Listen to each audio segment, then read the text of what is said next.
of Egypt is before you. Settle your father and your brothers in the best of the land. Let them settle in the land of Goshen. And if you know any able men among them, put them in charge of my livestock."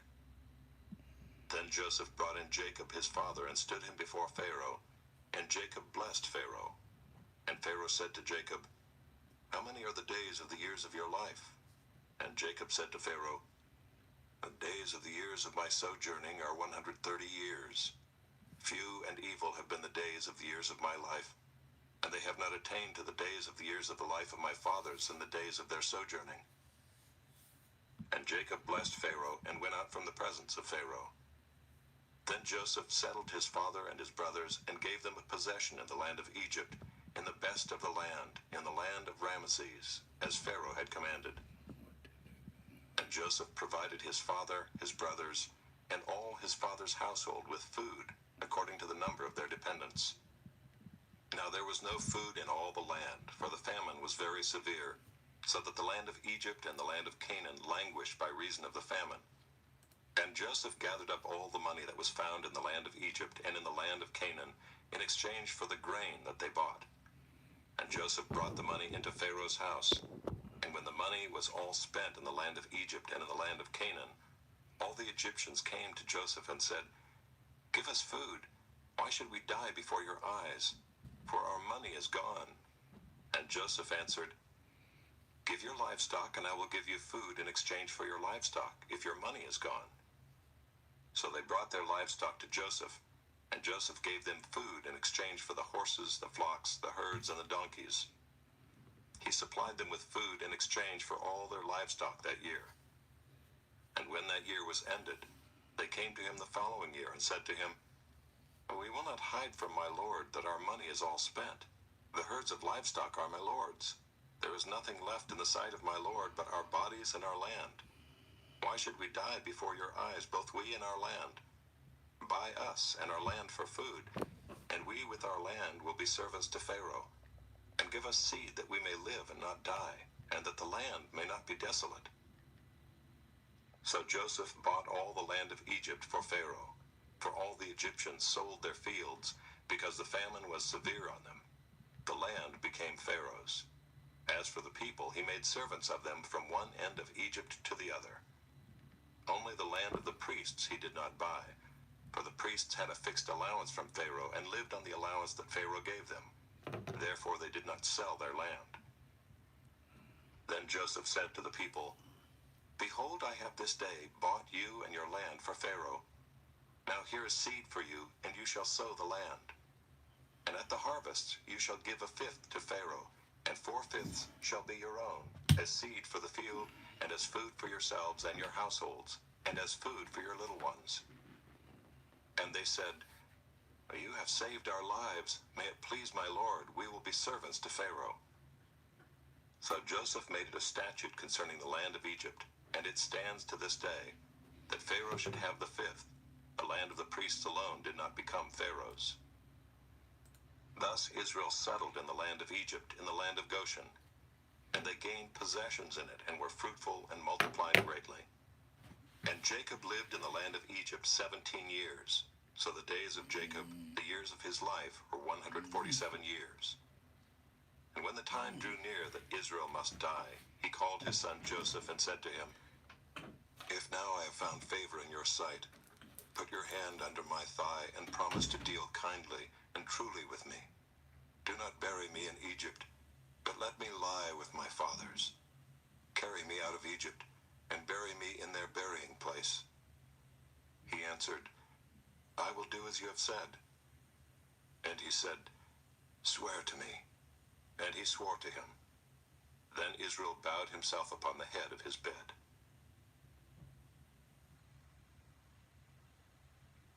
Chapter 48. After this Joseph was told, "Behold, your father is ill." So he took with him his 2 sons, Manasseh and Ephraim. And it was told to Jacob, "Your son Joseph has come to you."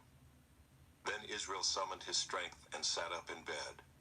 And Jacob said to Joseph, "God Almighty appeared to me at Luz in the land of Canaan and blessed me and said to me, 'Behold, I will make you fruitful and multiply you.' And I will make of you a company of peoples, and will give this land to your offspring after you for an everlasting possession. And now your 2 sons, who were born to you in the land of Egypt before I came to you in Egypt, are mine. Ephraim and Manasseh shall be mine, as Reuben and Simeon are. And the children that you fathered after them shall be yours. They shall be called by the name of their brothers in their inheritance. As for me, when I came from Paddan, to my sorrow Rachel died in the land of Canaan on the way, when there was still some distance to go to Ephrath. And I buried her there on the way to Ephrath, that is Bethlehem. When Israel saw Joseph's sons, he said, "Who are these?" Joseph said to his father, "They are my sons, whom God has given me here." And he said, "Bring them to me, please, that I may bless them." Now the eyes of Israel were dim with age, so that he could not see. So Joseph brought them near him, and he kissed them and embraced them. And Israel said to Joseph, "I never expected to see your face, and behold, God has let me see your offspring also." Then Joseph removed them from his knees, and he bowed himself with his face to the earth. And Joseph took them both, Ephraim in his right hand toward Israel's left hand, and Manasseh in his left hand toward Israel's right hand, and brought them near him. And Israel stretched out his right hand and laid it on the head of Ephraim, who was the younger, and his left hand on the head of Manasseh, crossing his hands, for Manasseh was the firstborn. And he blessed Joseph and said, "The God before whom my fathers Abraham and Isaac walked, the God who has been my shepherd all my life long to this day, the angel who has redeemed me from all evil, bless the boys, and in them let my name be carried on, in the name of my fathers Abraham and Isaac, and let them grow into a multitude in the midst of the earth." When Joseph saw that his father laid his right hand on the head of Ephraim, it displeased him, and he took his father's hand to move it from Ephraim's head to Manasseh's head. And Joseph said to his father, "Not this way, my father, since this one is the firstborn. Put your right hand on his head." But his father refused and said, "I know, my son, I know. He also shall become a people, and he also shall be great. Nevertheless, his younger brother shall be greater than he, and his offspring shall become a multitude of nations." So he blessed them that day, saying, "By you Israel will pronounce blessing, saying, God make you as Ephraim and as Manasseh." Thus he put Ephraim before Manasseh.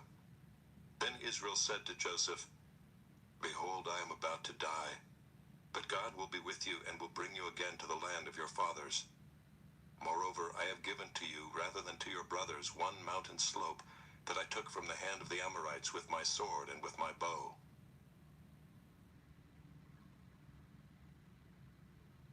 Chapter 49.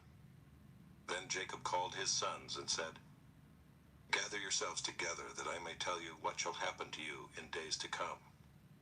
Assemble and listen, O sons of Jacob. Listen to Israel, your father.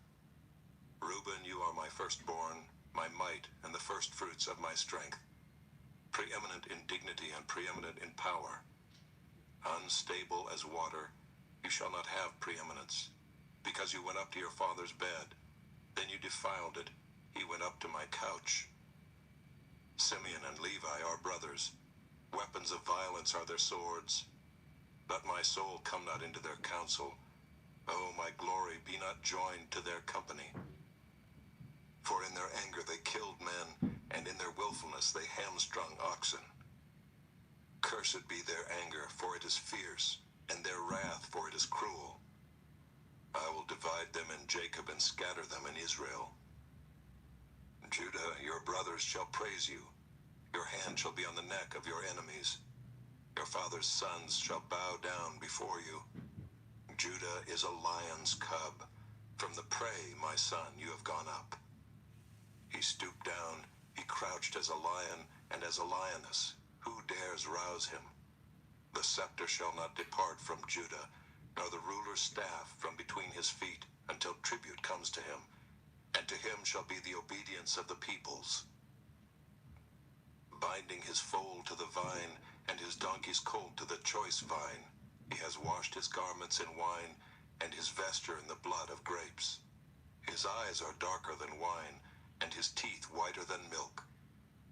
Zebulun shall dwell at the shore of the sea.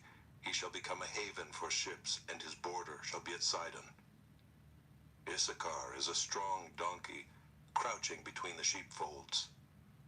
He saw that a resting place was good, and that the land was pleasant. So he bowed his shoulder to bear, and became a servant at forced labor. Dan shall judge his people as one of the tribes of Israel. Dan shall be a serpent in the way, a viper by the path, that bites the horse's heels, so that his rider falls backward. I wait for your salvation, O Lord. Raiders shall raid Gad, but he shall raid at their heels. Asher's food shall be rich, and he shall yield royal delicacies. Naphtali is a doe let loose that bears beautiful fawns. Joseph is a fruitful bough by a spring. His branches run over the wall.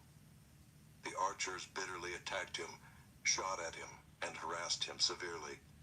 Yet his bow remained unmoved.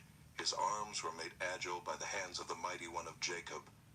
From there is the shepherd, the stone of Israel. By the God of your father who will help you, by the Almighty who will bless you with blessings of heaven above, blessings of the deep that crouches beneath, blessings of the breasts and of the womb. The blessings of your father are mighty, beyond the blessings of my parents, up to the bounties of the everlasting hills.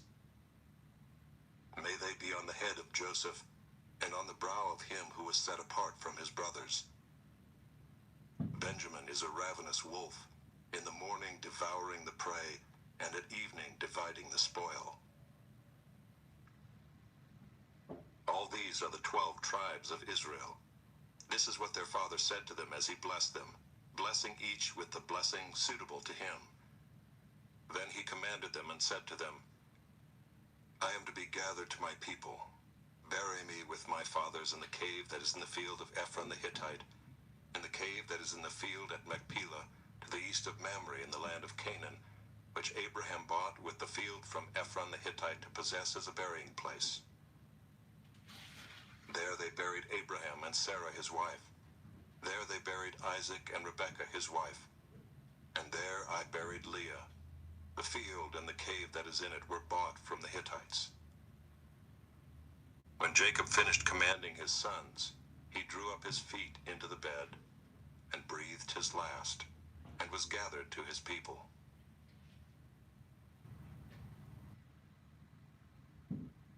Chapter 50. Then Joseph fell on his father's face, and wept over him and kissed him. And Joseph commanded his servants, the physicians, to embalm his father. So the physicians embalmed Israel. 40 days were required for it, for that is how many are required for embalming. And the Egyptians wept for him 70 days. And when the days of weeping for him were past, Joseph spoke to the household of Pharaoh, saying, If now I have found favor in your eyes, please speak in the ears of Pharaoh, saying, My father made me swear, saying, I am about to die. In my tomb that I hewed out for myself in the land of Canaan, there shall you bury me. Now therefore let me please go up and bury my father, then I will return. And Pharaoh answered, Go up and bury your father as he made you swear. So Joseph went up to bury his father. With him went up all the servants of Pharaoh, the elders of his household, and all the elders of the land of Egypt, as well as all the household of Joseph, his brothers, and his father's household. Only their children, their flocks, and their herds were left in the land of Goshen. And there went up with him both chariots and horsemen. It was a very great company. When they came to the threshing floor of Atad, which is beyond the Jordan, they lamented there with a very great and grievous lamentation. And he made a mourning for his father 7 days. When the inhabitants of the land, the Canaanites, saw the mourning on the threshing floor of Atad, they said, This is a grievous mourning by the Egyptians. Therefore the place was named Abel Mizraim. It is beyond the Jordan. Thus his sons did for him as he had commanded them. For his sons carried him to the land of Canaan, and buried him in the cave of the field at Machpelah to the east of Mamre, which Abraham bought with the field from Ephron the Hittite to possess as a burying place. After he had buried his father, Joseph returned to Egypt with his brothers and all who had gone up with him to bury his father. When Joseph's brothers saw that their father was dead, they said, "It may be that Joseph will hate us and pay us back for all the evil that we did to him." So they sent a message to Joseph saying, "Your father gave this command before he died. Say to Joseph, 'Please forgive the transgression of your brothers and their sin, because they did evil to you. And now please forgive the transgression of the servants of the God of your father.'" Joseph wept when they spoke to him. His brothers also came and fell down before him and said, "Behold, we are your servants." But Joseph said to them, "Do not fear, for am I in the place of God? As for you, you meant evil against me, but God meant it for good, to bring it about that many people should be kept alive as they are today. So do not fear. I will provide for you and your little ones." Thus he comforted them and spoke kindly to them. So Joseph remained in Egypt, he and his father's house. Joseph lived 110 years. And Joseph saw Ephraim's children of the third generation. The children also of Machir the son of Manasseh were counted as Joseph's own. And Joseph said to his brothers, "I am about to die, but God will visit you and bring you up out of this land, to the land that he swore to Abraham, to Isaac, and to Jacob." Then Joseph made the sons of Israel swear, saying, "God will surely visit you, and you shall carry up my bones from here." So Joseph died, being 110 years old. They embalmed him, and he was put in a coffin in Egypt. Exodus, chapter 1. These are the names of the sons of Israel who came to Egypt with Jacob, each with his household: Reuben, Simeon, Levi and Judah, Issachar, Zebulun and Benjamin, Dan and Naphtali, Gad and Asher.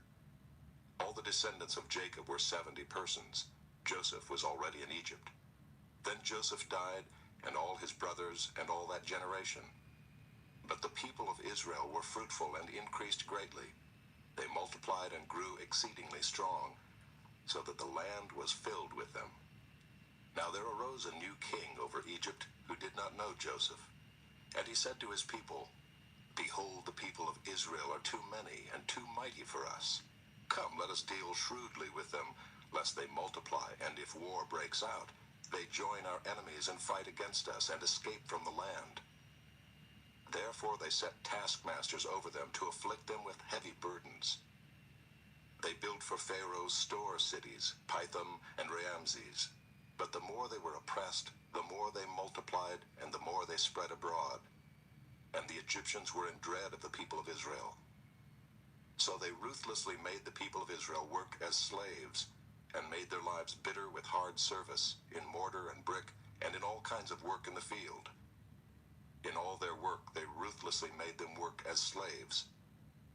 Then the king of Egypt said to the Hebrew midwives, one of whom was named Shiphrah and the other Puah, "When you serve as midwife to the Hebrew women, and see them on the birth stool, if it is a son, you shall kill him, but if it is a daughter, she shall live." But the midwives feared God and did not do as the king of Egypt commanded them, but let the male children live. So the king of Egypt called the midwives and said to them, "Why have you done this and let the male children live?" The midwives said to Pharaoh, "Because the Hebrew women are not like the Egyptian women, for they are vigorous and give birth before the midwife comes to them." So God dealt well with the midwives, and the people multiplied and grew very strong. And because the midwives feared God, he gave them families. Then Pharaoh commanded all his people, "Every son that is born to the Hebrews you shall cast into the Nile, but you shall let every daughter live." Chapter 2. Now a man from the house of Levi went and took as his wife a Levite woman. The woman conceived and bore a son, and when she saw that he was a fine child, she hid him 3 months. When she could hide him no longer, she took for him a basket made of bulrushes, and daubed it with bitumen and pitch. She put the child in it and placed it among the reeds by the riverbank. And his sister stood at a distance to know what would be done to him. Now the daughter of Pharaoh came down to bathe at the river, while her young women walked beside the river. She saw the basket among the reeds, and sent her servant woman, and she took it. When she opened it, she saw the child, and behold, the baby was crying. She took pity on him and said, "This is one of the Hebrews' children." Then his sister said to Pharaoh's daughter, "Shall I go and call you a nurse from the Hebrew women to nurse the child for you?" And Pharaoh's daughter said to her, "Go." So the girl went and called the child's mother. And Pharaoh's daughter said to her, "Take this child away and nurse him for me, and I will give you your wages." So the woman took the child and nursed him. When the child grew older, she brought him to Pharaoh's daughter, and he became her son. She named him Moses, because, she said, "I drew him out of the water." One day when Moses had grown up, he went out to his people and looked on their burdens, and he saw an Egyptian beating a Hebrew, one of his people. He looked this way and that, and seeing no one, he struck down the Egyptian and hid him in the sand. When he went out the next day, behold, 2 Hebrews were struggling together. And he said to the man in the wrong, "Why do you strike your companion?" He answered, "Who made you a prince and a judge over us? Do you mean to kill me as you killed the Egyptian?" Then Moses was afraid and thought, "Surely the thing is known." When Pharaoh heard of it, he sought to kill Moses. But Moses fled from Pharaoh and stayed in the land of Midian, and he sat down by a well. Now the priest of Midian had 7 daughters, and they came and drew water and filled the troughs to water their father's flock. The shepherds came and drove them away, but Moses stood up and saved them and watered their flock. When they came home to their father Reuel, he said, "How is it that you have come home so soon today?" They said, "An Egyptian delivered us out of the hand of the shepherds, and even drew water for us, and watered the flock." He said to his daughters, "Then where is he? Why have you left the man? Call him that he may eat bread." And Moses was content to dwell with the man, and he gave Moses his daughter Zipporah. She gave birth to a son, and he called his name Gershom, for he said, "I have been a sojourner in a foreign land." During those many days the king of Egypt died, and the people of Israel groaned because of their slavery and cried out for help. Their cry for rescue from slavery came up to God. And God heard their groaning, and God remembered his covenant with Abraham, with Isaac, and with Jacob. God saw the people of Israel, and God knew. Chapter 3. Now Moses was keeping the flock of his father-in-law Jethro, the priest of Midian, and he led his flock to the west side of the wilderness, and came to Horeb, the mountain of God. And the angel of the Lord appeared to him in a flame of fire out of the midst of a bush. He looked, and behold, the bush was burning, yet it was not consumed. And Moses said, "I will turn aside to see this great sight, why the bush is not burned." When the Lord saw that he turned aside to see, God called to him out of the bush, "Moses, Moses." And he said, "Here I am." Then he said, "Do not come near. Take your sandals off your feet, for the place on which you are standing is holy ground." And he said, "I am the God of your father, the God of Abraham, the God of Isaac, and the God of Jacob." And Moses hid his face, for he was afraid to look at God. Then the Lord said, "I have surely seen the affliction of my people who are in Egypt, and have heard their cry because of their taskmasters. I know their sufferings, and I have come down to deliver them out of the hand of the Egyptians, and to bring them up out of that land to a good and broad land, a land flowing with milk and honey, to the place of the Canaanites, the Hittites, the Amorites, the Perizzites, the Hivites, and the Jebusites. And now, behold, the cry of the people of Israel has come to me, and I have also seen the oppression with which the Egyptians oppress them. Come, I will send you to Pharaoh, that you may bring my people, the children of Israel, out of Egypt." But Moses said to God, Who am I that I should go to Pharaoh and bring the children of Israel out of Egypt? He said, But I will be with you, and this shall be the sign for you that I have sent you. When you have brought the people out of Egypt, you shall serve God on this mountain. Then Moses said to God, If I come to the people of Israel and say to them, The God of your fathers has sent me to you, and they ask me, What is his name? What shall I say to them? God said to Moses, I am who I am. And he said, Say this to the people of Israel, I am has sent me to you. God also said to Moses, Say this to the people of Israel, The Lord, the God of your fathers, the God of Abraham, the God of Isaac, and the God of Jacob, has sent me to you. This is my name forever, and thus I am to be remembered throughout all generations. Go and gather the elders of Israel together and say to them, The Lord, the God of your fathers, the God of Abraham, of Isaac, and of Jacob, has appeared to me, saying, I have observed you and what has been done to you in Egypt, and I promise that I will bring you up out of the affliction of Egypt to the land of the Canaanites, the Hittites, the Amorites, the Perizzites, the Hivites, and the Jebusites, a land flowing with milk and honey. And they will listen to your voice, and you and the elders of Israel shall go to the king of Egypt and say to him, The Lord, the God of the Hebrews, has met with us, and now please let us go a 3 days' journey into the wilderness, that we may sacrifice to the Lord our God. But I know that the king of Egypt will not let you go unless compelled by a mighty hand. So I will stretch out my hand and strike Egypt with all the wonders that I will do in it. After that, he will let you go. And I will give this people favor in the sight of the Egyptians, and when you go, you shall not go empty, but each woman shall ask of her neighbor, and any woman who lives in her house, for silver and gold jewelry, and for clothing. You shall put them on your sons and on your daughters. So shall you plunder the Egyptians. Chapter 4. Then Moses answered, But behold, they will not believe me or listen to my voice, for they will say, The Lord did not appear to you. The Lord said to him, What is that in your hand? He said, A staff. And he said, Throw it on the ground.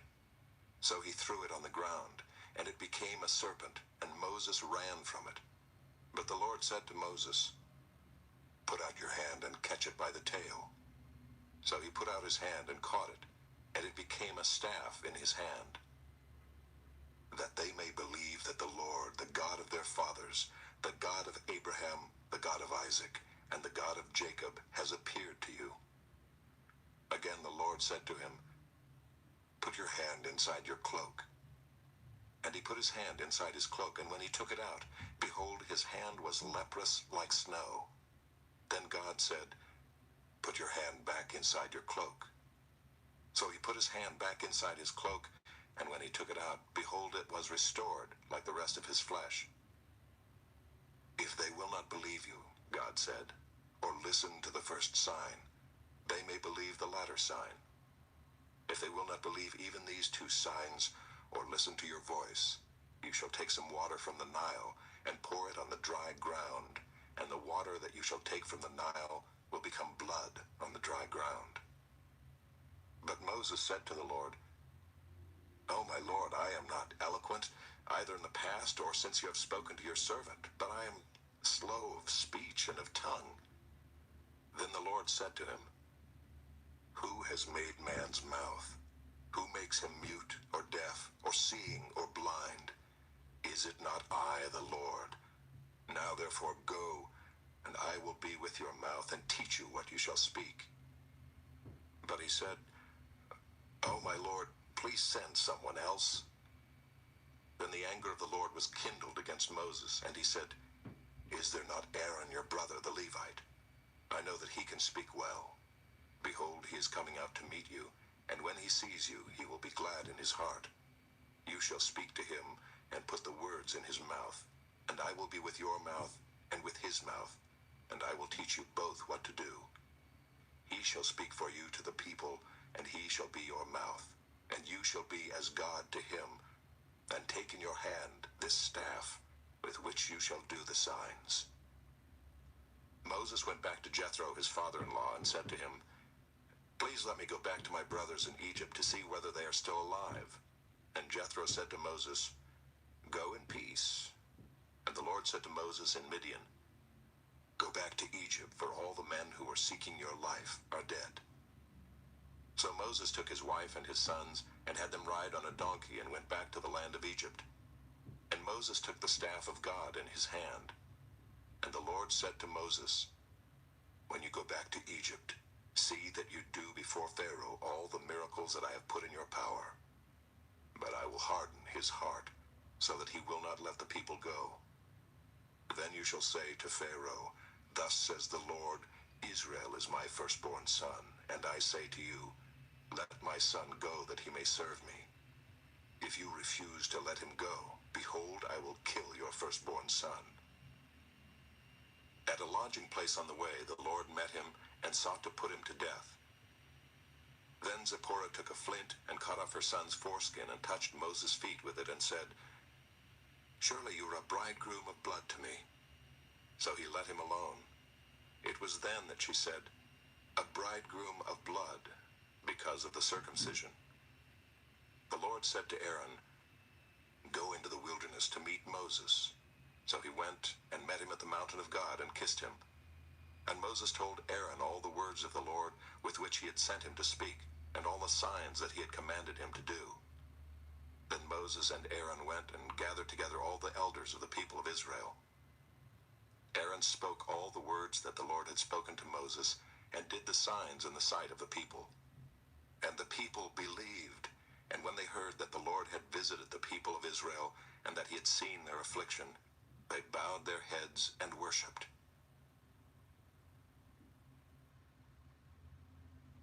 Chapter 5. Afterward Moses and Aaron went and said to Pharaoh, Thus says the Lord, the God of Israel, Let my people go, that they may hold a feast to me in the wilderness. But Pharaoh said, Who is the Lord, that I should obey his voice and let Israel go? I do not know the Lord, and moreover I will not let Israel go. Then they said, The God of the Hebrews has met with us. Please let us go a 3 days' journey into the wilderness, that we may sacrifice to the Lord our God, lest he fall upon us with pestilence or with the sword. But the king of Egypt said to them, Moses and Aaron, why do you take the people away from their work? Get back to your burdens. And Pharaoh said, Behold, the people of the land are now many, and you make them rest from their burdens. The same day Pharaoh commanded the taskmasters of the people and their foremen, You shall no longer give the people straw to make bricks, as in the past. Let them go and gather straw for themselves. But the number of bricks that they made in the past you shall impose on them. You shall by no means reduce it, for they are idle. Therefore they cry, Let us go and offer sacrifice to our God. Let heavier work be laid on the men, that they may labor at it and pay no regard to lying words. So the taskmasters and the foremen of the people went out and said to the people, Thus says Pharaoh, I will not give you straw. Go and get your straw yourselves wherever you can find it. But your work will not be reduced in the least. So the people were scattered throughout all the land of Egypt to gather stubble for straw. The taskmasters were urgent, saying, Complete your work, your daily task each day, as when there was straw. And the foremen of the people of Israel, whom Pharaoh's taskmasters had set over them, were beaten and were asked, Why have you not done all your task of making bricks today and yesterday as in the past? Then the foreman of the people of Israel came and cried to Pharaoh, Why do you treat your servants like this? No straw is given to your servants, yet they say to us, Make bricks, and behold, your servants are beaten, but the fault is in your own people. But he said, You are idle, you are idle. That is why you say, Let us go and sacrifice to the Lord. Go now and work. No straw will be given you, but you must still deliver the same number of bricks. The foremen of the people of Israel saw that they were in trouble when they said, You shall by no means reduce your number of bricks, your daily task each day. They met Moses and Aaron, who were waiting for them as they came out from Pharaoh, And they said to them, "The Lord look on you and judge, because you have made us stink in the sight of Pharaoh and his servants, and have put a sword in their hand to kill us." Then Moses turned to the Lord and said, "O Lord, why have you done evil to this people? Why did you ever send me? For since I came to Pharaoh to speak in your name, he has done evil to this people, and you have not delivered your people at all." Chapter 6. But the Lord said to Moses, "Now you shall see what I will do to Pharaoh. For with a strong hand he will send them out, and with a strong hand he will drive them out of his land." God spoke to Moses and said to him, "I am the Lord. I appeared to Abraham, to Isaac, and to Jacob as God Almighty. But by my name, the Lord, I did not make myself known to them.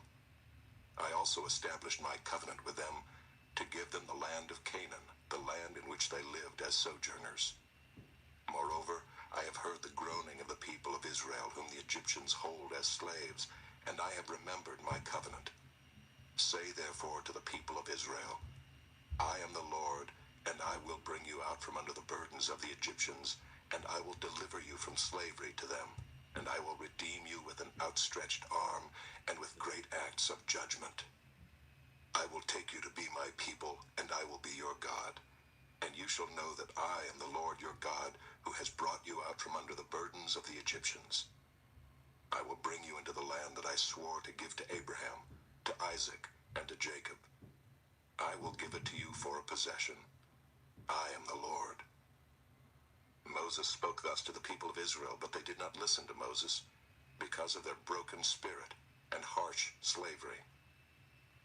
So the Lord said to Moses, "Go in, tell Pharaoh king of Egypt to let the people of Israel go out of his land." But Moses said to the Lord, "Behold, the people of Israel have not listened to me. How then shall Pharaoh listen to me, for I am of uncircumcised lips?" But the Lord spoke to Moses and Aaron, and gave them a charge about the people of Israel and about Pharaoh king of Egypt, to bring the people of Israel out of the land of Egypt. These are the heads of their fathers' houses, the sons of Reuben, the firstborn of Israel, Hanok, Palu, Hezron, and Carmi. These are the clans of Reuben, the sons of Simeon, Jemuel, Jamin, Ohad, Jachin, Zohar, and Shaul, the son of a Canaanite woman. These are the clans of Simeon. These are the names of the sons of Levi according to their generations: Gershon, Kohath, and Merari. The years of the life of Levi being 137 years. The sons of Gershon, Libni and Shimei by their clans. The sons of Kohath, Amram, Izhar, Hebron, and Uziel. The years of the life of Kohath being 133 years. The sons of Merari, Malai and Mushai. These are the clans of the Levites according to their generations. Amram took as his wife Jochebed, his father's sister, and she bore him Aaron and Moses, the years of the life of Amram being 137 years. The sons of Izhar, Korah, Nepheg, and Zichri. The sons of Uziel, Mishael, Elzaphan, and Sithri. Aaron took as his wife Elisheba, the daughter of Amminadab, and the sister of Nahshon, and she bore him Nadab, Abihu, Eleazar, and Ithamar. The sons of Korah, Asher, Elkanah, and Abiasaph. These are the clans of the Korahites. Eleazar, Aaron's son, took as his wife one of the daughters of Putiel, and she bore him Phinehas. These are the heads of the fathers' houses of the Levites by their clans. These are the Aaron and Moses to whom the Lord said, "Bring out the people of Israel from the land of Egypt by their hosts." It was they who spoke to Pharaoh king of Egypt about bringing out the people of Israel from Egypt, this Moses and this Aaron. On the day when the Lord spoke to Moses in the land of Egypt, the Lord said to Moses, "I am the Lord. Tell Pharaoh king of Egypt all that I say to you." But Moses said to the Lord, "Behold, I am of uncircumcised lips. How will Pharaoh listen to me?" Chapter 7. And the Lord said to Moses, See, I have made you like God to Pharaoh, and your brother Aaron shall be your prophet. You shall speak all that I command you, and your brother Aaron shall tell Pharaoh to let the people of Israel go out of his land. But I will harden Pharaoh's heart, and though I multiply my signs and wonders in the land of Egypt, Pharaoh will not listen to you. Then I will lay my hand on Egypt and bring my hosts, my people, the children of Israel, out of the land of Egypt by great acts of judgment. The Egyptians shall know that I am the Lord when I stretch out my hand against Egypt and bring out the people of Israel from among them. Moses and Aaron did so. They did just as the Lord commanded them. Now Moses was 80 years old and Aaron 83 years old when they spoke to Pharaoh. Then the Lord said to Moses and Aaron, "When Pharaoh says to you, 'Prove yourselves by working a miracle,' then you shall say to Aaron, 'Take your staff and cast it down before Pharaoh, that it may become a serpent.'" So Moses and Aaron went to Pharaoh and did just as the Lord commanded. Aaron cast down his staff before Pharaoh and his servants, and it became a serpent.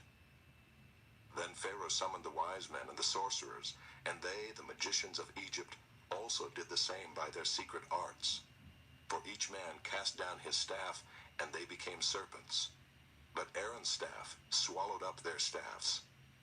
Still, Pharaoh's heart was hardened, and he would not listen to them as the Lord had said. Then the Lord said to Moses, "Pharaoh's heart is hardened. He refuses to let the people go. Go to Pharaoh in the morning as he is going out to the water. Stand on the bank of the Nile to meet him, and take in your hand the staff that turned into a serpent. And you shall say to him, 'The Lord, the God of the Hebrews, sent me to you, saying, Let my people go, that they may serve me in the wilderness. But so far you have not obeyed. Thus says the Lord, By this you shall know that I am the Lord. Behold, with the staff that is in my hand, I will strike the water that is in the Nile, and it shall turn into blood. The fish in the Nile shall die, and the Nile will stink, and the Egyptians will grow weary of drinking water from the Nile." And the Lord said to Moses, "Say to Aaron, Take your staff and stretch out your hand over the waters of Egypt, over their rivers, their canals, and their ponds, and all their pools of water, so that they may become blood. And there shall be blood throughout all the land of Egypt, even in vessels of wood and in vessels of stone." Moses and Aaron did as the Lord commanded. In the sight of Pharaoh and in the sight of his servants, he lifted up the staff and struck the water in the Nile, and all the water in the Nile turned into blood. And the fish in the Nile died, and the Nile stank, so that the Egyptians could not drink water from the Nile. There was blood throughout all the land of Egypt. But the magicians of Egypt did the same by their secret arts. So Pharaoh's heart remained hardened, and he would not listen to them, as the Lord had said. Pharaoh turned and went into his house, and he did not take even this to heart. And all the Egyptians dug along the Nile for water to drink, for they could not drink the water of the Nile. 7 full days passed after the Lord had struck the Nile. Chapter 8. Then the Lord said to Moses, "Go into Pharaoh and say to him, Thus says the Lord, Let my people go, that they may serve me.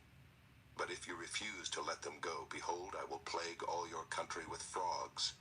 The Nile shall swarm with frogs that shall come up into your house, and into your bedroom, and on your bed, and into the houses of your servants and your people, and into your ovens and your kneading bowls. The frogs shall come up on you and on your people, and on all your servants." And the Lord said to Moses, "Say to Aaron, Stretch out your hand with your staff over the rivers, over the canals and over the pools, and make frogs come up on the land of Egypt." So Aaron stretched out his hand over the waters of Egypt, and the frogs came up and covered the land of Egypt. But the magicians did the same by their secret arts, and made frogs come up on the land of Egypt. Then Pharaoh called Moses and Aaron and said, "Plead with the Lord to take away the frogs from me and from my people, and I will let the people go to sacrifice to the Lord." Moses said to Pharaoh, "Be pleased to command me when I am to plead for you and for your servants and for your people, that the frogs be cut off from you and your houses, and be left only in the Nile." And he said, "Tomorrow." Moses said, "Be it as you say, so that you may know that there is no one like the Lord our God. The frogs shall go away from you and your houses and your servants and your people. They shall be left only in the Nile." So Moses and Aaron went out from Pharaoh, and Moses cried to the Lord about the frogs, as he had agreed with Pharaoh. And the Lord did according to the word of Moses. The frogs died out in the houses, the courtyards, and the fields. And they gathered them together in heaps, and the land stank. And when Pharaoh saw that there was a respite, he hardened his heart and would not listen to them as the Lord had said. Then the Lord said to Moses, "Say to Aaron, stretch out your staff and strike the dust of the earth, so that it may become gnats in all the land of Egypt." And they did so. Aaron stretched out his hand with his staff and struck the dust of the earth, and there were gnats on man and beast. All the dust of the earth became gnats in all the land of Egypt.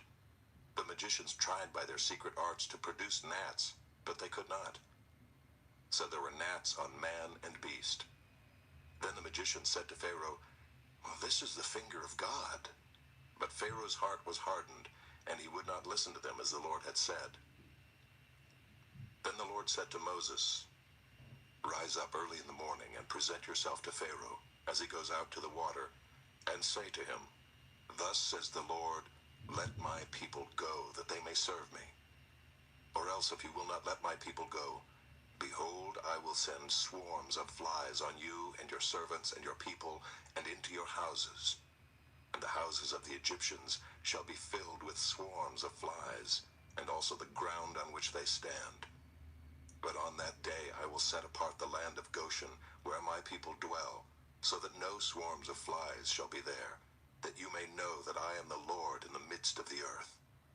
Thus I will put a division between my people and your people. Tomorrow this sign shall happen."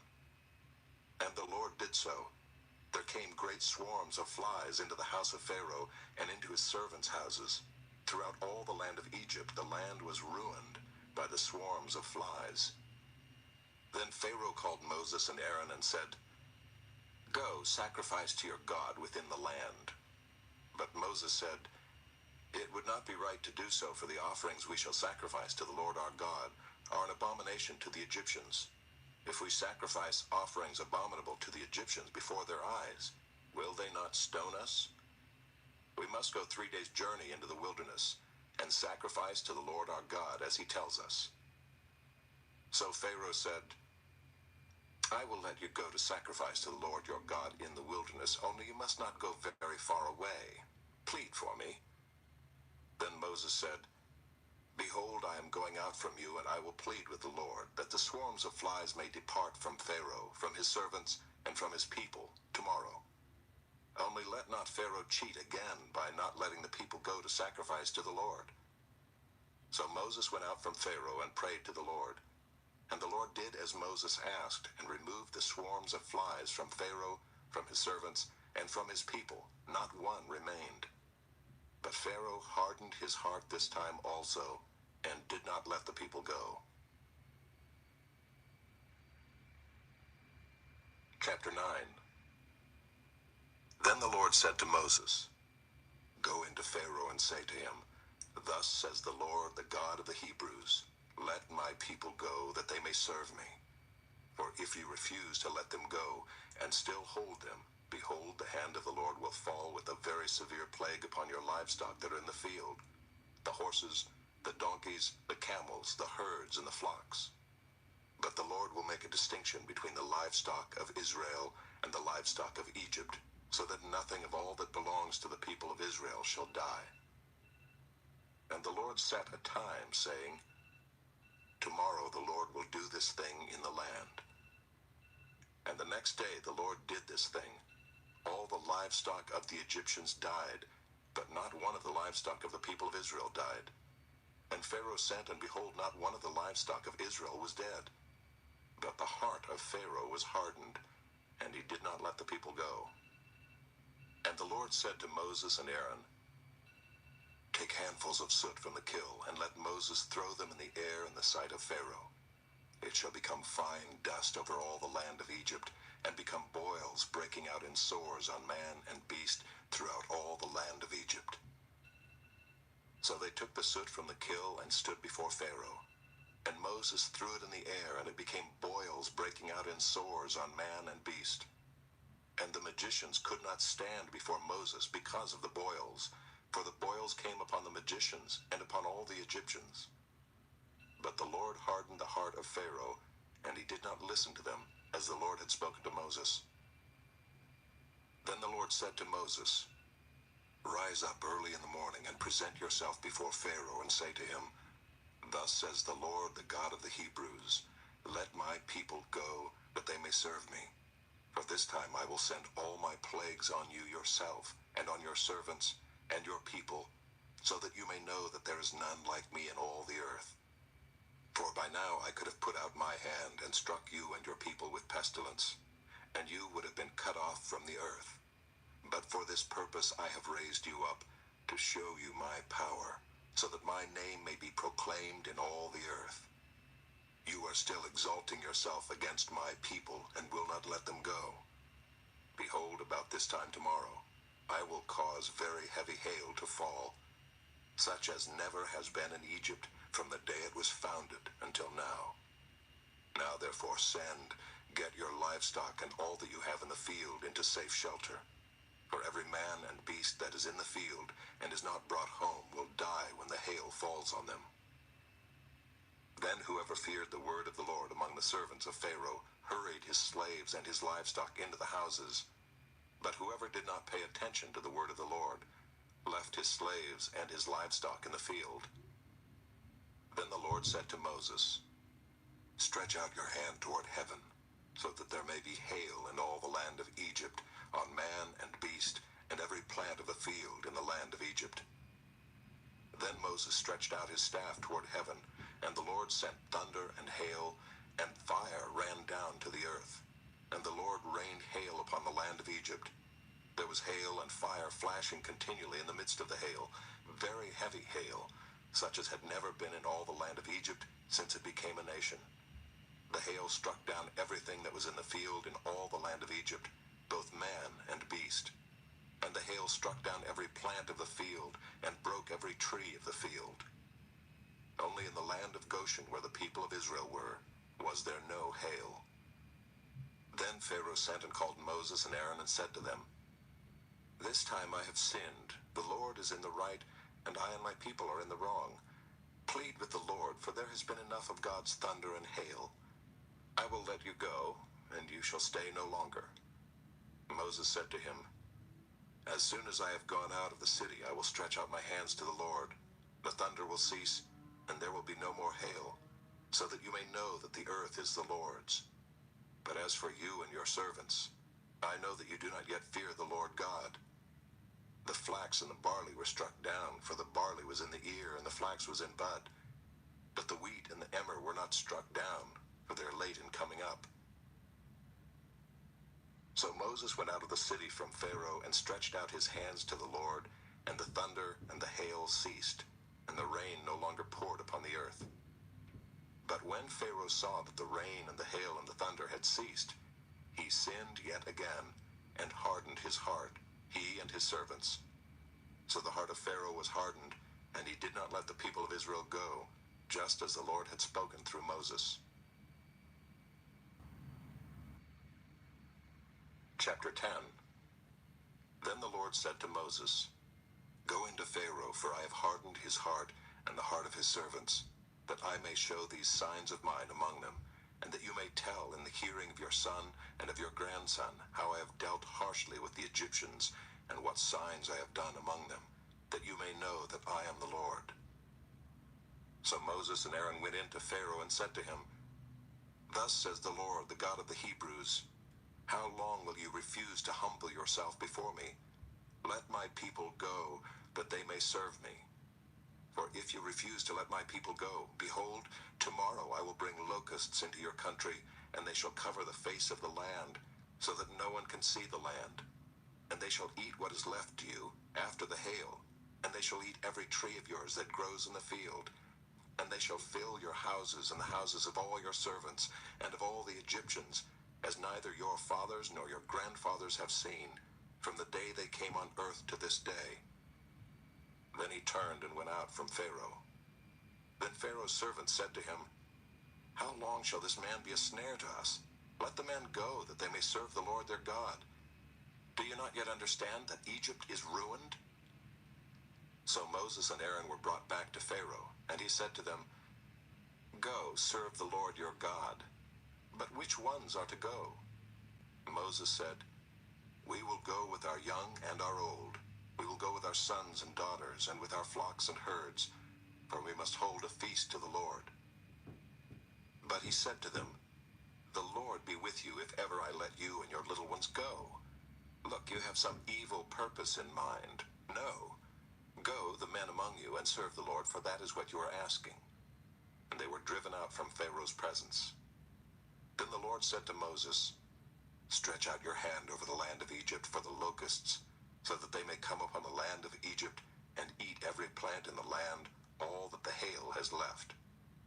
So Moses stretched out his staff over the land of Egypt, and the Lord brought an east wind upon the land all that day and all that night. When it was morning, the east wind had brought the locusts. The locusts came up over all the land of Egypt and settled on the whole country of Egypt, such a dense swarm of locusts as had never been before, nor ever will be again. They covered the face of the whole land, so that the land was darkened, and they ate all the plants in the land and all the fruit of the trees that the hail had left. Not a green thing remained, neither tree nor plant of the field, through all the land of Egypt. Then Pharaoh hastily called Moses and Aaron and said, "I have sinned against the Lord your God and against you. Now therefore forgive my sin, please, only this once, and plead with the Lord your God only to remove this death from me." So he went out from Pharaoh and pleaded with the Lord. And the Lord turned the wind into a very strong west wind, which lifted the locusts and drove them into the Red Sea. Not a single locust was left in all the country of Egypt. But the Lord hardened Pharaoh's heart, and he did not let the people of Israel go. Then the Lord said to Moses, "Stretch out your hand toward heaven, that there may be darkness over the land of Egypt, a darkness to be felt." So Moses stretched out his hand toward heaven, and there was pitch darkness in all the land of Egypt 3 days. They did not see one another, nor did anyone rise from his place for 3 days. But all the people of Israel had light where they lived. Then Pharaoh called Moses and said, "Go, serve the Lord. Your little ones also may go with you. Only let your flocks and your herds remain behind." But Moses said, "You must also let us have sacrifices and burnt offerings, that we may sacrifice to the Lord our God. Our livestock also must go with us. Not a hoof shall be left behind, for we must take of them to serve the Lord our God, and we do not know with what we must serve the Lord until we arrive there." But the Lord hardened Pharaoh's heart, and he would not let them go. Then Pharaoh said to him, "Get away from me. Take care never to see my face again, for on the day you see my face, you shall die." Moses said, "As you say, I will not see your face again." Chapter 11. The Lord said to Moses, "Yet one plague more I will bring upon Pharaoh and upon Egypt. Afterward he will let you go from here. When he lets you go, he will drive you away completely. Speak now in the hearing of the people, that they ask every man of his neighbor and every woman of her neighbor for silver and gold jewelry." And the Lord gave the people favor in the sight of the Egyptians. Moreover, the man Moses was very great in the land of Egypt, in the sight of Pharaoh's servants, and in the sight of the people. So Moses said, "Thus says the Lord, about midnight I will go out in the midst of Egypt, and every firstborn in the land of Egypt shall die, from the firstborn of Pharaoh who sits on his throne, even to the firstborn of the slave girl who is behind the handmill, and all the firstborn of the cattle. There shall be a great cry throughout all the land of Egypt, such as there has never been, nor ever will be again. But not a dog shall growl against any of the people of Israel, either man or beast, that you may know that the Lord makes a distinction between Egypt and Israel. And all these your servants shall come down to me, and bow down to me, saying, Get out, you and all the people who follow you. And after that I will go out. And he went out from Pharaoh in hot anger. Then the Lord said to Moses, Pharaoh will not listen to you, that my wonders may be multiplied in the land of Egypt. Moses and Aaron did all these wonders before Pharaoh, and the Lord hardened Pharaoh's heart, and he did not let the people of Israel go out of his land. Chapter 12. The Lord said to Moses and Aaron in the land of Egypt, This month shall be for you the beginning of months. It shall be the first month of the year for you. Tell all the congregation of Israel that on the 10th day of this month every man shall take a lamb according to their fathers' houses, a lamb for a household. And if the household is too small for a lamb, then he and his nearest neighbor shall take according to the number of persons. According to what each can eat, you shall make your count for the lamb. Your lamb shall be without blemish, a male 1 year old. You may take it from the sheep or from the goats, and you shall keep it until the 14th day of this month. And the whole assembly of the congregation of Israel shall kill their lambs at twilight. Then they shall take some of the blood and put it on the 2 doorposts and the lintel of the houses in which they eat it. They shall eat the flesh that night, roasted on the fire. With unleavened bread and bitter herbs they shall eat it. Do not eat any of it raw or boiled in water, but roasted, its head with its legs and its inner parts. And you shall let none of it remain until the morning. Anything that remains until the morning you shall burn. In this manner you shall eat it, with your belt fastened, your sandals on your feet, and your staff in your hand. And you shall eat it in haste. It is the Lord's Passover. For I will pass through the land of Egypt that night, and I will strike all the firstborn in the land of Egypt, both man and beast. And on all the gods of Egypt I will execute judgments. I am the Lord. The blood shall be a sign for you on the houses where you are. And when I see the blood, I will pass over you, and no plague will befall you to destroy you when I strike the land of Egypt. This day shall be for you a memorial day, and you shall keep it as a feast to the Lord throughout your generations, as a statute forever. You shall keep it as a feast. 7 days you shall eat unleavened bread. On the first day you shall remove leaven out of your houses. For if anyone eats what is leavened from the first day until the 7th day, that person shall be cut off from Israel. On the first day you shall hold a holy assembly, and on the 7th day a holy assembly. No work shall be done on those days, but what everyone needs to eat, that alone may be prepared by you. And you shall observe the feast of unleavened bread, for on this very day I brought your hosts out of the land of Egypt. Therefore you shall observe this day throughout your generations as a statute forever. In the first month, from the 14th day of the month at evening, you shall eat unleavened bread until the 21st day of the month at evening. For 7 days no leaven is to be found in your houses. If anyone eats what is leavened, that person will be cut off from the congregation of Israel, whether he is a sojourner or a native of the land. You shall eat nothing leavened. In all your dwelling places you shall eat unleavened bread. Then Moses called all the elders of Israel and said to them, Go and select lambs for yourselves according to your clans, and kill the Passover lamb. Take a bunch of hyssop and dip it in the blood that is in the basin, and touch the lintel and the 2 doorposts with the blood that is in the basin. None of you shall go out of the door of his house until the morning.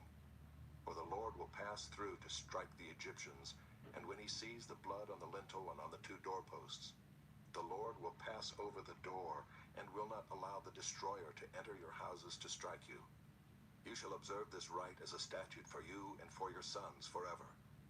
And when you come to the land that the Lord will give you, as he has promised, you shall keep this service. And when your children say to you, What do you mean by this service? You shall say, It is the sacrifice of the Lord's Passover, for he passed over the houses of the people of Israel in Egypt, when he struck the Egyptians, but spared our houses. And the people bowed their heads and worshipped.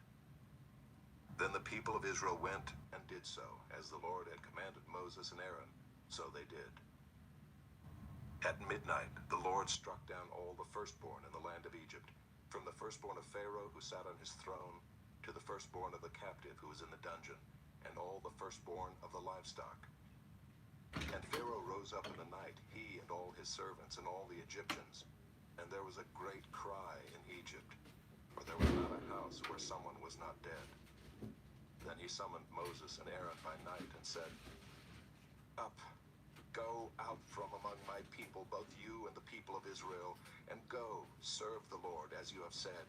Take your flocks and your herds as you have said, and be gone, and bless me also."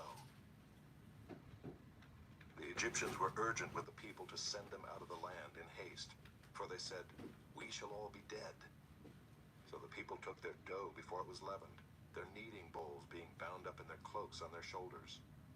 The people of Israel had also done as Moses told them, for they had asked the Egyptians for silver and gold jewelry and for clothing. And the Lord had given the people favor in the sight of the Egyptians, so that they let them have what they asked. Thus they plundered the Egyptians. And the people of Israel journeyed from Ramses to Succoth, about 600,000 men on foot, besides women and children. A mixed multitude also went up with them, and very much livestock, both flocks and herds. And they baked unleavened cakes of the dough that they had brought out of Egypt, for it was not leavened, because they were thrust out of Egypt and could not wait, nor had they prepared any provisions for themselves. The time that the people of Israel lived in Egypt was 430 years. At the end of 430 years, on that very day, all the hosts of the Lord went out from the land of Egypt. It was a night of watching by the Lord, to bring them out of the land of Egypt. So this same night is a night of watching kept to the Lord by all the people of Israel throughout their generations. And the Lord said to Moses and Aaron, "This is the statute of the Passover. No foreigner shall eat of it, but every slave that is bought for money may eat of it after you have circumcised him. No foreigner or hired worker may eat of it. It shall be eaten in one house. You shall not take any of the flesh outside the house, and you shall not break any of its bones. All the congregation of Israel shall keep it. If a stranger shall sojourn with you, and would keep the Passover to the Lord, let all his males be circumcised. Then he may come near and keep it. He shall be as a native of the land. But no uncircumcised person shall eat of it. There shall be one law for the native and for the stranger who sojourns among you." All the people of Israel did just as the Lord commanded Moses and Aaron. And on that very day, the Lord brought the people of Israel out of the land of Egypt by their hosts. Chapter 13. The Lord said to Moses, "Consecrate to me all the firstborn. Whatever is the first to open the womb among the people of Israel, both of man and of beast, is mine." Then Moses said to the people, "Remember this day in which you came out from Egypt, out of the house of slavery, for by a strong hand the Lord brought you out from this place. No leavened bread shall be eaten. Today, in the month of Abib, you are going out. And when the Lord brings you into the land of the Canaanites, the Hittites, the Amorites, the Hivites, and the Jebusites, which he swore to your fathers to give you, a land flowing with milk and honey, you shall keep this service in this month. 7 days you shall eat unleavened bread, and on the 7th day there shall be a feast to the Lord. Unleavened bread shall be eaten for 7 days. No leavened bread shall be seen with you, and no leaven shall be seen with you in all your territory. You shall tell your son on that day, 'It is because of what the Lord did for me when I came out of Egypt.' And it shall be to you as a sign on your hand, and as a memorial between your eyes, that the law of the Lord may be in your mouth. For with a strong hand the Lord has brought you out of Egypt. You shall therefore keep this statute at its appointed time from year to year. When the Lord brings you into the land of the Canaanites, as he swore to you and your fathers, and shall give it to you, you shall set apart to the Lord all that first opens the womb. All the firstborn of your animals that are males shall be the Lord's. Every firstborn of a donkey you shall redeem with a lamb, or if you will not redeem it, you shall break its neck. Every firstborn of man among your sons you shall redeem. And when in time to come your son asks you, 'What does this mean?' you shall say to him, By a strong hand the Lord brought us out of Egypt from the house of slavery. For when Pharaoh stubbornly refused to let us go, the Lord killed all the firstborn in the land of Egypt, both the firstborn of man and the firstborn of animals. Therefore I sacrifice to the Lord all the males that first open the womb, but all the firstborn of my sons I redeem. It shall be as a mark on your hand or frontlets between your eyes, for by a strong hand the Lord brought us out of Egypt. When Pharaoh let the people go, God did not lead them by way of the land of the Philistines, although that was near. For God said, lest the people change their minds when they see war and return to Egypt. But God led the people around by the way of the wilderness toward the Red Sea, and the people of Israel went up out of the land of Egypt equipped for battle. Moses took the bones of Joseph with him, for Joseph had made the sons of Israel solemnly swear, saying, God will surely visit you, and you shall carry up my bones with you from here. And they moved on from Succoth and encamped at Etham on the edge of the wilderness. And the Lord went before them by day in a pillar of cloud to lead them along the way, and by night in a pillar of fire to give them light, that they might travel by day and by night. The pillar of cloud by day and the pillar of fire by night did not depart from before the people. Chapter 14. Then the Lord said to Moses, tell the people of Israel to turn back and encamp in front of Pi-hahiroth, between Migdol and the sea, in front of Baal-zephon. You shall encamp facing it by the sea. For Pharaoh will say of the people of Israel, they are wandering in the land, the wilderness has shut them in. And I will harden Pharaoh's heart, and he will pursue them.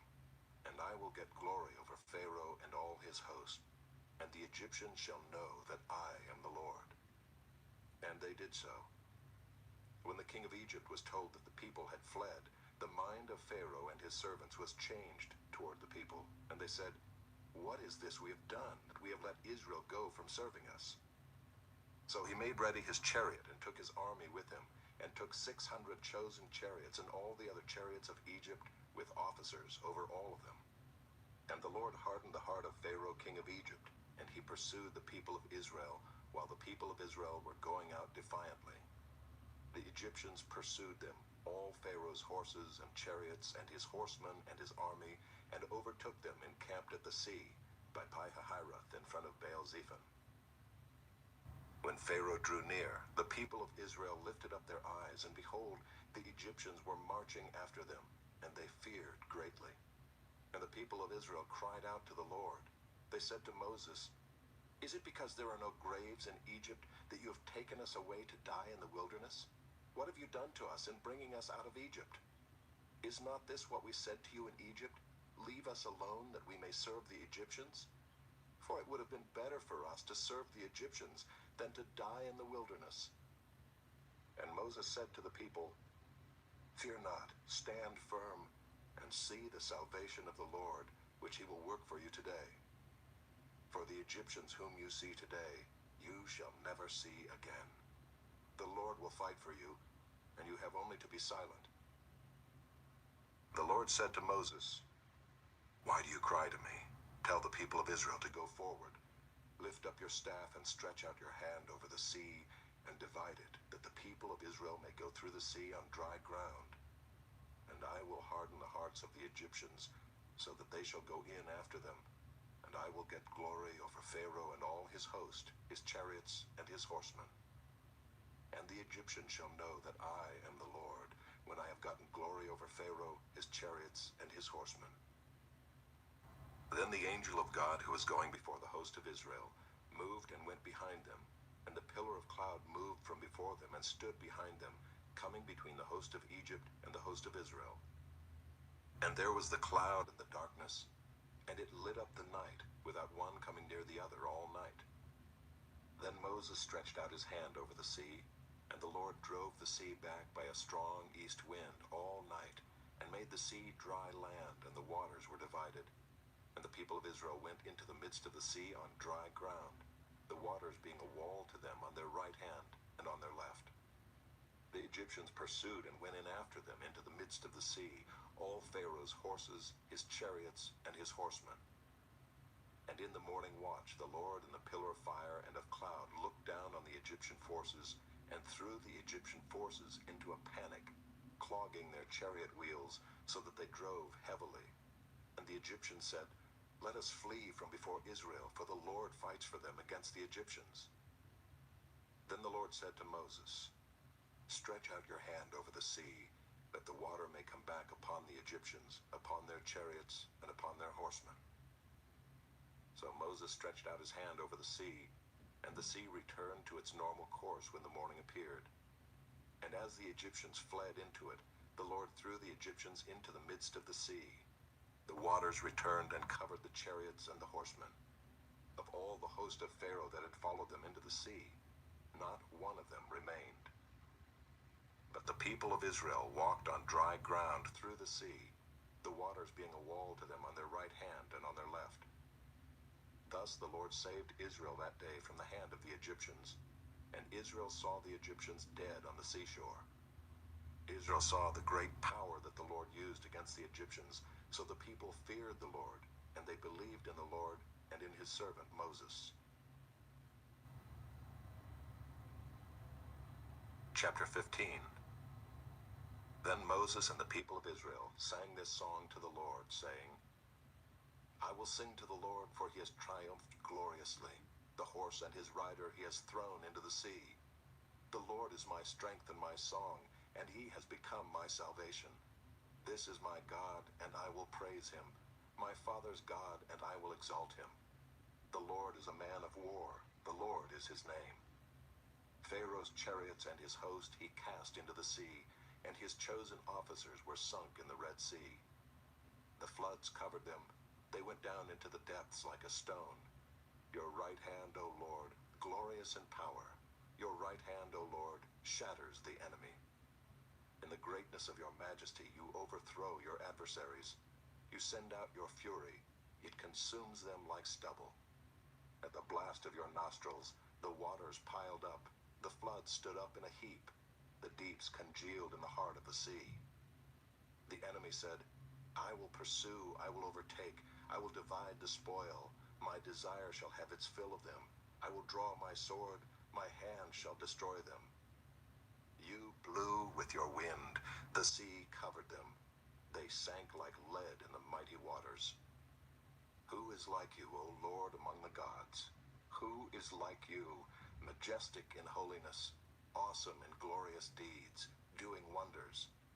You stretched out your right hand, the earth swallowed them. You have led in your steadfast love the people whom you have redeemed. You have guided them by your strength to your holy abode. The peoples have heard. They tremble. Pangs have seized the inhabitants of Philistia. Now are the chiefs of Edom dismayed. Trembling seizes the leaders of Moab. All the inhabitants of Canaan have melted away. Terror and dread fall upon them. Because of the greatness of your arm, they are still as a stone. Till your people, O Lord, pass by. Till the people pass by whom you have purchased. You will bring them in and plant them on your own mountain, the place, O Lord, which you have made for your abode, the sanctuary, O Lord, which your hands have established. The Lord will reign forever and ever. For when the horses of Pharaoh with his chariots and his horsemen went into the sea, the Lord brought back the waters of the sea upon them, but the people of Israel walked on dry ground in the midst of the sea. Then Miriam the prophetess, the sister of Aaron, took a tambourine in her hand, and all the women went out after her with tambourines and dancing. And Miriam sang to them, Sing to the Lord, for he has triumphed gloriously. The horse and his rider he has thrown into the sea.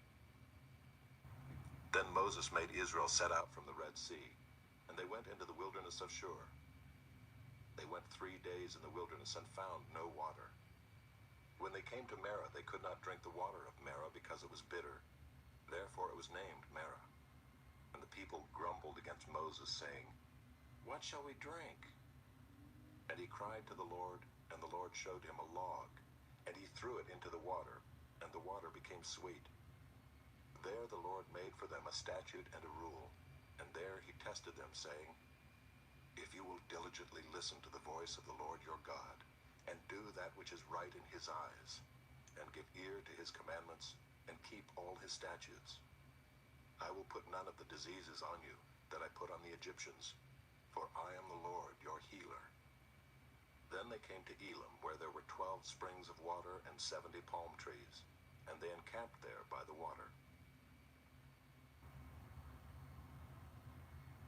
Chapter 16. They set out from Elim, and all the congregation of the people of Israel came to the wilderness of Sin, which is between Elim and Sinai, on the 15th day of the 2nd month after they had departed from the land of Egypt. And the whole congregation of the people of Israel grumbled against Moses and Aaron in the wilderness. And the people of Israel said to them, Would that we had died by the hand of the Lord in the land of Egypt, when we sat by the meat pots and ate bread to the full. For you have brought us out into this wilderness to kill this whole assembly with hunger.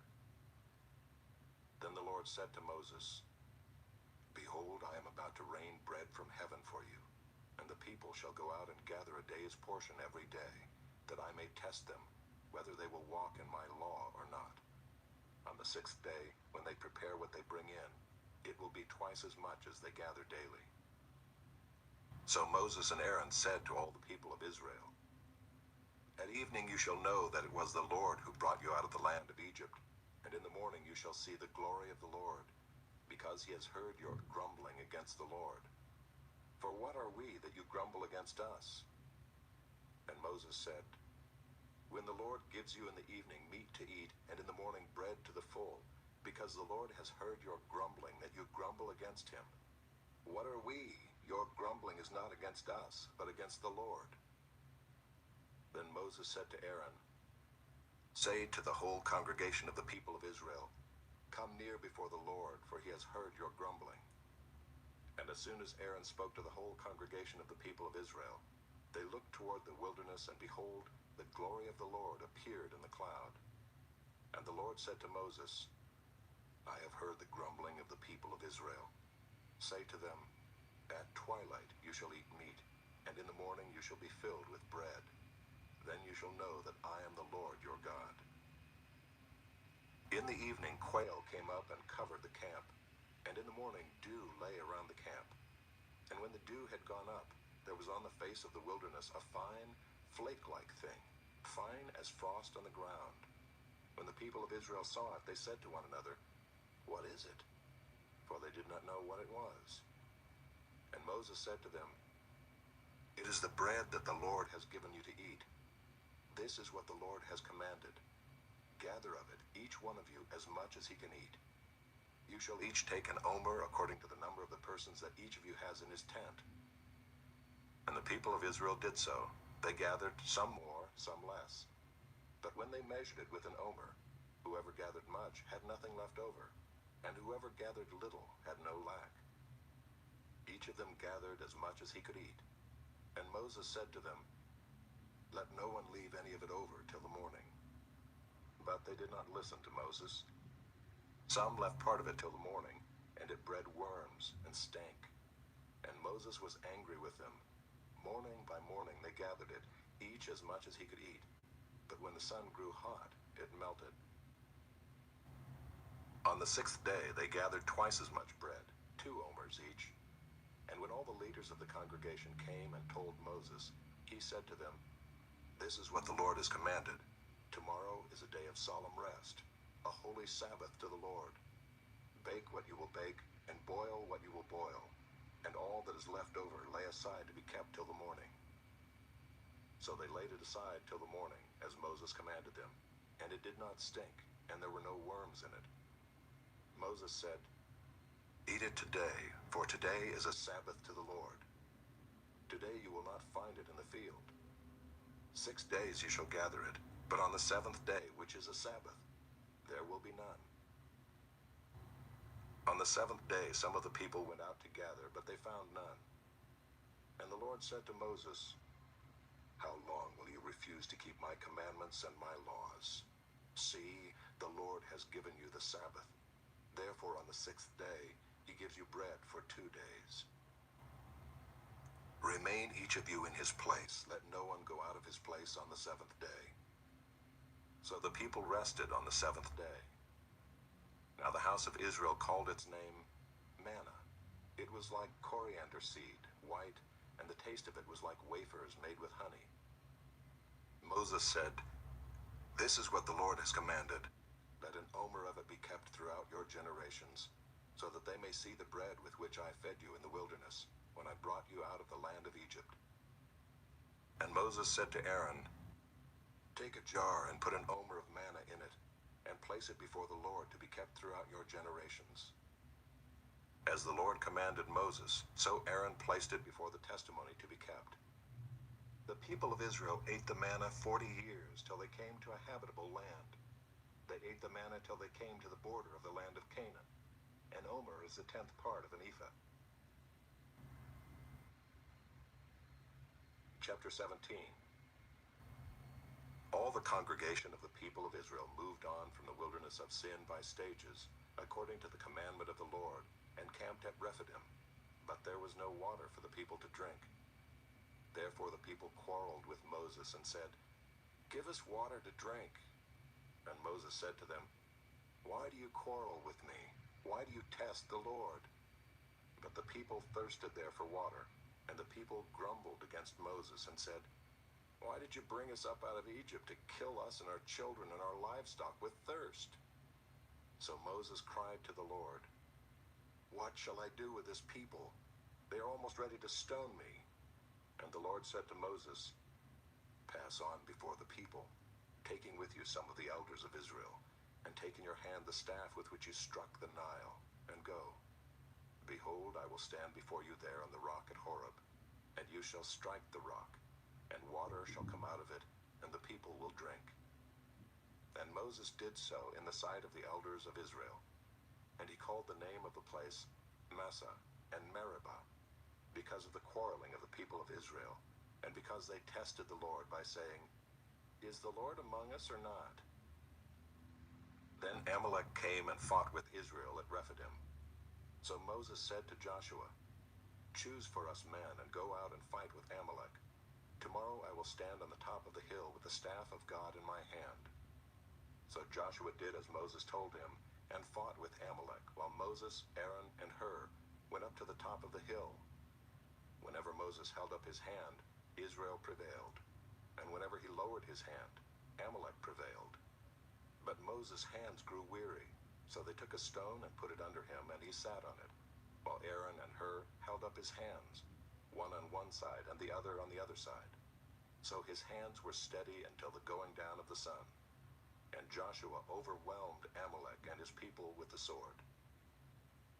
Then the Lord said to Moses, "Write this as a memorial in a book and recite it in the ears of Joshua, that I will utterly blot out the memory of Amalek from under heaven." And Moses built an altar and called the name of it, "The Lord is my banner," saying, "A hand upon the throne of the Lord. The Lord will have war with Amalek from generation to generation." Chapter 18. Jethro, the priest of Midian, Moses' father-in-law, heard of all that God had done for Moses and for Israel his people, how the Lord had brought Israel out of Egypt. Now Jethro, Moses' father-in-law, had taken Zipporah, Moses' wife, after he had sent her home, along with her 2 sons. The name of the one was Gershom, for he said, "I have been a sojourner in a foreign land." And the name of the other, Eliezer, for he said, "The God of my father was my help, and delivered me from the sword of Pharaoh." Jethro, Moses' father-in-law, came with his sons and his wife to Moses in the wilderness, where he was encamped at the mountain of God. And when he sent word to Moses, "I, your father-in-law Jethro, am coming to you with your wife and her 2 sons with her," Moses went out to meet his father-in-law and bowed down and kissed him. And they asked each other of their welfare and went into the tent. Then Moses told his father-in-law all that the Lord had done to Pharaoh and to the Egyptians for Israel's sake, all the hardship that had come upon them in the way, and how the Lord had delivered them. And Jethro rejoiced for all the good that the Lord had done to Israel, in that he had delivered them out of the hand of the Egyptians. Jethro said, "Blessed be the Lord, who has delivered you out of the hand of the Egyptians, and out of the hand of Pharaoh, and has delivered the people from under the hand of the Egyptians. Now I know that the Lord is greater than all gods, because in this affair they dealt arrogantly with the people. And Jethro, Moses' father-in-law, brought a burnt offering and sacrifices to God. And Aaron came with all the elders of Israel to eat bread with Moses' father-in-law before God. The next day Moses sat to judge the people, and the people stood around Moses from morning till evening. When Moses' father-in-law saw all that he was doing for the people, he said, "What is this that you are doing for the people? Why do you sit alone and all the people stand around you from morning till evening?" And Moses said to his father-in-law, "Because the people come to me to inquire of God. When they have a dispute, they come to me, and I decide between one person and another, and I make them know the statutes of God and his laws." Moses' father-in-law said to him, "What you are doing is not good. You and the people with you will certainly wear yourselves out, for the thing is too heavy for you. You are not able to do it alone. Now obey my voice. I will give you advice, and God be with you. You shall represent the people before God and bring their cases to God, and you shall warn them about the statutes and the laws, and make them know the way in which they must walk and what they must do. Moreover, look for able men from all the people, men who fear God, who are trustworthy and hate a bribe, and place such men over the people as chiefs of thousands, of hundreds, of fifties, and of tens. And let them judge the people at all times. Every great matter they shall bring to you, but any small matter they shall decide themselves. So it will be easier for you, and they will bear the burden with you. If you do this, God will direct you. You will be able to endure, and all this people also will go to their place in peace." So Moses listened to the voice of his father-in-law and did all that he had said. Moses chose able men out of all Israel and made them heads over the people, chiefs of thousands, of hundreds, of fifties, and of tens. And they judged the people at all times. Any hard case they brought to Moses, but any small matter they decided themselves. Then Moses let his father-in-law depart, and he went away to his own country. Chapter 19. On the third new moon after the people of Israel had gone out of the land of Egypt, on that day they came into the wilderness of Sinai. They set out from Rephidim and came into the wilderness of Sinai, and they encamped in the wilderness. There Israel encamped before the mountain, while Moses went up to God. The Lord called to him out of the mountain, saying, "Thus you shall say to the house of Jacob, and tell the people of Israel, you yourselves have seen what I did to the Egyptians, and how I bore you on eagle's wings and brought you to myself. Now therefore, if you will indeed obey my voice and keep my covenant, you shall be my treasured possession among all peoples, for all the earth is mine, and you shall be to me a kingdom of priests and a holy nation. These are the words that you shall speak to the people of Israel."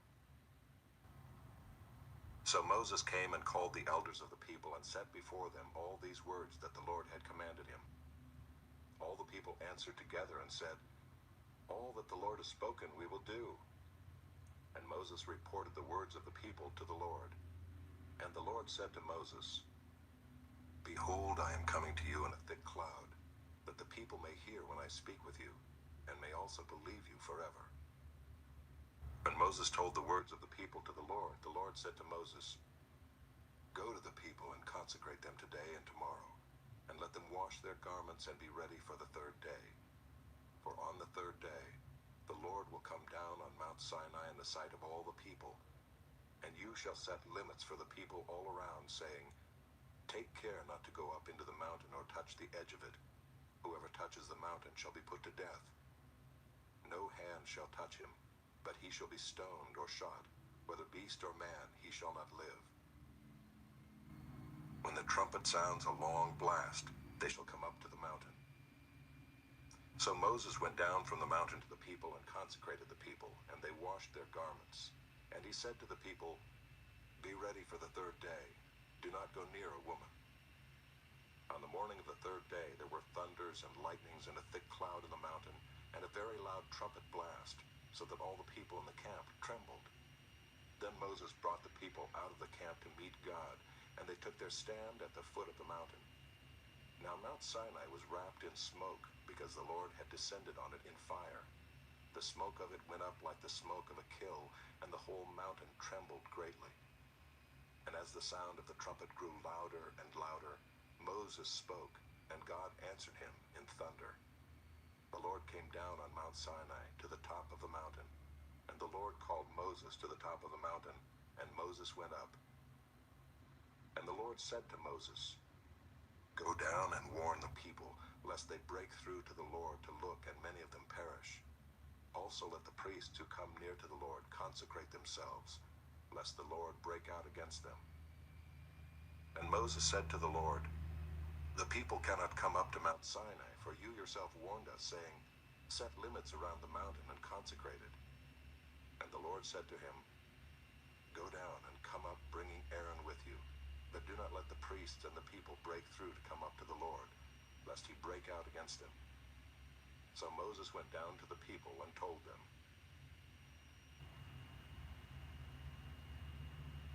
Chapter 20. And God spoke all these words, saying, "I am the Lord your God, who brought you out of the land of Egypt, out of the house of slavery. You shall have no other gods before me. You shall not make for yourself a carved image, or any likeness of anything that is in heaven above, or that is in the earth beneath, or that is in the water under the earth. You shall not bow down to them or serve them. For I, the Lord your God, am a jealous God, visiting the iniquity of the fathers on the children to the third and the fourth generation of those who hate me, but showing steadfast love to thousands of those who love me and keep my commandments. You shall not take the name of the Lord your God in vain, for the Lord will not hold him guiltless who takes his name in vain. Remember the Sabbath day, to keep it holy. 6 days you shall labor and do all your work, but the seventh day is a Sabbath to the Lord your God. On it you shall not do any work, you or your son or your daughter, your male servant or your female servant, or your livestock, or the sojourner who is within your gates. For in 6 days the Lord made heaven and earth, the sea and all that is in them, and rested on the seventh day. Therefore the Lord blessed the Sabbath day and made it holy. Honor your father and your mother, that your days may be long in the land that the Lord your God is giving you. You shall not murder. You shall not commit adultery. You shall not steal. You shall not bear false witness against your neighbor. You shall not covet your neighbor's house. You shall not covet your neighbor's wife, or his male servant, or his female servant, or his ox, or his donkey, or anything that is your neighbor's."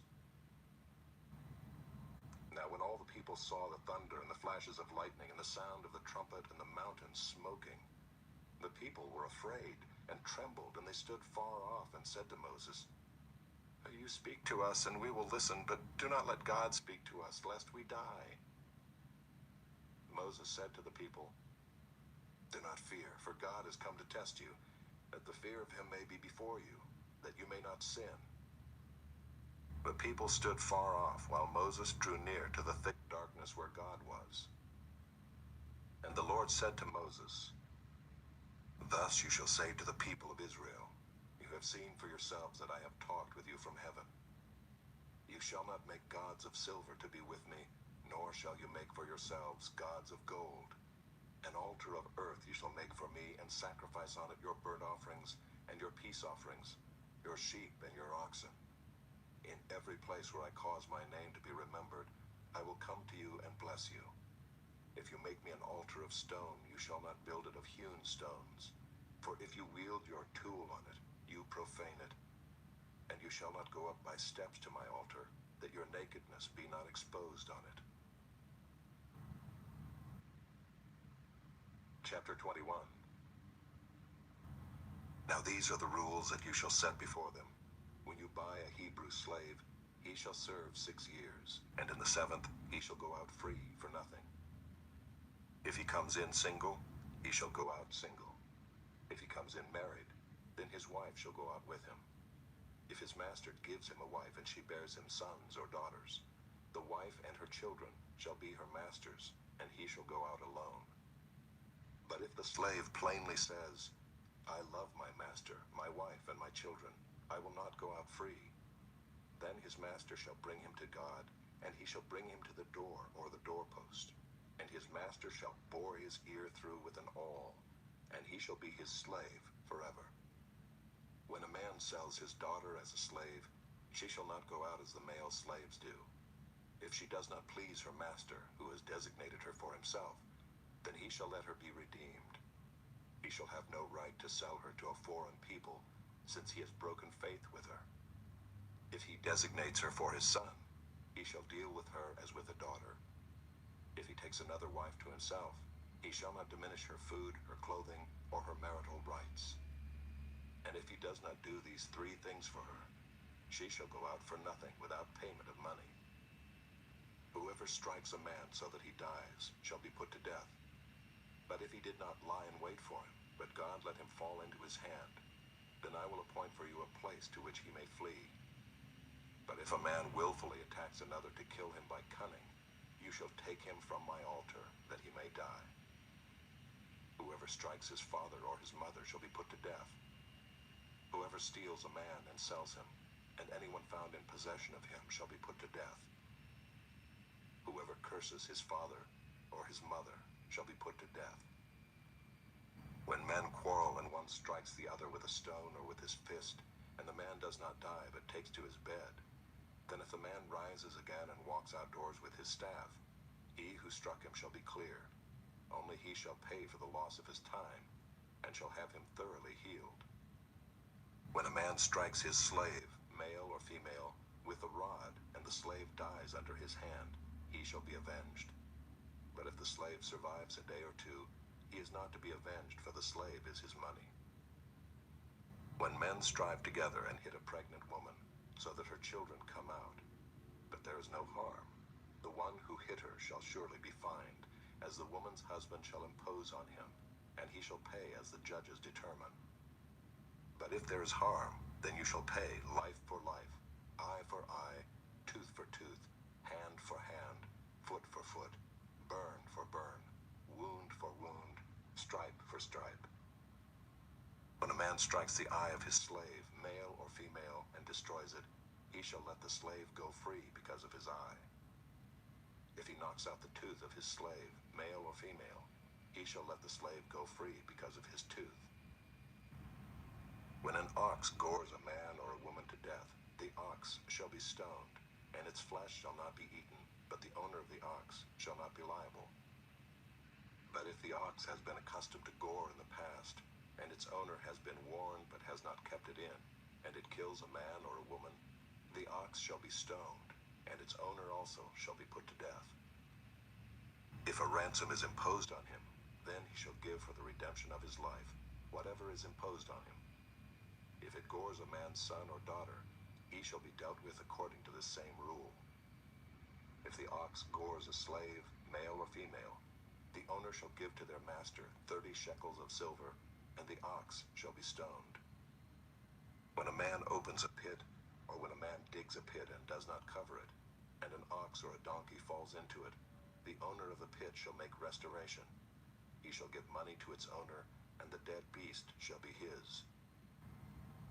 When one man's ox butts another so that it dies, then they shall sell the live ox and share its price, and the dead beast also they shall share. Or if it is known that the ox has been accustomed to gore in the past, and its owner has not kept it in, he shall repay ox for ox, and the dead beast shall be his.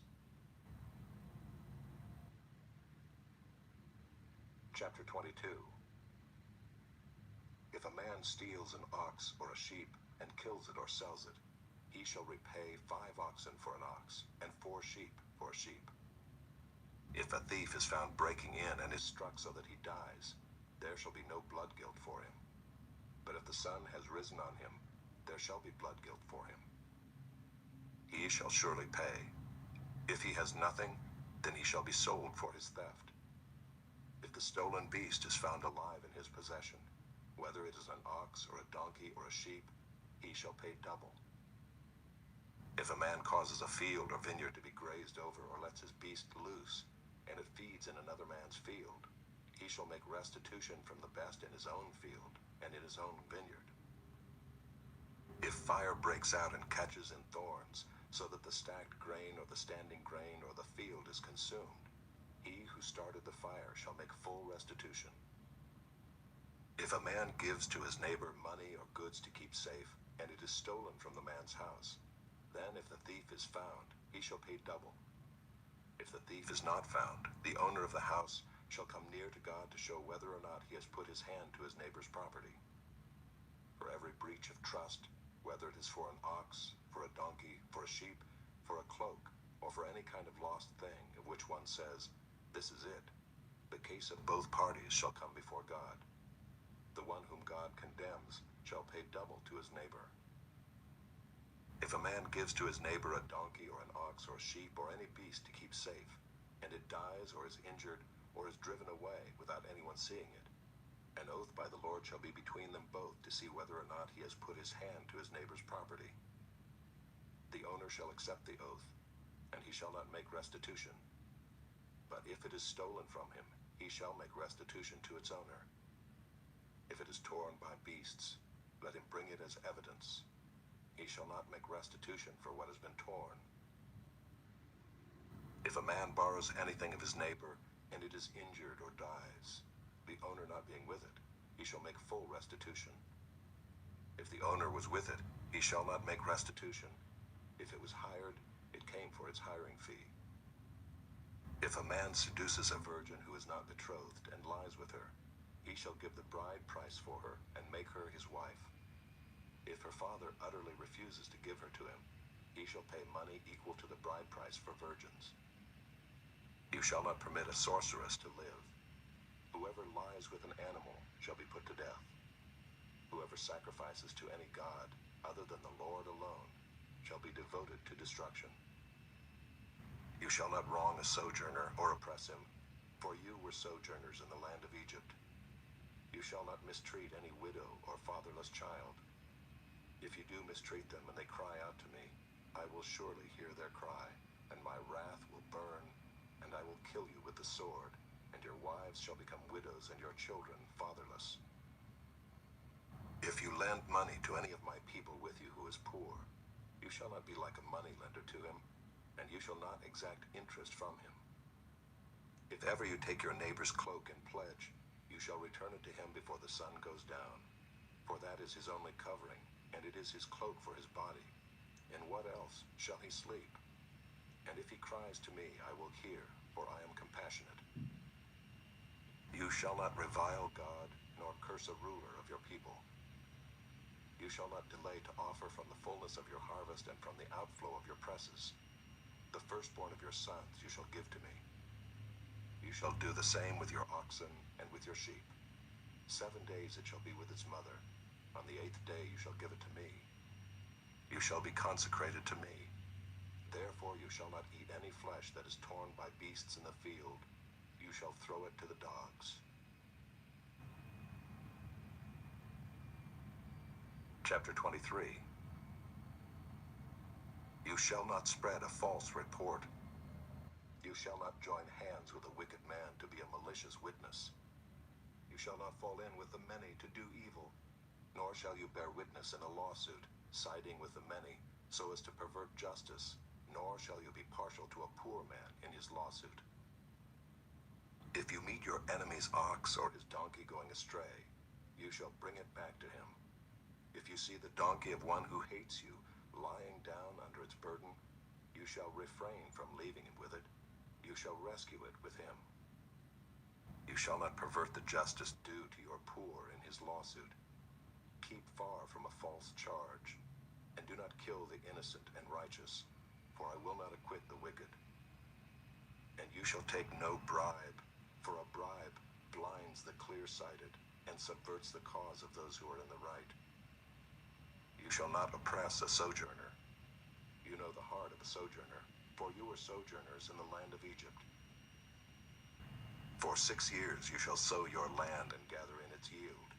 But the 7th year you shall let it rest and lie fallow, that the poor of your people may eat, and what they leave the beasts of the field may eat. You shall do likewise with your vineyard and with your olive orchard. 6 days you shall do your work, but on the 7th day you shall rest, that your ox and your donkey may have rest, and the son of your servant woman and the alien may be refreshed. Pay attention to all that I have said to you, and make no mention of the names of other gods, nor let it be heard on your lips. 3 times in the year you shall keep a feast to me. You shall keep the feast of unleavened bread. As I commanded you, you shall eat unleavened bread for 7 days at the appointed time in the month of Abib. For in it you came out of Egypt. None shall appear before me empty-handed. You shall keep the feast of harvest, of the first fruits of your labor, of what you sow in the field. You shall keep the feast of ingathering at the end of the year, when you gather in from the field the fruit of your labor. 3 times in the year shall all your males appear before the Lord God. You shall not offer the blood of my sacrifice with anything leavened, or let the fat of my feast remain until the morning. The best of the first fruits of your ground you shall bring into the house of the Lord your God. You shall not boil a young goat in its mother's milk. Behold, I send an angel before you to guard you on the way, and to bring you to the place that I have prepared. Pay careful attention to him and obey his voice. Do not rebel against him, for he will not pardon your transgression, for my name is in him. But if you carefully obey his voice and do all that I say, then I will be an enemy to your enemies, and an adversary to your adversaries. When my angel goes before you and brings you to the Amorites and the Hittites and the Perizzites and the Canaanites, the Hivites and the Jebusites, and I blot them out, you shall not bow down to their gods, nor serve them, nor do as they do, but you shall utterly overthrow them and break their pillars in pieces. You shall serve the Lord your God, and he will bless your bread and your water, and I will take sickness away from among you. None shall miscarry or be barren in your land. I will fulfill the number of your days. I will send my terror before you, and will throw into confusion all the people against whom you shall come. And I will make all your enemies turn their backs to you. And I will send hornets before you, which shall drive out the Hivites, the Canaanites, and the Hittites from before you. I will not drive them out from before you in 1 year, lest the land become desolate and the wild beasts multiply against you. Little by little I will drive them out from before you, until you have increased and possessed the land. And I will set your border from the Red Sea to the Sea of the Philistines, and from the wilderness to the Euphrates. For I will give the inhabitants of the land into your hand, and you shall drive them out before you. You shall make no covenant with them and their gods. They shall not dwell in your land, lest they make you sin against me.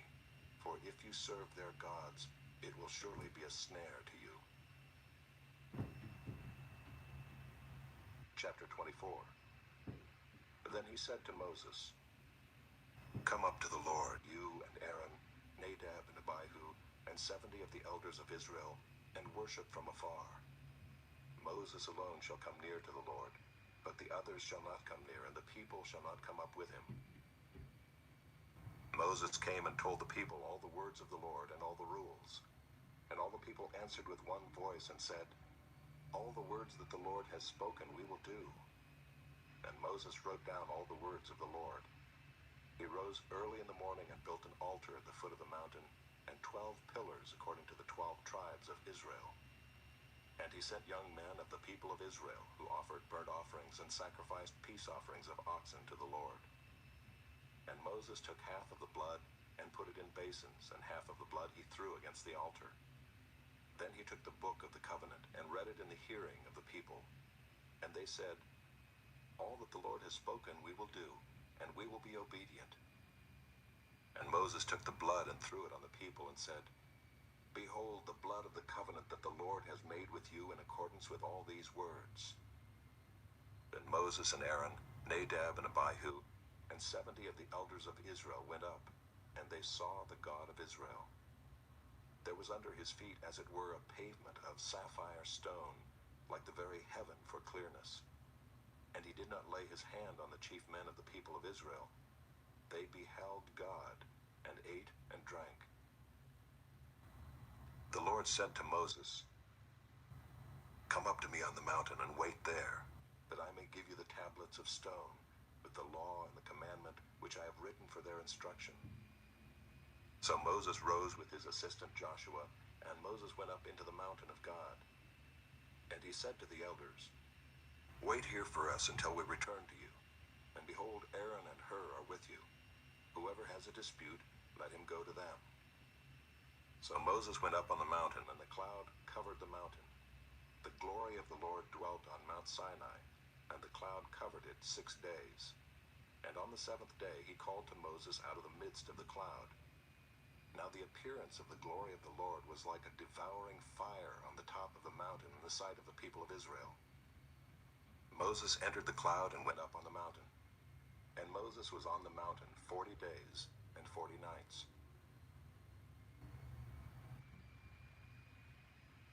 Chapter 25. The Lord said to Moses, "Speak to the people of Israel, that they take for me a contribution. From every man whose heart moves him, you shall receive the contribution from me.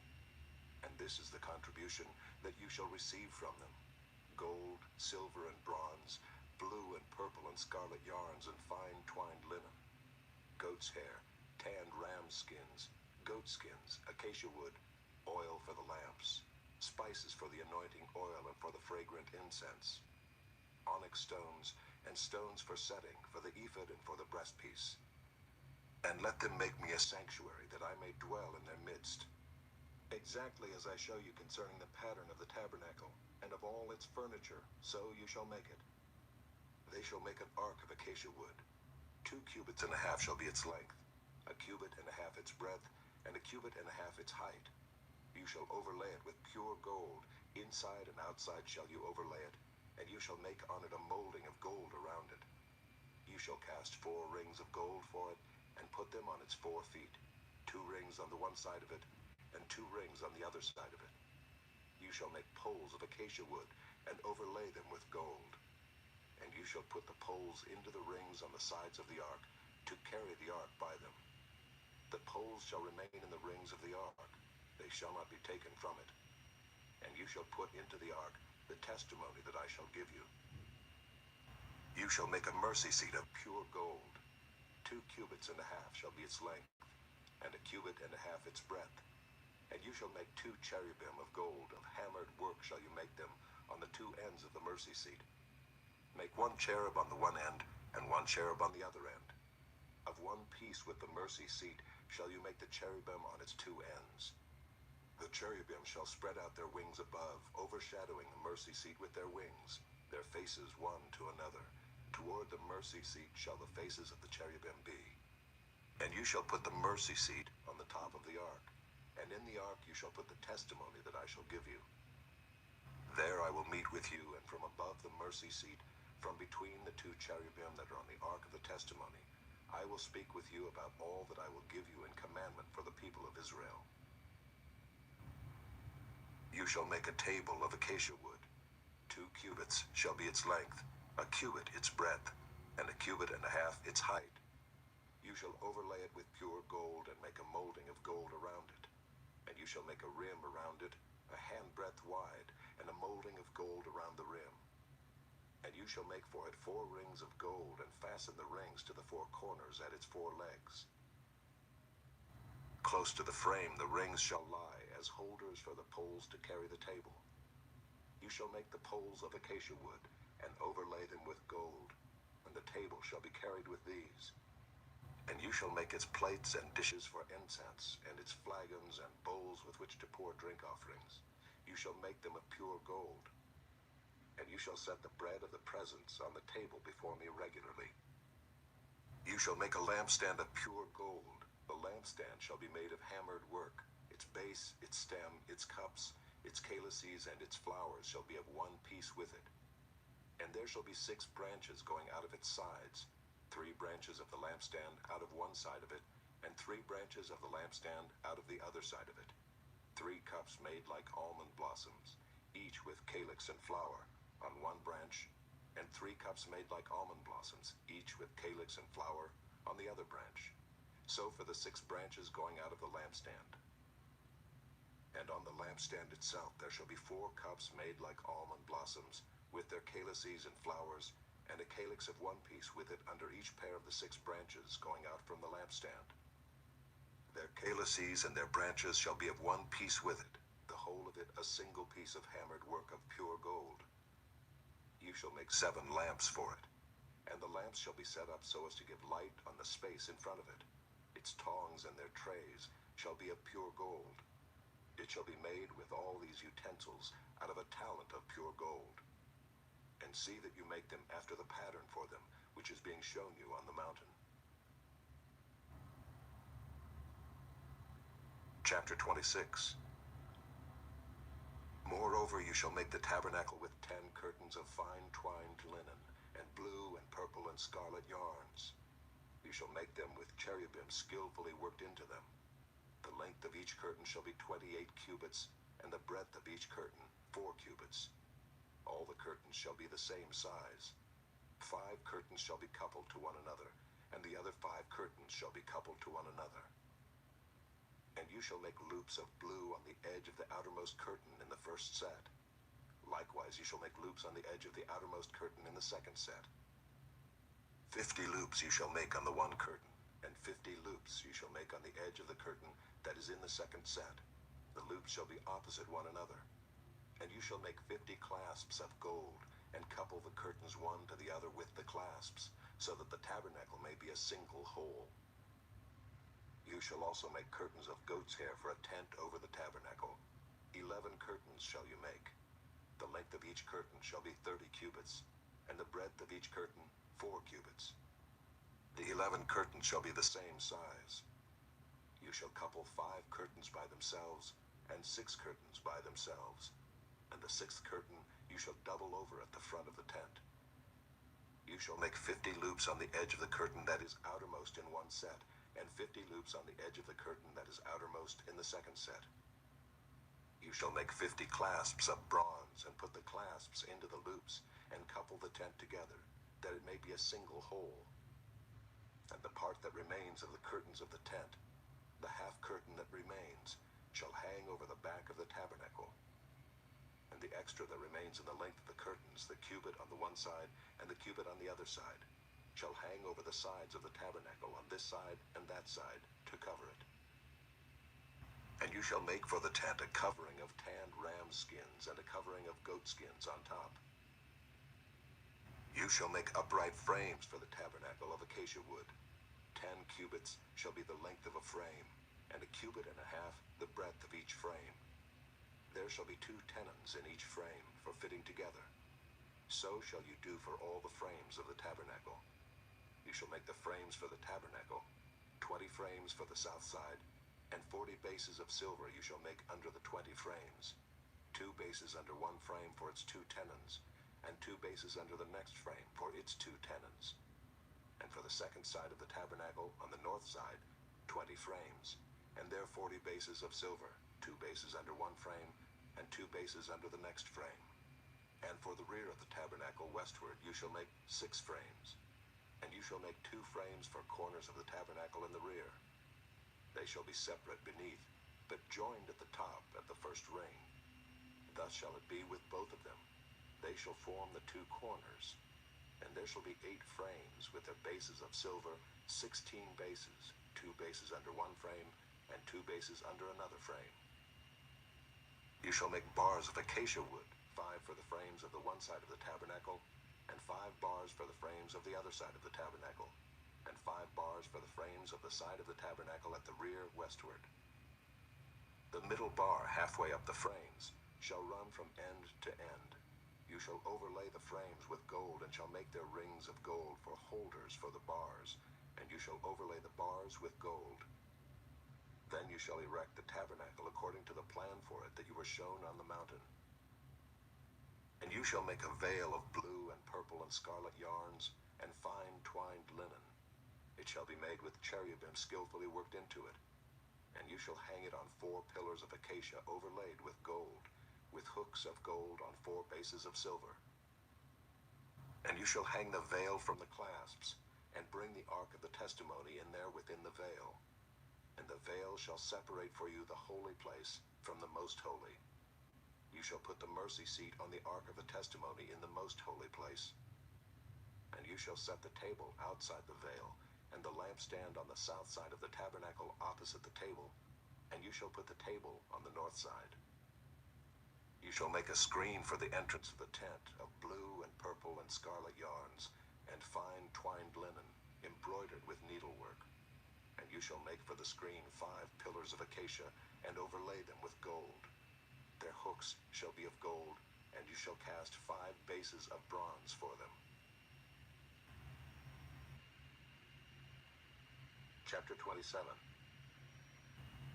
You shall make the altar of acacia wood 5 cubits long, and 5 cubits broad. The altar shall be square, and its height shall be 3 cubits. And you shall make horns for it on its 4 corners. Its horns shall be of one piece with it, and you shall overlay it with bronze. You shall make pots for it to receive its ashes, and shovels and basins and forks and fire pans. You shall make all its utensils of bronze. You shall also make for it a grating, a network of bronze, and on the net you shall make 4 bronze rings at its 4 corners. And you shall set it under the ledge of the altar, so that the net extends halfway down the altar. And you shall make poles for the altar, poles of acacia wood, and overlay them with bronze. And the poles shall be put through the rings, so that the poles are on the 2 sides of the altar when it is carried. You shall make it hollow with boards. As it has been shown you on the mountain, so shall it be made. You shall make the court of the tabernacle. On the south side the court shall have hangings of fine twined linen, 100 cubits long for one side. Its 20 pillars and their 20 bases shall be of bronze, but the hooks of the pillars and their fillets shall be of silver. And likewise for its length on the north side, there shall be hangings 100 cubits long, its pillars 20, and their bases 20, of bronze, but the hooks of the pillars and their fillets shall be of silver.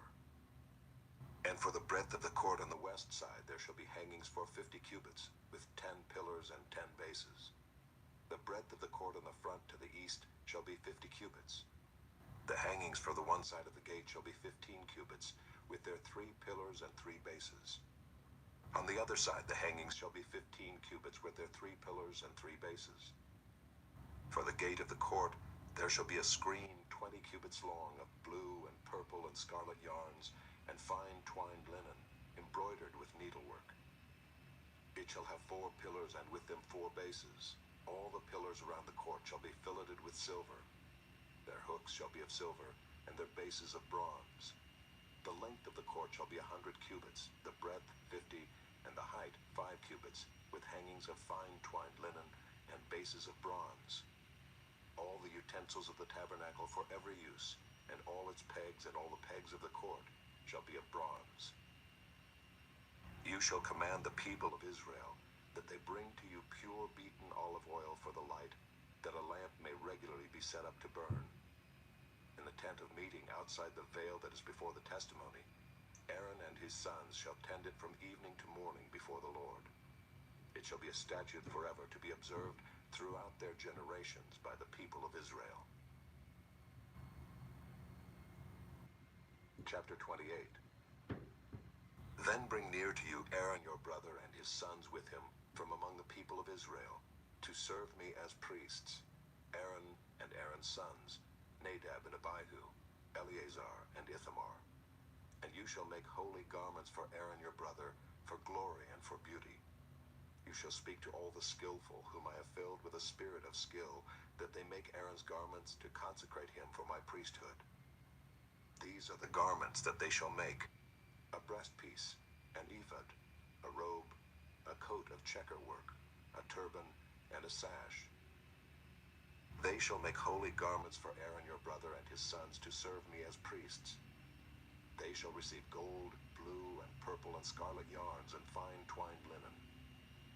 And they shall make the ephod of gold, of blue, and purple, and scarlet yarns, and of fine twined linen, skillfully worked. It shall have 2 shoulder pieces attached to its 2 edges, so that it may be joined together.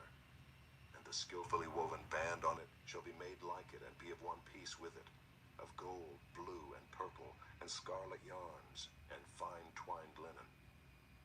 You shall take 2 onyx stones and engrave on them the names of the sons of Israel, 6 of their names on the one stone, and the names of the remaining 6 on the other stone.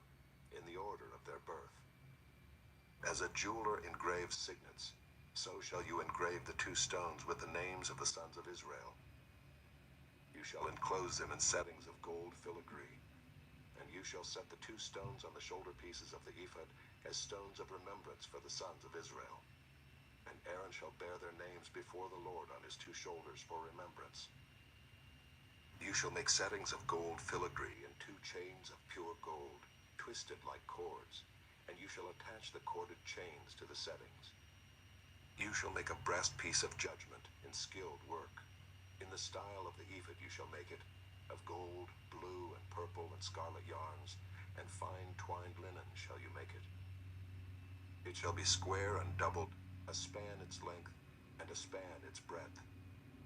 You shall set in it 4 rows of stones. A row of sardius, topaz, and carbuncle shall be the first row, and the second row an emerald, a sapphire, and a diamond, and the third row a jacinth, an agate, and an amethyst, and the 4th row a beryl, an onyx, and a jasper. They shall be set in gold filigree. There shall be 12 stones with their names according to the names of the sons of Israel. They shall be like signets, each engraved with its name for the 12 tribes. You shall make for the breastpiece twisted chains like cords of pure gold. And you shall make for the breastpiece 2 rings of gold, and put the 2 rings on the 2 edges of the breastpiece. And you shall put the 2 cords of gold in the 2 rings at the edges of the breastpiece. The 2 ends of the 2 cords you shall attach to the 2 settings of filigree, and so attach it in front to the shoulder pieces of the ephod. You shall make 2 rings of gold, and put them at the 2 ends of the breastpiece, on its inside edge next to the ephod. And you shall make 2 rings of gold, and attach them in front to the lower part of the 2 shoulder pieces of the ephod, at its seam above the skillfully woven band of the ephod. And they shall bind the breastpiece by its rings to the rings of the ephod with a lace of blue, so that it may lie on the skillfully woven band of the ephod, so that the breastpiece shall not come loose from the ephod. So Aaron shall bear the names of the sons of Israel in the breastpiece of judgment on his heart, when he goes into the holy place, to bring them to regular remembrance before the Lord. And in the breastpiece of judgment you shall put the Urim and the Thummim, and they shall be on Aaron's heart when he goes in before the Lord. Thus Aaron shall bear the judgment of the people of Israel on his heart before the Lord regularly. You shall make the robe of the ephod all of blue. It shall have an opening for the head in the middle of it, with a woven binding around the opening, like the opening in a garment, so that it may not tear. On its hem you shall make pomegranates of blue and purple and scarlet yarns, around its hem with bells of gold between them, a golden bell and a pomegranate, a golden bell and a pomegranate around the hem of the robe. And it shall be on Aaron when he ministers, and its sound shall be heard when he goes into the holy place before the Lord, and when he comes out, so that he does not die. You shall make a plate of pure gold, and engrave on it, like the engraving of a signet, holy to the Lord. And you shall fasten it on the turban by a cord of blue. It shall be on the front of the turban. It shall be on Aaron's forehead, and Aaron shall bear any guilt from the holy things that the people of Israel consecrate as their holy gifts. It shall regularly be on his forehead, that they may be accepted before the Lord. You shall weave the coat in checker work of fine linen, and you shall make a turban of fine linen, and you shall make a sash embroidered with needlework. For Aaron's sons you shall make coats and sashes and caps. You shall make them for glory and beauty. And you shall put them on Aaron your brother and on his sons with him, and shall anoint them and ordain them and consecrate them, that they may serve me as priests. You shall make for them linen undergarments to cover their naked flesh. They shall reach from the hips to the thighs, and they shall be on Aaron and on his sons when they go into the tent of meeting, or when they come near the altar to minister in the holy place, lest they bear guilt and die. This shall be a statute forever for him and for his offspring after him. Chapter 29. Now this is what you shall do to them, to consecrate them, that they may serve me as priests. Take 1 bull of the herd and 2 rams without blemish, and unleavened bread, unleavened cakes cakes mixed with oil, and unleavened wafers smeared with oil. You shall make them of fine wheat flour. You shall put them in one basket, and bring them in the basket, and bring the bull and the 2 rams. You shall bring Aaron and his sons to the entrance of the tent of meeting, and wash them with water. Then you shall take the garments, and put on Aaron the coat and the robe of the ephod, and the breastpiece, and gird him with the skillfully woven band of the ephod. And you shall set the turban on his head, and put the holy crown on the turban. You shall take the anointing oil, and pour it on his head, and anoint him. Then you shall bring his sons, and put coats on them, and you shall gird Aaron and his sons with sashes, and bind caps on them. And the priesthood shall be theirs by a statute forever. Thus you shall ordain Aaron and his sons. Then you shall bring the bull before the tent of meeting. Aaron and his sons shall lay their hands on the head of the bull. Then you shall kill the bull before the Lord at the entrance of the tent of meeting, and shall take part of the blood of the bull, and put it on the horns of the altar with your finger, and the rest of the blood you shall pour out at the base of the altar. And you shall take all the fat that covers the entrails, and the long lobe of the liver, and the 2 kidneys with the fat that is on them, and burn them on the altar. But the flesh of the bull and its skin and its dung you shall burn with fire outside the camp. It is a sin offering. Then you shall take one of the rams, and Aaron and his sons shall lay their hands on the head of the ram. And you shall kill the ram, and shall take its blood, and throw it against the sides of the altar. Then you shall cut the ram into pieces, and wash its entrails and its legs, and put them with its pieces and its head, and burn the whole ram on the altar. It is a burnt offering to the Lord. It is a pleasing aroma, a food offering to the Lord. You shall take the other ram, and Aaron and his sons shall lay their hands on the head of the ram. And you shall kill the ram, and take part of its blood, and put it on the tip of the right ear of Aaron, and on the tips of the right ears of his sons, and on the thumbs of their right hands, and on the great toes of their right feet, and throw the rest of the blood against the sides of the altar. Then you shall take part of the blood that is on the altar, and of the anointing oil, and sprinkle it on Aaron and his garments, and on his sons garments with him. He and his garments shall be holy, and his sons' garments with him. You shall also take the fat from the ram, and the fat tail, and the fat that covers the entrails, and the long lobe of the liver, and the 2 kidneys with the fat that is on them, and the right thigh, for it is a ram of ordination, and 1 loaf of bread, and 1 cake of bread made with oil, and 1 wafer out of the basket of unleavened bread that is before the Lord. You shall put all these on the palms of Aaron, and on the palms of his sons, and wave them for a wave offering before the Lord. Then you shall take them from their hands, and burn them on the altar on top of the burnt offering, as a pleasing aroma before the Lord. It is a food offering to the Lord. You shall take the breast of the ram of Aaron's ordination, and wave it for a wave offering before the Lord, and it shall be your portion. And you shall consecrate the breast of the wave offering that is waved, and the thigh of the priest's portion that is contributed from the ram of ordination, from what was Aaron's and his sons. It shall be for Aaron and his sons as a perpetual due from the people of Israel, for it is a contribution. It shall be a contribution from the people of Israel, from their peace offerings, their contribution to the Lord. The holy garments of Aaron shall be for his sons after him. They shall be anointed in them and ordained in them. The son who succeeds him as priest, who comes into the tent of meeting to minister in the holy place, shall wear them 7 days. You shall take the ram of ordination, and boil its flesh in a holy place. And Aaron and his sons shall eat the flesh of the ram and the bread that is in the basket in the entrance of the tent of meeting. They shall eat those things with which atonement was made at their ordination and consecration, but an outsider shall not eat of them, because they are holy. And if any of the flesh for the ordination or of the bread remain until the morning, then you shall burn the remainder with fire.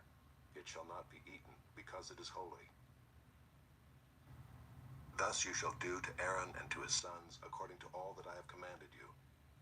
Through 7 days shall you ordain them, and every day you shall offer a bull as a sin offering for atonement. Also you shall purify the altar when you make atonement for it, and shall anoint it to consecrate it. 7 days you shall make atonement for the altar and consecrate it, and the altar shall be most holy.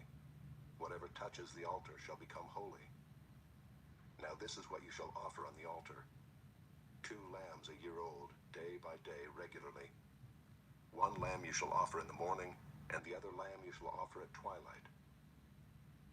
And with the first lamb 1/10 measure of fine flour, mingled with 1/4 of a hin of beaten oil, and 1/4 of a hin of wine for a drink offering. The other lamb you shall offer at twilight, and shall offer with it a grain offering and its drink offering, as in the morning, for a pleasing aroma, a food offering to the Lord. It shall be a regular burnt offering throughout your generations at the entrance of the tent of meeting before the Lord, where I will meet with you to speak to you there. There I will meet with the people of Israel, and it shall be sanctified by my glory.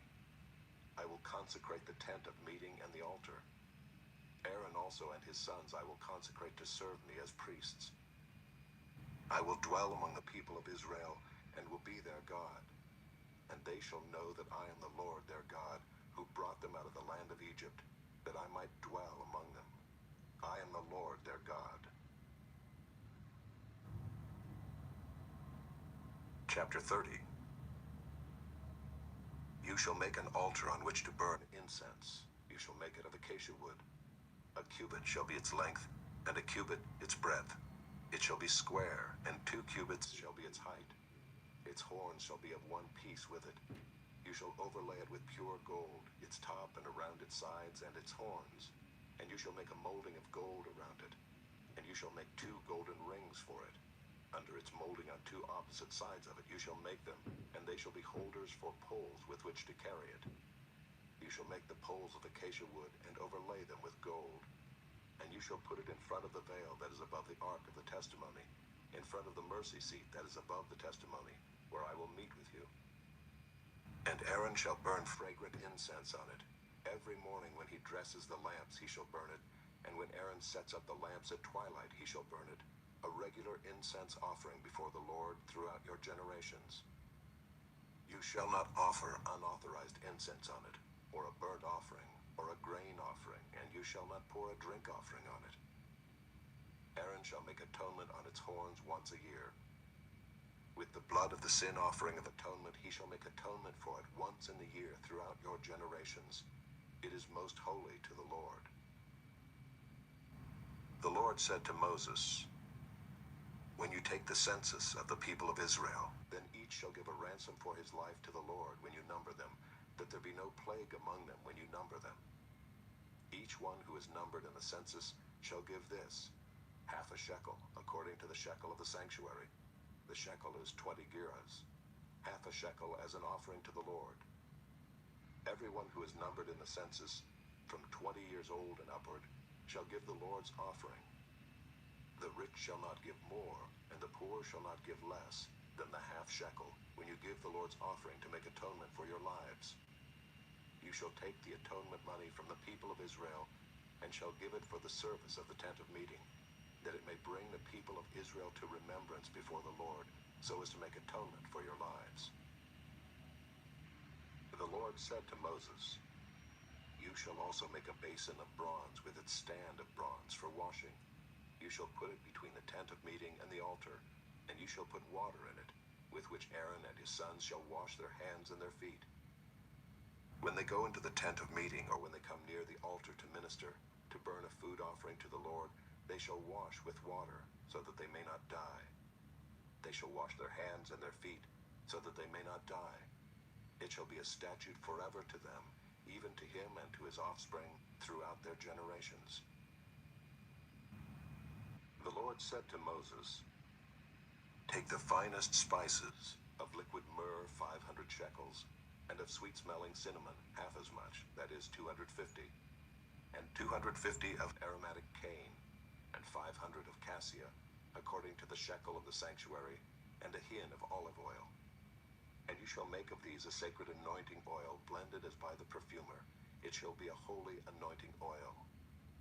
With it you shall anoint the tent of meeting and the ark of the testimony, and the table and all its utensils, and the lampstand and its utensils, and the altar of incense, and the altar of burnt offering with all its utensils, and the basin and its stand. You shall consecrate them, that they may be most holy. Whatever touches them will become holy. You shall anoint Aaron and his sons and consecrate them, that they may serve me as priests. And you shall say to the people of Israel, this shall be my holy anointing oil throughout your generations.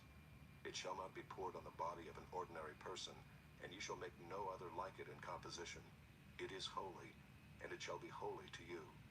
Whoever compounds any like it, or whoever puts any of it on an outsider, shall be cut off from his people. The Lord said to Moses, take sweet spices, stacte and onycha and galbanum, sweet spices with pure frankincense. Of each there shall be an equal part. And make an incense blended as by the perfumer, seasoned with salt, pure and holy. You shall beat some of it very small, and put part of it before the testimony in the tent of meeting, where I shall meet with you. It shall be most holy for you. And the incense that you shall make according to its composition you shall not make for yourselves. It shall be for you holy to the Lord. Whoever makes any like it to use as perfume shall be cut off from his people. Chapter 31. The Lord said to Moses, see, I have called by my name Bezalel the son of Uri, son of Hur, of the tribe of Judah, and I have filled him with the Spirit of God, with ability and intelligence, with knowledge and all craftsmanship, to devise artistic designs, to work in gold, silver, and bronze, in cutting stones for setting, and in carving wood, to work in every craft. And behold, I have appointed with him Aholiab, the son of Ahisamach, of the tribe of Dan. And I have given to all able men ability, that they may make all that I have commanded you, the tent of meeting and the ark of the testimony, and the mercy seat that is on it, and all the furnishings of the tent, the table and its utensils, and the pure lampstand with all its utensils, and the altar of incense, and the altar of burnt offering with all its utensils, and the basin and its stand, and the finely worked garments, the holy garments for Aaron the priest, and the garments of his sons, for their service as priests, and the anointing oil, and the fragrant incense for the holy place. According to all that I have commanded you, they shall do. And the Lord said to Moses, you are to speak to the people of Israel and say, above all you shall keep my Sabbaths, for this is a sign between me and you throughout your generations, that you may know that I, the Lord, sanctify you. You shall keep the Sabbath, because it is holy for you. Everyone who profanes it shall be put to death. Whoever does any work on it, that soul shall be cut off from among his people. 6 days shall work be done, but the seventh day is a Sabbath of solemn rest, holy to the Lord. Whoever does any work on the Sabbath day shall be put to death. Therefore the people of Israel shall keep the Sabbath, observing the Sabbath throughout their generations as a covenant forever. It is a sign forever between me and the people of Israel, that in 6 days the Lord made heaven and earth, and on the seventh day he rested and was refreshed. And he gave to Moses, when he had finished speaking with him on Mount Sinai, the 2 tablets of the testimony, tablets of stone, written with the finger of God. Chapter 32.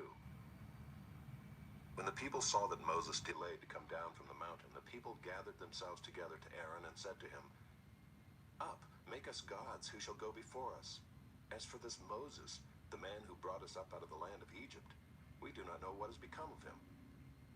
So Aaron said to them, take off the rings of gold that are in the ears of your wives, your sons, and your daughters, and bring them to me.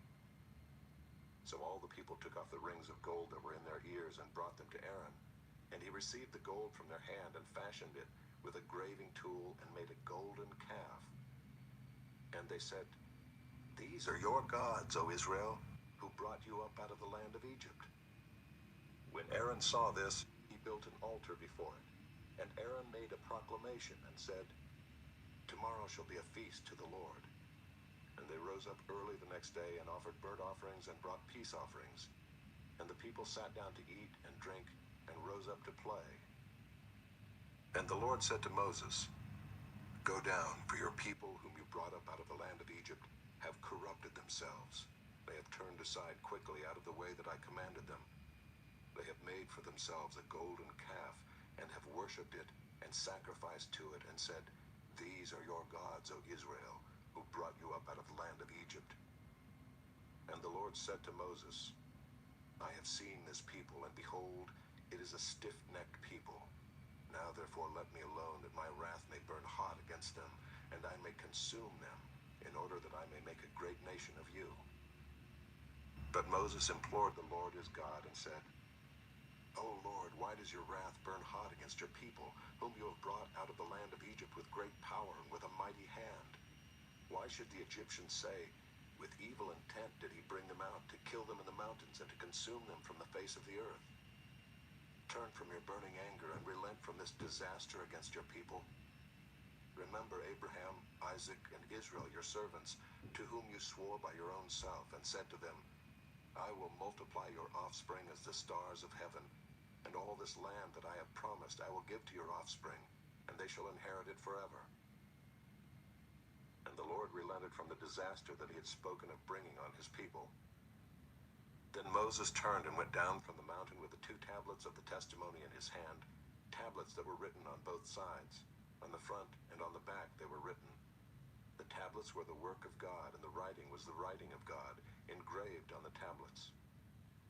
When Joshua heard the noise of the people as they shouted, he said to Moses, There is a noise of war in the camp. But he said, It is not the sound of shouting for victory, or the sound of the cry of defeat, but the sound of singing that I hear. And as soon as he came near the camp and saw the calf and the dancing, Moses' anger burned hot, and he threw the tablets out of his hands and broke them at the foot of the mountain. He took the calf that they had made and burned it with fire and ground it to powder and scattered it on the water and made the people of Israel drink it. And Moses said to Aaron, What did this people do to you that you have brought such a great sin upon them? And Aaron said, Let not the anger of my Lord burn hot. You know the people, that they are set on evil. For they said to me, Make us gods who shall go before us. As for this Moses, the man who brought us up out of the land of Egypt, we do not know what has become of him. So I said to them, Let any who have gold take it off. So they gave it to me, and I threw it into the fire, and out came this calf.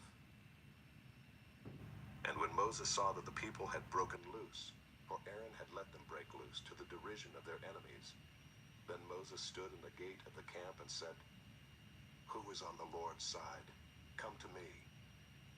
And all the sons of Levi gathered around him, and he said to them, Thus says the Lord God of Israel, Put your sword on your side, each of you, and go to and fro from gate to gate throughout the camp, and each of you kill his brother and his companion and his neighbor.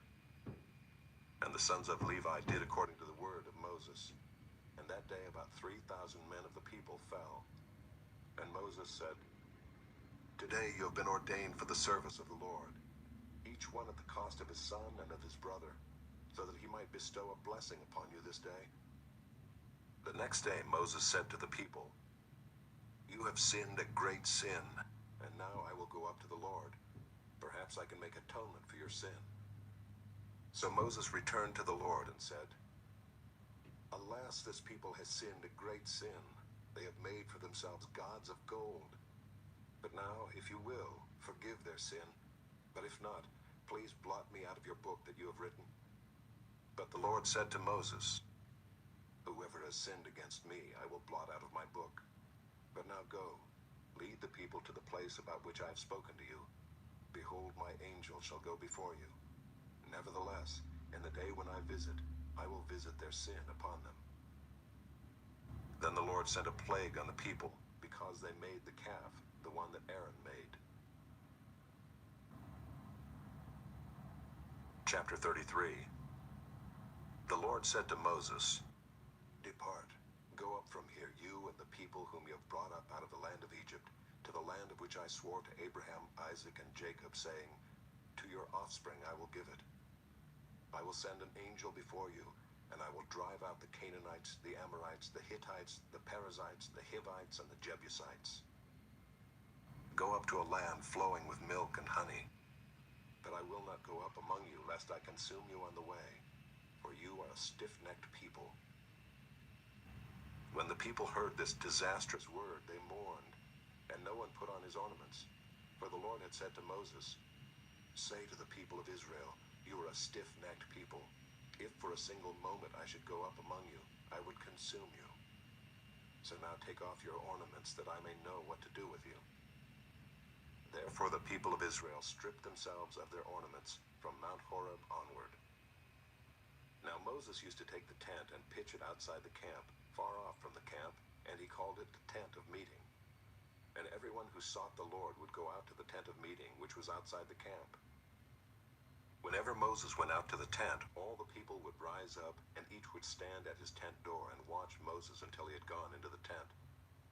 When Moses entered the tent, the pillar of cloud would descend and stand at the entrance of the tent, and the Lord would speak with Moses. And when all the people saw the pillar of cloud standing at the entrance of the tent, all the people would rise up and worship, each at his tent door. Thus the Lord used to speak to Moses face to face, as a man speaks to his friend. When Moses turned again into the camp, his assistant Joshua the son of Nun, a young man, would not depart from the tent. Moses said to the Lord, "See, you say to me, bring up this people, but you have not let me know whom you will send with me. Yet you have said, I know you by name, and you have also found favor in my sight. Now therefore, if I have found favor in your sight, please show me now your ways, that I may know you in order to find favor in your sight. Consider too that this nation is your people." And he said, "My presence will go with you, and I will give you rest." And he said to him, "If your presence will not go with me, do not bring us up from here. For how shall it be known that I have found favor in your sight, I and your people? Is it not in your going with us, so that we are distinct, I and your people, from every other people on the face of the earth?" And the Lord said to Moses, "This very thing that you have spoken I will do, for you have found favor in my sight, and I know you by name." Moses said, "Please show me your glory." And he said, "I will make all my goodness pass before you, and will proclaim before you my name, the Lord. And I will be gracious to whom I will be gracious, and will show mercy on whom I will show mercy."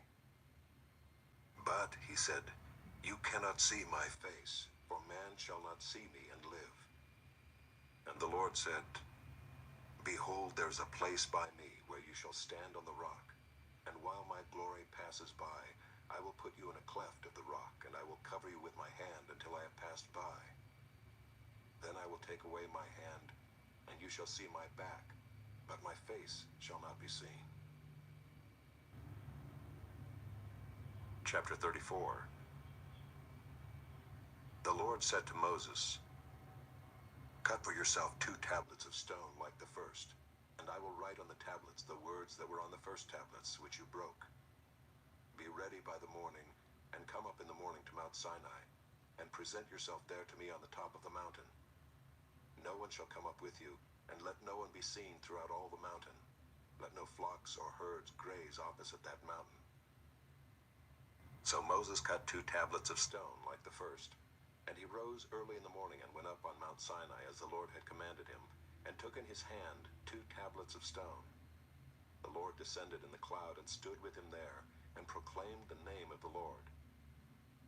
The Lord passed before him and proclaimed, the Lord, a God merciful and gracious, slow to anger and abounding in steadfast love and faithfulness, keeping steadfast love for thousands, forgiving iniquity and transgression and sin, but who will by no means clear the guilty, visiting the iniquity of the fathers on the children and the children's children, to the 3rd and the 4th generation. And Moses quickly bowed his head toward the earth and worshipped. And he said, "If now I have found favor in your sight, O Lord, please let the Lord go in the midst of us, for it is a stiff-necked people, and pardon our iniquity and our sin, and take us for your inheritance." And he said, "Behold, I am making a covenant. Before all your people I will do marvels, such as have not been created in all the earth, or in any nation, and all the people among whom you are shall see the work of the Lord, for it is an awesome thing that I will do with you. Observe what I command you this day. Behold, I will drive out before you the Amorites, the Canaanites, the Hittites, the Perizzites, the Hivites, and the Jebusites. Take care lest you make a covenant with the inhabitants of the land to which you go, lest it become a snare in your midst. You shall tear down their altars and break their pillars, and cut down their Asherim. For you shall worship no other God, for the Lord, whose name is jealous, is a jealous God. Lest you make a covenant with the inhabitants of the land, and when they whore after their gods and sacrifice to their gods, and you are invited, you eat of his sacrifice, and you take of their daughters for your sons, and their daughters whore after their gods, and make your sons whore after their gods. You shall not make for yourself any gods of cast metal. You shall keep the feast of unleavened bread. 7 days you shall eat unleavened bread, as I commanded you, at the time appointed in the month Abib. For in the month Abib you came out from Egypt. All that open the womb are mine. All your male livestock, the firstborn of cow and sheep. The firstborn of a donkey you shall redeem with a lamb. Or if you will not redeem it, you shall break its neck. All the firstborn of your sons you shall redeem, and none shall appear before me empty-handed. 6 days you shall work, but on the 7th day you shall rest. In plowing time and in harvest you shall rest. You shall observe the feast of weeks, the firstfruits of wheat harvest, and the feast of ingathering at the year's end. 3 times in the year shall all your males appear before the Lord God, the God of Israel. For I will cast out nations before you, and enlarge your borders. No one shall covet your land, when you go up to appear before the Lord your God 3 times in the year. You shall not offer the blood of my sacrifice with anything leavened, or let the sacrifice of the feast of the Passover remain until the morning. The best of the firstfruits of your ground you shall bring to the house of the Lord your God. You shall not boil a young goat in its mother's milk. And the Lord said to Moses, Write these words, for in accordance with these words I have made a covenant with you and with Israel. So he was there with the Lord 40 days and 40 nights. He neither ate bread nor drank water. And he wrote on the tablets the words of the covenant, the 10 Commandments. When Moses came down from Mount Sinai with the 2 tablets of the testimony in his hand as he came down from the mountain, Moses did not know that the skin of his face shone because he had been talking with God. Aaron and all the people of Israel saw Moses, and behold, the skin of his face shone, and they were afraid to come near him. But Moses called to them, and Aaron and all the leaders of the congregation returned to him, and Moses talked with them. Afterward all the people of Israel came near, and he commanded them all that the Lord had spoken with him in Mount Sinai. And when Moses had finished speaking with them, he put a veil over his face.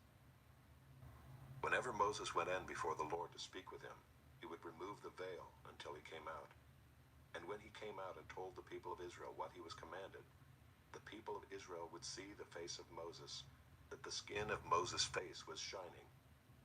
And Moses would put the veil over his face again until he went in to speak with him. Chapter 35. Moses assembled all the congregation of the people of Israel and said to them, These are the things that the Lord has commanded you to do. 6 days' work shall be done, but on the 7th day you shall have a Sabbath of solemn rest, holy to the Lord. Whoever does any work on it shall be put to death. You shall kindle no fire in all your dwelling places on the Sabbath day. Moses said to all the congregation of the people of Israel, This is the thing that the Lord has commanded. Take from among you a contribution to the Lord. Whoever is of a generous heart, let him bring the Lord's contribution, gold, silver, and bronze, blue and purple and scarlet yarns, and fine twined linen, goat's hair, tanned ram skins and goat skins, acacia wood, oil for the light, spices for the anointing oil and for the fragrant incense, and onyx stones and stones for setting, for the ephod and for the breastpiece. Let every skillful craftsman among you come and make all that the Lord has commanded: the tabernacle, its tent and its covering, its hooks and its frames, its bars, its pillars and its bases, the ark with its poles, the mercy seat and the veil of the screen, the table with its poles and all its utensils, and the bread of the presence, the lampstand also for the light with its utensils and its lamps, and the oil for the light, and the altar of incense with its poles, and the anointing oil and the fragrant incense, and the screen for the door at the door of the tabernacle, the altar of burnt offering with its grating of bronze, its poles and all its utensils, the basin and its stand, the hangings of the court, its pillars and its bases, and the screen for the gate of the court, the pegs of the tabernacle and the pegs of the court and their cords, the finely worked garments for ministering in the holy place, the holy garments for Aaron the priest, and the garments of his sons for their service as priests. Then all the congregation of the people of Israel departed from the presence of Moses, and they came, everyone whose heart stirred him, and everyone whose spirit moved him, and brought the Lord's contribution to be used for the tent of meeting, and for all its service, and for the holy garments. So they came, both men and women. All who were of a willing heart brought brooches and earrings and signet rings and armlets, all sorts of gold objects, every man dedicating an offering of gold to the Lord. And everyone who possessed blue or purple or scarlet yarns or fine linen or goat's hair or tanned ram skins or goat skins brought them. Everyone who could make a contribution of silver or bronze brought it as the Lord's contribution. And everyone who possessed acacia wood of any use in the work brought it. And every skillful woman spun with her hands, and they all brought what they had spun in blue and purple and scarlet yarns and fine twined linen. All the women whose hearts stirred them to use their skill spun the goat's hair. And the leaders brought onyx stones and stones to be set for the ephod and for the breastpiece, and spices and oil for the light, and for the anointing oil, and for the fragrant incense. All the men and women, the people of Israel, whose heart moved them to bring anything for the work that the Lord had commanded by Moses to be done, brought it as a freewill offering to the Lord. Then Moses said to the people of Israel, "See, the Lord has called by name Bezalel the son of Uri, son of Hur, of the tribe of Judah, and he has filled him with the Spirit of God, with skill, with intelligence, with knowledge, and with all craftsmanship, to devise artistic designs, to work in gold and silver and bronze, in cutting stones for setting, and in carving wood, for work in every skilled craft.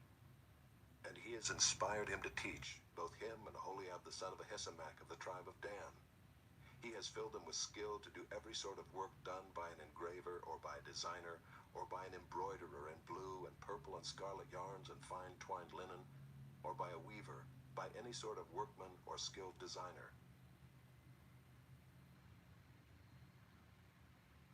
Chapter 36. Bezalel and Aholiab, and every craftsman in whom the Lord has put skill and intelligence to know how to do any work in the construction of the sanctuary, shall work in accordance with all that the Lord has commanded. And Moses called Bezalel and Aholiab and every craftsman in whose mind the Lord had put skill, everyone whose heart stirred him up to come to do the work. And they received from Moses all the contribution that the people of Israel had brought for doing the work on the sanctuary. They still kept bringing him free will offerings every morning, so that all the craftsmen who were doing every sort of task on the sanctuary came, each from the task that he was doing, and said to Moses, "The people bring much more than enough for doing the work that the Lord has commanded us to do." So Moses gave command, and word was proclaimed throughout the camp, "Let no man or woman do anything more for the contribution for the sanctuary." So the people were restrained from bringing, for the material they had was sufficient to do all the work and more. And all the craftsmen among the workmen made the tabernacle with 10 curtains. They were made of fine twined linen and blue and purple and scarlet yarns, with cherubim skillfully worked. The length of each curtain was 28 cubits, and the breadth of each curtain 4 cubits. All the curtains were the same size. He coupled 5 curtains to one another, and the other 5 curtains he coupled to one another. He made loops of blue on the edge of the outermost curtain of the first set. Likewise he made them on the edge of the outermost curtain of the second set. He made 50 loops on the one curtain, and he made 50 loops on the edge of the curtain that was in the second set. The loops were opposite one another. And he made 50 clasps of gold and coupled the curtains one to the other with clasps, so that the tabernacle was a single whole. He also made curtains of goat's hair for a tent over the tabernacle. He made 11 curtains. The length of each curtain was 30 cubits, and the breadth of each curtain 4 cubits. The 11 curtains were the same size. He coupled 5 curtains by themselves, and 6 curtains by themselves. And he made 50 loops on the edge of the outermost curtain of the one set, and 50 loops on the edge of the other connecting curtain. And he made 50 clasps of bronze to couple the tent together that it might be a single whole. And he made for the tent a covering of tanned ram skins and goat skins. Then he made the upright frames for the tabernacle of acacia wood. 10 cubits was the length of a frame, and a cubit and a half the breadth of each frame. Each frame had 2 tenons for fitting together. He did this for all the frames of the tabernacle. The frames for the tabernacle he made thus: 20 frames for the south side. And he made 40 bases of silver under the 20 frames, 2 bases under one frame for its 2 tenons, and 2 bases under the next frame for its 2 tenons. For the second side of the tabernacle on the north side, he made 20 frames and their 40 bases of silver, 2 bases under one frame, and 2 bases under the next frame. For the rear of the tabernacle westward he made 6 frames. He made 2 frames for corners of the tabernacle in the rear, and they were separate beneath, but joined at the top at the first ring. He made 2 of them this way for the 2 corners. There were 8 frames with their bases of silver, 16 bases, under every frame 2 bases. He made bars of acacia wood, 5 for the frames of the one side of the tabernacle, and 5 bars for the frames of the other side of the tabernacle, and 5 bars for the frames of the tabernacle at the rear westward. And he made the middle bar to run from end to end halfway up the frames. And he overlaid the frames with gold, and made the rings of gold for holders for the bars, and overlaid the bars with gold. He made the veil of blue and purple and scarlet yarns and fine twined linen. With cherubim skillfully worked into it he made it. And for it he made 4 pillars of acacia and overlaid them with gold. Their hooks were of gold, and he cast for them 4 bases of silver. He also made a screen for the entrance of the tent of blue and purple and scarlet yarns and fine twined linen embroidered with needlework, and its 5 pillars with their hooks. He overlaid their capitals, and their fillets were of gold, but their 5 bases were of bronze. Chapter 37. Bezalel made the ark of acacia wood. 2 cubits and a half was its length, a cubit and a half its breadth, and a cubit and a half its height. And he overlaid it with pure gold inside and outside, and made a molding of gold around it. And he cast for it 4 rings of gold for its 4 feet, 2 rings on its one side and 2 rings on its other side. And he made poles of acacia wood and overlaid them with gold, and put the poles into the rings on the sides of the ark to carry the ark. And he made a mercy seat of pure gold. 2 cubits and a half was its length, and a cubit and a half its breadth. And he made 2 cherubim of gold. He made them of hammered work on the 2 ends of the mercy seat, 1 cherub on the one end, and 1 cherub on the other end. Of one piece with the mercy seat he made the cherubim on its 2 ends. The cherubim spread out their wings above, overshadowing the mercy seat with their wings, with their faces one to another. Toward the mercy seat were the faces of the cherubim.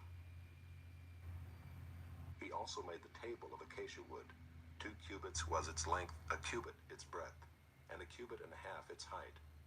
And he overlaid it with pure gold, and made a molding of gold around it. And he made a rim around it, a handbreadth wide, and made a molding of gold around the rim. He cast for it 4 rings of gold, and fastened the rings to the 4 corners at its 4 legs. Close to the frame were the rings, as holders for the poles to carry the table. He made the poles of acacia wood to carry the table, and overlaid them with gold. And he made the vessels of pure gold that were to be on the table, its plates and dishes for incense, and its bowls and flagons with which to pour drink offerings. He also made the lampstand of pure gold. He made the lampstand of hammered work. Its base, its stem, its cups, its calices, and its flowers were of one piece with it. And there were 6 branches going out of its sides, 3 branches of the lampstand out of one side of it, and 3 branches of the lampstand out of the other side of it. 3 cups made like almond blossoms, each with calyx and flower on one branch, and 3 cups made like almond blossoms, each with calyx and flower on the other branch. So for the 6 branches going out of the lampstand. And on the lampstand itself were 4 cups made like almond blossoms, with their calices and flowers, and a calyx of one piece with it under each pair of the 6 branches going out of it. Their calices and their branches were of one piece with it. The whole of it was a single piece of hammered work of pure gold. And he made its 7 lamps and its tongs and its trays of pure gold. He made it and all its utensils out of a talent of pure gold. He made the altar of incense out of acacia wood. Its length was a cubit, and its breadth was a cubit. It was square, and 2 cubits was its height. Its horns were of one piece with it. He overlaid it with pure gold, its top and around its sides and its horns. And he made a molding of gold around it, and made 2 rings of gold on it under its molding, on 2 opposite sides of it, as holders for the poles with which to carry it. And he made the poles of acacia wood, and overlaid them with gold. He made the holy anointing oil also, and the pure fragrant incense, blended as by the perfumer. Chapter 38. He made the altar of burnt offering of acacia wood. 5 cubits was its length, and 5 cubits its breadth. It was square, and 3 cubits was its height. He made horns for it on its 4 corners. Its horns were of one piece with it, and he overlaid it with bronze. And he made all the utensils of the altar, the pots, the shovels, the basins, the forks, and the fire pans. He made all its utensils of bronze. And he made for the altar a grating, a network of bronze under its ledge, extending halfway down. He cast 4 rings on the 4 corners of the bronze grating as holders for the poles. He made the poles of acacia wood and overlaid them with bronze. And he put the poles through the rings on the sides of the altar to carry it with them. He made it hollow with boards. He made the basin of bronze and its stand of bronze from the mirrors of the ministering women, who ministered in the entrance of the tent of meeting. And he made the court. For the south side, the hangings of the court were of fine twined linen, 100 cubits. Their 20 pillars and their 20 bases were of bronze, but the hooks of the pillars and their fillets were of silver. And for the north side there were hangings of 100 cubits. Their 20 pillars, their 20 bases were of bronze, but the hooks of the pillars and their fillets were of silver. And for the west side were hangings of 50 cubits. Their 10 pillars and their 10 bases, the hooks of the pillars and their fillets were of silver. And for the front to the east, 50 cubits. The hangings for one side of the gate were 15 cubits, with their 3 pillars and 3 bases. And so for the other side. On both sides of the gate of the court were hangings of 15 cubits, with their 3 pillars and their 3 bases. All the hangings around the court were of fine twined linen. And the bases for the pillars were of bronze, but the hooks of the pillars and their fillets were of silver. The overlaying of their capitals was also of silver, and all the pillars of the court were filleted with silver. And the screen for the gate of the court was embroidered with needlework in blue and purple and scarlet yarns, and fine twined linen. It was 20 cubits long and 5 cubits high in its breadth, corresponding to the hangings of the court. And their pillars were 4 in number. Their 4 bases were of bronze, their hooks of silver, and the overlaying of their capitals and their fillets of silver. And all the pegs for the tabernacle and for the court all around were of bronze. These are the records of the tabernacle of the testimony, as they were recorded at the commandment of Moses, the responsibility of the Levites under the direction of Ithamar the son of Aaron the priest. Bezalel the son of Uri the son of Hur of the tribe of Judah made all that the Lord commanded Moses. And with him was Aholiab the son of Ahisamach of the tribe of Dan, an engraver and designer and embroiderer in blue and purple and scarlet yarns and fine twined linen. All the gold that was used for the work and all the construction of the sanctuary, the gold from the offering, was 29 talents and 730 shekels by the shekel of the sanctuary. The silver from those of the congregation who were recorded was 100 talents and 1,775 shekels by the shekel of the sanctuary. A beka a head, that is, half a shekel by the shekel of the sanctuary, for everyone who is listed in the records, from 20 years old and upward, for 603,550 men. The 100 talents of silver were for casting the bases of the sanctuary and the bases of the veil, 100 bases for the 100 talents, a talent a base. And of the 1,775 shekels he made hooks for the pillars and overlaid their capitals and made fillets for them. The bronze that was offered was 70 talents and 2,400 shekels. With it he made the bases for the entrance of the tent of meeting, the bronze altar and the bronze grating for it, and all the utensils of the altar, the bases around the court, and the bases of the gate of the court, all the pegs of the tabernacle, and all the pegs around the court. Chapter 39. From the blue and purple and scarlet yarns they made finely woven garments for ministering in the holy place. They made the holy garments for Aaron as the Lord had commanded Moses. He made the ephod of gold, blue, and purple and scarlet yarns and fine twined linen. And they hammered out gold leaf, and he cut it into threads to work into the blue and purple and the scarlet yarns, and into the fine twined linen in skilled design. They made for the ephod attaching shoulder pieces, joined to it at its two edges. And the skillfully woven band on it was of one piece with it, and made like it, of gold, blue, and purple and scarlet yarns, and fine twined linen, as the Lord had commanded Moses. They made the onyx stones enclosed in settings of gold filigree, and engraved like the engravings of a signet, according to the names of the sons of Israel. And he set them on the shoulder pieces of the ephod to be stones of remembrance for the sons of Israel, as the Lord had commanded Moses. He made the breastpiece in skilled work in the style of the ephod, of gold, blue, and purple and scarlet yarns, and fine twined linen.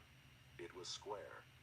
They made the breastpiece doubled, a span its length and a span its breadth when doubled. And they set in it 4 rows of stones. A row of sardius, topaz, and carbuncle was the first row, and the second row an emerald, a sapphire, and a diamond, and the third row a jacinth, an agate, and an amethyst, and the fourth row a beryl, an onyx, and a jasper. They were enclosed in settings of gold filigree. There were 12 stones with their names according to the names of the sons of Israel. They were like signets, each engraved with its name for the 12 tribes. And they made on the breastpiece twisted chains like cords of pure gold. And they made 2 settings of gold filigree and 2 gold rings, and put the 2 rings on the 2 edges of the breastpiece. And they put the 2 cords of gold and the 2 rings at the edges of the breastpiece. They attached the 2 ends of the 2 cords to the 2 settings of filigree. Thus they attached it in front to the shoulder pieces of the ephod. Then they made 2 rings of gold and put them at the 2 ends of the breastpiece, on its inside edge next to the ephod. And they made 2 rings of gold and attached them in front to the lower part of the 2 shoulder pieces of the ephod, at its seam above the skillfully woven band of the ephod. And they bound the breastpiece by its rings to the rings of the ephod with a lace of blue, so that it should lie on the skillfully woven band of the ephod, and that the breastpiece should not come loose from the ephod, as the Lord had commanded Moses. He also made the robe of the ephod woven all of blue, and the opening of the robe in it was like the opening in a garment, with a binding around the opening, so that it might not tear. On the hem of the robe they made pomegranates of blue and purple and scarlet yarns, and fine twined linen. They also made bells of pure gold, and put the bells between the pomegranates all around the hem of the robe, between the pomegranates, a bell and a pomegranate, a bell and a pomegranate, around the hem of the robe for ministering, as the Lord had commanded Moses. They also made the coats woven of fine linen for Aaron and his sons, and the turban of fine linen, and the caps of fine linen, and the linen undergarments of fine twined linen, and the sash of fine twined linen, and of blue and purple and scarlet yarns, embroidered with needlework, as the Lord had commanded Moses. They made the plate of the holy crown of pure gold, and wrote on it an inscription like the engraving of a signet, "Holy to the Lord." And they tied to it a cord of blue to fasten it on the turban above, as the Lord had commanded Moses. Thus all the work of the tabernacle of the tent of meeting was finished, and the people of Israel did according to all that the Lord had commanded Moses, so they did. Then they brought the tabernacle to Moses, the tent and all its utensils, its hooks, its frames, its bars, its pillars, and its bases, the covering of tanned ram skins and goat skins, and the veil of the screen, the ark of the testimony with its poles and the mercy seat, the table with all its utensils and the bread of the presence, the lampstand of pure gold and its lamps with a lamp set and all its utensils, and the oil for the light, the golden altar, the anointing oil and the fragrant incense, and the screen for the entrance of the tent, the bronze altar and its grating of bronze, its poles and all its utensils, the basin and its stand, the hangings of the court, its pillars and its bases, and the screen for the gate of the court, its cords and its pegs, and all the utensils for the service of the tabernacle, for the tent of meeting, the finely worked garments for ministering in the holy place, the holy garments for Aaron the priest, and the garments of his sons for their service as priests. According to all that the Lord had commanded Moses, so the people of Israel had done all the work. And Moses saw all the work, and behold, they had done it, as the Lord had commanded, so had they done it. Then Moses blessed them. Chapter 40. The Lord spoke to Moses, saying, On the first day of the first month, you shall erect the tabernacle of the tent of meeting, and you shall put in it the ark of the testimony, and you shall screen the ark with the veil. And you shall bring in the table and arrange it, and you shall bring in the lampstand and set up its lamps. And you shall put the golden altar for incense before the ark of the testimony, and set up the screen for the door of the tabernacle. You shall set the altar of burnt offering before the door of the tabernacle of the tent of meeting, and place the basin between the tent of meeting and the altar, and put water in it. And you shall set up the court all around, and hang up the screen for the gate of the court. Then you shall take the anointing oil, and anoint the tabernacle and all that is in it, and consecrate it and all its furniture, so that it may become holy. You shall also anoint the altar of burnt offering and all its utensils, and consecrate the altar, so that the altar may become most holy. You shall also anoint the basin and its stand, and consecrate it. Then you shall bring Aaron and his sons to the entrance of the tent of meeting, and shall wash them with water, and put on Aaron the holy garments. And you shall anoint him and consecrate him, that he may serve me as priest. You shall bring his sons also, and put coats on them, and anoint them as you anointed their father, that they may serve me as priests. And their anointing shall admit them to a perpetual priesthood throughout their generations. This Moses did according to all that the Lord had commanded him, so he did. In the first month, in the second year, on the first day of the month, the tabernacle was erected. Moses erected the tabernacle. He laid its bases and set up its frames, and put in its poles, and raised up its pillars. And he spread the tent over the tabernacle, and put the covering of the tent over it, as the Lord had commanded Moses. He took the testimony and put it into the ark, and put the poles on the ark, and set the mercy seat above on the ark. And he brought the ark into the tabernacle, and set up the veil of the screen, and screened the ark of the testimony, as the Lord had commanded Moses. He put the table in the tent of meeting on the north side of the tabernacle, outside the veil, and arranged the bread on it before the Lord, as the Lord had commanded Moses. He put the lampstand in the tent of meeting, opposite the table on the south side of the tabernacle, and set up the lamps before the Lord, as the Lord had commanded Moses. He put the golden altar in the tent of meeting before the veil, and burned fragrant incense on it, as the Lord had commanded Moses. He put in place the screen for the door of the tabernacle, and he set the altar of burnt offering at the entrance of the tabernacle of the tent of meeting, and offered on it the burnt offering and the grain offering, as the Lord had commanded Moses.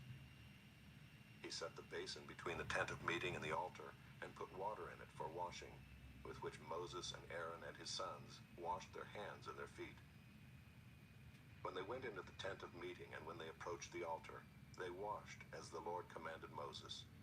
And he erected the court around the tabernacle and the altar, and set up the screen at the gate of the court. So Moses finished the work. Then the cloud covered the tent of meeting, and the glory of the Lord filled the tabernacle. And Moses was not able to enter the tent of meeting, because the cloud settled on it, and the glory of the Lord filled the tabernacle. Throughout all their journeys, whenever the cloud was taken up from over the tabernacle, the people of Israel would set out. But if the cloud was not taken up, then they did not set out till the day that it was taken up. For the cloud of the Lord was on the tabernacle by day, and fire was in it by night, in the sight of all the house of Israel throughout all their journeys.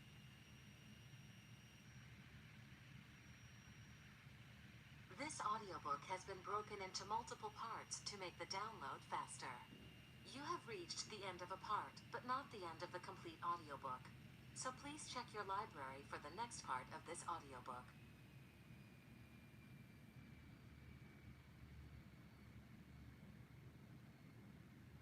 You are listening to the ESV Hear the Word audio Bible, read by David Cochran Heath. Produced in 2008 by Crossway Bibles. Leviticus, chapter 1. The Lord called Moses and spoke to him from the tent of meeting, saying, Speak to the people of Israel and say to them, When any one of you brings an offering to the Lord, you shall bring your offering of livestock from the herd or from the flock. If his offering is a burnt offering from the herd, he shall offer a male without blemish. He shall bring it to the entrance of the tent of meeting, that he may be accepted before the Lord.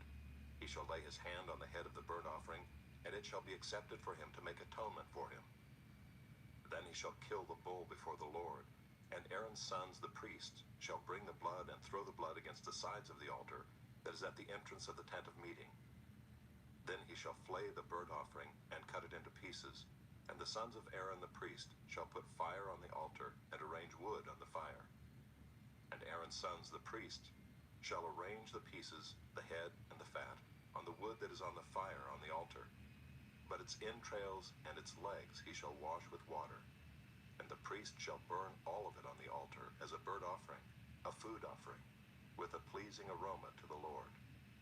If his gift for a burnt offering is from the flock, from the sheep or goats, he shall bring a male without blemish, and he shall kill it on the north side of the altar before the Lord. And Aaron's sons, the priests, shall throw its blood against the side, cut it into pieces, with its head and its fat, and the priest shall arrange them on the wood that is on the fire on the altar. But the entrails and the legs he shall wash with water.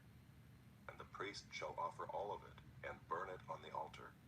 It is a burnt offering, a food offering, with a pleasing aroma to the Lord. If his offering to the Lord is a burnt offering of birds, then he shall bring his offering of turtle doves or pigeons. And the priest shall bring it to the altar and wring off its head and burn it on the altar. Its blood shall be drained out on the side of the altar. He shall remove its crop with its contents and cast it beside the altar on the east side, in the place for ashes. He shall tear it open by its wings, but shall not sever it completely. And the priest shall burn it on the altar, on the wood that is on the fire. It is a burnt offering, a food offering, with a pleasing aroma to the Lord. Chapter 2. When anyone brings a grain offering as an offering to the Lord, his offering shall be of fine flour. He shall pour oil on it and put frankincense on it, and bring it to Aaron's sons, the priests. And he shall take from it a handful of the fine flour and oil with all of its frankincense, and the priest shall burn this as its memorial portion on the altar, a food offering with a pleasing aroma to the Lord. But the rest of the grain offering shall be for Aaron and his sons. It is a most holy part of the Lord's food offerings. When you bring a grain offering baked in the oven as an offering, it shall be unleavened loaves of fine flour mixed with oil, or unleavened wafers smeared with oil. And if your offering is a grain offering baked on a griddle, it shall be of fine flour unleavened mixed with oil. You shall break it in pieces and pour oil on it. It is a grain offering. And if your offering is a grain offering cooked in a pan, it shall be made of fine flour with oil. And you shall bring the grain offering that is made of these things to the Lord, and when it is presented to the priest, he shall bring it to the altar.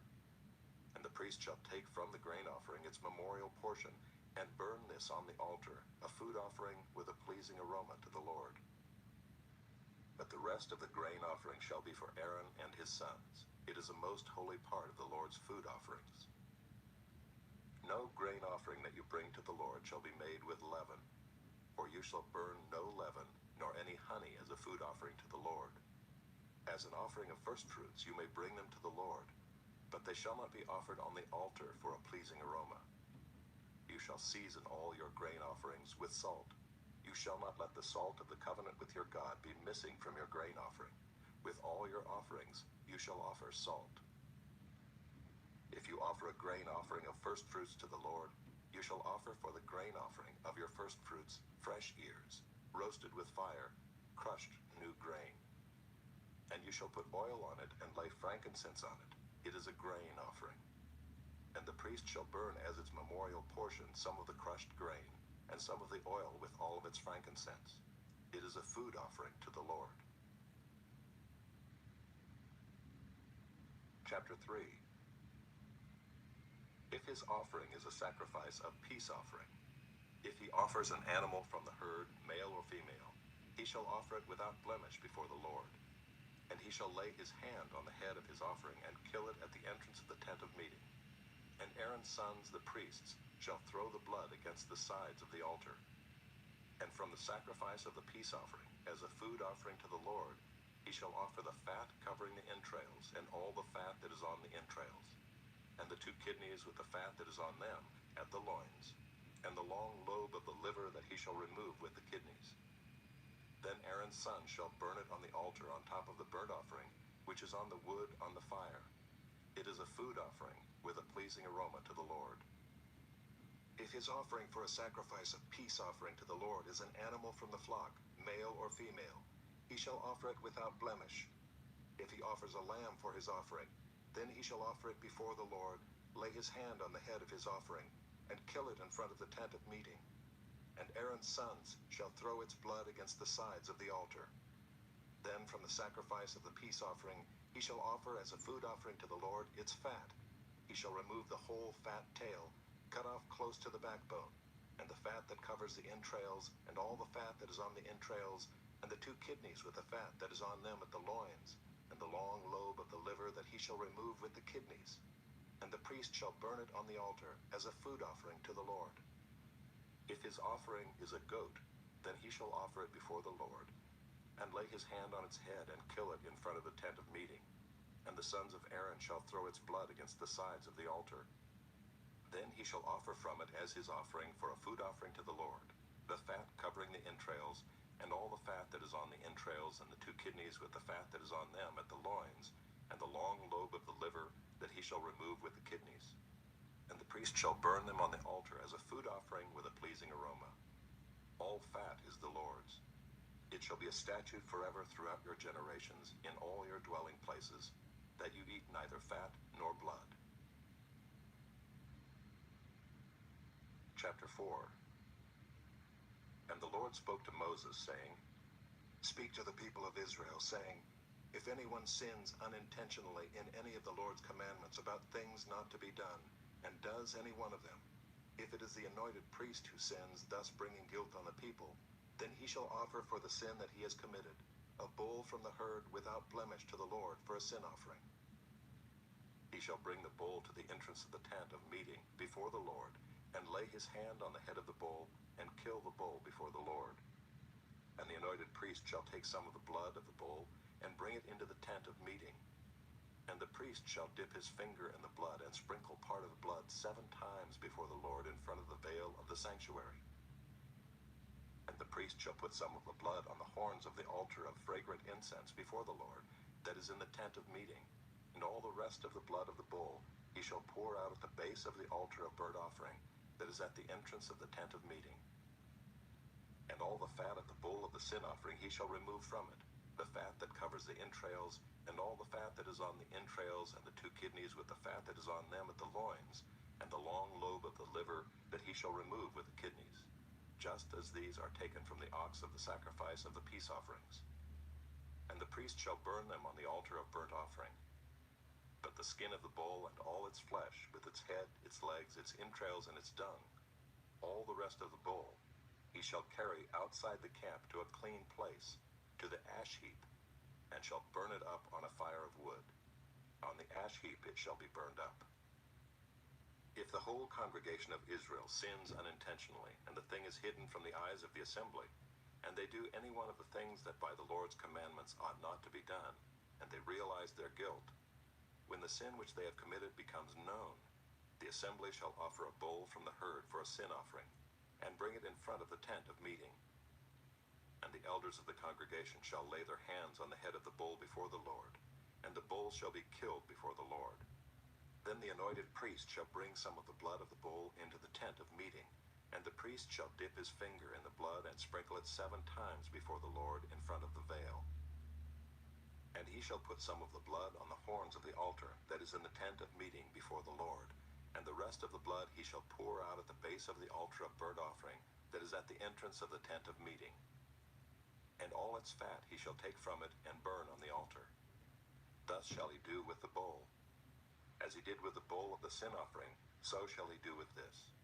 And the priest shall make atonement for them, and they shall be forgiven. And he shall carry the bull outside the camp, and burn it up as he burned the first bull. It is the sin offering for the assembly. When a leader sins, doing unintentionally any one of all the things that by the commandments of the Lord his God ought not to be done, and realizes his guilt, or the sin which he has committed is made known to him, he shall bring as his offering a goat, a male without blemish, and shall lay his hand on the head of the goat and kill it in the place where they kill the burnt offering before the Lord. It is a sin offering. Then the priest shall take some of the blood of the sin offering with his finger and put it on the horns of the altar of burnt offering, and pour out the rest of its blood at the base of the altar of burnt offering. And all its fat he shall burn on the altar, like the fat of the sacrifice of peace offerings. So the priest shall make atonement for him for his sin, and he shall be forgiven. If any one of the common people sins unintentionally, in doing any one of the things that by the Lord's commandments ought not to be done, and realizes his guilt, or the sin which he has committed is made known to him, he shall bring for his offering a goat, a female without blemish, for his sin which he has committed. And he shall lay his hand on the head of the sin offering, and kill the sin offering in the place of burnt offering. And the priest shall take some of its blood with his finger, and put it on the horns of the altar of burnt offering, and pour out all the rest of its blood at the base of the altar. And all its fat he shall remove, as the fat is removed from the peace offerings. And the priest shall burn it on the altar for a pleasing aroma to the Lord. And the priest shall make atonement for him, and he shall be forgiven. If he brings a lamb as his offering for a sin offering, he shall bring a female without blemish, and lay his hand on the head of the sin offering, and kill it for a sin offering in the place where they kill the burnt offering. Then the priest shall take some of the blood of the sin offering with his finger, and put it on the horns of the altar of burnt offering, and pour out all the rest of its blood at the base of the altar. And all its fat he shall remove, as the fat of the lamb is removed from the sacrifice of peace offerings. And the priest shall burn it on the altar on top of the Lord's food offerings. And the priest shall make atonement for him for the sin which he has committed, and he shall be forgiven. Chapter 5. If anyone sins in that he hears a public adjuration to testify, and though he is a witness, whether he has seen or come to know the matter, yet does not speak, he shall bear his iniquity. Or if anyone touches an unclean thing, whether a carcass of an unclean wild animal, or a carcass of unclean livestock, or a carcass of unclean swarming things, and it is hidden from him, and he has become unclean, and he realizes his guilt.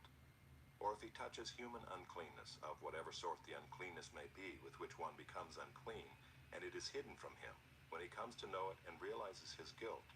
Or if anyone utters with his lips a rash oath to do evil or to do good, any sort of rash oath that people swear, and it is hidden from him, when he comes to know it, and he realizes his guilt in any of these.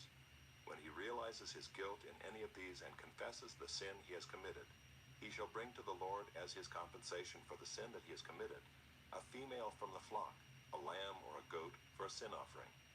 And the priest shall make atonement for him for his sin. But if he cannot afford a lamb, then he shall bring to the Lord as his compensation for the sin that he has committed 2 turtle doves or 2 pigeons, one for a sin offering and the other for a burnt offering. He shall bring them to the priest, who shall offer first the one for the sin offering. He shall wring its head from its neck, but shall not sever it completely. And he shall sprinkle some of the blood of the sin offering on the side of the altar, while the rest of the blood shall be drained out at the base of the altar. It is a sin offering. Then he shall offer the second for a burnt offering according to the rule. And the priest shall make atonement for him for the sin that he has committed, and he shall be forgiven. But if he cannot afford 2 turtle doves or 2 pigeons, then he shall bring as his offering for the sin that he has committed 1/10 of an ephah of fine flour for a sin offering. He shall put no oil on it, and shall put no frankincense on it, for it is a sin offering.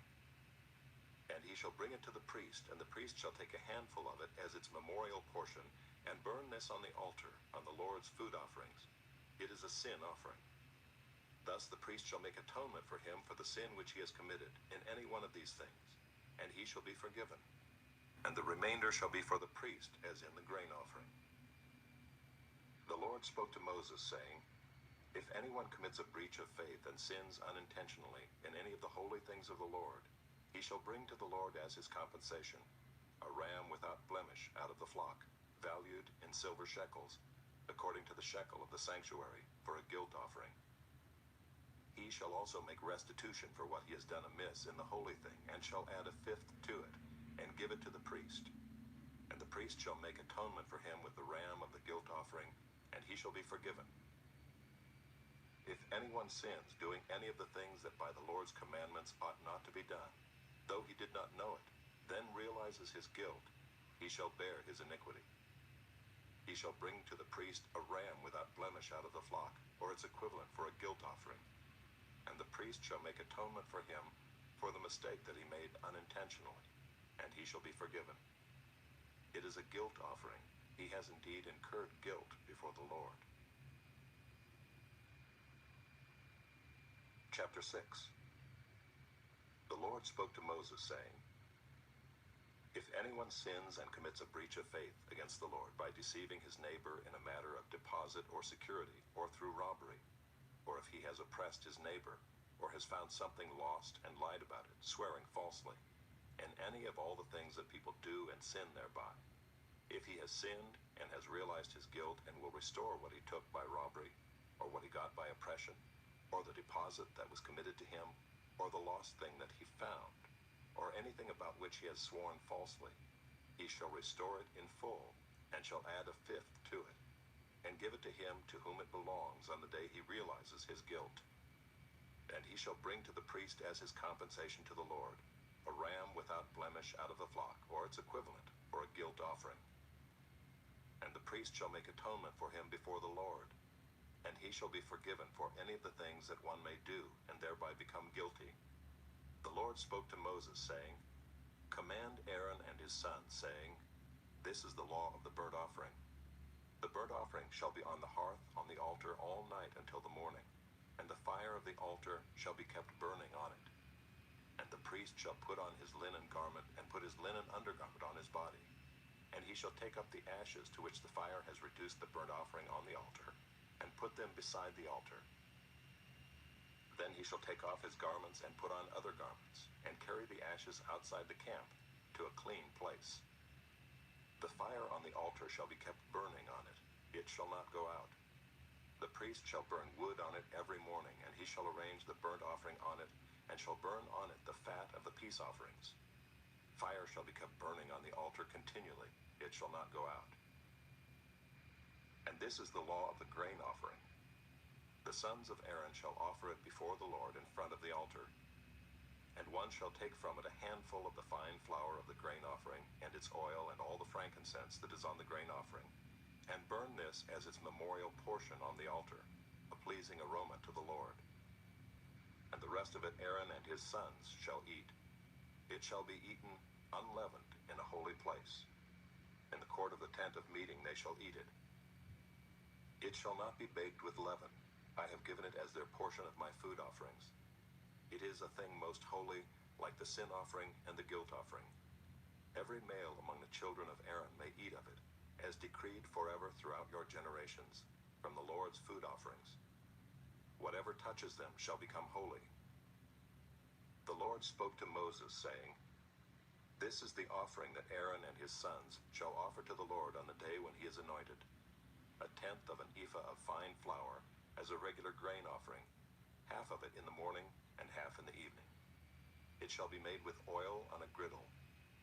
You shall bring it well mixed in baked pieces like a grain offering, and offer it for a pleasing aroma to the Lord. The priest from among Aaron's sons, who is anointed to succeed him, shall offer it to the Lord as decreed forever. The whole of it shall be burned. Every grain offering of a priest shall be wholly burned. It shall not be eaten.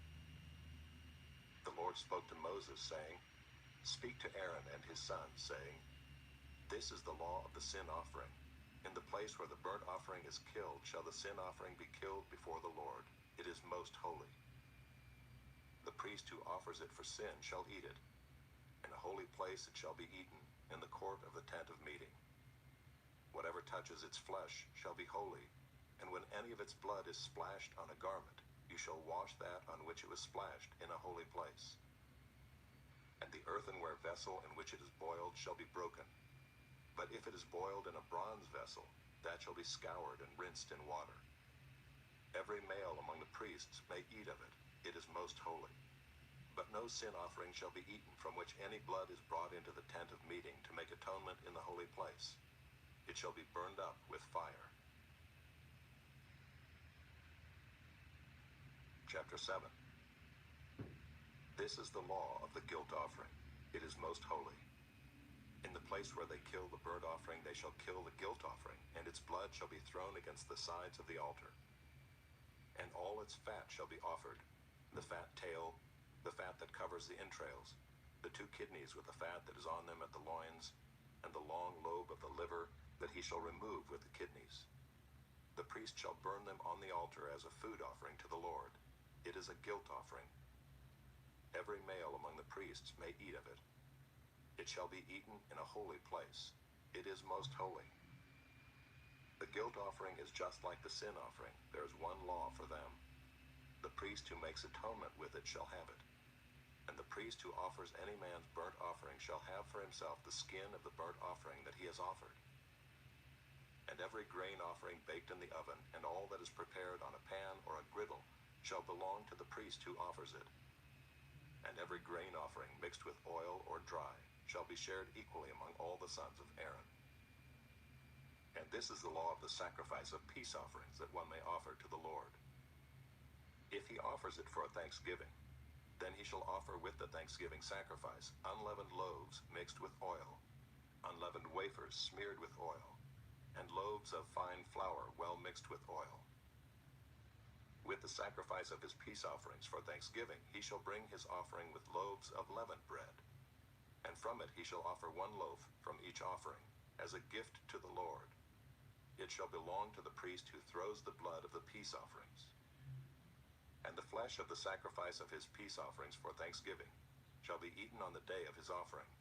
He shall not leave any of it until the morning. But if the sacrifice of his offering is a vow offering or a free will offering, it shall be eaten on the day that he offers his sacrifice, and on the next day what remains of it shall be eaten. But what remains of the flesh of the sacrifice on the 3rd day shall be burned up with fire. If any of the flesh of the sacrifice of his peace offering is eaten on the 3rd day, he who offers it shall not be accepted, neither shall it be credited to him. It is tainted, and he who eats of it shall bear his iniquity. Flesh that touches any unclean thing shall not be eaten. It shall be burned up with fire. All who are clean may eat flesh, but the person who eats of the flesh of the sacrifice of the Lord's peace offerings, while an uncleanness is on him, that person shall be cut off from his people. And if anyone touches an unclean thing, whether human uncleanness, or an unclean beast, or any unclean detestable creature, and then eats some flesh from the sacrifice of the Lord's peace offerings, that person shall be cut off from his people. The Lord spoke to Moses, saying, Speak to the people of Israel, saying, You shall eat no fat of ox or sheep or goat, the fat of an animal that dies of itself, and the fat of one that is torn by beasts may be put to any other use, but on no account shall you eat it. For every person who eats of the fat of an animal of which a food offering may be made to the Lord shall be cut off from his people. Moreover, you shall eat no blood whatever, whether of fowl or of animal, in any of your dwelling places. Whoever eats any blood, that person shall be cut off from his people. The Lord spoke to Moses, saying, Speak to the people of Israel, saying, Whoever offers the sacrifice of his peace offerings to the Lord shall bring his offering to the Lord from the sacrifice of his peace offerings. His own hands shall bring the Lord's food offerings. He shall bring the fat with the breast, that the breast may be waved as a wave offering before the Lord. The priest shall burn the fat on the altar, but the breast shall be for Aaron and his sons. And the right thigh you shall give to the priest as a contribution from the sacrifice of your peace offerings. Whoever among the sons of Aaron offers the blood of the peace offerings and the fat shall have the right thigh for a portion. For the breast that is waved and the thigh that is contributed, I have taken from the people of Israel, out of the sacrifices of their peace offerings, and have given them to Aaron the priest and to his sons, as a perpetual due from the people of Israel. This is the portion of Aaron and of his sons from the Lord's food offerings, from the day they were presented to serve as priests of the Lord. The Lord commanded this to be given them by the people of Israel from the day that he anointed them. It is a perpetual due throughout their generations. This is the law of the burnt offering, of the grain offering, of the sin offering, of the guilt offering, of the ordination offering, and of the peace offering, which the Lord commanded Moses on Mount Sinai, on the day that he commanded the people of Israel to bring their offerings to the Lord in the wilderness of Sinai.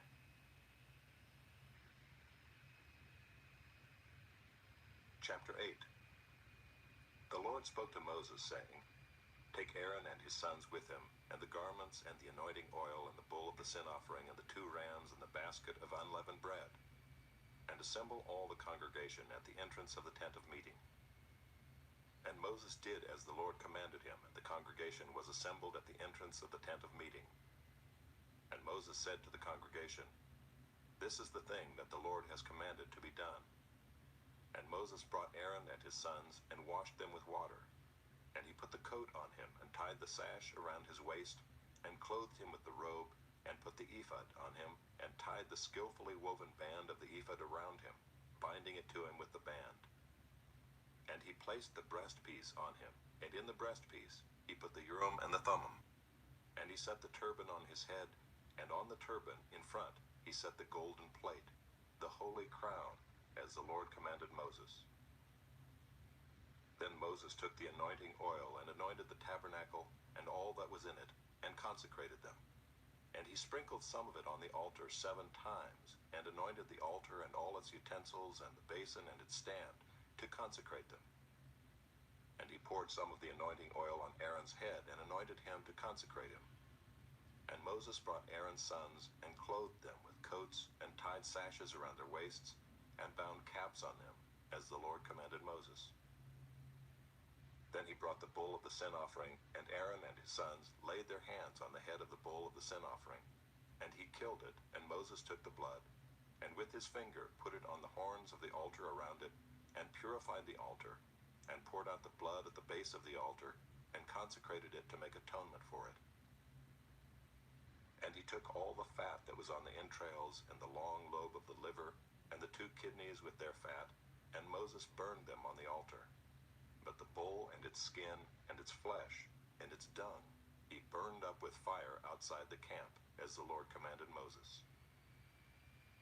Then he presented the ram of the burnt offering, and Aaron and his sons laid their hands on the head of the ram, and he killed it, and Moses threw the blood against the sides of the altar. He cut the ram into pieces, and Moses burned the head and the pieces and the fat. He washed the entrails and the legs with water, and Moses burned the whole ram on the altar. It was a burnt offering with a pleasing aroma, a food offering for the Lord, as the Lord commanded Moses. Then he presented the other ram, the ram of ordination, and Aaron and his sons laid their hands on the head of the ram. And he killed it, and Moses took some of its blood and put it on the lobe of Aaron's right ear, and on the thumb of his right hand, and on the big toe of his right foot. Then he presented Aaron's sons, and Moses put some of the blood on the lobes of their right ears, and on the thumbs of their right hands, and on the big toes of their right feet. And Moses threw the blood against the sides of the altar. Then he took the fat, and the fat tail, and all the fat that was on the entrails, and the long lobe of the liver, and the 2 kidneys with their fat, and the right thigh. And out of the basket of unleavened bread that was before the Lord, he took 1 unleavened loaf, and 1 loaf of bread with oil, and 1 wafer, and placed them on the pieces of fat, and on the right thigh. And he put all these in the hands of Aaron and in the hands of his sons, and waved them as a wave offering before the Lord. Then Moses took them from their hands, and burned them on the altar with the burnt offering. This was an ordination offering with a pleasing aroma, a food offering to the Lord. And Moses took the breast, and waved it for a wave offering before the Lord. It was Moses' portion of the ram of ordination, as the Lord commanded Moses. Then Moses took some of the anointing oil and of the blood that was on the altar, and sprinkled it on Aaron and his garments, and also on his sons and his sons' garments. So he consecrated Aaron and his garments, and his sons' garments with him. And Moses said to Aaron and his sons, "Boil the flesh at the entrance of the tent of meeting, and there eat it in the bread that is in the basket of ordination offerings, as I commanded, saying, Aaron and his sons shall eat it. And what remains of the flesh and the bread you shall burn up with fire. And you shall not go outside the entrance of the tent of meeting for 7 days, until the days of your ordination are completed, for it will take 7 days to ordain you. As has been done today, the Lord has commanded to be done to make atonement for you. At the entrance of the tent of meeting you shall remain day and night for 7 days, performing what the Lord has charged, so that you do not die, for so I have been commanded." And Aaron and his sons did all the things that the Lord commanded by Moses. Chapter 9. On the 8th day Moses called Aaron and his sons and the elders of Israel, and he said to Aaron, "Take for yourself a bull calf for a sin offering, and a ram for a burnt offering, both without blemish, and offer them before the Lord. And say to the people of Israel, Take a male goat for a sin offering, and a calf and a lamb, both a year old without blemish, for a burnt offering, and an ox and a ram for peace offerings, to sacrifice before the Lord, and a grain offering mixed with oil, for today the Lord will appear to you." And they brought what Moses commanded in front of the tent of meeting, and all the congregation drew near and stood before the Lord. And Moses said, "This is the thing that the Lord commanded you to do, that the glory of the Lord may appear to you." Then Moses said to Aaron, "Draw near to the altar and offer your sin offering and your burnt offering, and make atonement for yourself and for the people. And bring the offering of the people and make atonement for them, as the Lord has commanded." So Aaron drew near to the altar and killed the calf of the sin offering, which was for himself. And the sons of Aaron presented the blood to him, and he dipped his finger in the blood and put it on the horns of the altar, and poured out the blood at the base of the altar. But the fat and the kidneys and the long lobe of the liver from the sin offering he burned on the altar, as the Lord commanded Moses. The flesh and the skin he burned up with fire outside the camp. Then he killed the burnt offering, and Aaron's sons handed him the blood, and he threw it against the sides of the altar. And they handed the burnt offering to him piece by piece, and the head, and he burned them on the altar. And he washed the entrails and the legs, and burned them with the burnt offering on the altar. Then he presented the people's offering, and took the goat of the sin offering that was for the people, and killed it, and offered it as a sin offering like the first one. And he presented the burnt offering, and offered it according to the rule. And he presented the grain offering, took a handful of it, and burned it on the altar besides the burnt offering of the morning. Then he killed the ox and the ram, the sacrifice of peace offerings for the people. And Aaron's sons handed him the blood, and he threw it against the sides of the altar. But the fat pieces of the ox and of the ram, the fat tail and that which covers the entrails, and the kidneys and the long lobe of the liver, they put the fat pieces on the breasts, and he burned the fat pieces on the altar. But the breasts and the right thigh Aaron waved for a wave offering before the Lord, as Moses commanded. Then Aaron lifted up his hands toward the people and blessed them, and he came down from offering the sin offering and the burnt offering and the peace offerings. And Moses and Aaron went into the tent of meeting, and when they came out they blessed the people, and the glory of the Lord appeared to all the people. And fire came out from before the Lord and consumed the burnt offering and the pieces of fat on the altar. And when all the people saw it, they shouted and fell on their faces.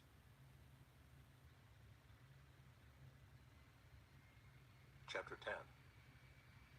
Now Nadab and Abihu, the sons of Aaron, each took his censer and put fire in it, and laid incense on it, and offered unauthorized fire before the Lord, which he had not commanded them. And fire came out from before the Lord and consumed them, and they died before the Lord. Then Moses said to Aaron, "This is what the Lord has said. Among those who are near me I will be sanctified, and before all the people I will be glorified." And Aaron held his peace. And Moses called Mishael and Elzaphan, the sons of Uzziel, the uncle of Aaron, and said to them, "Come near, carry your brothers away from the front of the sanctuary and out of the camp." So they came near and carried them in their coats out of the camp, as Moses had said.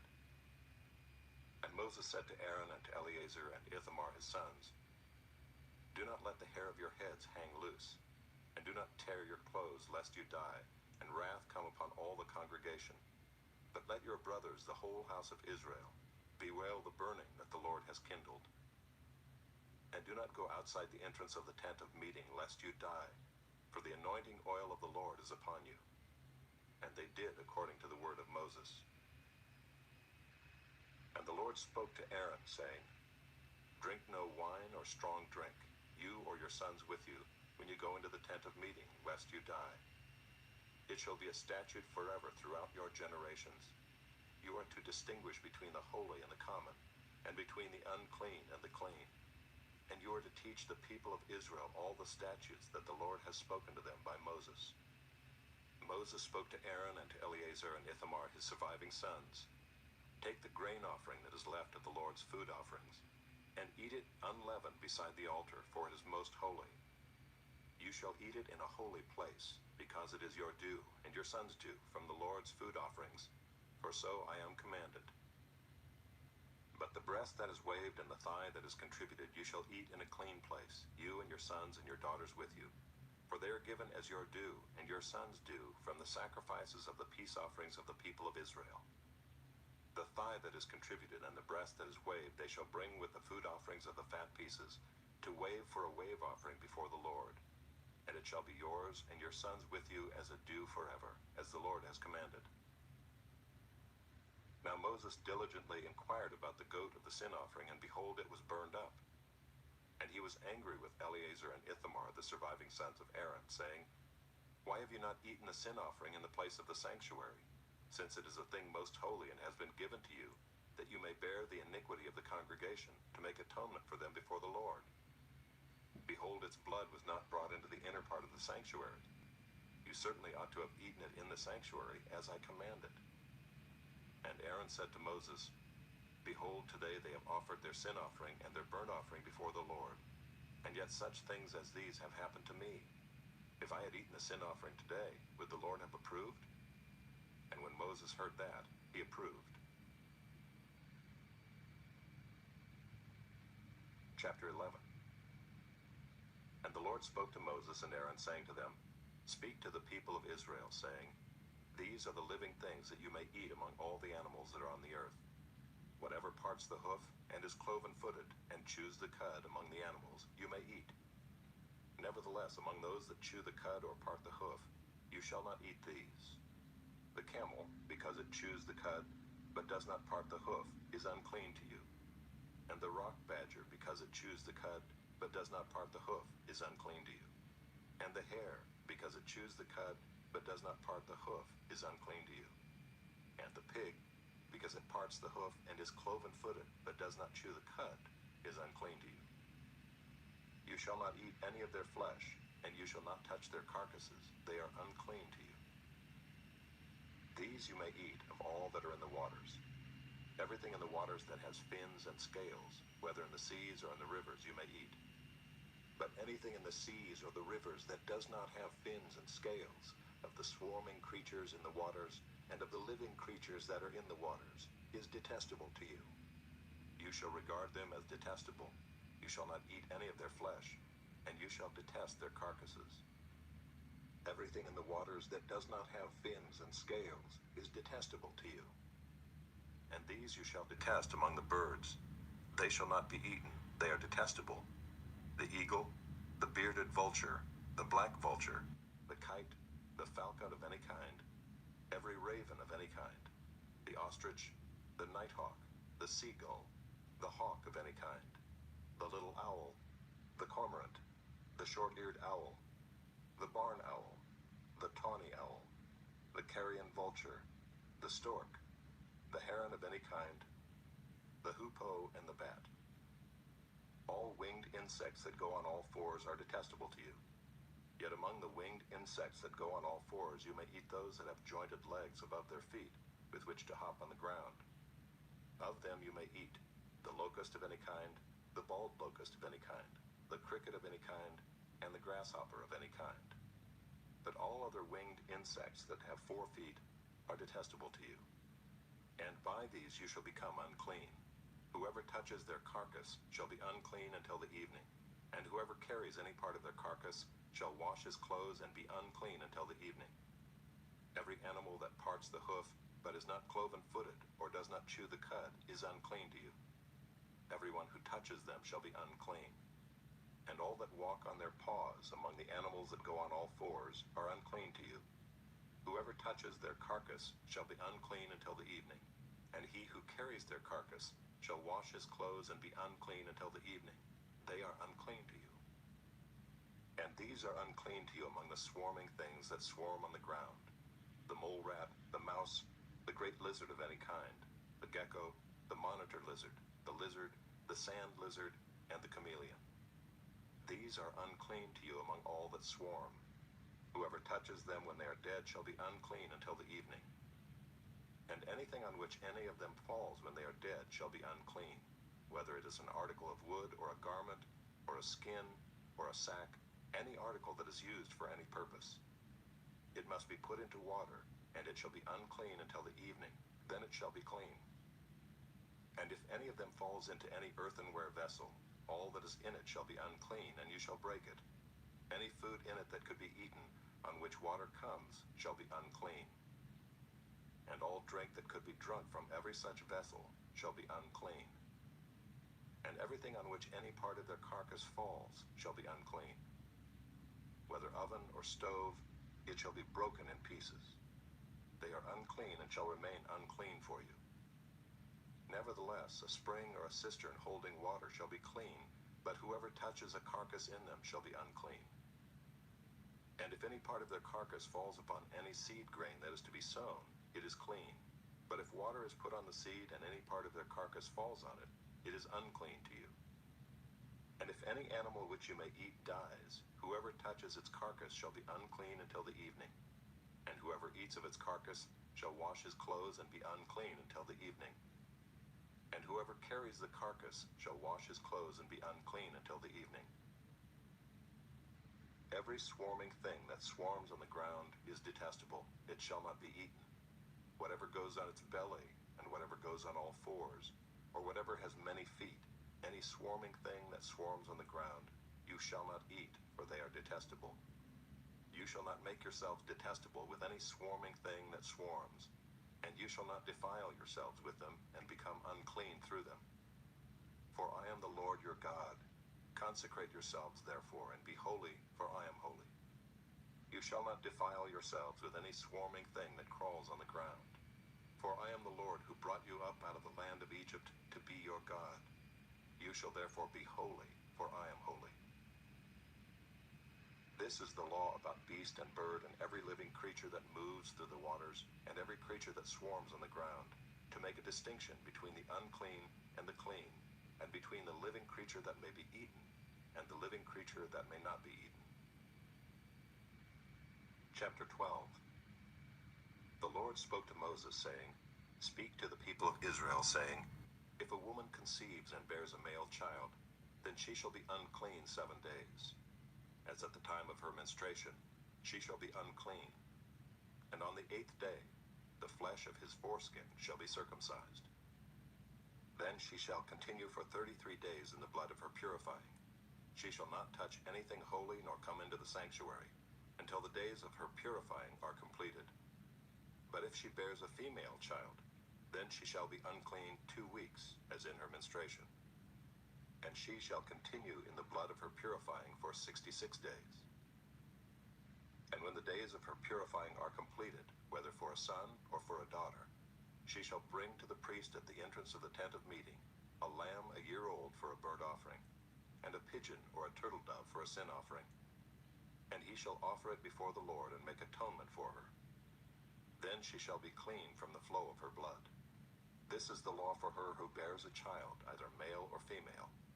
And if she cannot afford a lamb, then she shall take 2 turtle doves or 2 pigeons, one for a burnt offering, and the other for a sin offering. And the priest shall make atonement for her, and she shall be clean. Chapter 13. The Lord spoke to Moses and Aaron, saying, When a person has on the skin of his body a swelling or an eruption or a spot, and it turns into a case of leprous disease on the skin of his body, Then he shall be brought to Aaron the priest, or to one of his sons the priests. And the priest shall examine the diseased area on the skin of his body. And if the hair in the diseased area has turned white, and the disease appears to be deeper than the skin of his body, it is a case of leprous disease. When the priest has examined him, he shall pronounce him unclean. But if the spot is white in the skin of his body, and appears no deeper than the skin, and the hair in it has not turned white, the priest shall shut up the diseased person for 7 days. And the priest shall examine him on the 7th day. And if in his eyes the disease is checked, and the disease has not spread in the skin, then the priest shall shut him up for another 7 days. And the priest shall examine him again on the 7th day. And if the diseased area has faded and the disease has not spread in the skin, then the priest shall pronounce him clean. It is only an eruption. And he shall wash his clothes and be clean. But if the eruption spreads in the skin, after he has shown himself to the priest for his cleansing, he shall appear again before the priest. And the priest shall look, and if the eruption has spread in the skin, then the priest shall pronounce him unclean. It is a leprous disease. When a man is afflicted with a leprous disease, he shall be brought to the priest, and the priest shall look. And if there is a white swelling in the skin that has turned the hair white, and there is raw flesh in the swelling, it is a chronic leprous disease in the skin of his body, and the priest shall pronounce him unclean. He shall not shut him up, for he is unclean. And if the leprous disease breaks out in the skin, so that the leprous disease covers all the skin of the diseased person from head to foot, so far as the priest can see, then the priest shall look, and if the leprous disease has covered all his body, he shall pronounce him clean of the disease. It has all turned white, and he is clean. But when raw flesh appears on him, he shall be unclean. And the priest shall examine the raw flesh and pronounce him unclean. Raw flesh is unclean, for it is a leprous disease. But if the raw flesh recovers and turns white again, then he shall come to the priest, and the priest shall examine him. And if the disease has turned white, then the priest shall pronounce the diseased person clean. He is clean. If there is in the skin of one's body a boil, and it heals, and in the place of the boil there comes a white swelling or a reddish white spot, then it shall be shown to the priest. And the priest shall look, and if it appears deeper than the skin, and its hair has turned white, then the priest shall pronounce him unclean.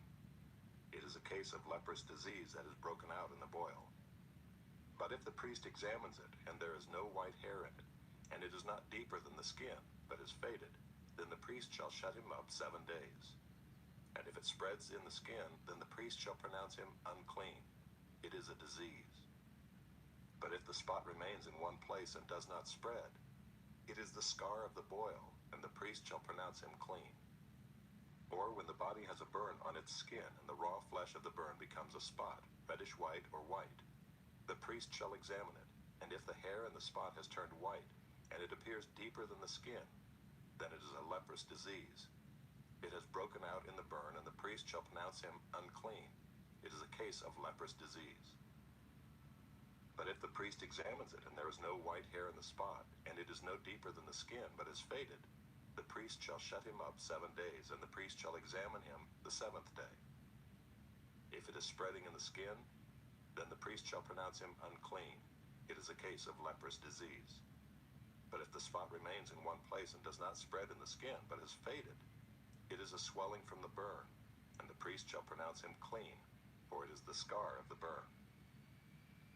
When a man or woman has a disease on the head or the beard, the priest shall examine the disease, and if it appears deeper than the skin, and the hair in it is yellow and thin, then the priest shall pronounce him unclean.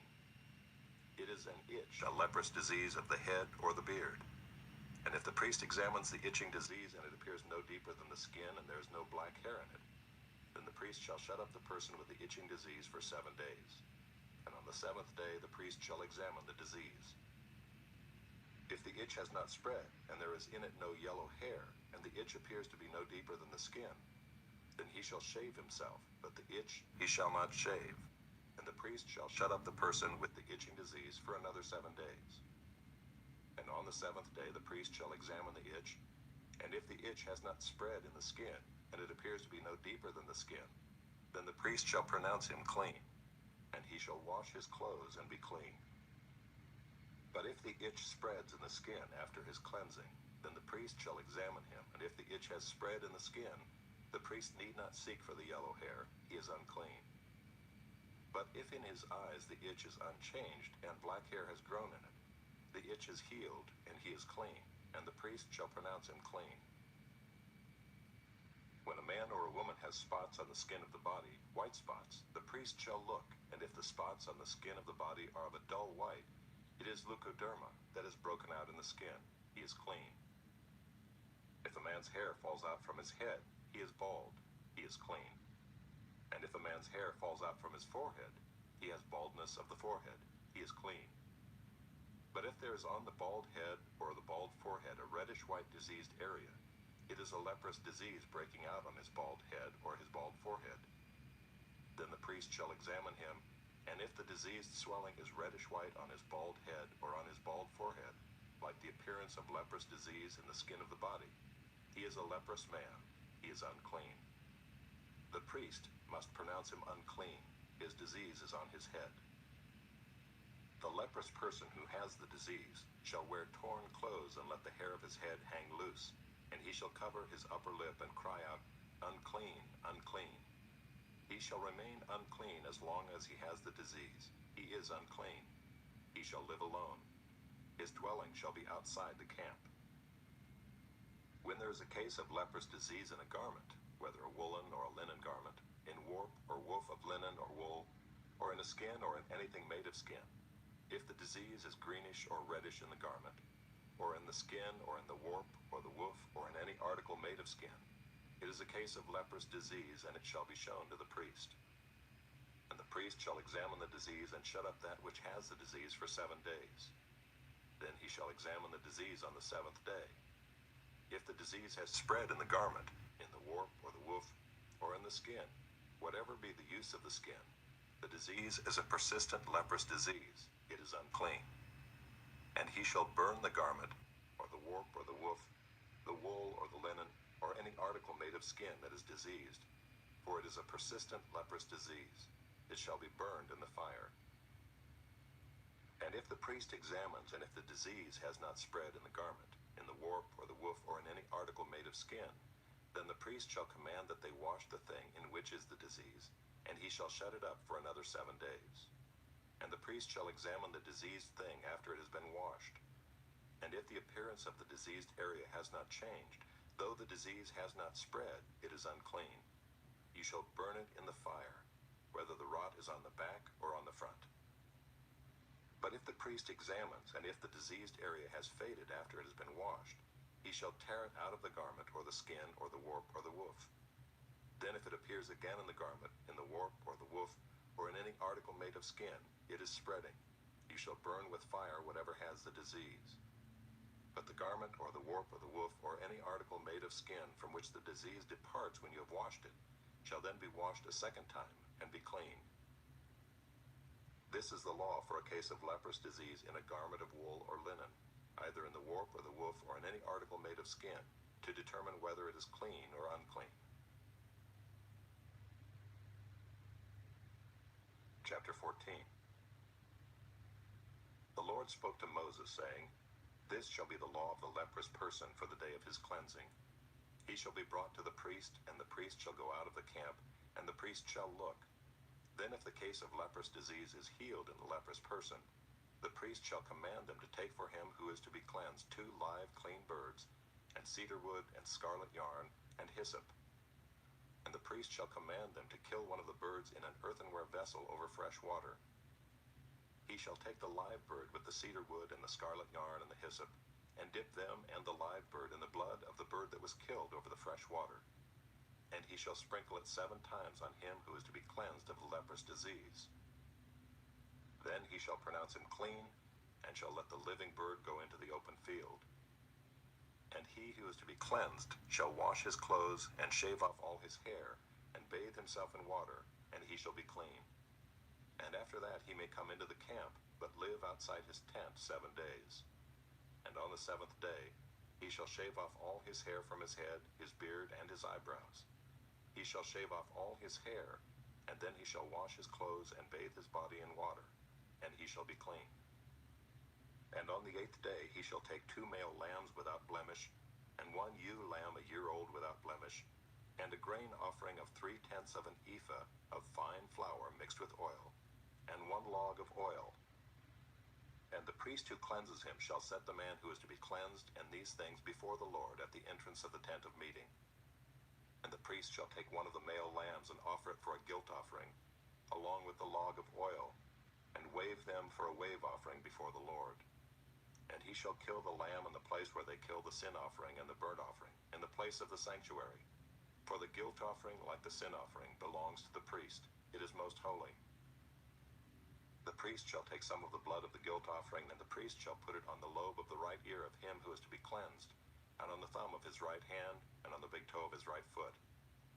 Then the priest shall take some of the log of oil and pour it into the palm of his own left hand, and dip his right finger in the oil that is in his left hand, and sprinkle some oil with his finger 7 times before the Lord.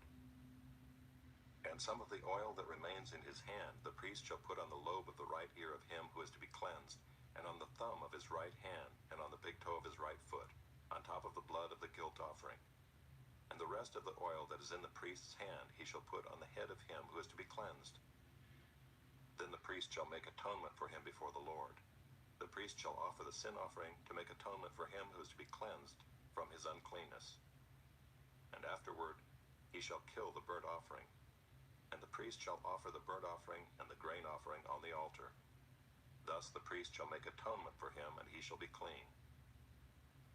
But if he is poor and cannot afford so much, then he shall take 1 male lamb for a guilt offering to be waved, to make atonement for him, and 1/10 of an ephah of fine flour mixed with oil for a grain offering, and a log of oil. Also 2 turtle doves or 2 pigeons, whichever he can afford. The one shall be a sin offering, and the other a burnt offering.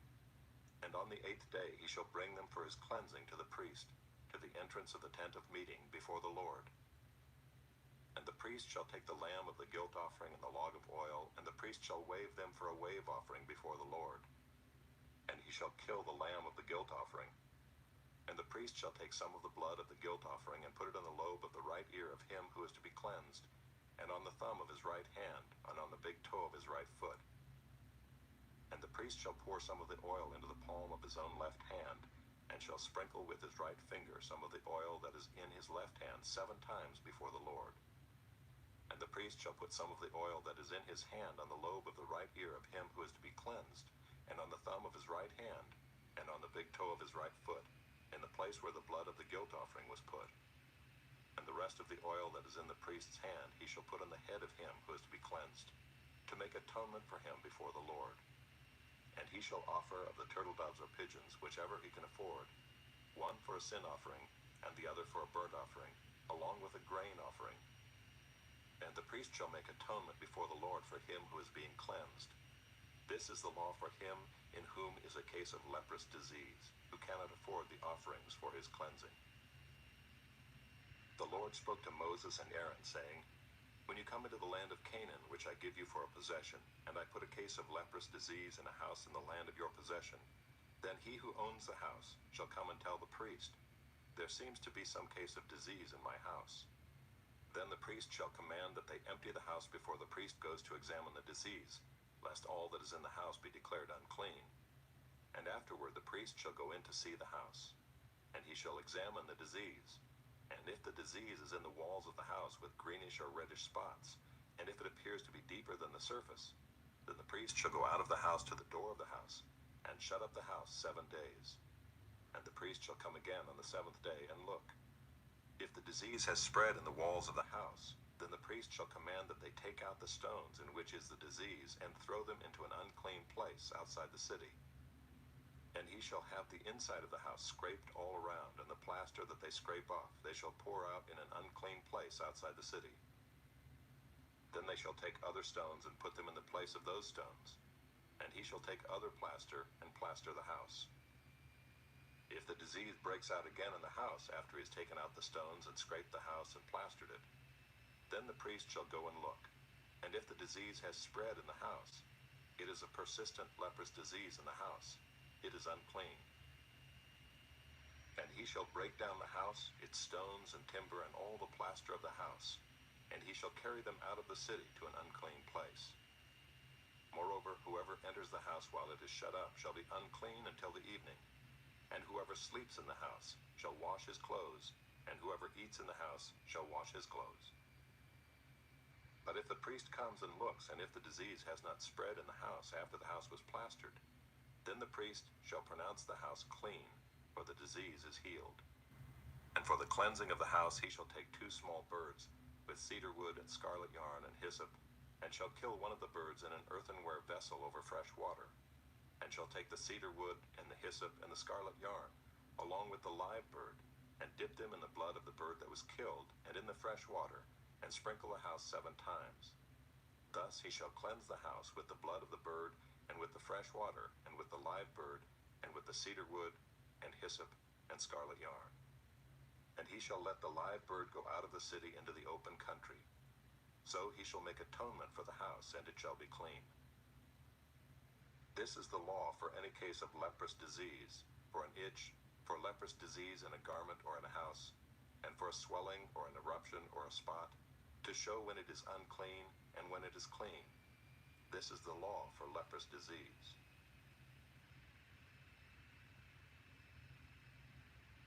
Chapter 15. The Lord spoke to Moses and Aaron, saying, Speak to the people of Israel and say to them, When any man has a discharge from his body, his discharge is unclean. And this is the law of his uncleanness for a discharge, whether his body runs with his discharge, or his body is blocked up by his discharge. It is his uncleanness. Every bed on which the one with the discharge lies shall be unclean, and everything on which he sits shall be unclean. And anyone who touches his bed shall wash his clothes and bathe himself in water, and be unclean until the evening. And whoever sits on anything on which the one with the discharge has sat shall wash his clothes and bathe himself in water, and be unclean until the evening. And whoever touches the body of the one with the discharge shall wash his clothes and bathe himself in water, and be unclean until the evening. And if the one with the discharge spits on someone who is clean, then he shall wash his clothes and bathe himself in water, and be unclean until the evening. And any saddle on which the one with the discharge rides shall be unclean. And whoever touches anything that was under him shall be unclean until the evening. And whoever carries such things shall wash his clothes and bathe himself in water, and be unclean until the evening. Anyone whom the one with the discharge touches without having rinsed his hands in water shall wash his clothes and bathe himself in water, and be unclean until the evening. And an earthenware vessel that the one with the discharge touches shall be broken, and every vessel of wood shall be rinsed in water. And when the one with the discharge is cleansed of his discharge, then he shall count for himself 7 days for his cleansing, and wash his clothes. And he shall bathe his body in fresh water, and shall be clean. And on the 8th day he shall take 2 turtle doves or 2 pigeons, and come before the Lord to the entrance of the tent of meeting, and give them to the priest. And the priest shall use them, one for a sin offering, and the other for a burnt offering. And the priest shall make atonement for him before the Lord for his discharge. If a man has an emission of semen, he shall bathe his whole body in water, and be unclean until the evening. And every garment and every skin on which the semen comes shall be washed with water, and be unclean until the evening. If a man lies with a woman and has an emission of semen, both of them shall bathe themselves in water, and be unclean until the evening. When a woman has a discharge, and the discharge in her body is blood, she shall be in her menstrual impurity for 7 days, and whoever touches her shall be unclean until the evening. And everything on which she lies during her menstrual impurity shall be unclean. Everything also on which she sits shall be unclean. And whoever touches her bed shall wash his clothes and bathe himself in water, and be unclean until the evening. And whoever touches anything on which she sits shall wash his clothes and bathe himself in water, and be unclean until the evening. Whether it is the bed or anything on which she sits, when he touches it he shall be unclean until the evening. And if any man lies with her, and her menstrual impurity comes upon him, he shall be unclean 7 days, and every bed on which he lies shall be unclean. If a a woman has a discharge of blood for many days, not at the time of her menstrual impurity, or if she has a discharge beyond the time of her impurity, all the days of the discharge she shall continue in uncleanness. As in the days of her impurity, she shall be unclean. Every bed on which she lies all the days of her discharge shall be to her as the bed of her impurity, and everything on which she sits shall be unclean, as in the uncleanness of her menstrual impurity. And whoever touches these things shall be unclean, and shall wash his clothes and bathe himself in water, and be unclean until the evening. But if she is cleansed of her discharge, she shall count for herself 7 days, and after that she shall be clean. And on the 8th day she shall take 2 turtle doves or 2 pigeons, and bring them to the priest, to the entrance of the tent of meeting. And the priest shall use one for a sin offering, and the other for a burnt offering. And the priest shall make atonement for her before the Lord for her unclean discharge. Thus you shall keep the people of Israel separate from their uncleanness, lest they die in their uncleanness by defiling my tabernacle that is in their midst.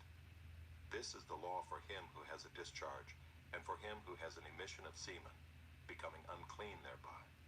Also for her who is unwell with her menstrual impurity, that is, for anyone, male or female, who has a discharge, and for the man who lies with a woman who is unclean.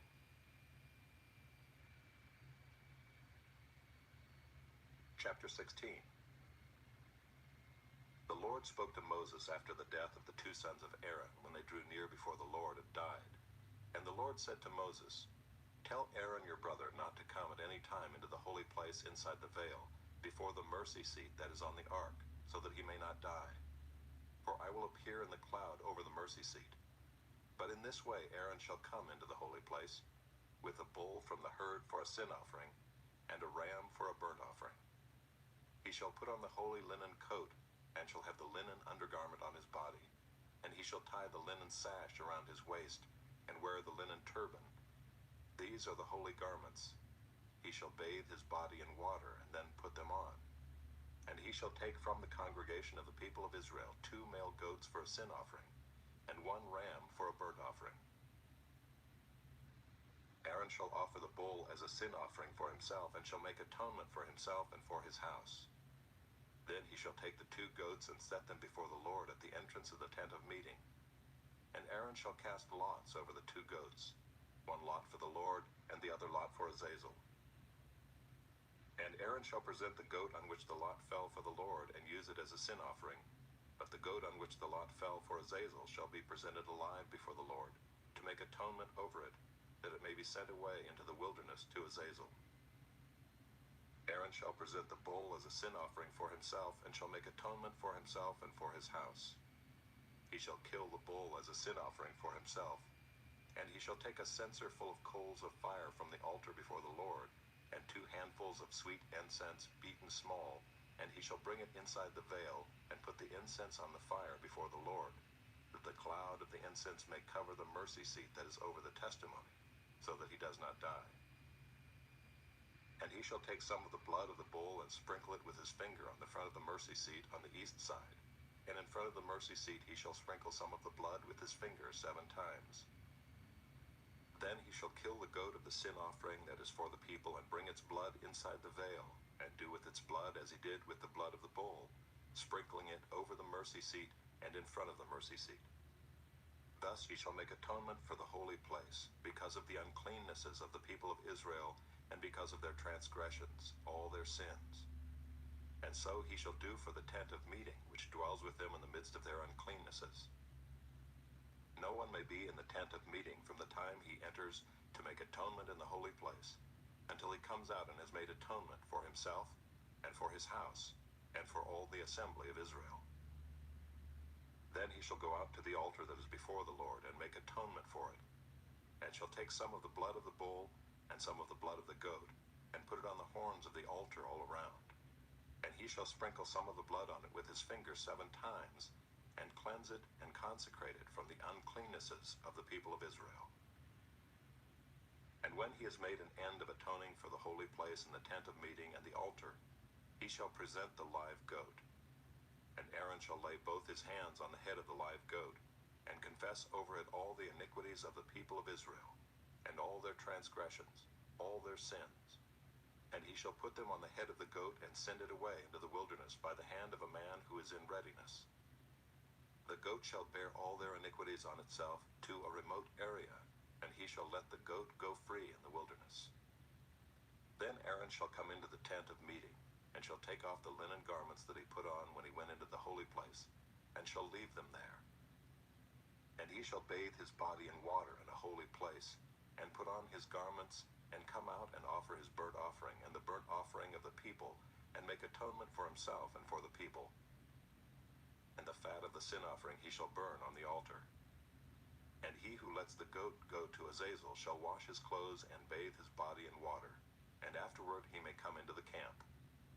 And the bull for the sin offering and the goat for the sin offering, whose blood was brought in to make atonement in the holy place, shall be carried outside the camp. Their skin and their flesh and their dung shall be burned up with fire. And he who burns them shall wash his clothes and bathe his body in water, and afterward he may come into the camp. And it shall be a statute to you forever, that in the 7th month, on the 10th day of the month, you shall afflict yourselves, and shall do no work, either the native or the stranger who sojourns among you. For on this day shall atonement be made for you to cleanse you. You shall be clean before the Lord from all your sins. It is a Sabbath of solemn rest to you, and you shall afflict yourselves. It is a statute forever. And the priest who is anointed and consecrated as priest in his father's place shall make atonement, wearing the holy linen garments. He shall make atonement for the holy sanctuary, and he shall make atonement for the tent of meeting and for the altar, and he shall make atonement for the priests and for all the people of the assembly. And this shall be a statute forever for you, that atonement may be made for the people of Israel once in the year because of all their sins. And Aaron did as the Lord commanded Moses. Chapter 17. And the Lord spoke to Moses, saying, Speak to Aaron and his sons and to all the people of Israel, and say to them, This is the thing that the Lord has commanded. If any one of the house of Israel kills an ox or a lamb or a goat in the camp, or kills it outside the camp, and does not bring it to the entrance of the tent of meeting to offer it as a gift to the Lord in front of the tabernacle of the Lord, blood guilt shall be imputed to that man. He has shed blood, and that man shall be cut off from among his people. This is to the end that the people of Israel may bring their sacrifices that they sacrifice in the open field, that they may bring them to the Lord, to the priest at the entrance of the tent of meeting, and sacrifice them as sacrifices of peace offerings to the Lord. And the priest shall throw the blood on the altar of the Lord at the entrance of the tent of meeting, and burn the fat for a pleasing aroma to the Lord. So they shall no more sacrifice their sacrifices to goat demons, after whom they whore. This shall be a statute forever for them throughout their generations. And you shall say to them, Any one of the house of Israel or of the strangers who sojourn among them, who offers a burnt offering or sacrifice and does not bring it to the entrance of the tent of meeting to offer it to the Lord, that man shall be cut off from his people. If any one of the house of Israel or of the strangers who sojourn among them eats any blood, I will set my face against that person who eats blood and will cut him off from among his people. For the life of the flesh is in the blood, and I have given it for you on the altar to make atonement for your souls, for it is the blood that makes atonement by the life. Therefore I have said to the people of Israel, No person among you shall eat blood, neither shall any stranger who sojourns among you eat blood. Anyone also of the people of Israel, or of the strangers who sojourn among them, who takes in hunting any beast or bird that may be eaten, shall pour out its blood and cover it with earth. For the life of every creature is its blood. Its blood is its life. Therefore I have said to the people of Israel, You shall not eat the blood of any creature, for the life of every creature is its blood. Whoever eats it shall be cut off, and every person who eats what dies of itself or what is torn by beasts, whether he is a native or a sojourner, shall wash his clothes and bathe himself in water, and be unclean until the evening. Then he shall be clean. But if he does not wash them or bathe his flesh, he shall bear his iniquity. Chapter 18. And the Lord spoke to Moses, saying, Speak to the people of Israel and say to them, I am the Lord your God. You shall not do as they do in the land of Egypt where you lived, and you shall not do as they do in the land of Canaan to which I am bringing you. You shall not walk in their statutes. You shall follow my rules and keep my statutes and walk in them. I am the Lord your God. You shall therefore keep my statutes and my rules. If a person does them, he shall live by them. I am the Lord. None of you shall approach any one of his close relatives to uncover nakedness. I am the Lord. You shall not uncover the nakedness of your father, which is the nakedness of your mother. She is your mother. You shall not uncover her nakedness. You shall not uncover the nakedness of your father's wife. It is your father's nakedness. You shall not uncover the nakedness of your sister, your father's daughter, or your mother's daughter, whether brought up in the family or in another home. You shall not uncover the nakedness of your son's daughter, or of your daughter's daughter, for their nakedness is your own nakedness. You shall not uncover the nakedness of your father's wife's daughter, brought up in your father's family, since she is your sister. You shall not uncover the nakedness of your father's sister. She is your father's relative. You shall not uncover the nakedness of your mother's sister, for she is your mother's relative. You shall not uncover the nakedness of your father's brother. That is, you shall not approach his wife. She is your aunt. You shall not uncover the nakedness of your daughter-in-law. She is your son's wife. You shall not uncover her nakedness. You shall not uncover the nakedness of your brother's wife. It is your brother's nakedness. You shall not uncover the nakedness of a woman and of her daughter, and you shall not take her son's daughter or her daughter's daughter to uncover her nakedness. They are relatives. It is depravity. And you shall not take a woman as a rival wife to her sister, uncovering her nakedness while her sister is still alive. You shall not approach a woman to uncover her nakedness while she is in her menstrual uncleanness. And you shall not lie sexually with your neighbor's wife and so make yourself unclean with her. You shall not give any of your children to offer them to Moloch, and so profane the name of your God. I am the Lord. You shall not lie with a male as with a woman. It is an abomination. And you shall not lie with any animal and so make yourself unclean with it. Neither shall any woman give herself to an animal to lie with it. It is perversion. Do not make yourselves unclean by any of these things. For by all these, the nations I am driving out before you have become unclean, and the land became unclean, so that I punished its iniquity, and the land vomited out its inhabitants. But you shall keep my statutes and my rules, and do none of these abominations, either the native or the stranger who sojourns among you. For the people of the land who were before you did all of these abominations, so that the land became unclean. Lest the land vomit you out when you make it unclean, as it vomited out the nation that was before you. For everyone who does any of these abominations, the persons who do them shall be cut off from among their people. So keep my charge never to practice any of these abominable customs that were practiced before you, and never to make yourselves unclean by them. I am the Lord your God. Chapter 19. And the Lord spoke to Moses, saying, Speak to all the congregation of the people of Israel, and say to them, You shall be holy, for I, the Lord your God, am holy. Every one of you shall revere his mother and his father, and you shall keep my Sabbaths. I am the Lord your God. Do not turn to idols or make for yourselves any gods of cast metal. I am the Lord your God. When you offer a sacrifice of peace offerings to the Lord, you shall offer it so that you may be accepted. It shall be eaten the same day you offer it, or on the day after, and anything left over until the third day shall be burned up with fire. If it is eaten at all on the third day, it is tainted. It will not be accepted, and everyone who eats it shall bear his iniquity, because he has profaned what is holy to the Lord, and that person shall be cut off from his people. When you reap the harvest of your land, you shall not reap your field right up to its edge, neither shall you gather the gleanings after your harvest. And you shall not strip your vineyard bare, neither shall you gather the fallen grapes of your vineyard.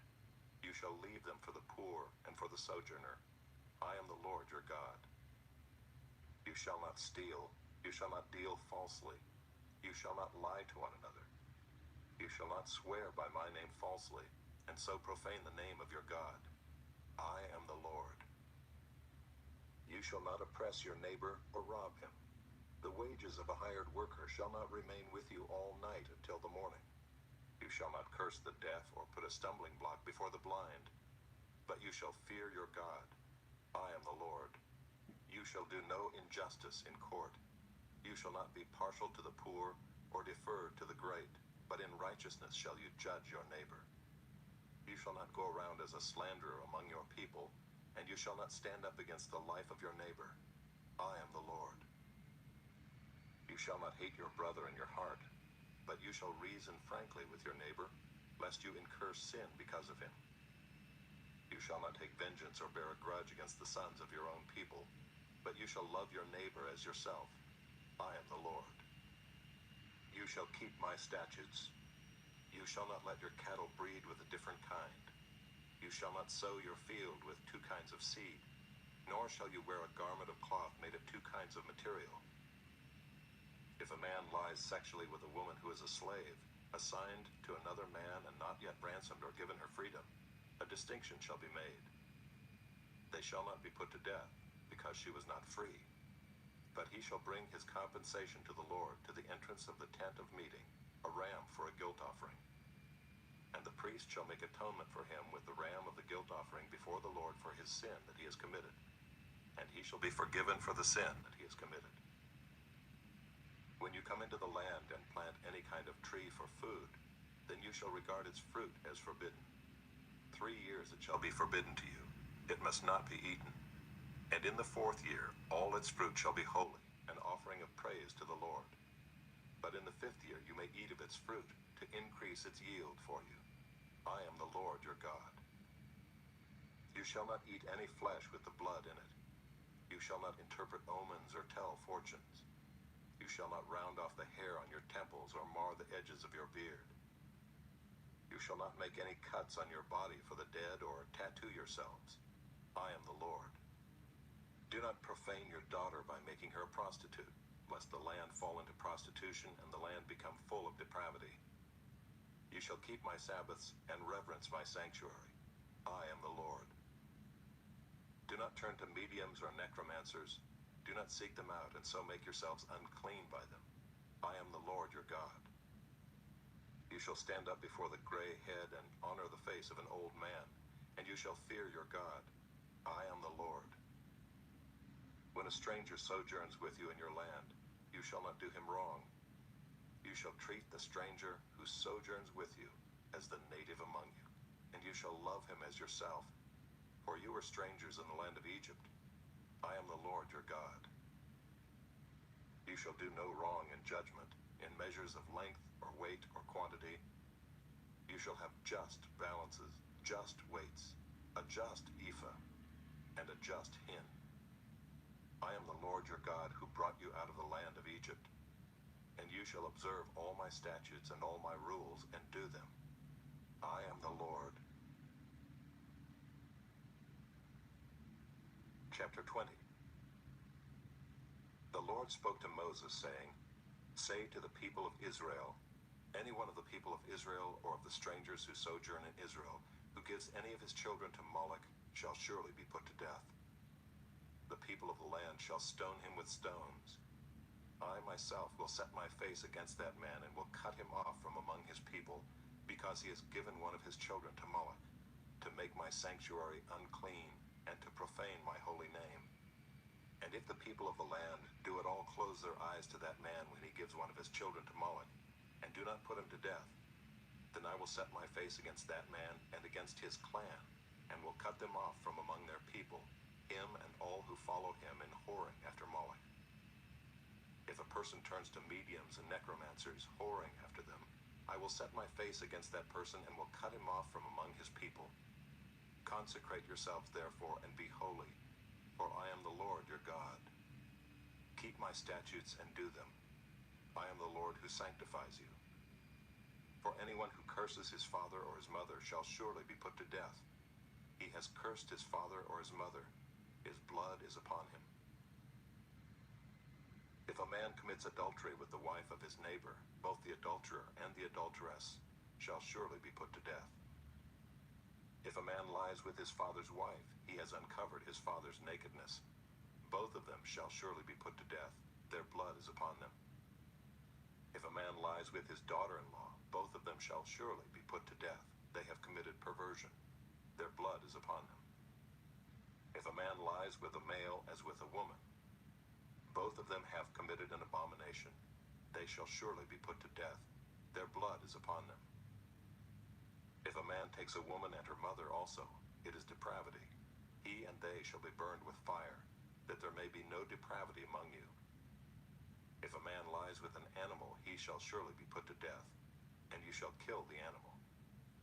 If a woman approaches any animal and lies with it, you shall kill the woman and the animal. They shall surely be put to death. Their blood is upon them. If a man takes his sister, a daughter of his father, or a daughter of his mother, and sees her nakedness, and she sees his nakedness, it is a disgrace, and they shall be cut off in the sight of the children of their people. He has uncovered his sister's nakedness, and he shall bear his iniquity. If a man lies with a woman during her menstrual period and uncovers her nakedness, he has made naked her fountain, and she has uncovered the fountain of her blood. Both of them shall be cut off from among their people. You shall not uncover the nakedness of your mother's sister or of your father's sister, for that is to make naked one's relative. They shall bear their iniquity. If a man lies with his uncle's wife, he has uncovered his uncle's nakedness. They shall bear their sin. They shall die childless. If a man takes his brother's wife, it is impurity. He has uncovered his brother's nakedness. They shall be childless. You shall therefore keep all my statutes and all my rules and do them, that the land where I am bringing you to live may not vomit you out. And you shall not walk in the customs of the nation that I am driving out before you, for they did all these things, and therefore I detested them. But I have said to you, you shall inherit their land, and I will give it to you to possess, a land flowing with milk and honey. I am the Lord your God, who has separated you from the peoples. You shall therefore separate the clean beast from the unclean, and the unclean bird from the clean. You shall not make yourselves detestable by beast, or by bird, or by anything with which the ground crawls, which I have set apart for you to hold unclean. You shall be holy to me, for I, the Lord, am holy, and have separated you from the peoples, that you should be mine. A man or a woman who is a medium or a necromancer shall surely be put to death. They shall be stoned with stones. Their blood shall be upon them.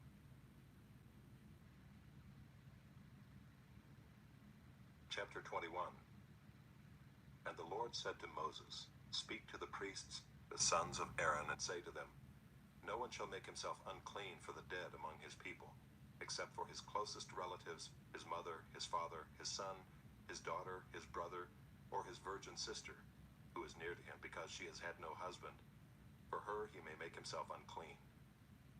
He shall not make himself unclean as a husband among his people, and so profane himself. They shall not make bald patches on their heads, nor shave off the edges of their beards, nor make any cuts on their body. They shall be holy to their God, and not profane the name of their God. For they offer the Lord's food offerings, the bread of their God. Therefore they shall be holy. They shall not marry a prostitute or a woman who has been defiled. Neither shall they marry a woman divorced from her husband, for the priest is holy to his God. You shall sanctify him, for he offers the bread of your God. He shall be holy to you, for I, the Lord, who sanctify you, am holy. And the daughter of any priest, if she profanes herself by whoring, profanes her father, she shall be burned with fire. The priest who is chief among his brothers, on whose head the anointing oil is poured, and who has been consecrated to wear the garments, shall not let the hair of his head hang loose, nor tear his clothes. He shall not go into any dead bodies, nor make himself unclean, even for his father or for his mother. He shall not go out of the sanctuary, lest he profane the sanctuary of his God. For the consecration of the anointing oil of his God is on him. I am the Lord. And he shall take a wife in her virginity, a widow or a divorced woman, or a woman who has been defiled, or a prostitute. These he shall not marry. But he shall take as his wife a virgin of his own people, that he may not profane his offspring among his people. For I am the Lord who sanctifies him. And the Lord spoke to Moses, saying, Speak to Aaron, saying, none of your offspring throughout their generations who has a blemish may approach to offer the bread of his God. For no one who has a blemish shall draw near, a man blind or lame, or one who has a mutilated face, or a limb too long, or a man who has an injured foot, or an injured hand, or a hunchback, or a dwarf, or a man with a defect in his sight, or an itching disease, or scabs, or crushed testicles. No man of the offspring of Aaron the priest who has a blemish shall come near to offer the Lord's food offerings. Since he has a blemish, he shall not come near to offer the bread of his God. He may eat the bread of his God, both of the most holy and of the holy things, but he shall not go through the veil or approach the altar, because he has a blemish, that he may not profane my sanctuaries. For I am the Lord who sanctifies them. So Moses spoke to Aaron and to his sons and to all the people of Israel. Chapter 22. And the Lord spoke to Moses, saying, Speak to Aaron and his sons, so that they abstain from the holy things of the people of Israel, which they dedicate to me, so that they do not profane my holy name. I am the Lord. Say to them, if any one of all your offspring throughout your generations approaches the holy things that the people of Israel dedicate to the Lord, while he has an uncleanness, that person shall be cut off from my presence. I am the Lord. None of the offspring of Aaron who has a leprous disease or a discharge may eat of the holy things until he is clean. Whoever touches anything that is unclean through contact with a dead, or a man who has had an emission of semen, and whoever touches a swarming thing by which he may be made unclean, or a person from whom he may take uncleanness, whatever his uncleanness may be, the person who touches such a thing shall be unclean until the evening, and shall not eat of the holy things unless he has bathed his body in water. When the sun goes down, he shall be clean, and afterward he may eat of the holy things, because they are his food. He shall not eat what dies of itself or is torn by beasts, and so make himself unclean by it. I am the Lord. They shall therefore keep my charge, lest they bear sin for it and die thereby when they profane it. I am the Lord who sanctifies them. A layperson shall not eat of a holy thing. No foreign guest of the priest or hired worker shall eat of a holy thing. But if a priest buys a slave as his property for money, the slave may eat of it, and anyone born in his house may eat of his food. If a priest's daughter marries a layman, she shall not eat of the contribution of the holy things. But if a priest's daughter is widowed or divorced and has no child, and returns to her father's house, as in her youth, she may eat of her father's food, yet no layperson shall eat of it. And if anyone eats of a holy thing unintentionally, he shall add the fifth of its value to it and give the holy thing to the priest. They shall not profane the holy things of the people of Israel, which they contribute to the Lord, and so cause them to bear iniquity and guilt by eating their holy things. For I am the Lord who sanctifies them.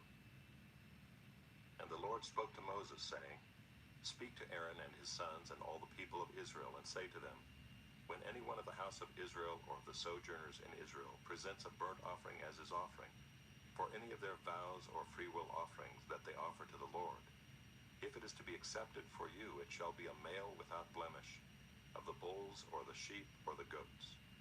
You shall not offer anything that has a blemish, for it will not be acceptable for you. And when anyone offers a sacrifice of peace offerings to the Lord, to fulfill a vow or as a freewill offering from the herd or from the flock, to be accepted it must be perfect. There shall be no blemish in it. Animals blind or disabled or mutilated, or having a discharge or an itch or scabs, you shall not offer to the Lord or give them to the Lord as a food offering on the altar. You may present a bull or a lamb that has a part too long or too short for a free will offering, but for a vow offering it cannot be accepted. Any animal that has its testicles bruised or crushed or torn or cut, you shall not offer to the Lord. You shall not do it within your land. Neither shall you offer as the bread of your God any such animals gotten from a foreigner. Since there is a blemish in them because of their mutilation, they will not be accepted for you. And the Lord spoke to Moses, saying, When an ox or sheep or goat is born, it shall remain 7 days with its mother, and from the 8th day on it shall be acceptable as a food offering to the Lord. But you shall not kill an ox or a sheep and her young in one day. And when you sacrifice a sacrifice of thanksgiving to the Lord, you shall sacrifice it so that you may be accepted. It shall be eaten on the same day. You shall leave none of it until morning. I am the Lord. So you shall keep my commandments and do them. I am the Lord. And you shall not profane my holy name, that I may be sanctified among the people of Israel. I am the Lord who sanctifies you, who brought you out of the land of Egypt to be your God. I am the Lord. Chapter 23. The Lord spoke to Moses, saying, Speak to the people of Israel and say to them, These are the appointed feasts of the Lord that you shall proclaim as holy convocations. They are my appointed feasts. 6 days shall work be done, but on the seventh day is a Sabbath of solemn rest, a holy convocation. You shall do no work. It is a Sabbath to the Lord in all your dwelling places. These are the appointed feasts of the Lord, the holy convocations which you shall proclaim at the time appointed for them. In the first month, on the 14th day of the month at twilight, is the Lord's Passover. And on the 15th day of the same month is the feast of unleavened bread to the Lord. For 7 days you shall eat unleavened bread. On the first day you shall have a holy convocation. You shall not do any ordinary work, but you shall present a food offering to the Lord for 7 days. On the seventh day is a holy convocation. You shall not do any ordinary work. And the Lord spoke to Moses, saying, Speak to the people of Israel and say to them, When you come into the land that I give you and reap its harvest, you shall bring the sheaf of the firstfruits of your harvest to the priest, and he shall wave the sheaf before the Lord, so that you may be accepted. On the day after the Sabbath, the priest shall wave it, and on the day when you wave the sheaf, you shall offer a male lamb 1 year old without blemish as a burnt offering to the Lord. And the grain offering with it shall be 2/10 of an ephah of fine flour mixed with oil, a food offering to the Lord with a pleasing aroma. And the drink offering with it shall be of wine, 1/4 of a hin. And you shall eat neither bread nor grain, parched or fresh, until this same day, until you have brought the offering of your God. It is a statute forever throughout your generations in all your dwellings. You shall count 7 full weeks from the day after the Sabbath, from the day that you brought the sheaf of the wave offering. You shall count 50 days to the day after the 7th Sabbath. Then you shall present a grain offering of new grain to the Lord. You shall bring from your dwelling places 2 loaves of bread to be waved, made of 2/10 of an ephah. They shall be of fine flour, and they shall be baked with leaven as firstfruits to the Lord. And you shall present with the bread 7 lambs 1 year old without blemish, and 1 bull from the herd, and 2 rams. They shall be a burnt offering to the Lord with their grain offering and their drink offerings, a food offering with a pleasing aroma to the Lord. And you shall offer 1 male goat for a sin offering, and 2 male lambs 1 year old as a sacrifice of peace offerings. And the priest shall wave them with the bread of the firstfruits as a wave offering before the Lord with the 2 lambs. They shall be holy to the Lord for the priest. And you shall make a proclamation on the same day. You shall hold a holy convocation. You shall not do any ordinary work. It is a statute forever in all your dwelling places throughout your generations. And when you reap the harvest of your land, you shall not reap your field right up to its edge, nor shall you gather the gleanings after your harvest. You shall leave them for the poor and for the sojourner. I am the Lord your God. And the Lord spoke to Moses, saying, Speak to the people of Israel, saying, In the 7th month, on the first day of the month, you shall observe a day of solemn rest, a memorial proclaimed with blast of trumpets, a holy convocation. You shall not do any ordinary work, and you shall present a food offering to the Lord. And the Lord spoke to Moses, saying, Now on the 10th day of this 7th month is the Day of Atonement. It shall be for you a time of holy convocation, and you shall afflict yourselves and present a food offering to the Lord. And you shall not do any work on that very day, for it is a day of atonement, to make atonement for you before the Lord your God. For whoever is not afflicted on that very day shall be cut off from his people. And whoever does any work on that very day, that person I will destroy from among his people. You shall not do any work. It is a statute forever throughout your generations in all your dwelling places. It shall be to you a Sabbath of solemn rest, and you shall afflict yourselves. On the 9th day of the month, beginning at evening, from evening to evening, shall you keep your Sabbath. And the Lord spoke to Moses, saying, Speak to the people of Israel, saying, On the 15th day of this 7th month, and for 7 days is the Feast of Booths to the Lord. On the first day shall be a holy convocation. You shall not do any ordinary work. For 7 days you shall present food offerings to the Lord. On the 8th day you shall hold a holy convocation and present a food offering to the Lord. It is a solemn assembly. You shall not do any ordinary work. These are the appointed feasts of the Lord, which you shall proclaim as times of holy convocation, for presenting to the Lord food offerings, burnt offerings, and grain offerings, sacrifices and drink offerings, each on its proper day, besides the Lord's Sabbaths, and besides your gifts, and besides all your vow offerings, and besides all your free will offerings, which you give to the Lord. On the 15th day of the 7th month, when you have gathered in the produce of the land, you shall celebrate the feast of the Lord 7 days. On the first day shall be a solemn rest, and on the 8th day shall be a solemn rest. And you shall take on the first day the fruit of splendid trees, branches of palm trees and boughs of leafy trees and willows of the brook. And you shall rejoice before the Lord your God 7 days. You shall celebrate it as a feast to the Lord for 7 days in the year. It is a statute forever throughout your generations. You shall celebrate it in the 7th month. You shall dwell in booths for 7 days.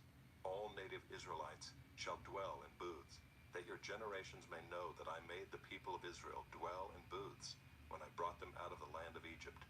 I am the Lord your God. Thus Moses declared to the people of Israel the appointed feasts of the Lord.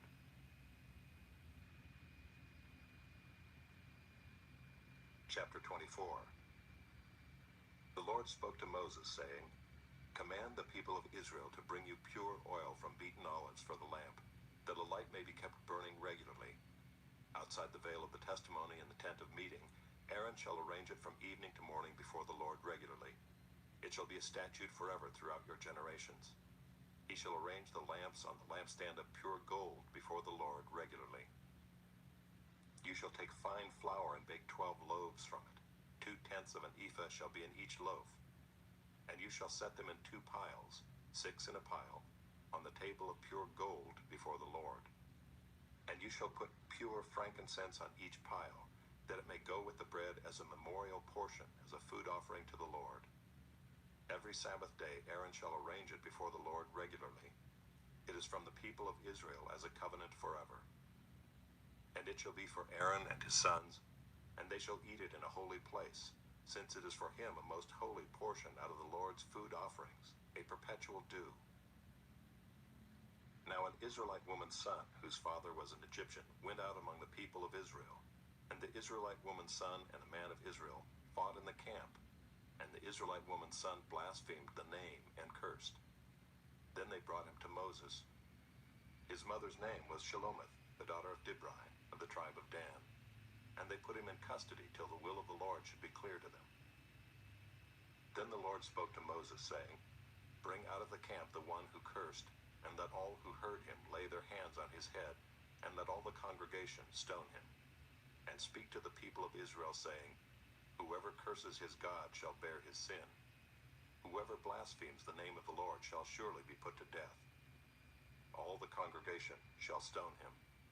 The sojourner as well as the native, when he blasphemes the name, shall be put to death. Whoever takes a human life shall surely be put to death. Whoever takes an animal's life shall make it good, life for life. If anyone injures his neighbor, as he has done, it shall be done to him, fracture for fracture, eye for eye, tooth for tooth. Whatever injury he has given a person shall be given to him. Whoever kills an animal shall make it good, and whoever kills a person shall be put to death. You shall have the same rule for the sojourner and for the native, for I am the Lord your God. So Moses spoke to the people of Israel, and they brought out of the camp the one who had cursed and stoned him with stones. Thus the people of Israel did as the Lord commanded Moses. Chapter 25. The Lord Lord spoke to Moses on Mount Sinai, saying, "Speak to the people of Israel and say to them, when you come into the land that I give you, the land shall keep a Sabbath to the Lord. For 6 years you shall sow your field, and for 6 years you shall prune your vineyard and gather in its fruits. But in the 7th year there shall be a Sabbath of solemn rest for the land, a Sabbath to the Lord. You shall not sow your field or prune your vineyard. You shall not reap what grows of itself in your harvest, or gather the grapes of your undressed vine. It shall be a year of solemn rest for the land. The Sabbath of the land shall provide food for you, for yourself and for your male and female slaves, and for your hired worker and the sojourner who lives with you, and for your cattle and for the wild animals that are in your land. All its yield shall be for food. You shall count 7 weeks of years, 7 times 7 years, so that the time of the 7 weeks of years shall give you 49 years. Then you shall sound the loud trumpet on the 10th day of the 7th month. On the Day of Atonement you shall sound the trumpet throughout all your land, and you shall consecrate the 50th year and proclaim liberty throughout the land to all its inhabitants. It shall be a jubilee for you, when each of you shall return to his property, and each of you shall return to his clan. That 50th year shall be a jubilee for you. In it you shall neither sow nor reap what grows of itself, nor gather the grapes from the undressed vines. For it is a jubilee. It shall be holy to you. You may eat the produce of the field. In this year of jubilee each of you shall return to his property. And if you make a sale to your neighbor or buy from your neighbor, you shall not wrong one another. You shall pay your neighbor according to the number of years after the jubilee, and he shall sell to you according to the number of years for crops. If the years are many, you shall increase the price, and if the years are few, you shall reduce the price. For it is the number of the crops that he is selling to you. You shall not wrong one another, but you shall fear your God, for I am the Lord your God. Therefore you shall do my statutes and keep my rules and perform them, and then you will dwell in the land securely. The land will yield its fruit, and you will eat your fill and dwell in it securely. And if you say, what shall we eat in the 7th year, if we may not sow or gather in our crop?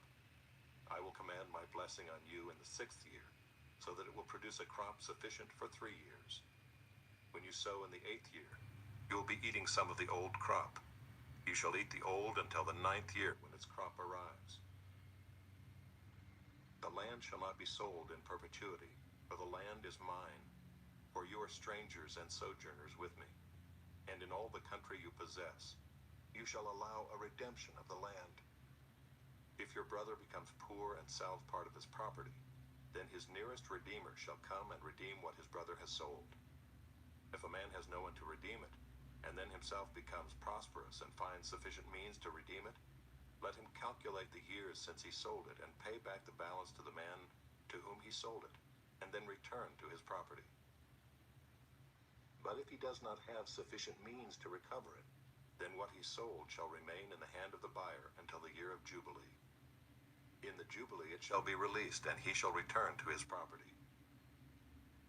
If a man sells a dwelling house in a walled city, he may redeem it within a year of its sale. For a full year he shall have the right of redemption. If it is not redeemed within a full year, then the house in the walled city shall belong in perpetuity to the buyer throughout his generations. It shall not be released in the Jubilee. But the houses of the villages that have no wall around them shall be classified with the fields of the land. They may be redeemed, and they shall be released in the Jubilee. As for the cities of the Levites may redeem at any time the houses in the cities they possess. And if one of the Levites exercises his right of redemption, then the house that was sold in a city they possess shall be released in the Jubilee. For the houses in the cities of the Levites are their possession among the people of Israel. But the fields of pasture land belonging to their cities may not be sold, for that is their possession forever. If your brother becomes poor and cannot maintain himself with you, you shall support him as though he were a stranger and a sojourner, and he shall live with you. Take no interest from him or profit, but fear your God, that your brother may live beside you. You shall not lend him your money at interest, nor give him your food for profit. I am the Lord your God, who brought you out of the land of Egypt, to give you the land of Canaan, and to be your God. If your brother brother becomes poor beside you and sells himself to you, you shall not make him serve as a slave. He shall be with you as a hired worker and as a sojourner. He shall serve with you until the year of the Jubilee. Then he shall go out from you, he and his children with him, and go back to his own clan and return to the possession of his fathers. For they are my servants, whom I brought out of the land of Egypt.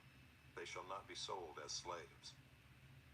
You shall not rule over him ruthlessly, but shall fear your God.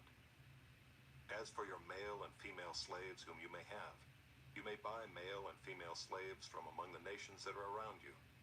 You may also buy from among the strangers who sojourn with you and their clans that are with you, who have been born in your land, and they may be your property. You may bequeath them to your sons after you to inherit as a possession forever. You may make slaves of them, but over your brothers, the people of Israel, you shall not rule one over another ruthlessly. If a stranger or sojourner with you becomes rich, and your brother beside him becomes poor and sells himself to the stranger or sojourner with you, or to a member of the stranger's clan, then after he is sold, he may be redeemed. One of his brothers may redeem him, or his uncle or his cousin may redeem him, or a close relative from his clan may redeem him. Or if he grows rich, he may redeem himself.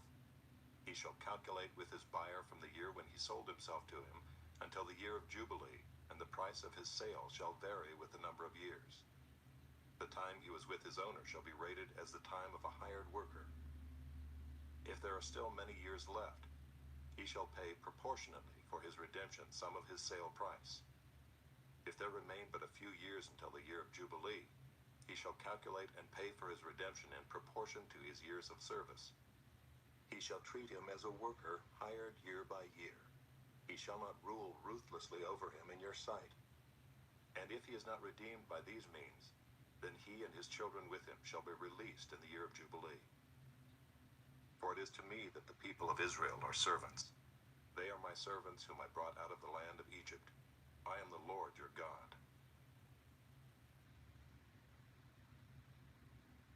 Chapter 26. You shall not make idols for yourselves, or erect an image or pillar, and you shall not set up a figured stone in your land to bow down to it. For I am the Lord your God. You shall keep my Sabbaths and reverence my sanctuary. I am the Lord. If you walk in my statutes and observe my commandments and do them, then I will give you your rains in their season, and the land shall yield its increase, and the trees of the field shall yield their fruit. Your threshing shall last to the time of the grape harvest, and the grape harvest shall last to the time for sowing. And you shall eat your bread to the full and dwell in your land securely. I will give peace in the land, and you shall lie down, and none shall make you afraid. And I will remove harmful beasts from the land, and the sword shall not go through your land. You shall chase your enemies, and they shall fall before you by the sword. 5 of you shall chase 100, and 100 of you shall chase 10,000, and your enemies shall fall before you by the sword. I will turn to you and make you fruitful and multiply you, and will confirm my covenant with you. You shall eat old store long kept, and you shall clear out the old to make way for the new. I will make my dwelling among you, and my soul shall not abhor you. And I will walk among you, and will be your God, and you shall be my people. I am the Lord your God, who brought you out of the land of Egypt, that you should not be their slaves. And I have broken the bars of your yoke, and made you walk erect. But if you will not listen to me, and will not do all these commandments, if you spurn my statutes, and if your soul abhors my rules, so that you will not do all my commandments, but break my covenant, then I will do this to you. I will visit you with panic, with wasting disease and fever that consume the eyes and make the heart ache. And you shall sow your seed in vain, or your enemies shall eat it. I will set my face against you, and you shall be struck down before your enemies. Those who hate you shall rule over you, and you shall flee when none pursues you. And if in spite of this you will not listen to me, then I will discipline you again 7-fold for your sins, and I will break the pride of your power, and I will make your heavens like iron and your earth like bronze. And your strength shall be spent in vain, for your land shall not yield its increase, and the trees of the land shall not yield their fruit. Then if you walk contrary to me and will not listen to me, I will continue striking you sevenfold for your sins. And I will let loose the wild beasts against you, which shall bereave you of your children, and destroy your livestock, and make you few in number, so that your roads shall be deserted. And if by this discipline you are not turned to me, but walk contrary to me, then I also will walk contrary to you, and I myself will strike you sevenfold for your sins. And I will bring a sword upon you, that shall execute vengeance for the covenant. And if you gather within your cities, I will send pestilence among you, and you shall be delivered into the hand of the enemy. When I break your supply of bread, 10 women shall bake your bread in a single oven, and shall dole out your bread again by weight, and you shall eat and not be satisfied. But if in spite of this you will not listen to me, but walk contrary to me, then I will walk contrary to you in fury, and I myself will discipline you sevenfold for your sins. You shall eat the flesh of your sons, and you shall eat the flesh of your daughters. And I will destroy your high places, and cut down your incense altars, and cast your dead bodies upon the dead bodies of your idols, and my soul will abhor you. And I will lay your cities waste, and will make your sanctuaries desolate, and I will not smell your pleasing aromas. And I myself will devastate the land, so that your enemies who settle in it shall be appalled at it. And I will scatter you among the nations, and I will unsheathe the sword after you. And your land shall be a desolation, and your cities shall be a waste. Then the land shall enjoy its Sabbaths as long as it lies desolate, while you are in your enemy's land. Then the land shall rest and enjoy its Sabbaths. As long as it lies desolate, it shall have rest, the rest that it did not have on your Sabbaths when you were dwelling in it. And as for those of you who are left, I will send faintness into their hearts in the lands of their enemies. The sound of a driven leaf shall put them to flight, and they shall flee as one flees from the sword, and they shall fall when none pursues. They shall stumble over one another as if to escape a sword, though none pursues. And you shall have no power to stand before your enemies. And you shall perish among the nations, and the land of your enemies shall eat you up. And those of you who are left shall rot away in your enemies' lands, because of their iniquity, and also because of the iniquities of their fathers, they shall rot away like them. But if they confess their iniquity and the iniquity of their fathers in their treachery that they committed against me, and also in walking contrary to me, so that I walked contrary to them and brought them into the land of their enemies, if then their uncircumcised heart is humbled, and they make amends for their iniquity, then I will remember my covenant with Jacob, and I will remember my covenant with Isaac, and my covenant with Abraham, and I will remember the land. But the land shall be abandoned by them, and enjoy its Sabbaths, while it lies desolate without them. And they shall make amends for their iniquity, because they spurned my rules, and their soul abhorred my statutes. Yet for all that, when they are in the land of their enemies, I will not spurn them, neither will I abhor them so as to destroy them utterly and break my covenant with them, for I am the Lord their God. But I will for their sake remember the covenant with their forefathers, whom I brought out of the land of Egypt in the sight of the nations, that I might be their God. I am the Lord. These are the statutes and rules and laws that the Lord made between himself and the people of Israel through Moses on Mount Sinai. Chapter 27. The Lord spoke to Moses, saying, "Speak to the people of Israel and say to them, if anyone makes a special vow to the Lord involving the valuation of persons, then the valuation of a male from 20 years old up to 60 years old shall be 50 shekels of silver, according to the shekel of the sanctuary. If the person is a female, the valuation shall be 30 shekels. If the person is from 5 years old up to 20 years old, the valuation shall be for a male 20 shekels, and for a female 10 shekels. If the person is from a month old up to 5 years old, the valuation shall be for a male 5 shekels of silver, and for a female the valuation shall be 3 shekels of silver. And if the person is 60 years old or over, then the valuation for a male shall be 15 shekels, and for a female 10 shekels. And if someone is too poor to pay the valuation, then he shall be made to stand before the priest, and the priest shall value him. The priest shall value him according to what the vower can afford. If the vow is an animal that may be offered as an offering to the Lord, all of it that he gives to the Lord is holy. He shall not exchange it or make a substitute for it, good for bad or bad for good. And if he does in fact substitute one animal for another, then both it and the substitute shall be holy. And if it is any unclean animal that may not be offered as an offering to the Lord, then he shall stand the animal before the priest, and the priest shall value it as either good or bad. As the priest values it, so it shall be. But if he wishes to redeem it, he shall add a fifth to the valuation. When a man dedicates his house as a holy gift to the Lord, the priest shall value it as either good or bad. As the priest values it, so it shall stand. And if the donor wishes to redeem his house, he shall add a fifth to the valuation price, and it shall be his. If a man dedicates to the Lord part of the land that is his possession, then the valuation shall be in proportion to its seed. A homer of barley seed shall be valued at 50 shekels of silver. If he dedicates his field from the year of Jubilee, the valuation shall stand. But if he dedicates his field after the Jubilee, then the priest shall calculate the price according to the years that remain until the year of Jubilee, and a deduction shall be made from the valuation.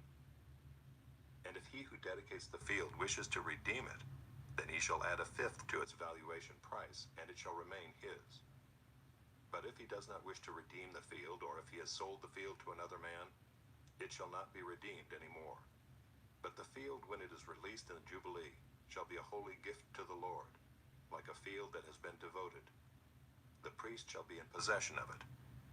If he dedicates to the Lord a field that he has bought, which is not a part of his possession, then the priest shall calculate the amount of the valuation for it up to the year of Jubilee, and the man shall give the valuation on that day as a holy gift to the Lord. In the year of Jubilee, the field shall return to him from whom it was bought, to whom the land belongs as a possession. Every valuation shall be according to the shekel of the sanctuary. 20 gerahs shall make a shekel. But a firstborn of animals which as a firstborn belongs to the Lord, no man may dedicate, whether ox or sheep. It is the Lord's. And if it is an unclean animal, then he shall buy it back at the valuation, and add a fifth to it, or if it is not redeemed, it shall be sold at the valuation. But no devoted thing that a man devotes to the Lord, of anything that he has, whether man or beast, or of his inherited field, shall be sold or redeemed. Every devoted thing is most holy to the Lord. No one devoted who is to be devoted for destruction from mankind shall be ransomed. He shall surely be put to death. Every tithe of the land, whether of the seed of the land or of the fruit of the trees, is the Lord's. It is holy to the Lord. If a man wishes to redeem some of his tithe, he shall add a fifth to it. And every tithe of herds and flocks, every 10th animal of all that pass under the herdsman's staff, shall be holy to the Lord. One shall not differentiate between good or bad, neither shall he make a substitute for it. And if he does substitute for it, then both it and the substitute shall be holy. It shall not be redeemed. These are the commandments that the Lord commanded Moses for the people of Israel on Mount Sinai.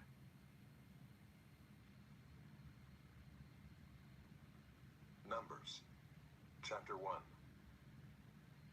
The Lord spoke to Moses in the wilderness of Sinai in the tent of meeting on the first day of the second month, in the second year after they had come out of the land of Egypt, saying, Take a census of all the congregation of the people of Israel by clans, by fathers' houses, according to the number of names, every male, head by head, from 20 years old and upward, all in Israel who are able to go to war.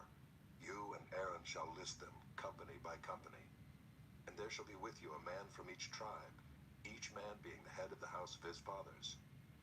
And these are the names of the men who shall assist you. From Reuben, Elizur the son of Shedeur. From Simeon, Shelumiel the son of Zurishaddai. From Judah, Nahshon the son of Amminadab. From Issachar, Nathanael the son of Zuar. From Zebulun, Eliab the son of Helon. From the sons of Joseph, from Ephraim, Elishama the son of Ammihud. And from Manasseh, Gamaliel the son of Pedazur. From Benjamin, Abidan the son of Gideoni. From Dan, Ahiezer the son of Ammishaddai. From Asher, Pagiel the son of Okran. From Gad, Eliasaph the son of Duel. From Naphtali, Ahiru the son of Enan. These were the ones chosen from the congregation, the chiefs of their ancestral tribes, the heads of the clans of Israel.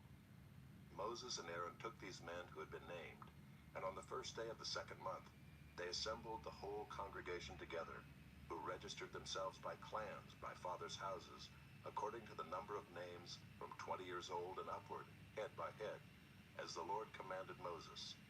So he listed them in the wilderness of Sinai.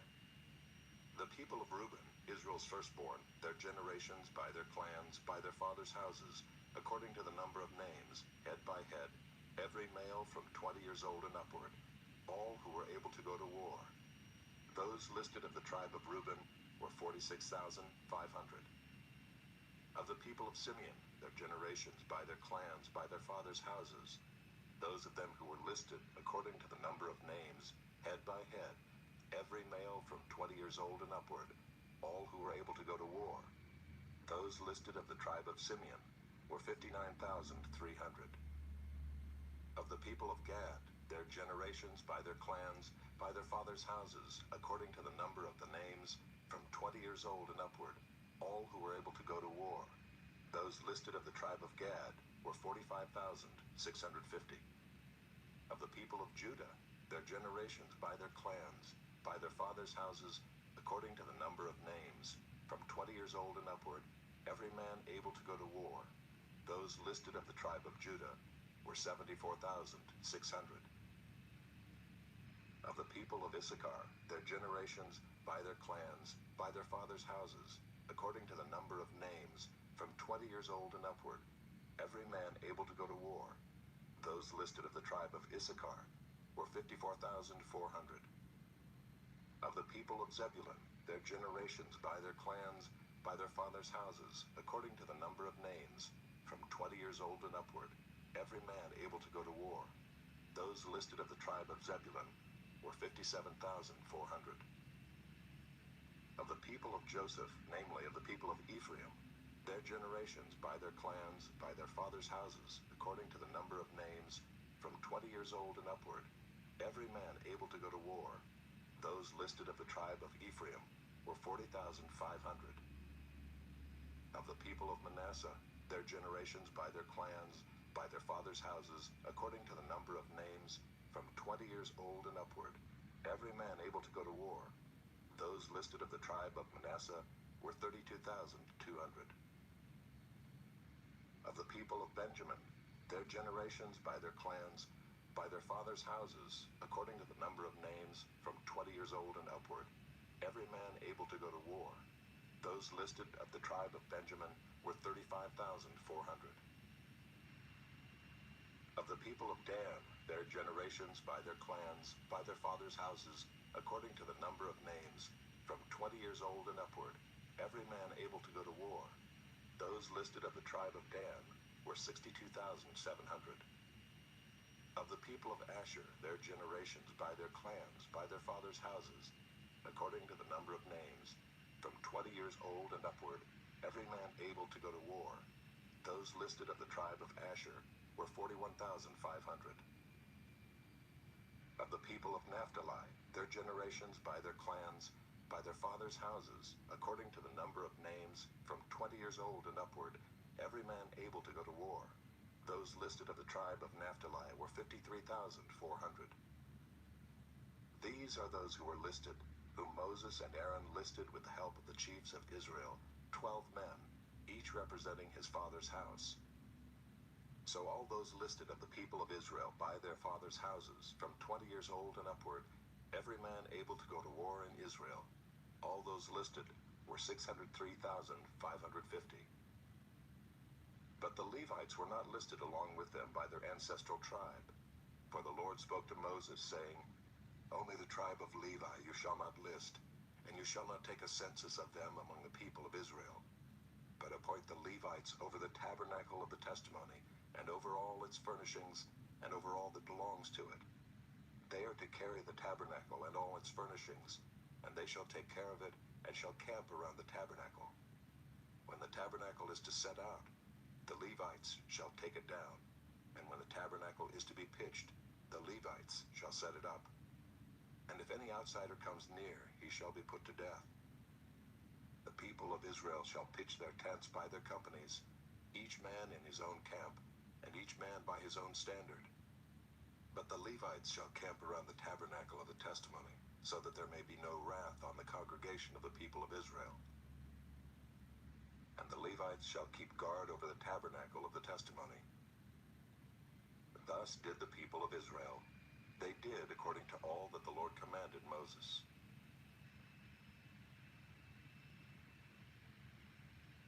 Chapter 2. The Lord spoke to Moses and Aaron, saying, The people of Israel shall camp each by his own standard, with the banners of their fathers' houses. They shall camp facing the tent of meeting on every side. Those to camp on the east side toward the sunrise shall be at the standard of the camp of Judah by their companies, the chief of the people of Judah being Nahshon the son of Amminadab. His company as listed being 74,600. Those to camp next to him shall be the tribe of Issachar, the chief of the people of Issachar being Nathanael the son of Zuar. His company as listed being 54,400. Then the tribe of Zebulun, the chief of the people of Zebulun, being Eliab the son of Helon. His company as listed being 57,400. All those listed of the camp of Judah by their companies were 186,400. They shall set out first on the march. On the south side shall be the standard of the camp of Reuben by their companies, the chief of the people of Reuben being Elizur the son of Shedeur, his company as listed being 46,500. And those to camp next to him shall be the tribe of Simeon, the chief of the people of Simeon being Shelumiel the son of Zurishaddai, his company as listed being 59,300. Then the tribe of Gad, the chief of the people of Gad being Eliasaph the son of Reuel, his company as listed being 45,650. All those listed of the camp of Reuben by their companies were 151,450. They shall set out second.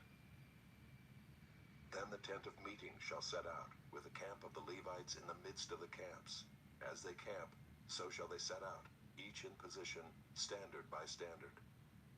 On the west side shall be the standard of the camp of Ephraim by their companies, the chief of the people of Ephraim being Elishama the son of Ammihud, his company as listed being 40,500. And next to him shall be the tribe of Manasseh, the chief of the people of Manasseh being Gamaliel the son of Pedazur, his company as listed being 32,200.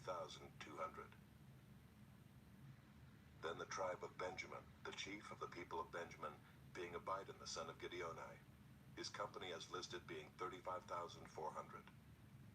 All those listed at the camp of Ephraim by their companies were 108,100. They shall set out third on the march. On the north side shall be the standard of the camp of Dan by their companies, the chief of the people of Dan being Ahiezer the son of Ammishaddai, his company as listed being 62,700. And those to camp next to him shall be the tribe of Asher, the chief of the people of Asher being Pagiel the son of Ochran, his company as listed being 41,500. Then the tribe of Naphtali, the chief of the people of Naphtali being Ahira the son of Enan, his company as listed being 53,400. All those listed of the camp of Dan were 157,600. They shall set out last, standard by standard. These are the people of Israel as listed by their fathers' houses. All those listed in the camps by their companies were 603,550. But the Levites were not listed among the people of Israel as the Lord commanded Moses. Thus did the people of Israel, according to all that the Lord commanded Moses, so they camped by their standards, and so they set out, each one in his clan, according to his father's house. Chapter 3. These are the generations of Aaron and Moses at the time when the Lord spoke with Moses on Mount Sinai. These are the names of the sons of Aaron: Nadab the firstborn, and Abihu, Eleazar, and Ithamar. These are the names of the sons of Aaron, the anointed priests, whom he ordained to serve as priests. But Nadab and Abihu died before the Lord when they offered unauthorized fire before the Lord in the wilderness of Sinai, and they had no children. So Eleazar and Ithamar served as priests in the lifetime of Aaron their father. And the Lord spoke to Moses, saying, Bring the tribe of Levi near, and set them before Aaron the priest, that they may minister to him. They shall keep guard over him and over the whole congregation before the tent of meeting, as they minister at the tabernacle. They shall guard all the furnishings of the tent of meeting, and keep guard over the people of Israel as they minister at the tabernacle. And you shall give the Levites to Aaron and his sons. They are wholly given to him from among the people of Israel. And you shall appoint Aaron and his sons, and they shall guard their priesthood. But if any outsider comes near, he shall be put to death. And the Lord spoke to Moses, saying, Behold, I have taken the Levites from among the people of Israel, instead of every firstborn who opens the womb among the people of Israel. The Levites shall be mine, for all the firstborn are mine. On the day that I struck down all the firstborn in the land of Egypt, I consecrated for my own all the firstborn in Israel, both of man and of beast. They shall be mine. I am the Lord. And the Lord spoke to Moses in the wilderness of Sinai, saying, List the sons of Levi by fathers' houses and by clans. Every male from a month old and upward you shall list. So Moses listed them according to the word of the Lord, as he was commanded. And these were the sons of Levi by their names, Gershon and Kohath and Merari. And these are the names of the sons of Gershon by their clans, Libni and Shimei. And the sons of Kohath by their clans, Amram, Izhar, Hebron, and Uzziel. And the sons of Merari by their clans, Malai and Mushai. These are the clans of the Levites by their fathers' houses. To Gershon belonged the clan of the Libnites and the clan of the Shimeites. These were the clans of the Gershonites. Their listing according to the number of all the males from a month old and upward was 7,500. The clans of the Gershonites were to camp behind the tabernacle on the west, with Eliasaph the son of Lael as chief of the father's house of the Gershonites. And the guard duty of the sons of Gershon in the tent of meeting involved the tabernacle, the tent with its covering, the screen for the entrance of the tent of meeting, the hangings of the court, the screen for the door of the court that is around the tabernacle and the altar, and its cords, all the service connected with these. To Kohath belonged the clan of the Amramites, and the clan of the Izharites, and the clan of the Hebronites, and the clan of the Uzzielites. These are the clans of the Kohathites. According to the number of all the males from a month old and upward, there were 8,600 keeping guard over the sanctuary.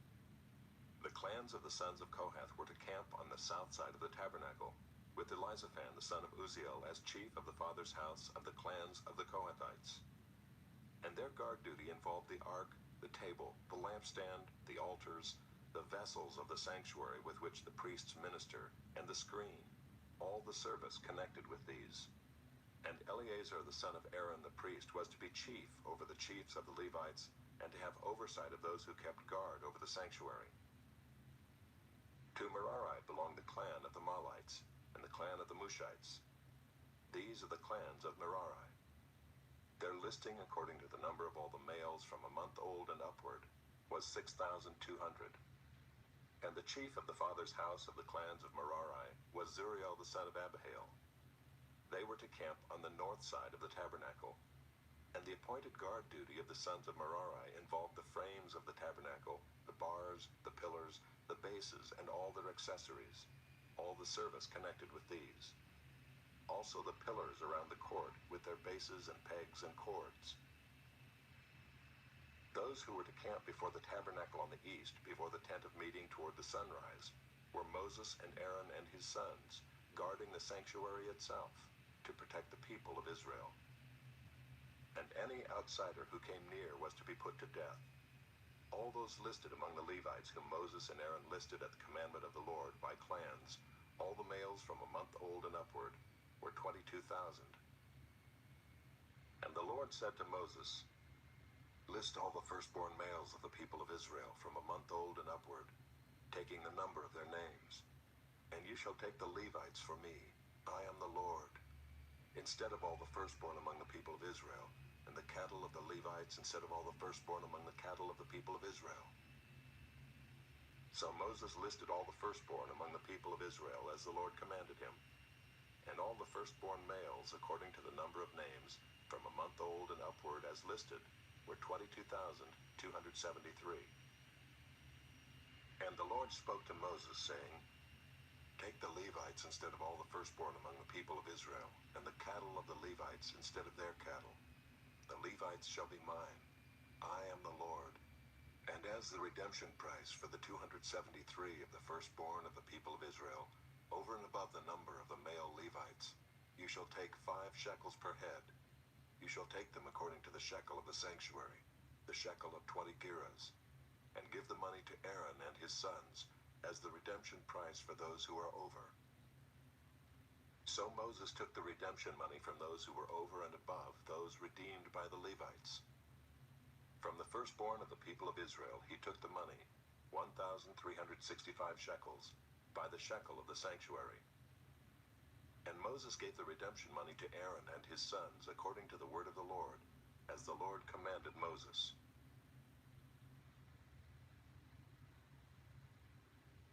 Chapter 4. The Lord spoke to Moses and Aaron, saying, Take a census of the sons of Kohath from among the sons of Levi, by their clans and their fathers' houses, from 30 years old up to 50 years old, all who can come on duty to do the work in the tent of meeting. This is the service of the sons of Kohath in the tent of meeting, the most holy things. When the camp is to set out, Aaron and his sons shall go in and take down the veil of the screen and cover the ark of the testimony with it. Then they shall put on it a covering of goatskin, and spread on top of that a cloth all of blue, and shall put in its poles. And over the table of the bread of the presence they shall spread a cloth of blue, and put on it the plates, the dishes for incense, the bowls, and the flagons for the drink offering. The regular showbread also shall be on it. Then they shall spread over them a cloth of scarlet, and cover the same with a covering of goatskin, and shall put in its poles. And they shall take a cloth of blue, and cover the lampstand for the light, with its lamps, its tongs, its trays, and all the vessels for oil with which it is supplied. And they shall put it with all its utensils in a covering of goatskin, and put it on the carrying frame. And over the golden altar they shall spread a cloth of blue, and cover it with a covering of goatskin, and shall put in its poles. And they shall take all the vessels of the service that are used in the sanctuary, and put them in a cloth of blue, and cover them with a covering of goatskin, and put them on the carrying frame. And they shall take away the ashes from the altar, and spread a purple cloth over it. And they shall put on it all the utensils of the altar which are used for the service there, the fire pans, the forks, the shovels, and the basins, all the utensils of the altar. And they shall spread on it a covering of goatskin, and shall put in its poles. And when Aaron and his sons have finished covering the sanctuary and all the furnishings of the sanctuary as the camp sets out, after that the sons of Kohath shall come to carry these. But they must not touch the holy things, lest they die. These are the things of the tent of meeting, that the sons of Kohath are to carry. And Eleazar the son of Aaron the priest shall have charge of the oil for the light, the fragrant incense, the regular grain offering, and the anointing oil, with the oversight of the whole tabernacle and all that is in it, of the sanctuary and its vessels. The Lord spoke to Moses and Aaron, saying, Let not the tribe of the clans of the Kohathites be destroyed from among the Levites, but deal thus with them, that they may live and not die when they come near to the most holy things. Aaron and his sons shall go in and appoint them each to his task and to his burden. But they shall not go in to look on the holy things even for a moment, lest they die. The Lord spoke to Moses, saying, Take a census of the sons of Gershon also, by their fathers' houses and by their clans. From 30 years old up to 50 years old you shall list them, all who can come to do duty, to do service in the tent of meeting. This is the service of the clans of the Gershonites in serving and bearing burdens. They shall carry the curtains of the tabernacle, and the tent of meeting with its covering, and the covering of goatskin that is on top of it, and the screen for the entrance of the tent of meeting, and the hangings of the court, and the screen for the entrance of the gate of the court that is around the tabernacle and the altar, and their cords, and all the equipment for their service. And they shall do all that needs to be done with regard to them. All the service of the sons of the Gershonites shall be at the command of Aaron and his sons, in all that they are to carry, and in all that they have to do. And you shall assign to their charge all that they are to carry. This is the service of the clans of the sons of the Gershonites in the tent of meeting, and their guard duty is to be under the direction of Ithamar the son of Aaron the priest. As for the sons of Merari, you shall list them by their clans and their fathers' houses. From 30 years old up to 50 years old you shall list them, everyone who can come on duty, to do the service of the tent of meeting. And this is what they are charged to carry, as the whole of their service in the tent of meeting: the frames of the tabernacle, with its bars, pillars, and bases, and the pillars around the court with their bases, pegs, and cords, with all their equipment and all their accessories. And you shall list by name the objects that they are required to carry. This is the service of the clans of the sons of Merari, the whole of their service in the tent of meeting, under the direction of Ithamar the son of Aaron the priest. And Moses and Aaron and the chiefs of the congregation listed the sons of the Kohathites by their clans and their fathers' houses, from 30 years old up to 50 years old, everyone who could come on duty for service in the tent of meeting, and those listed by clans were 2,750.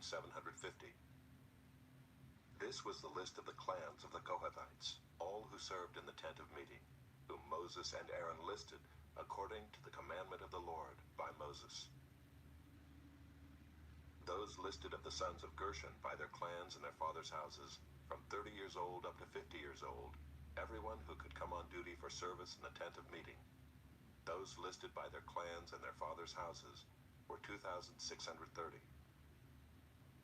This was the list of the clans of the sons of Gershon, all who served in the tent of meeting, whom Moses and Aaron listed according to the commandment of the Lord. Those listed of the clans of the sons of Merari by their clans and their fathers' houses, from 30 years old up to 50 years old, everyone who could come on duty for service in the tent of meeting, those listed by clans were 3,200. This was the list of the clans of the sons of Merari, whom Moses and Aaron listed according to the commandment of the Lord by Moses. All those who were listed of the Levites, whom Moses and Aaron and the chiefs of Israel listed by their clans and their fathers' houses, from 30 years old up to 50 years old, everyone who could come to do the service of ministry and the service of bearing burdens in the tent of meeting, those listed were 8,580. According to the commandment of the Lord through Moses they were listed, each one with his task of serving or carrying. Thus they were listed by him as the Lord commanded Moses.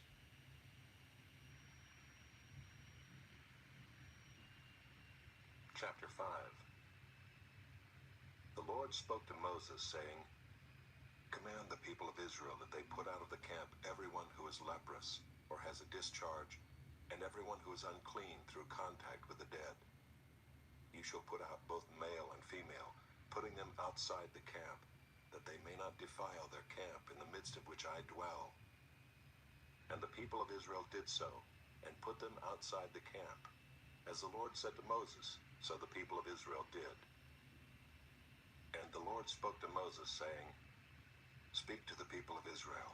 When a man or woman commits any of the sins that people commit by breaking faith with the Lord, and that person realizes his guilt, he shall confess his sin that he has committed, and he shall make full restitution for his wrong, adding a fifth to it, and giving it to him to whom he did the wrong. But if the man has no next of kin to whom restitution may be made for the wrong, the restitution for wrong shall go to the Lord for the priest, in addition to the ram of atonement, with which atonement is made for him. And every contribution, all the holy donations of the people of Israel, which they bring to the priest, shall be his. Each one shall keep his holy donations. Whatever anyone gives to the priest shall be his. And the Lord spoke to Moses, saying, Speak to the people of Israel. If any man's wife goes astray and breaks faith with him, if a man lies with her sexually, and it is hidden from the eyes of her husband, and she is undetected, though she has defiled herself, and there is no witness against her, since she was not taken in the act. And if the spirit of jealousy comes over him, and he is jealous of his wife who has defiled herself.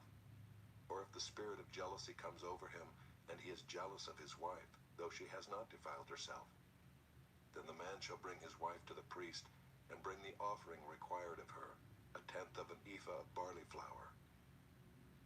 He shall pour no oil on it, and put no frankincense on it, for it is a grain offering of jealousy, a grain offering of remembrance, bringing iniquity to remembrance. And the priest shall bring her near and set her before the Lord. And the priest shall take holy water in an earthenware vessel, and take some of the dust that is on the floor of the tabernacle, and put it into the water. And the priest shall set the woman before the Lord, and unbind the hair of the woman's head, and place in her hands the grain offering of remembrance, which is the grain offering of jealousy. And in his hand the priest shall have the water of bitterness that brings the curse. Then the priest shall make her take an oath, saying, If no man has lain with you, and if you have not turned aside to uncleanness while you were under your husband's authority, be free from this water of bitterness that brings the curse. But if you have gone astray, though you were under your husband's authority, and if you have defiled yourself, and some man other than your husband has lain with you, then let the priest make the woman take the oath of the curse, and say to the woman, The Lord make you a curse and an oath among your people, when the Lord makes your thigh fall away and your body swell. May this water that brings the curse pass into your bowels and make your womb swell, and your thigh fall away. And the woman shall say, Amen, Amen. Then the priest shall write these curses in a book, and wash them off into the water of bitterness. And he shall make the woman drink the water of bitterness that brings the curse, and the water that brings the curse shall enter into her, and cause bitter pain. And the priest shall take the grain offering of jealousy out of the woman's hand, and shall wave the grain offering before the Lord, and bring it to the altar. And the priest shall take a handful of the grain offering as its memorial portion, and burn it on the altar, and afterward shall make the woman drink the water. And when he has made her drink the water, then if she has defiled herself and has broken faith with her husband, the water that brings the curse shall enter into her and cause bitter pain, and her womb shall swell, and her thigh shall fall away, and the woman shall become a curse among her people. But if the woman has not defiled herself and is clean, then she shall be free and shall conceive children. This is the law in cases of jealousy, when a wife, though under her husband's authority, goes astray and defiles herself, or when the spirit of jealousy comes over a man, and he is jealous of his wife. Then he shall set the woman before the Lord, and the priest shall carry out for her all this law. The man shall be free from iniquity, but the woman shall bear her iniquity. Chapter 6. And the Lord spoke to Moses, saying, Speak to the people of Israel, and say to them, When either a man or a woman makes a special vow, the vow of a Nazirite, to separate himself to the Lord, he shall separate himself from wine and strong drink. He shall drink no vinegar made from wine or strong drink, and shall not drink any juice of grapes, or eat grapes, fresh or dried. All the days of his separation he shall eat nothing that is produced by the grapevine, not even the seeds or the skins. All the days of his vow of separation, no razor shall touch his head. Until the time is completed for which he separates himself to the Lord, he shall be holy. He shall let the locks of hair of his head grow long. All the days that he separates himself to the Lord, he shall not go near a dead body, not even for his father or for his mother, for brother or sister, if they die, shall he make himself unclean, because his separation to God is on his head. All the days of his separation he is holy to the Lord. And if any man dies very suddenly beside him, and he defiles his consecrated head, then he shall shave his head on the day of his cleansing. On the 7th day he shall shave it. On the 8th day he shall bring 2 turtle doves or 2 pigeons to the priest, to the entrance of the tent of meeting, and the priest shall offer one for a sin offering, and the other for a burnt offering, and make atonement for him, because he sinned by reason of the dead body. And he shall consecrate his head that same day, and separate himself to the Lord for the days of his separation, and bring a male lamb a year old for a guilt offering. But the previous period shall be void, because his separation was defiled. And this is the law for the Nazirite, when the time of his separation has been completed. He shall be brought to the entrance of the tent of meeting, and he shall bring his gift to the Lord, one male lamb a year old without blemish for a burnt offering, and one ewe lamb a year old without blemish as a sin offering, and one ram without blemish as a peace offering, and a basket of unleavened bread, loaves of fine flour mixed with oil, and unleavened wafers smeared with oil, and their grain offering and their drink offerings. And the priest shall bring them before the Lord and offer his sin offering and his burnt offering, and he shall offer the ram as a sacrifice of peace offering to the Lord, with the basket of unleavened bread. The priest shall offer also its grain offering and its drink offering. And the Nazirite shall shave his consecrated head at the entrance of the tent of meeting, and shall take the hair from his consecrated head, and put it on the fire that is under the sacrifice of the peace offering. And the priest shall take the shoulder of the ram when it is boiled, and one unleavened loaf out of the basket, and one unleavened wafer, and shall put them on the hands of the Nazirite, after he has shaved the hair of his consecration. And the priest shall wave them for a wave offering before the Lord. They are a holy portion for the priest, together with the breast that is waved, and the thigh that is contributed. And after that the Nazirite may drink wine. This is the law of the Nazirite. But if he vows an offering to the Lord above his Nazirite vow, as he can afford, in exact accordance with the vow that he takes, then he shall do in addition to the law of the Nazirite. The Lord spoke to Moses, saying, Speak to Aaron and his sons, saying, Thus you shall bless the people of Israel. You shall say to them, The Lord bless you and keep you. The Lord make his face to shine upon you, and be gracious to you. The Lord lift up his countenance upon you, and give you peace. So shall they put my name upon the people of Israel, and I will bless them. Chapter 7. On the day when Moses had finished setting up the tabernacle, and had anointed and consecrated it with all its furnishings, and had anointed and consecrated the altar with all its utensils, the chiefs of Israel, heads of their fathers' houses, who were the chiefs of the tribes, who were over those who were listed, approached and brought their offerings before the Lord, 6 wagons and 12 oxen, a wagon for every 2 of the chiefs, and for each one an ox. They brought them before the tabernacle. Then the Lord said to Moses, Accept these from them, that they may be used in the service of the tent of meeting, and give them to the Levites, to each man according to his service. So Moses took the wagons and the oxen, and gave them to the Levites. 2 wagons and 4 oxen he gave to the sons of Gershon, according to their service. And 4 wagons and 8 oxen he gave to the sons of Merari, according to their service, under the direction of Ithamar the son of Aaron the priest. But to the sons of Kohath he gave none, because they were charged with the service of the holy things that had to be carried on the shoulder. And the chiefs offered offerings for the dedication of the altar on the day it was anointed. And the chiefs offered their offering before the altar. And the Lord said to Moses, They shall offer their offerings, 1 chief each day, for the dedication of the altar. He who offered his offering the first day was Nahshon the son of Amminadab, of the tribe of Judah. And his offering was 1 silver plate, whose weight was 130 shekels, 1 silver basin of 70 shekels, according to the shekel of the sanctuary, both of them full of fine flour mixed with oil for a grain offering, 1 golden dish of 10 shekels, full of incense, 1 bull from the herd, 1 ram, 1 male lamb a year old for a burnt offering, 1 male goat for a sin offering, and for the sacrifice of peace offerings, 2 oxen, 5 rams, 5 male goats, and 5 male lambs a year old. This was the offering of Nahshon the son of Amminadab. On the second day, Nathanael the son of Zuar, the chief of Issachar, made an offering.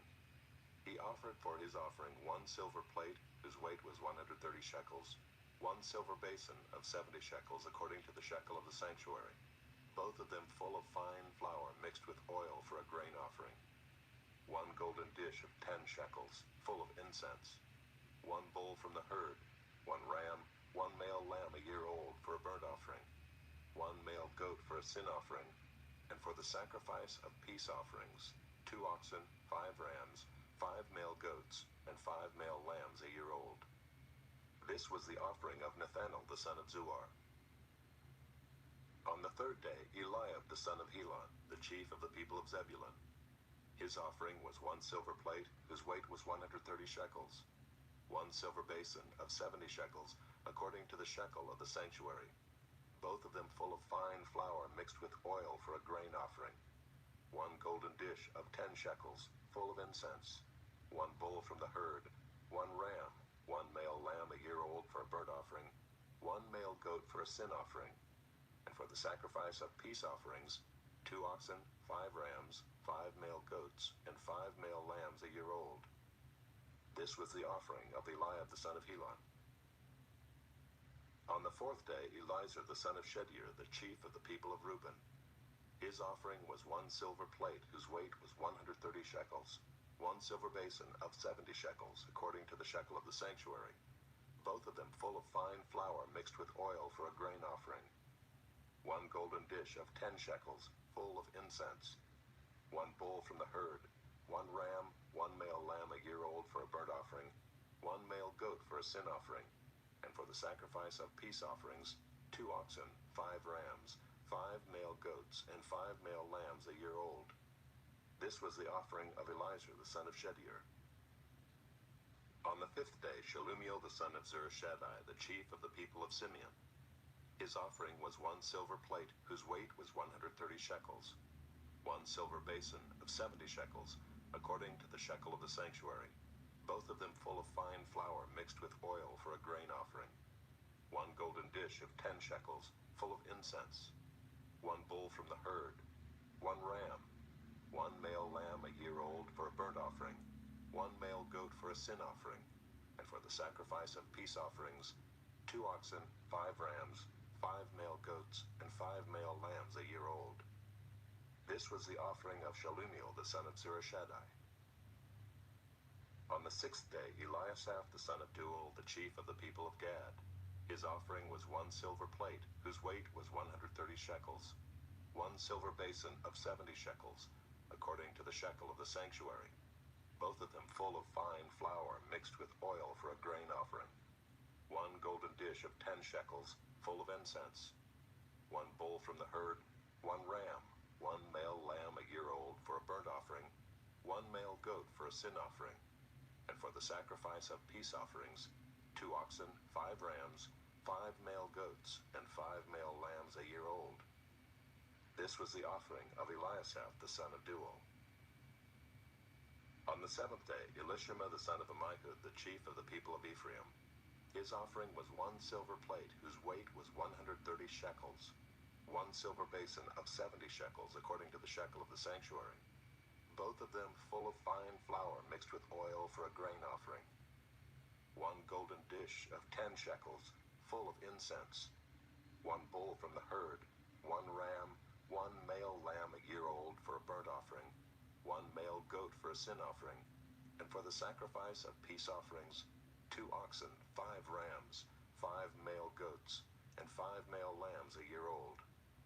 This was the offering of Elishama the son of Ammihud. On the 8th day, Gamaliel the son of Pedazur, the chief of the people of Manasseh.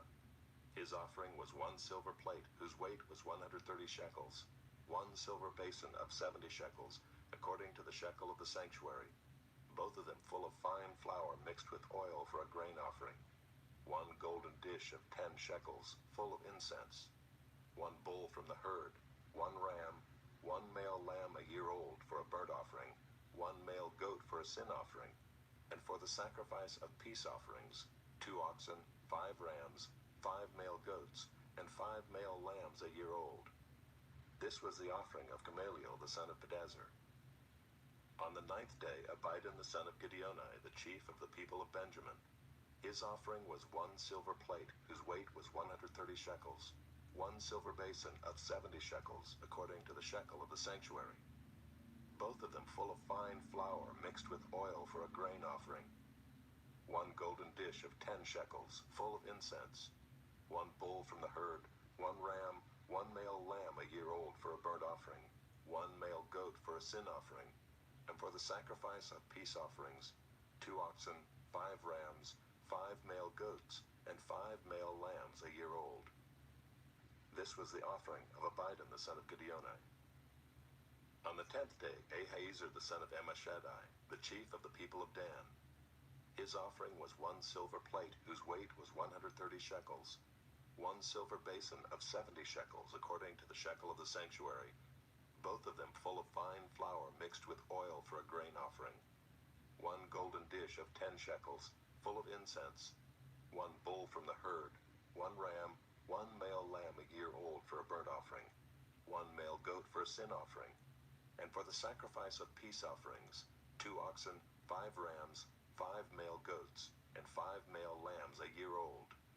This was the offering of Ahiezer the son of Ammishaddai.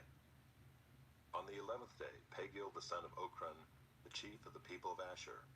His offering was 1 silver plate, whose weight was 130 shekels, 1 silver basin of 70 shekels, according to the shekel of the sanctuary, both of them full of fine flour mixed with oil for a grain offering, 1 golden dish of 10 shekels, full of incense, 1 bull from the herd, 1 ram, 1 male lamb a year old for a burnt offering, 1 male goat for a sin offering, and for the sacrifice of peace offerings, 2 oxen, 5 rams, 5 male goats, and 5 male lambs a year old. This was the offering of Pagiel the son of Okran. On the 12th day, Ahira the son of Enan, the chief of the people of Naphtali. His offering was 1 silver plate, whose weight was 130 shekels, 1 silver basin of 70 shekels, according to the shekel of the sanctuary, both of them full of fine flour mixed with oil for a grain offering, 1 golden dish of 10 shekels, full of incense, 1 bull from the herd, 1 ram, 1 male lamb a year old for a burnt offering, 1 male goat for a sin offering, and for the sacrifice of peace offerings, 2 oxen, 5 rams, 5 male goats, and 5 male lambs a year old. This was the offering of Ahira the son of Enan. This was the dedication offering for the altar on the day when it was anointed, from the chiefs of Israel, 12 silver plates, 12 silver basins, 12 golden dishes, each silver plate weighing 130 shekels, and each basin 70. All the silver of the vessels, 2,400 shekels according to the shekel of the sanctuary. The 12 golden dishes full of incense, weighing 10 shekels apiece according to the shekel of the sanctuary. All the gold of the dishes being 120 shekels. All the cattle for the burnt offering, 12 bulls, 12 rams, 12 male lambs a year old, with their grain offering, and 12 male goats for a sin offering. And all the cattle for the sacrifice of peace offerings, 24 bulls, the rams 60, the male goats 60, the male lambs a year old 60. This was the dedication offering for the altar after it was anointed. And when Moses went into the tent of meeting to speak with the Lord, he heard the voice speaking to him from above the mercy seat that was on the ark of the testimony, from between the 2 cherubim, and it spoke to him. Chapter 8. Now the Lord spoke to Moses, saying, Speak to Aaron and say to him, When you set up the lamps, the 7 lamps shall give light in front of the lampstand. And Aaron did so. He set up its lamps in front of the lampstand, as the Lord commanded Moses. And this was the workmanship of the lampstand, hammered work of gold. From its base to its flowers it was hammered work, according to the pattern that the Lord had shown Moses. So he made the lampstand. And the Lord spoke to Moses, saying, Take the Levites from among the people of Israel and cleanse them. Thus you shall do to them to cleanse them. Sprinkle the water of purification upon them, and let them go with a razor over all their body, and wash their clothes and cleanse themselves. Then let them take a bull from the herd, and its grain offering of fine flour mixed with oil. And you shall take another bull from the herd for a sin offering. And you shall bring the Levites before the tent of meeting, and assemble the whole congregation of the people of Israel. When you bring the Levites before the Lord, the people of Israel shall lay their hands on the Levites. And Aaron shall offer the Levites before the Lord, as a wave offering from the people of Israel, that they may do the service of the Lord. Then the Levites shall lay their hands on the heads of the bulls, and you shall offer the one for a sin offering, and the other for a burnt offering to the Lord to make atonement for the Levites. And you shall set the Levites before Aaron and his sons, and shall offer them as a wave offering to the Lord. Thus you shall separate the Levites from among the people of Israel, and the Levites shall be mine. And after that the Levites shall go in to serve at the tent of meeting, when you have cleansed them and offered them as a wave offering. For they are wholly given to me from among the people of Israel. Instead of all who open the womb, the firstborn of all the people of Israel, I have taken them for myself. For all the firstborn among the people of Israel are mine, both of man and of beast. On the day that I struck down all the firstborn in the land of Egypt, I consecrated them for myself, and I have taken the Levites instead of all the firstborn among the people of Israel. And I have given the Levites as a gift to Aaron and his sons from among the people of Israel, to do the service for the people of Israel at the tent of meeting, and to make atonement for the people of Israel, that there may be no plague among the people of Israel when the people of Israel come near the sanctuary. Thus did Moses and Aaron and all the congregation of the people of Israel to the Levites. According to all that the Lord commanded Moses concerning the Levites, the people of Israel did to them. And the Levites purified themselves from sin and washed their clothes, and Aaron offered them as a wave offering before the Lord. And Aaron made atonement for them to cleanse them. And after that the Levites went in to do their service in the tent of meeting before Aaron and his sons, as the Lord had commanded Moses concerning the Levites. So they did to them. And the Lord spoke to Moses, saying, This applies to the Levites. From 25 years old and upward, they shall come to do duty in the service of the tent of meeting. And from the age of 50 years they shall withdraw from the duty of the service, and serve no more. They minister to their brothers in the tent of meeting by keeping guard, but they shall do no service. Thus shall you do to the Levites in assigning their duties. Chapter 9. And the Lord spoke to Moses in the wilderness of Sinai in the first month of the second year after they had come out of the land of Egypt, saying, Let the people of Israel keep the Passover at its appointed time. On the 14th day of this month, at twilight, you shall keep it at its appointed time. According to all its statutes and all its rules, you shall keep it. So Moses told the people of Israel that they should keep the Passover. And they kept the Passover in the first month, on the 14th day of the month, at twilight, in the wilderness of Sinai, according to all that the Lord commanded Moses. So the people of Israel did. And there were certain men who were unclean through touching a dead body, so that they could not keep the Passover on that day. And they came before Moses and Aaron on that day. And those men said to him, We are unclean through touching a dead body. Why are we kept from bringing the Lord's offering at its appointed time among the people of Israel? And Moses said to them, Wait that I may hear what the Lord will command concerning you. The Lord spoke to Moses, saying, Speak to the people of Israel, saying, If any one of you or of your descendants is unclean through touching a dead body, or is on a long journey, he shall still keep the Passover to the Lord. In the second month of the 14th day at twilight they shall keep it. They shall eat it with unleavened bread and bitter herbs. They shall leave none of it until the morning, nor break any of its bones. According to all the statute for the Passover they shall keep it.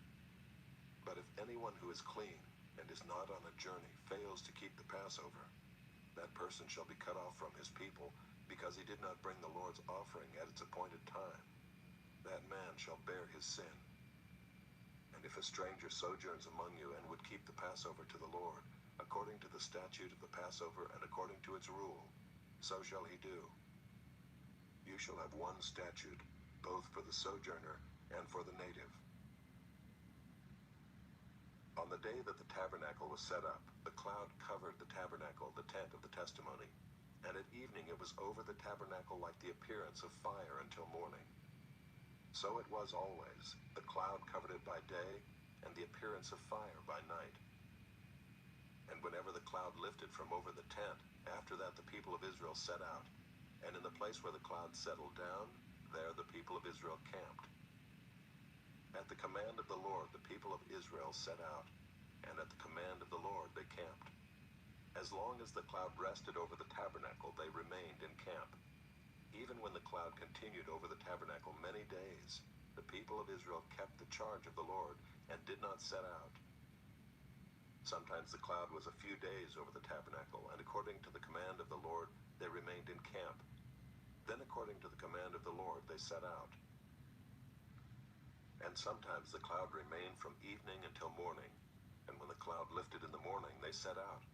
Or if it continued for a day and a night, when the cloud lifted, they set out. Whether it was 2 days, or a month, or a longer time, that the cloud continued over the tabernacle, abiding there, the people of Israel remained in camp and did not set out, but when it lifted, they set out. At the command of the Lord they camped, and at the command of the Lord they set out. They kept the charge of the Lord at the command of the Lord by Moses. Chapter 10. The Lord spoke to Moses, saying, "Make 2 silver trumpets. Of hammered work you shall make them, and you shall use them for summoning the congregation and for breaking camp. And when both are blown, all the congregation shall gather themselves to you at the entrance of the tent of meeting. But if they blow only one, then the chiefs, the heads of the tribes of Israel, shall gather themselves to you. When you blow an alarm, the camps that are on the east side shall set out. And when you blow an alarm the second time, the camps that are on the south side shall set out. An alarm is to be blown whenever they are to set out. But when the assembly is to be gathered together, you shall blow a long blast, but you shall not sound an alarm. And the sons of Aaron, the priests, shall blow the trumpets. The trumpets shall be to you for a perpetual statute throughout your generations. And when you go to war in your land against the adversary who oppresses you, then you shall sound an alarm with the trumpets, that you may be remembered before the Lord your God, and you shall be saved from your enemies. On the day of your gladness also, and at your appointed feasts, and at the beginnings of your months, you shall blow the trumpets over your burnt offerings and over the sacrifices of your peace offerings. They shall be a reminder of you before your God. I am the Lord your God. In the 2nd year, in the 2nd month, on the 20th day of the month, the cloud lifted from over the tabernacle of the testimony, and the people of Israel set out by stages from the wilderness of Sinai. And the cloud settled down in the wilderness of Paran. They set out for the first time at the command of the Lord by Moses. The standard of the camp of the people of Judah set out first by their companies, and over their company was Nahshon the son of Amminadab. And over the company of the tribe of the people of Issachar was Nathanael the son of Zuar. And over the company of the tribe of the people of Zebulun was Eliab the son of Helon. And when the tabernacle was taken down, the sons of Gershon and the sons of Merari, who carried the tabernacle, set out. And the standard of the camp of Reuben set out by their companies, and over their company was Elizur the son of Shedeur. And over the company of the tribe of the people of Simeon was Shelumiel the son of Zurishaddai. And over the company of the tribe of the people of Gad was Eliasaph the son of Deuel. Then the Kohathites set out, carrying the holy things, and the tabernacle was set up before their arrival. And the standard of the camp of the people of Ephraim set out by their companies, and over their company was Elishama the son of Ammihud. And over the company of the tribe of the people of Manasseh was Gamaliel the son of Pedazur. And over the company of the tribe of the people of Benjamin was Abidan the son of Gideoni. Then the standard of the camp of the people of Dan, acting as the rear guard of all the camps, set out by their companies. And over their company was Ahiezer the son of Ammishaddai. And over the company of the tribe of the people was Asher, was Pagiel the son of Ochran. And over the company of the tribe of the people of Naphtali was Ahira the son of Enan. This was the order of march of the people of Israel by their companies when they set out. And Moses said to Hobab the son of Reuel the Midianite, Moses' father-in-law, "We are setting out for the place of which the Lord said, 'I will give it to you.' Come with us, and we will do good to you, for the Lord has promised good to Israel." But he said to him, "I will not go. I will depart to my own land and to my kindred." And he said, "Please do not leave us, for you know where we should camp in the wilderness, and you will serve as eyes for us. And if you do go with us, whatever good the Lord will do to us, the same will we do to you." So they set out from the mount of the Lord 3 days' journey. And the ark of the covenant of the Lord went before them 3 days' journey to seek out a resting place for them. And the cloud of the Lord was over them by day whenever they set out from the camp. And whenever the ark set out, Moses said, "Arise, O Lord, and let your enemies be scattered, and let those who hate you flee before you." And when it rested, he said, "Return, O Lord, to the 10,000 thousands of Israel."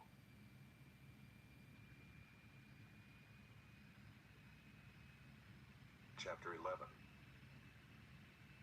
And the people complained in the hearing of the Lord about their misfortunes, and when the Lord heard it, his anger was kindled, and the fire of the Lord burned among them and consumed some outlying parts of the camp.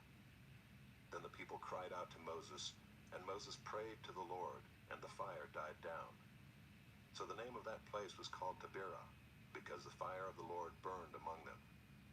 Now the rabble that was among them had a strong craving, and the people of Israel also wept again and said, "Oh, that we had meat to eat. We remember the fish we ate in Egypt that cost nothing, the cucumbers, the melons, the leeks, the onions, and the garlic. But now our strength is dried up, and there is nothing at all but this manna to look at." Now the manna was like coriander seed, and its appearance was like that of bdellium. The people went about and gathered it and ground it in hand mills or beat it in mortars and boiled it in pots and made cakes of it. And the taste of it was like the taste of cakes baked with oil. When the dew fell upon the camp in the night, the manna fell with it. Moses heard the people weeping throughout their clans, everyone at the door of his tent. And the anger of the Lord blazed hotly, and Moses was displeased. Moses said to the Lord, "Why have you dealt ill with your servant? And why have I not found favor in your sight, that you lay the burden of all this people on me? Did I conceive all this people? Did I give them birth, that you should say to me, 'Carry them in your bosom as a nurse carries a nursing child, to the land that you swore to give to their fathers?' Where am I to get meat to give to all this people? For they weep before me and say, 'Give us meat, that we may eat.' I am not able to carry all this people alone. The burden is too heavy for me. If you will treat me like this, kill me at once, if I find favor in your sight, that I may not see my wretchedness." Then the Lord said to Moses, "Gather for me 70 men of the elders of Israel, whom you know to be the elders of the people and officers over them, and bring them to the tent of meeting, and let them take their stand there with you. And I will come down and talk with you there. And I will take some of the spirit that is on you and put it on them, and they shall bear the burden of the people with you, so that you may not bear it yourself alone. And say to the people, 'Consecrate yourselves for tomorrow, and you shall eat meat. For you have wept in the hearing of the Lord, saying, Who will give us meat to eat? For it was better for us in Egypt. Therefore the Lord will give you meat, and you shall eat. You shall not eat just 1 day, or 2 days, or 5 days, or 10 days, or 20 days, but a whole month, until it comes out at your nostrils and becomes loathsome to you, because you have rejected the Lord who is among you, and have wept before him, saying, Why did we come out of Egypt?' But Moses said, 'The people among whom I am number 600,000 on foot, and you have said, I will give them meat, that they may eat a whole month. Shall flocks and herds be slaughtered for them and be enough for them? Or shall all the fish of the sea be gathered together for them and be enough for them?' And the Lord said to Moses, 'Is the Lord's hand shortened? Now you shall see whether my word will come true for you or not.' So Moses went out and told the people the words of the Lord, and he gathered 70 men of the elders of the people and placed them around the tent. Then the Lord came down in the cloud and spoke to him, and took some of the spirit that was on him, and put it on the 70 elders. And as soon as the spirit rested on them, they prophesied, but they did not continue doing it. Now 2 men remained in the camp, one named Eldad, and the other named Medad, and the spirit rested on them. They were among those registered, but they had not gone out to the tent, and so they prophesied in the camp. And a young man ran and told Moses, Eldad and Medad are prophesying in the camp. And Joshua the son of Nun, the assistant of Moses from his youth, said, My lord Moses, stop them. But Moses said to him, Are you jealous for my sake? Would that all the Lord's people were prophets, that the Lord would put his spirit on them. And Moses and the elders of Israel returned to the camp. Then a wind from the Lord sprang up, and it brought quail from the sea, and let them fall beside the camp, about a day's journey on this side, and a day's journey on the other side, around the camp, and about 2 cubits above the ground. And the people rose all that day and all night, and all the next day, and gathered the quail. Those who gathered least gathered 10 homers.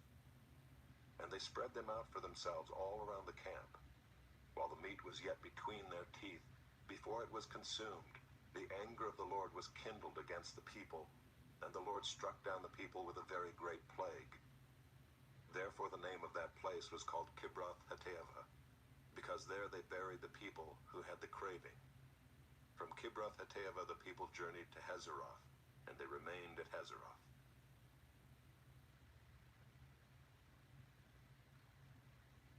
Chapter 12. Miriam and Aaron spoke against Moses because of the Cushite woman whom he had married, for he had married a Cushite woman. And they said, Has the Lord indeed spoken only through Moses? Has he not spoken through us also? And the Lord heard it. Now the man Moses was very meek, more than all people who are on the face of the earth. And suddenly the Lord said to Moses and to Aaron and Miriam, Come out, you 3, to the tent of meeting. And the 3 of them came out. And the Lord came down in a pillar of cloud and stood at the entrance of the tent and called Aaron and Miriam, and they both came forward. And he said, Hear my words. If there is a prophet among you, I, the Lord, make myself known to him in a vision. I speak with him in a dream. Not so with my servant Moses. He is faithful in all my house. With him I speak mouth to mouth, clearly and not in riddles. And he beholds the form of the Lord. Why then were you not afraid to speak against my servant Moses? And the anger of the Lord was kindled against them, and he departed. When the cloud removed from over the tent, behold, Miriam was leprous, like snow. And Aaron turned toward Miriam, and behold, she was leprous.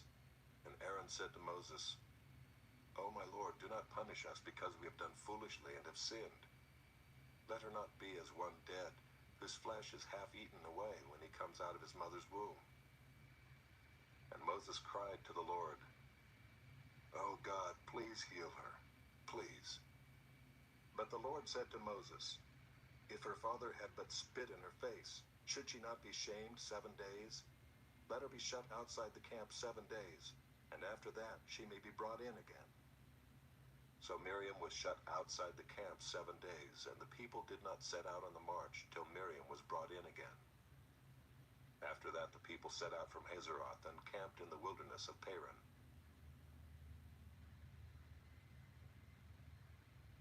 Chapter 13. The Lord spoke to Moses, saying, Send men to spy out the land of Canaan, which I am giving to the people of Israel. From each tribe of their fathers you shall send a man, every one a chief among them. So Moses sent them from the wilderness of Paran, according to the command of the Lord, all of them men who were heads of the people of Israel. And these were their names: from the tribe of Reuben, Shemua the son of Zachar; from the tribe of Simeon, Shaphat the son of Hori; from the tribe of Judah, Caleb the son of Jephunneh; from the tribe of Issachar, Igal the son of Joseph; from the tribe of Ephraim, Hoshea the son of Nun; from the tribe of Benjamin, Paltai the son of Raphu; from the tribe of Zebulun, Gadiel the son of Sodai; from the tribe of Joseph, that is, from the tribe of Manasseh, Gadai the son of Susai; from the tribe of Dan, Amiel the son of Gemalli; from the tribe of Asher, Sether the son of Michael; from the tribe of Naphtali, Nahbi the son of Vophsi; from the tribe of Gad, Geuel the son of Machai. These were the names of the men whom Moses sent to spy out the land. And Moses called Hoshea the son of Nun Joshua. Moses sent them to spy out the land of Canaan and said to them, "Go up into the Negeb and go up into the hill country and see what the land is and whether the people who dwell in it are strong or weak, whether they are few or many, and whether the land that they dwell in is good or bad, and whether the cities that they dwell in are camps or strongholds, and whether the land is rich or poor, and whether there are trees in it or not. Be of good courage and bring some of the fruit of the land." Now the time was the season of the first ripe grapes. So they went up and spied out the land from the wilderness of Zin to Rehob, near Lebo-Hamath. They went up into the Negeb and came to Hebron. Ahiman, Shishai, and Talmai, the descendants of Anak, were there. Hebron was built 7 years before Zoan in Egypt. And they came to the valley of Eshcol and cut down from there a branch with a single cluster of grapes, and they carried it on a pole between two of them. They also brought some pomegranates and figs. That place was called the Valley of Eshcol because of the cluster that the people of Israel cut down from there. At the end of 40 days they returned from spying out the land, and they came to Moses and Aaron and to all the congregation of the people of Israel in the wilderness of Paran at Kadesh. They brought back word to them and to all the congregation and showed them the fruit of the land. And they told him, "We came to the land to which you sent us. It flows with milk and honey, and this is its fruit. However, the people who dwell in the land are strong, and the cities are fortified and very large. And besides, we saw the descendants of Anak there. The Amalekites dwell in the land of the Negeb. The Hittites, the Jebusites, and the Amorites dwell in the hill country. And the Canaanites dwell by the sea and along the Jordan." But Caleb quieted the people before Moses and said, "Let us go up at once and occupy it, for we are well able to overcome it." Then the men who had gone up with him said, "We are not able to go up against the people, for they are stronger than we are." So they brought to the people of Israel a bad report of the land that they had spied out, saying, "The land through which we have gone to spy it out is a land that devours its inhabitants, and all the people that we saw in it are of great height. And there we saw the Nephilim, the sons of Anak, who come from the Nephilim. And we seemed to ourselves like grasshoppers, and so we seemed to them."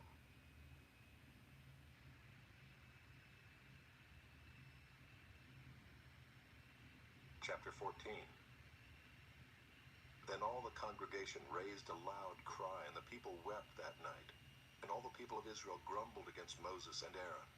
The whole congregation said to them, "Would that we had died in the land of Egypt, or would that we had died in this wilderness. Why is the Lord bringing us into this land to fall by the sword? Our wives and our little ones will become a prey. Would it not be better for us to go back to Egypt?" And they said to one another, "Let us choose a leader and go back to Egypt." Then Moses and Aaron fell on their faces before all the assembly of the congregation of the people of Israel. And Joshua the son of Nun and Caleb the son of Jephunneh, who were among those who had spied out the land, tore their clothes and said to all the congregation of the people of Israel, "The land which we passed through to spy it out is an exceedingly good land. If the Lord delights in us, he will bring us into this land and give it to us, a land that flows with milk and honey. Only do not rebel against the Lord, and do not fear the people of the land, for they are bread for us. Their protection is removed from them, and the Lord is with us. Do not fear them." Then all the congregation said to stone them with stones. But the glory of the Lord appeared at the tent of meeting to all the people of Israel. And the Lord said to Moses, "How long will this people despise me? And how long will they not believe in me, in spite of all the signs that I have done among them? I will strike them with the pestilence and disinherit them, and I will make of you a nation greater and mightier than they." But Moses said to the Lord, "Then the Egyptians will hear of it, for you brought up this people in your might from among them, and they will tell the inhabitants of this land. They have heard that you, O Lord, are in the midst of this people, for you, O Lord, are seen face to face, and your cloud stands over them, and you go before them in a pillar of cloud by day, and in a pillar of fire by night. Now if you kill this people as one man, then the nations who have heard your fame will say, 'It is because the Lord was not able to bring this people into the land that he swore to give to them, that he has killed them in the wilderness.' And now please let the power of the Lord be great as you have promised, saying, the Lord is slow to anger and abounding in steadfast love, forgiving iniquity and transgression. But he will by no means clear the guilty, visiting the iniquity of the fathers on the children to the third and the fourth generation. Please pardon the iniquity of this people, according to the greatness of your steadfast love, just as you have forgiven this people from Egypt until now. Then the Lord said, I have pardoned according to your word. But truly as I live, and as all the earth shall be filled with the glory of the Lord, none of the men who have seen my glory and my signs that I did in Egypt and in the wilderness, and yet have put me to the test these 10 times, and have not obeyed my voice, shall see the land that I swore to give to their fathers. And none of those who despised me shall see it. But my servant Caleb, because he has a different spirit, and has followed me fully, I will bring into the land into which he went, and his descendants shall possess it. Now, since the Amalekites and the Canaanites dwell in the valleys, turn tomorrow and set out for the wilderness by the way to the Red Sea. And the Lord spoke to Moses and to Aaron, saying, how long shall this wicked congregation grumble against me? I have heard the grumblings of the people of Israel, which they grumble against me.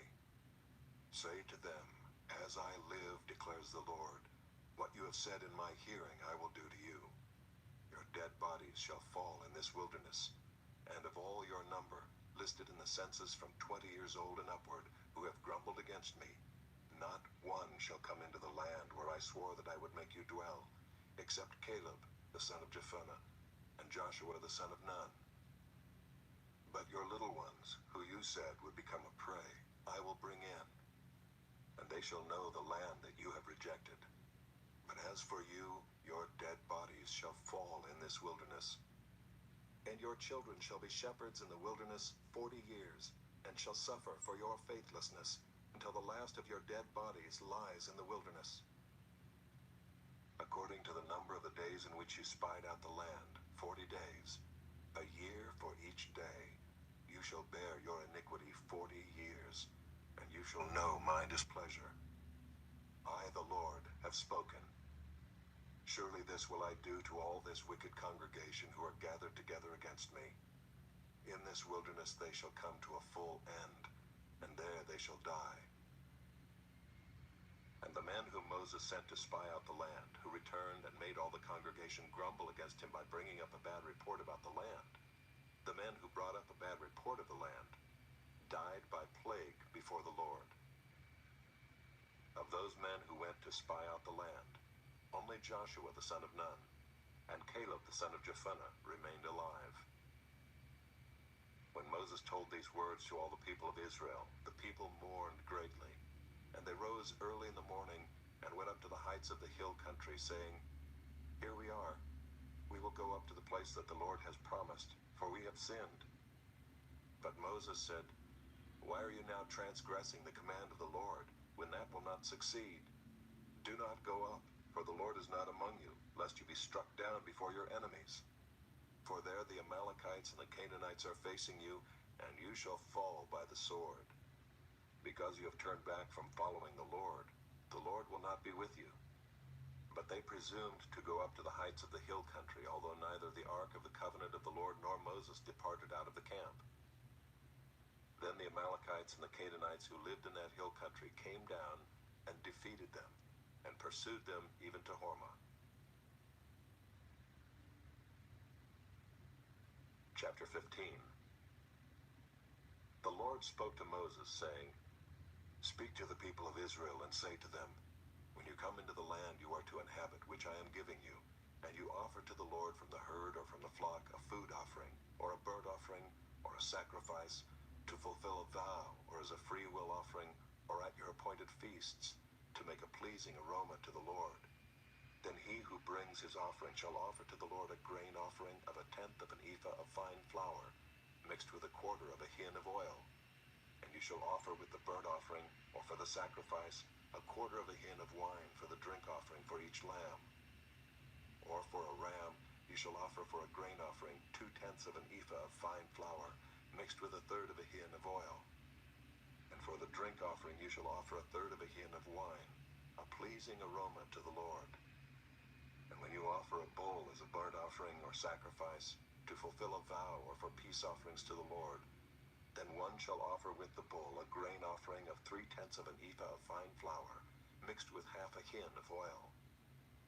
And you shall offer for the drink offering half a hin of wine, as a food offering, a pleasing aroma to the Lord. Thus it shall be done for each bull or ram, or for each lamb or young goat. As many as you offer, so shall you do with each one, as many as there are.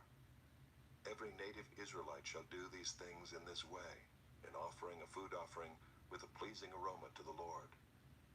If a stranger is sojourning with you, or if anyone is living permanently among you, and he wishes to offer a food offering with a pleasing aroma to the Lord, he shall do as you do. For the assembly there shall be one statute for you, and for the stranger who sojourns with you, a statute forever throughout your generations. You and the sojourner shall be alike before the Lord. One law and one rule shall be for you and for the stranger who sojourns with you. The Lord spoke to Moses, saying, Speak to the people of Israel and say to them, When you come into the land to which I bring you, and when you eat of the bread of the land, you shall present a contribution to the Lord. Of the first of your dough you shall present a loaf as a contribution. Like a contribution from the threshing floor, so shall you present it. Some of the first of your dough you shall give to the Lord as a contribution throughout your generations.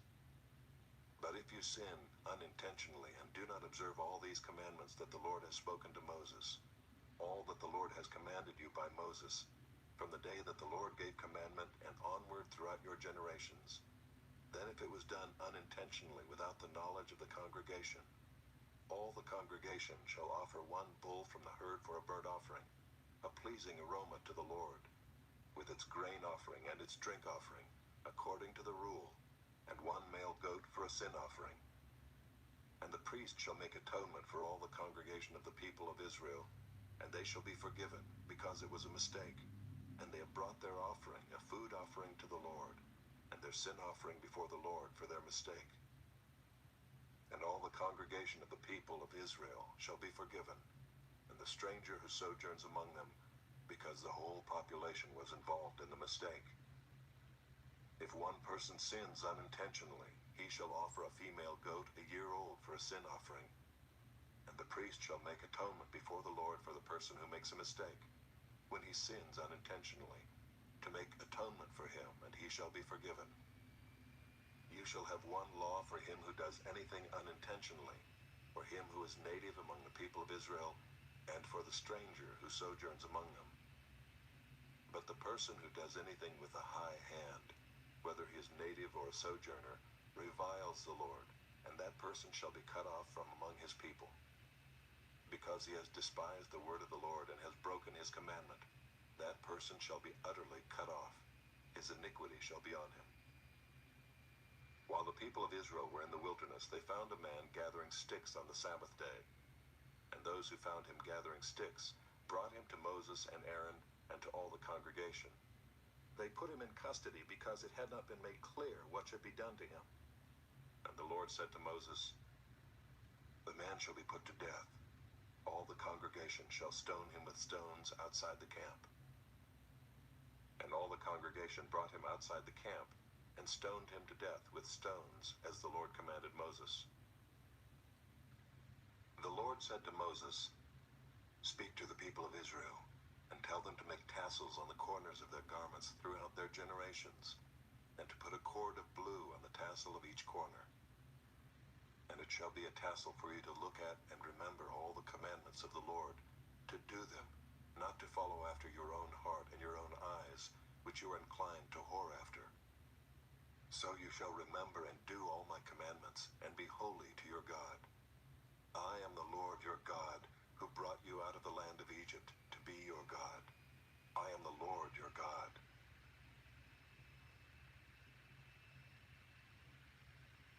Chapter 16.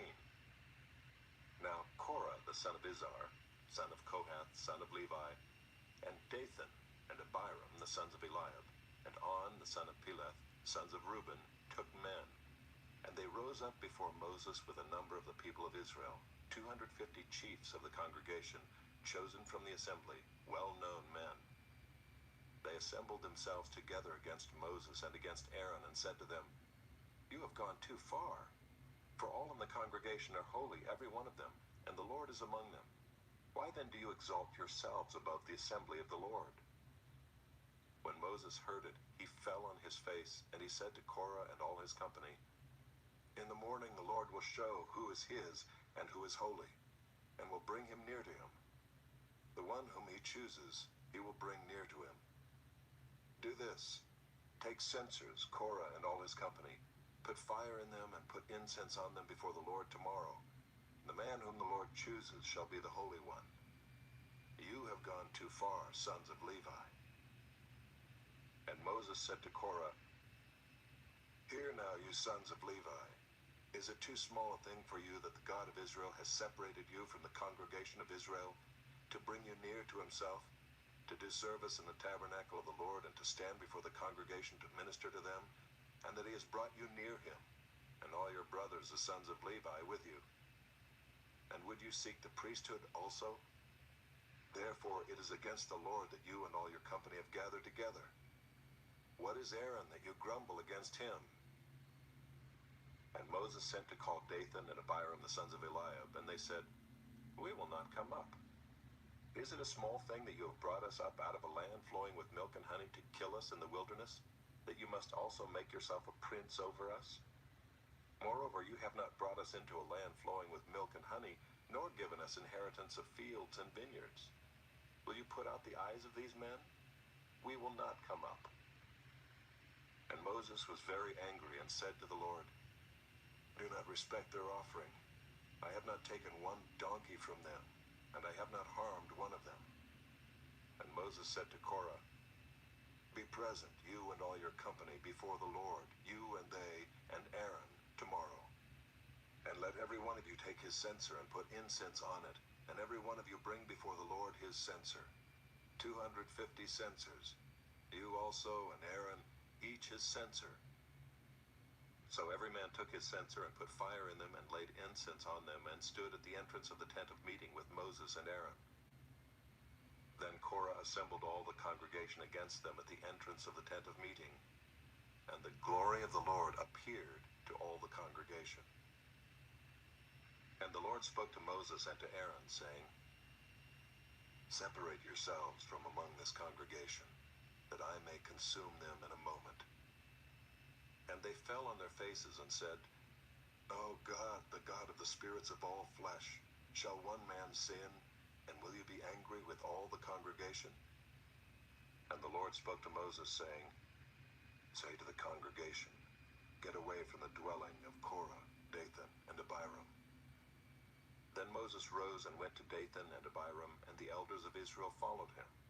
And he spoke to the congregation, saying, "Depart, please, from the tents of these wicked men, and touch nothing of theirs, lest you be swept away with all their sins." So they got away from the dwelling of Korah, Dathan, and Abiram. And Dathan and Abiram came out and stood at the door of their tents, together with their wives, their sons, and their little ones. And Moses said, "Hereby you shall know that the Lord has sent me to do all these works, and that it has not been of my own accord. If these men die as all men die, or if they are visited by the fate of all mankind, then the Lord has not sent me. But if the Lord creates something new, and the ground opens its mouth and swallows them up with all that belongs to them, and they go down alive into Sheol, then you shall know that these men have despised the Lord." And as soon as he had finished speaking all these words, the ground under them split apart, and the earth opened its mouth and swallowed them up, with their households and all the people who belonged to Korah and all their goods. So they and all that belonged to them went down alive into Sheol, and the earth closed over them, and they perished from the midst of the assembly. And all Israel who were around them fled at their cry, for they said, "Lest the earth swallow us up." And fire came out from the Lord and consumed the 250 men offering the incense.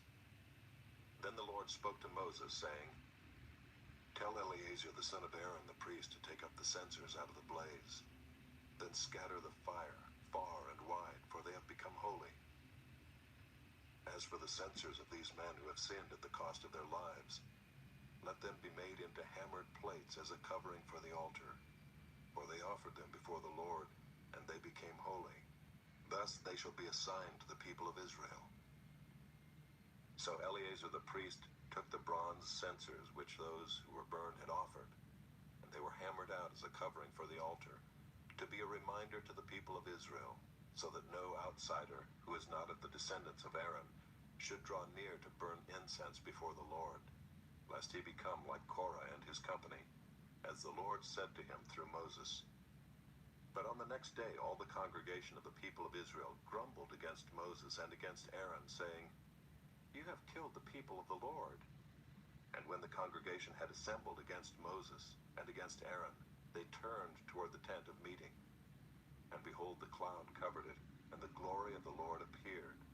And Moses and Aaron came to the front of the tent of meeting, and the Lord spoke to Moses, saying, "Get away from the midst of this congregation, that I may consume them in a moment." And they fell on their faces. Then Moses said to Aaron, "Take your censer and put fire on it from off the altar, and lay incense on it, and carry it quickly to the congregation, and make atonement for them. For wrath has gone out from the Lord, the plague is begun." So Aaron took it as Moses said, and ran into the midst of the assembly. And behold, the plague had already begun among the people. And he put on the incense, and made atonement for the people. And he stood between the dead and the living, and the plague was stopped. Now those who died in the plague were 14,700, besides those who died in the affair of Korah. And Aaron returned to Moses at the entrance of the tent of meeting when the plague was stopped. Chapter 17. The Lord spoke to Moses, saying, "Speak to the people of Israel, and get from them staffs, one for each father's house, from all their chiefs according to their father's houses, 12 staffs. Write each man's name on his staff, and write Aaron's name on the staff of Levi. For there shall be one staff for the head of each father's house. Then you shall deposit them in the tent of meeting before the testimony, where I meet with you. And the staff of the man whom I choose shall sprout. Thus I will make to cease from me the grumblings of the people of Israel, which they grumble against you." Moses spoke to the people of Israel, and all their chiefs gave him staffs, one for each chief, according to their fathers' houses, 12 staffs. And the staff of Aaron was among their staffs. And Moses deposited the staffs before the Lord in the tent of the testimony. On the next day Moses went into the tent of the testimony, and behold, the staff of Aaron for the house of Levi had sprouted and put forth buds and produced blossoms, and it bore ripe almonds. Then Moses brought out all the staffs from before the Lord to all the people of Israel. And they looked, and each man took his staff. And the Lord said to Moses, "Put back the staff of Aaron before the testimony, to be kept as a sign for the rebels, that you may make an end of their grumblings against me, lest they die." Thus did Moses, as the Lord commanded him, so he did. And the people of Israel said to Moses, "Behold, we perish, we are undone, we are all undone. Everyone who comes near to the tabernacle of the Lord shall die. Are we all to perish?"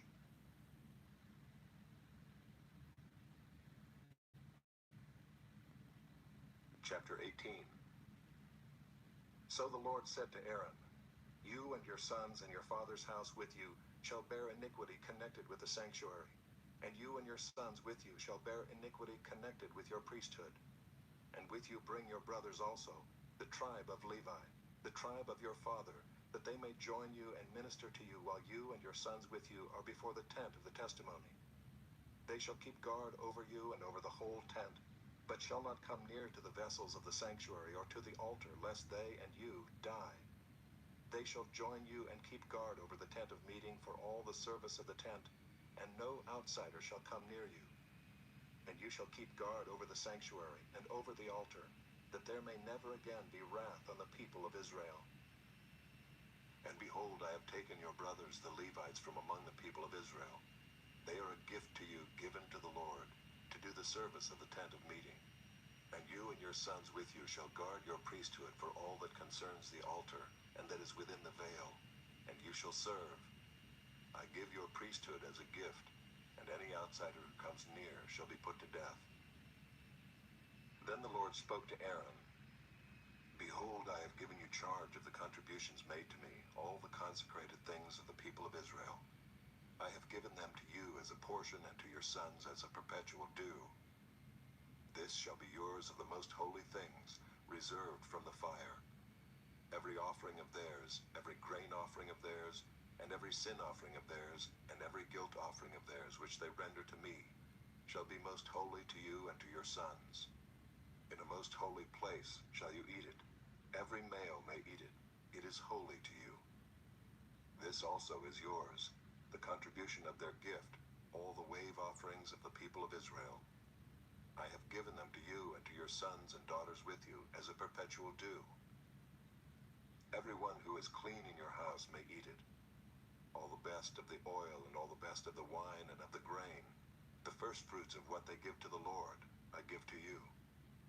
The first ripe fruits of all that is in their land, which they bring to the Lord, shall be yours. Everyone who is clean in your house may eat it. Every devoted thing in Israel shall be yours. Everything that opens the womb of all flesh, whether man or beast, which they offer to the Lord, shall be yours. Nevertheless, the firstborn of man you shall redeem, and the firstborn of unclean animals you shall redeem. And their redemption price, at a month old you shall redeem them. You shall fix at 5 shekels in silver, according to the shekel of the sanctuary, which is 20 gerahs. But the firstborn of a cow, or the firstborn of a sheep, or the firstborn of a goat, you shall not redeem.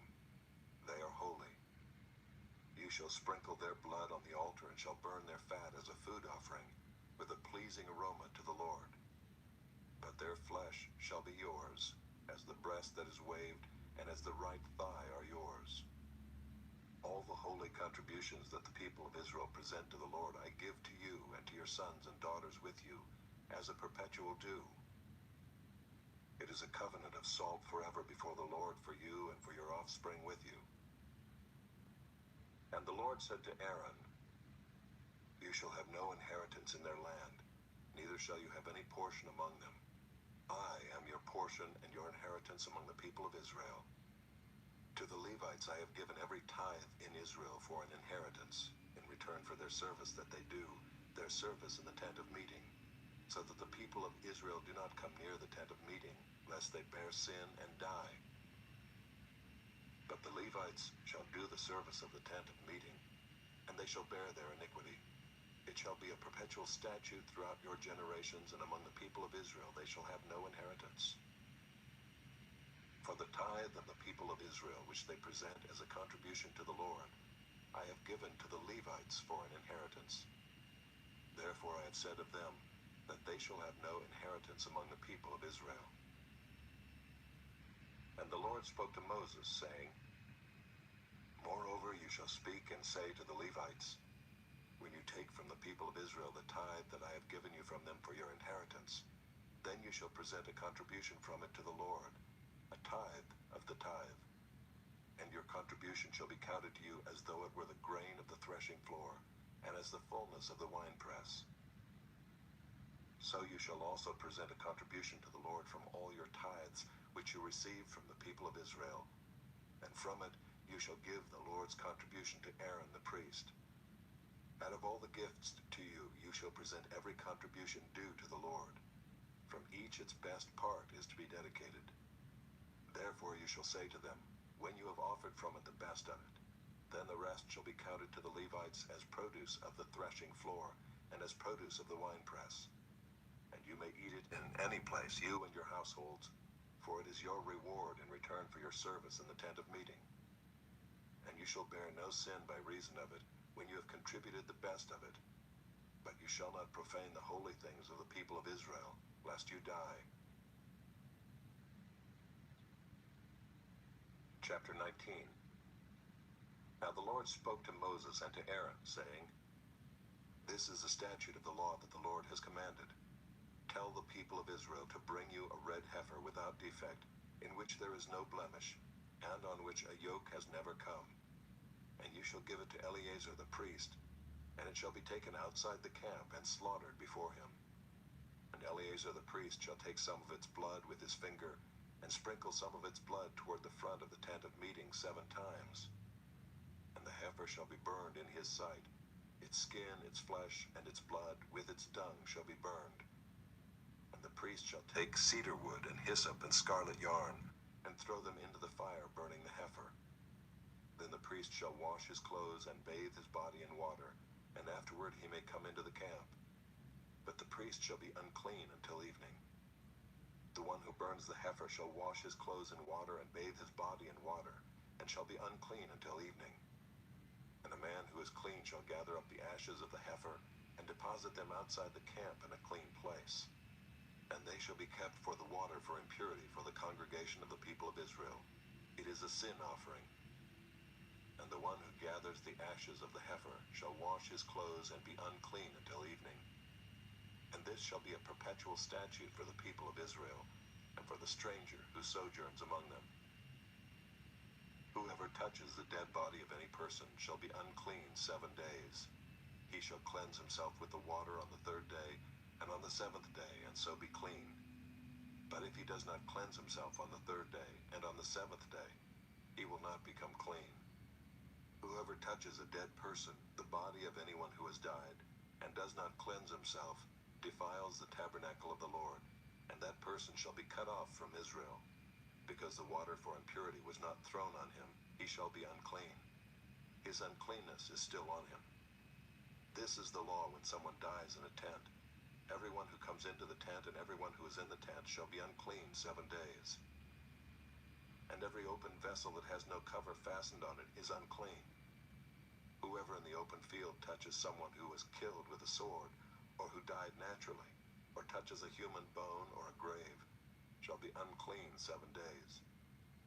For the unclean they shall take some ashes of the burnt sin offering, and fresh water shall be added in a vessel. Then a clean person shall take hyssop, and dip it in the water, and sprinkle it on the tent, and on all the furnishings, and on the persons who were there, and on whoever touched the bone, or the slain, or the dead, or the grave. And the clean person shall sprinkle it on the unclean on the 3rd day, and on the 7th day. Thus on the 7th day he shall cleanse him, and he shall wash his clothes and bathe himself in water, and at evening he shall be clean. If the man who is unclean does not cleanse himself, that person shall be cut off from the midst of the assembly, since he has defiled the sanctuary of the Lord. Because the water for impurity has not been thrown on him, he is unclean. And it shall be a statute forever for them. The one who sprinkles the water for impurity shall wash his clothes, and the one who touches the water for impurity shall be unclean until evening. And whatever the unclean person touches shall be unclean, and anyone who touches it shall be unclean until evening.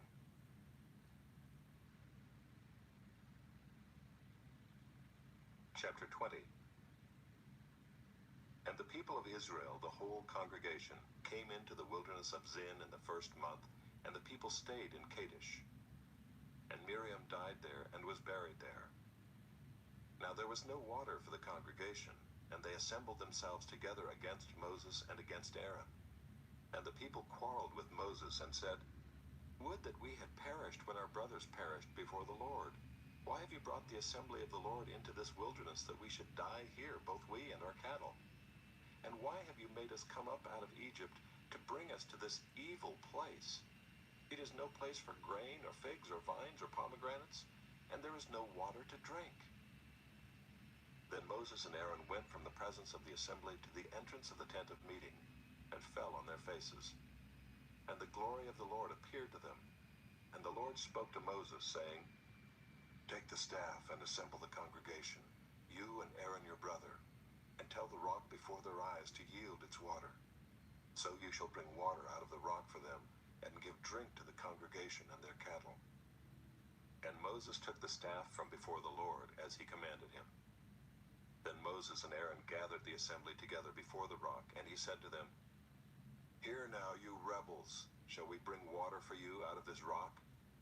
And Moses lifted up his hand and struck the rock with his staff twice, and water came out abundantly, and the congregation drank and their livestock.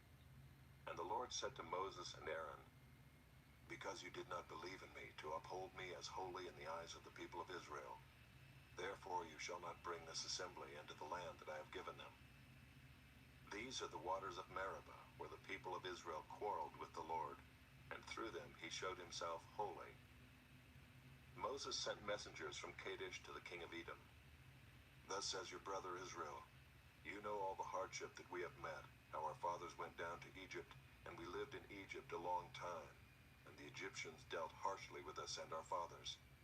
And when we cried to the Lord, he heard our voice and sent an angel and brought us out of Egypt. And here we are in Kadesh, a city on the edge of your territory.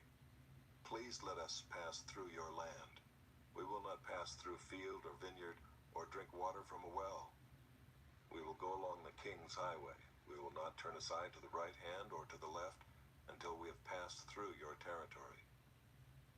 But Edom said to him, "You shall not pass through, lest I come out with the sword against you." And the people of Israel said to him, "We will go up by the highway, and if we drink of your water, I and my livestock, then I will pay for it. Let me only pass through on foot, nothing more." But he said, "You shall not pass through." And Edom came out against them with a large army and with a strong force. Thus Edom refused to give Israel passage through his territory. So Israel turned away from him. And they journeyed from Kadesh, and the people of Israel, the whole congregation, came to Mount Hor. And the Lord said to Moses and Aaron at Mount Hor, on the border of the land of Edom, "Let Aaron be gathered to his people, for he shall not enter the land that I have given to the people of Israel, because you rebelled against my command at the waters of Meribah. Take Aaron and Eleazar his son, and bring them up to Mount Hor, and strip Aaron of his garments, and put them on Eleazar his son. And Aaron shall be gathered to his people, and shall die there." Moses did as the Lord commanded, and they went up to Mount Hor in the sight of all the congregation. And Moses stripped Aaron of his garments, and put them on Eleazar his son. And Aaron died there on the top of the mountain. Then Moses and Eleazar came down from the mountain, and when all the congregation saw that Aaron had perished, all the house of Israel wept for Aaron 30 days. Chapter 21. When the Canaanite, the king of Arad, who lived in the Negev, heard that Israel was coming by the way of Atharim, he fought against Israel and took some of them captive. And Israel vowed a vow to the Lord and said, "If you will indeed give this people into my hand, then I will devote their cities to destruction." And the Lord heeded the voice of Israel and gave over the Canaanites, and they devoted them and their cities to destruction. So the name of the place was called Hormah. From Mount Hor they set out by the way to the Red Sea to go around the land of Edom. And the people became impatient on the way. And the people spoke against God and against Moses. "Why have you brought us up out of Egypt to die in the wilderness? For there is no food and no water, and we loathe this worthless food." Then the Lord sent fiery serpents among the people, and they bit the people so that many people of Israel died. And the people came to Moses and said, "We have sinned, for we have spoken against the Lord and against you. Pray to the Lord that he take away the serpents from us." So Moses prayed for the people. And the Lord said to Moses, "Make a fiery serpent and set it on a pole, and everyone who is bitten, when he sees it, shall live." So Moses made a bronze serpent and set it on a pole. And if a serpent bit anyone, he would look at the bronze serpent and live. And the people of Israel set out and camped in Oboth. And they set out from Oboth and camped at Abarim, in the wilderness that is opposite Moab, toward the sunrise. From there they set out and camped in the valley of Zered. From there they set out and camped on the other side of the Arnon, which is in the wilderness that extends from the border of the Amorites, for the Arnon is the border of Moab, between Moab and the Amorites. Therefore it is said in the book of the wars of the Lord, Wahab and Suphah, and the valleys of the Arnon, and the slope of the valleys that extends to the seat of Ar, and leans to the border of Moab. And from there they continued to Beer, that is the well of which the Lord said to Moses, "Gather the people together, so that I may give them water." Then Israel sang this song, Spring up, O well, sing to it, the well that the princes made, that the nobles of the people dug, with the scepter and with their staffs. And from the wilderness they went on to Mattanah, and from Mattanah to Nahaliel, and from Nahaliel to Bamoth, and from Bamoth to the valley lying in the region of Moab, by the top of Pisgah that looks down on the desert. Then Israel sent messengers to Sihon king of the Amorites, saying, Let me pass through your land. We will not turn aside into field or vineyard. We will not drink the water of a well. We will go by the king's highway until we have passed through your territory. But Sihon would not allow Israel to pass through his territory. He gathered all his people together and went out against Israel to the wilderness, and came to Jahaz and fought against Israel. And Israel defeated him with the edge of the sword, and took possession of his land from the Arnon to the Jabbok, as far as to the Ammonites, for the border of the Ammonites was strong. And Israel took all these cities, and Israel settled in all the cities of the Amorites, in Heshbon, and in all its villages. For Heshbon was the city of Sihon, the king of the Amorites, who had fought against the former king of Moab, and taken all his land out of his hand, as far as the Arnon. Therefore the ballad singers say, Come to Heshbon, let it be built. Let the city of Sihon be established. For fire came out from Heshbon, flame from the city of Sihon. It devoured Ar of Moab, and swallowed the heights of the Arnon. Woe to you, O Moab! You are undone, O people of Chemosh. He has made his sons fugitives, and his daughters captives, to an Amorite king, Sihon. So we overthrew them. Heshbon as far as Dibon perished, and we laid waste as far as Nophah. Fire spread as far as Medeba. Thus Israel lived in the land of the Amorites, and Moses sent to spy out Jazer, and they captured its villages and dispossessed the Amorites who were there. Then they turned and went up by the way to Bashan. And Og the king of Bashan came out against them, he and all his people, to battle at Edrei. But the Lord said to Moses, Do not fear him, for I have given him into your hand, and all his people and his land. And you shall do to him as you did to Sihon king of the Amorites, who lived at Heshbon.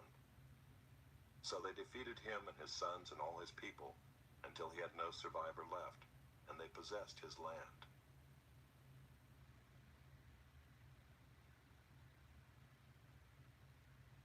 Chapter 22. Then the people of Israel set out and camped in the plains of Moab, beyond the Jordan at Jericho. And Balak the son of Zippor saw all that Israel had done to the Amorites. And Moab was in great dread of the people, because they were many. Moab was overcome with fear of the people of Israel. And Moab said to the elders of Midian, This horde will now lick up all that is around us, as the ox licks up the grass of the field. So Balak the son of Zippor, who was king of Moab at that time, sent messengers to Balaam the son of Beor at Pethor, which is near the river in the land of the people of Ammon, to call him, saying, Behold, a people has come out of Egypt. They cover the face of the earth, and they are dwelling opposite me.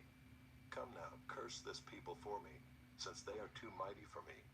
Perhaps I shall be able to defeat them and drive them from the land, for I know that he whom you bless is blessed, and he whom you curse is cursed. So the elders of Moab and the elders of Midian departed with the fees for divination in their hand. And they came to Balaam and gave him Balak's message. And he said to them, Lodge here tonight, and I will bring back word to you as the Lord speaks to me. So the princes of Moab stayed with Balaam. And God came to Balaam and said, Who are these men with you? And Balaam said to God, Balak the son of Zippor, king of Moab, has sent to me, saying, Behold, a people has come out of Egypt, and it covers the face of the earth. Now come, curse them for me. Perhaps I shall be able to fight against them and drive them out. God said to Balaam, You shall not go with them. You shall not curse the people, for they are blessed. So Balaam rose in the morning and said to the princes of Balak, Go to your own land, for the Lord has refused to let me go with you. So the princes of Moab rose and went to Balak and said, Balaam refuses to come with us. Once again Balak sent princes more in number and more honorable than these. And they came to Balaam and said to him, Thus says Balak the son of Zippor, Let nothing hinder you from coming to me, for I will surely do you great honor, and whatever you say to me I will do. Come, curse this people for me." But Balaam answered and said to the servants of Balak, "Though Balak were to give me his house full of silver and gold, I could not go beyond the command of the Lord my God to do less or more. So you too, please stay here tonight, that I may know what more the Lord will say to me." And God came to Balaam at night and said to him, "If the men have come to call you, rise, go with them, but only do what I tell you." So Balaam rose in the morning and saddled his donkey and went with the princes of Moab. But God's anger was kindled because he went, and the angel of the Lord took his stand in the way as his adversary. Now he was riding on the donkey, and his two servants were with him. And the donkey saw the angel of the Lord standing in the road with a drawn sword in his hand. And the donkey turned aside out of the road and went into the field. And Balaam struck the donkey to turn her into the road. Then the angel of the Lord stood in a narrow path between the vineyards with a wall on either side.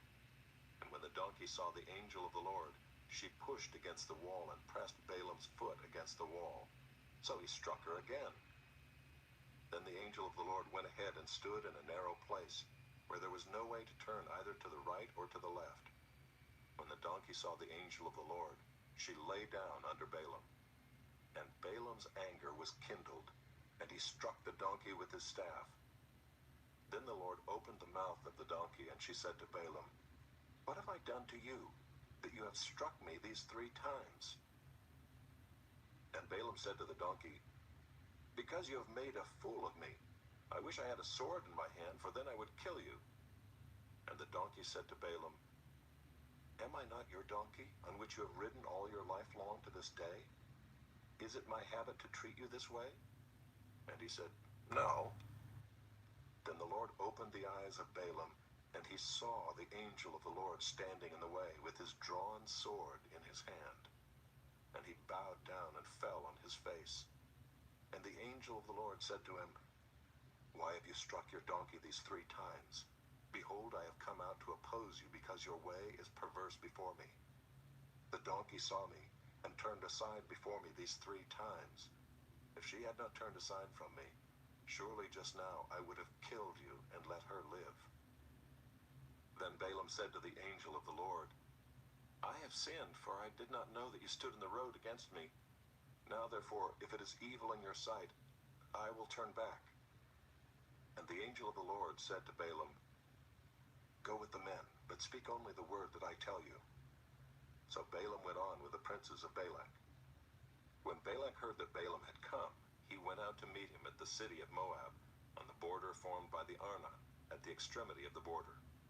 And Balak said to Balaam, "Did I not send to you to call you? Why did you not come to me? Am I not able to honor you?" Balaam said to Balak, "Behold, I have come to you. Have I now any power of my own to speak anything? The word that God puts in my mouth, that must I speak." Then Balaam went with Balak, and they came to Kiriath-Huzoth. And Balak sacrificed oxen and sheep, and sent for Balaam and for the princes who were with him.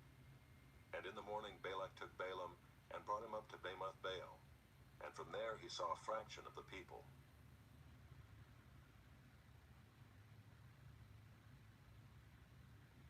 Chapter 23.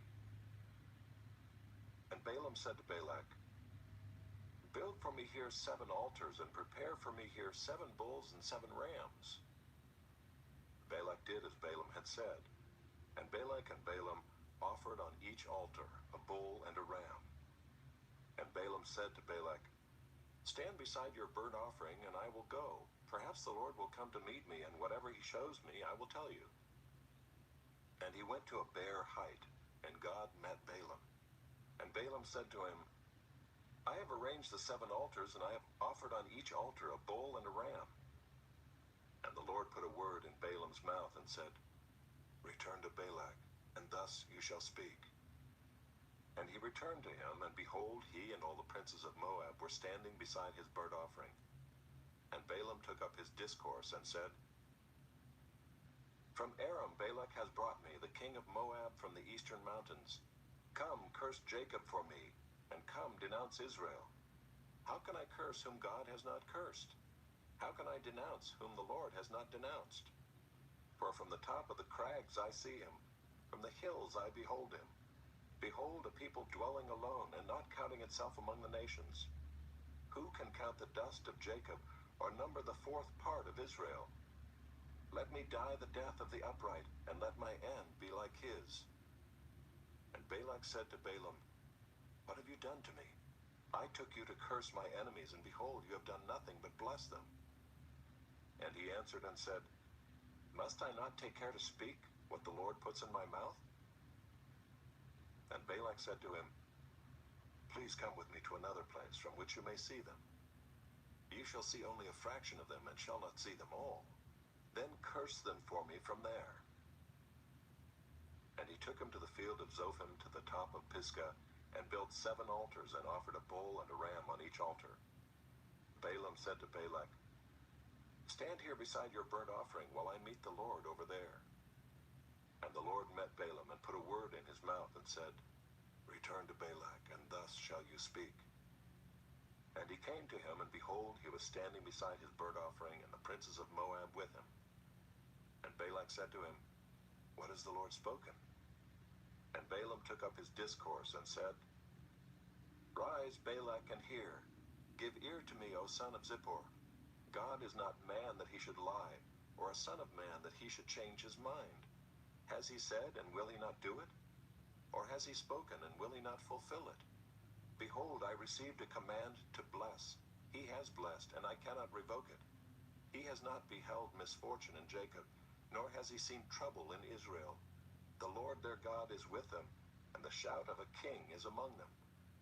God brings them out of Egypt, and is for them like the horns of the wild ox. For there is no enchantment against Jacob, no divination against Israel. Now it shall be said of Jacob and Israel, What has God wrought? Behold, a people, as a lioness it rises up, and as a lion it lifts itself. It does not lie down until it has devoured the prey and drunk the blood of the slain. And Balak said to Balaam, Do not curse them at all, and do not bless them at all. But Balaam answered Balak, Did I not tell you all that the Lord says, that I must do? And Balak said to Balaam, Come now, I will take you to another place. Perhaps it will please God that you may curse them for me from there. So Balak took Balaam to the top of Peor, which overlooks the desert. And Balaam said to Balak, Build for me here 7 altars, and prepare for me here 7 bulls and 7 rams. And Balak did as Balaam had said, and offered a bull and a ram on each altar.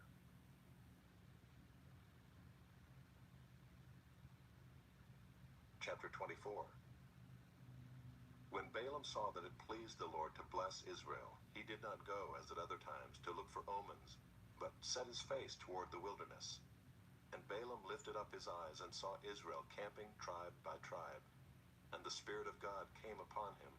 And he took up his discourse, and said, The oracle of Balaam the son of Beor, the oracle of the man whose eye is opened, the oracle of him who hears the words of God, who sees the vision of the Almighty, falling down with his eyes uncovered. How lovely are your tents, O Jacob, your encampments, O Israel, like palm groves that stretch afar, like gardens beside a river, like aloes that the Lord has planted, like cedar trees beside the waters. Water shall flow from his buckets, and his seed shall be in many waters. His king shall be higher than Agag, and his kingdom shall be exalted. God brings him out of Egypt, and is for him like the horns of the wild ox. He shall eat up the nations, his adversaries, and shall break their bones in pieces, and pierce them through with his arrows. He crouched, he lay down like a lion, and like a lioness. Who will rouse him up? Blessed are those who bless you, and cursed are those who curse you. And Balak's anger was kindled against Balaam, and he struck his hands together. And Balak said to Balaam, I called you to curse my enemies, and behold, you have blessed them these 3 times. Therefore now flee to your own place. I said, I will certainly honor you, but the Lord has held you back from honor. And Balaam said to Balak, Did I not tell your messengers whom you sent to me, if Balak should give me his house full of silver and gold, I would not be able to go beyond the word of the Lord, to do either good or bad of my own will? What the Lord speaks, that will I speak. And now, behold, I am going to my people. Come, I will let you know what this people will do to your people in the latter days. And he took up his discourse and said, The oracle of Balaam the son of Beor, the oracle of the man whose eye is opened, the oracle of him who hears the words of God and knows the knowledge of the Most High, who sees the vision of the Almighty, falling down with his eyes uncovered. I see him, but not now. I behold him, but not near. A star shall come out of Jacob, and a scepter shall rise out of Israel. It shall crush the forehead of Moab, and break down all the sons of Sheth. Edom shall be dispossessed. Seir also, his enemies, shall be dispossessed. Israel is doing valiantly. And one from Jacob shall exercise dominion, and destroy the survivors of cities. Then he looked on Amalek, and took up his discourse, and said, Amalek was the first among the nations, but its end is utter destruction. And he looked on the Kenite, and took up his discourse, and said, Enduring is your dwelling place, and your nest is set in the rock. Nevertheless, Cain shall be burned when Asher takes you away captive. And he took up his discourse, and said, Alas, who shall live when God does this? But ships shall come from Kittim, and shall afflict Asher and Eber, and he too shall come to utter destruction. Then Balaam rose and went back to his place, and Balak also went his way.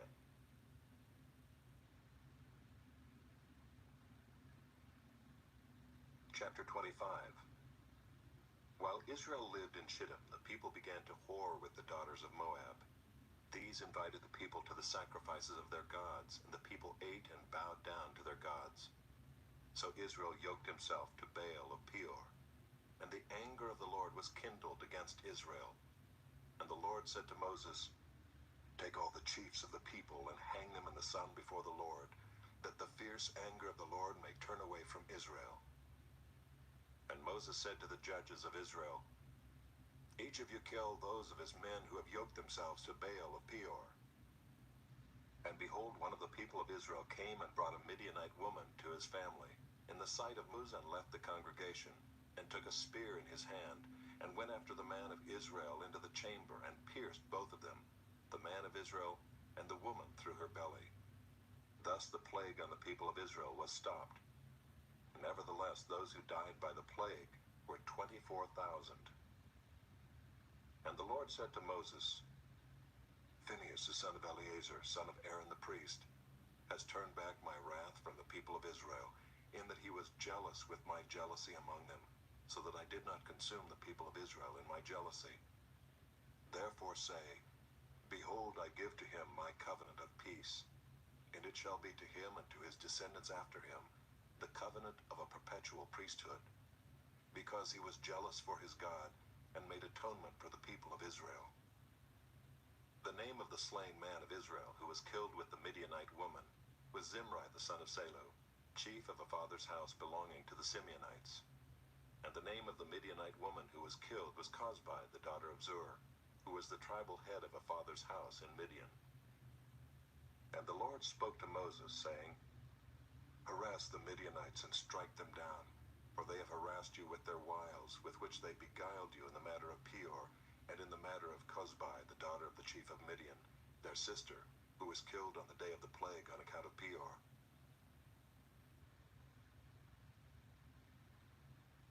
Chapter 26. After the plague, the Lord said to Moses and to Eleazar the son of Aaron the priest, Take a census of all the congregation of the people of Israel, from 20 years old and upward, by their fathers' houses, all in Israel who are able to go to war. And Moses and Eleazar the priest spoke with them in the plains of Moab by the Jordan at Jericho, saying, Take a census of the people from 20 years old and upward, as the Lord commanded Moses. The people of Israel who came out of the land of Egypt were Reuben, the firstborn of Israel, the sons of Reuben, of Hanok, the clan of the Hanokites, of Palu, the clan of the Paluites, of Hezron, the clan of the Hezronites, of Carmi, the clan of the Carmites. These are the clans of the Reubenites, and those listed were 43,730. And the sons of Palu, Eliab, The sons of Eliab, Nemuel, Dathan, and Abiram. These are the Dathan and Abiram chosen from the congregation, who contended against Moses and Aaron in the company of Korah, when they contended against the Lord, and the earth opened its mouth and swallowed them up together with Korah when that company died, when the fire devoured 250 men, and they became a warning. But the sons of Korah did not die. The sons of Simeon according to their clans, of Nemuel the clan of the Nemuelites, of Jamin the clan of the Jaminites, of Jachin the clan of the Jachinites, of Zerah the clan of the Zerahites, of Shaul the clan of the Shaulites. These are the clans of the Simeonites, 22,200. The sons of Gad according to their clans, of Zephon the clan of the Zephonites, of Haggai the clan of the Haggites, of Shunai the clan of the Shunites, of Ozni the clan of the Oznites, of Eri the clan of the Erites, of Arod the clan of the Arodites, of Areli the clan of the Arelites. These are the clans of the sons of Gad as they were listed, 40,500. The sons of Judah were and Onan. And and Onan died in the land of Canaan. And the sons of Judah according to their clans were, of Shelah, the clan of the Shelonites, of Perez, the clan of the Perizzites, of Zerah, the clan of the Zerahites. And the sons of Perez were, of Hezron, the clan of the Hezronites, of Hamul, the clan of the Hamulites. These are the clans of Judah as they were listed, 76,500. The sons of Issachar according to their clans, of Tola, the clan of the Tolaites, of Puvah, the clan of the Punites, of Jashub, the clan of the Jashubites, of Shimron, the clan of the Shimronites. These are the clans of Issachar as they were listed, 64,300. The sons of Zebulun according to their clans, of Sered, the clan of the Seredites, of Elon, the clan of the Elonites, of Jaleel, the clan of the Jaleelites. These are the clans of the Zebulunites as they were listed, 60,500. The sons of Joseph according to their clans, Manasseh and Ephraim. The sons of Manasseh, of Machir the clan of the Machirites, and Machir was the father of Gilead, of Gilead the clan of the Gileadites. These are the sons of Gilead, of Iezer the clan of the Iezerites, of Helek the clan of the Helekites, and of Azrael the clan of the Azraelites, and of Shechem the clan of the Shechemites, and of Shemida the clan of the Shemidites, and of Hepher the clan of the Hepherites. Now Zelophehad the son of Hepher had no sons, but daughters, and the names of the daughters of Zelophehad were Mahlah, Noah, Hoglah, Milcah, and Tirzah. These are the clans of Manasseh, and those listed were 52,700. These are the sons of Ephraim according to their clans, of Shuthelah, the clan of the Shuthelahites, of Becher, the clan of the Becherites, of Tahan, the clan of the Tahanites. And these are the sons of Shuthelah, of Iran, the clan of the Iranites. These are the clans of the sons of Ephraim, as they were listed, 32,500. These are the sons of Joseph according to their clans. The sons of Benjamin according to their clans, of Bela, the clan of the Belaites, of Ashbel, the clan of the Ashbelites, of Ahiram, the clan of the Ahiramites, of Shephupham, the clan of the Shuphamites, of Hupham, the clan of the Huphamites. And the sons of Bela were Ard and Naaman, of Ard the clan of the Ardites, of Naaman the clan of the Naamites.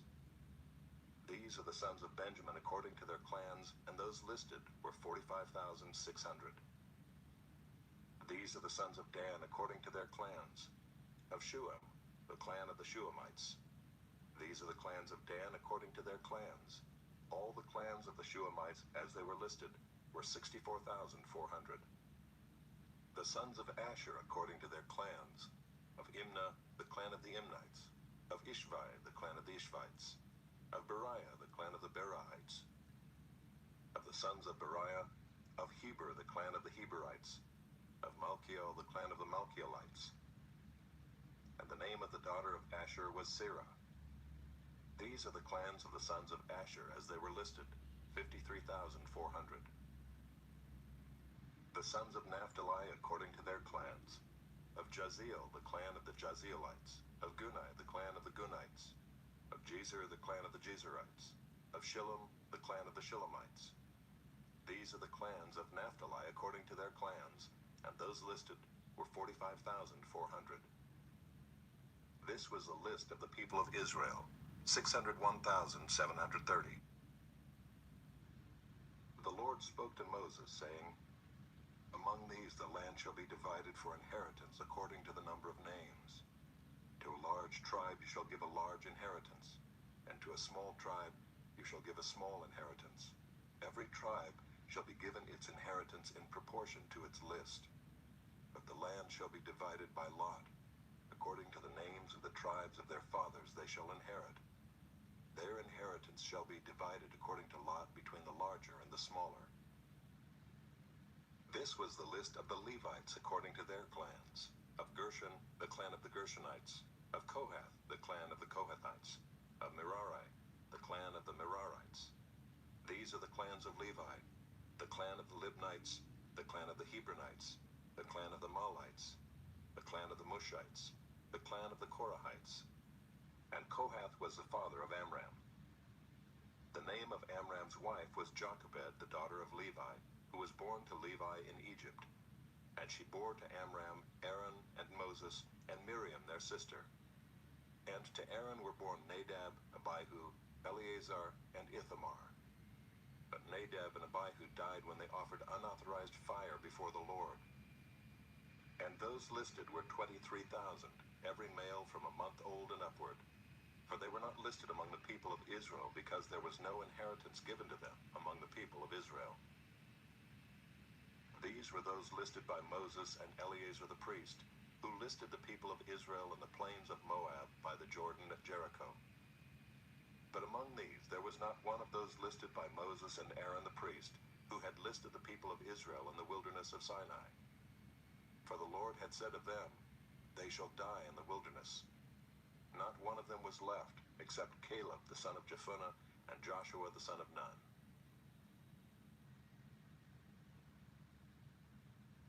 Chapter 27. Then drew near the daughters of Zelophehad the son of Hepher, son of Gilead, son of Machir, son of Manasseh, from the clans of Manasseh the son of Joseph. The names of his daughters were Mahlah, Noah, Hoglah, Milcah, and Tirzah. And they stood before Moses and before Eleazar the priest and before the chiefs and all the congregation at the entrance of the tent of meeting, saying, Our father died in the wilderness. He was not among the company of those who gathered themselves together against the Lord in the company of Korah, but died for his own sin. And he had no sons. Why should the name of our father be taken away from his clan because he had no son? Give to us a possession among our father's brothers. Moses brought their case before the Lord, and the Lord said to Moses, The daughters of Zelophehad are right. You shall give them possession of an inheritance among their father's brothers, and transfer the inheritance of their father to them. And you shall speak to the people of Israel, saying, If a man dies and has no son, then you shall transfer his inheritance to his daughter. And if he has no daughter, then you shall give his inheritance to his brothers. And if he has no brothers, then you shall give his inheritance to his father's brothers. And if his father has no brothers, then you shall give his inheritance to the nearest kinsman of his clan, and he shall possess it. And it shall be for the people of Israel a statute and rule, as the Lord commanded Moses. The Lord said to Moses, Go up into this mountain of Abarim and see the land that I have given to the people of Israel.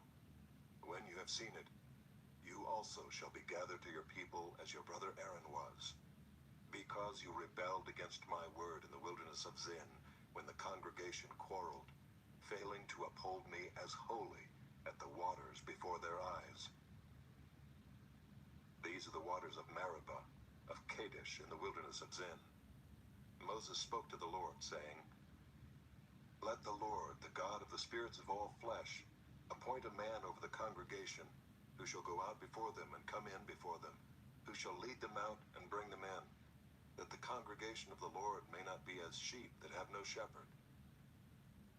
So the Lord said to Moses, Take Joshua the son of Nun, a man in whom is the Spirit, and lay your hand on him. Make him stand before Eleazar the priest and all the congregation, and you shall commission him in their sight. You shall invest him with some of your authority, that all the congregation of the people of Israel may obey. And he shall stand before Eleazar the priest, who shall inquire for him by the judgment of the Urim before the Lord. At his word they shall go out, and at his word they shall come in, both he and all the people of Israel with him, the whole congregation. And Moses did as the Lord commanded him. He took Joshua and made him stand before Eleazar the priest and the whole congregation, and he laid his hands on him and commissioned him as the Lord directed through Moses.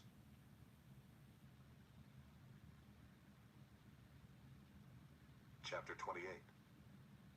The Lord spoke to Moses, saying, Command the people of Israel and say to them, My offering, my food for my food offerings, my pleasing aroma, you shall be careful to offer to me at its appointed time. And you shall say to them, This is the food offering that you shall offer to the Lord. 2 male lambs a year old without blemish, day by day as a regular offering. The one lamb you shall offer in the morning, and the other lamb you shall offer at twilight. Also 1/10 of an ephah of fine flour for a grain offering, mixed with 1/4 of a hin of beaten oil. It is a regular burnt offering, which was ordained at Mount Sinai for a pleasing aroma, a food offering to the Lord. Its drink offering shall be 1/4 of a hin for each lamb. In the holy place you shall pour out a drink offering of strong drink to the Lord. The other lamb you shall offer at twilight. Like the grain offering of the morning and like its drink offering, you shall offer it as a food offering with a pleasing aroma to the Lord. On the Sabbath day, 2 male lambs a year old without blemish, and 2/10 of an ephah of fine flour for a grain offering mixed with oil, and its drink offering. This is the burnt offering of every Sabbath, besides the regular burnt offering and its drink offering. At the beginnings of your months, you shall offer a burnt offering to the Lord. 2 bulls from the herd, 1 ram, 7 male lambs a year old without blemish. Also 3/10 of an ephah of fine flour for a grain offering, mixed with oil, for each bull, and 2/10 of fine flour for a grain offering, mixed with oil, for the 1 ram. And 1/10 of fine flour mixed with oil as a grain offering for every lamb. For a burnt offering with a pleasing aroma, a food offering to the Lord. Their drink offerings shall be 1/2 a hin of wine for a bull, 1/3 of a hin for a ram, and 1/4 of a hin for a lamb. This is the burnt offering of each month throughout the months of the year. Also 1 male goat for a sin offering to the Lord. It shall be offered besides the regular burnt offering and its drink offering. On the 14th day of the first month is the Lord's Passover, and on the 15th day of this month is a feast. 7 days shall unleavened bread be eaten. On the first day there shall be a holy convocation. You shall not do any ordinary work, but offer a food offering, a burnt offering to the Lord. 2 bulls from the herd, 1 ram, and 7 male lambs a year old. See that they are without blemish. Also their grain offering of fine flour mixed with oil. 3/10 of an ephah shall you offer for a bull, and 2/10 for a ram. 1/10 shall you offer for each of the 7 lambs. Also 1 male goat for a sin offering to make atonement for you. You shall offer these besides the burnt offering of the morning, which is for a regular burnt offering. In the same way you shall offer daily for 7 days the food of a food offering with a pleasing aroma to the Lord. It shall be offered besides the regular burnt offering and its drink offering. And on the 7th day you shall have a holy convocation. You shall not do any ordinary work. On the day of the first fruits, when you offer a grain offering of new grain to the Lord at your feast of weeks, you shall have a holy convocation. You shall not do any ordinary work, but offer a burnt offering with a pleasing aroma to the Lord.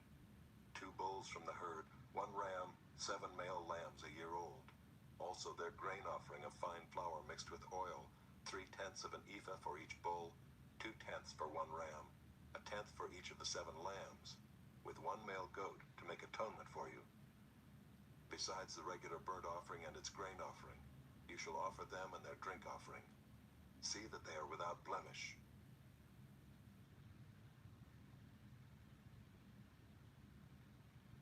Chapter 29. On the first day of the 7th month, you shall have a holy convocation. You shall not do any ordinary work.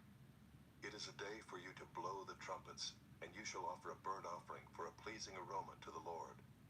1 bull from the herd, 1 ram, 7 male lambs a year old without blemish. Also their grain offering of fine flour mixed with oil, 3/10 of an ephah for the bull, 2/10 for the ram, and 1/10 for each of the 7 lambs, with 1 male goat for a sin offering to make atonement for you.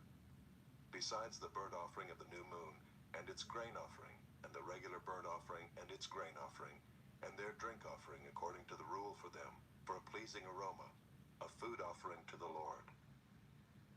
On the 10th day of the 7th month, you shall have a holy convocation and afflict yourselves. You shall do no work, but you shall offer a burnt offering to the Lord, a pleasing aroma, 1 bull from the herd, 1 ram, 7 male lambs a year old. See that they are without blemish. And their grain offering shall be of fine flour mixed with oil, 3/10 of an ephah for the bull, 2/10 for the 1 ram, 1/10 for each of the 7 lambs.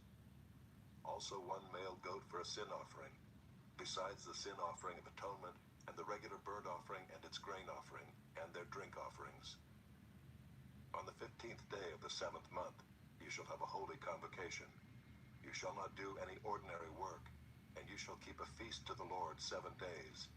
And you shall offer a burnt offering, a food offering, with a pleasing aroma to the Lord, 13 bulls from the herd, 2 rams, 14 male lambs a year old. They shall be without blemish. And their grain offering of fine flour mixed with oil, 3/10 of an ephah for each of the 13 bulls, 2/10 for each of the 2 rams, and 1/10 for each of the 14 lambs. Also 1 male goat for a sin offering, besides the regular burnt offering, its grain offering, and its drink offering. On the 2nd day, 12 bulls from the herd, 2 rams, 14 male lambs a year old without blemish, with the grain offering and the drink offerings for the bulls, for the rams, and for the lambs, in the prescribed quantities. Also 1 male goat for a sin offering, besides the regular burnt offering and its grain offering, and their drink offerings. On the 3rd day, 11 bulls, 2 rams, 14 male lambs a year old without blemish, with the grain offering and the drink offerings for the bulls, for the rams, and for the lambs in the prescribed quantities. Also 1 male goat for a sin offering, besides the regular burnt offering and its grain offering, and its drink offering. On the 4th day, 10 bulls, 2 rams, 14 male lambs a year old without blemish, with the grain offering and the drink offerings for the bulls, for the rams, and for the lambs, in the prescribed quantities. Also 1 male goat for a sin offering, besides the regular burnt offering, its grain offering, and its drink offering. On the 5th day, 9 bulls, 2 rams, 14 male lambs a year old without blemish, with the grain offering and the drink offerings for the bulls, for the rams, and for the lambs, in the prescribed quantities. Also 1 male goat for a sin offering, besides the regular burnt offering and its grain offering, and its drink offering. On the 6th day, 8 bulls, 2 rams, 14 male lambs a year old without blemish, with the grain offering and the drink offerings for the bulls, for the rams, and for the lambs, in the prescribed quantities. Also 1 male goat for a sin offering, besides the regular burnt offering, its grain offering, and its drink offerings. On the 7th day, 7 bulls, 2 rams, 14 male lambs a year old without blemish, with the grain offering and the drink offerings for the bulls, for the rams, and for the lambs, in the prescribed quantities. Also 1 male goat for a sin offering, besides the regular burnt offering, its grain offering, and its drink offering. On the 8th day you shall have a solemn assembly. You shall not do any ordinary work, but you shall offer a burnt offering, a food offering, with a pleasing aroma to the Lord. 1 bull, 1 ram, 7 male lambs a year old without blemish, and the grain offering and the drink offerings for the bull, for the ram, and for the lambs, in the prescribed quantities. Also 1 male goat for a sin offering, besides the regular burnt offering and its grain offering, and its drink offering.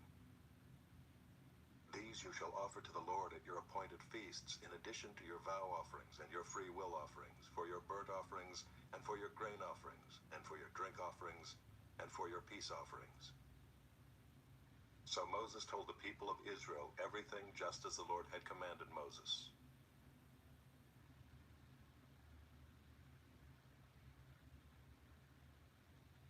Chapter 30.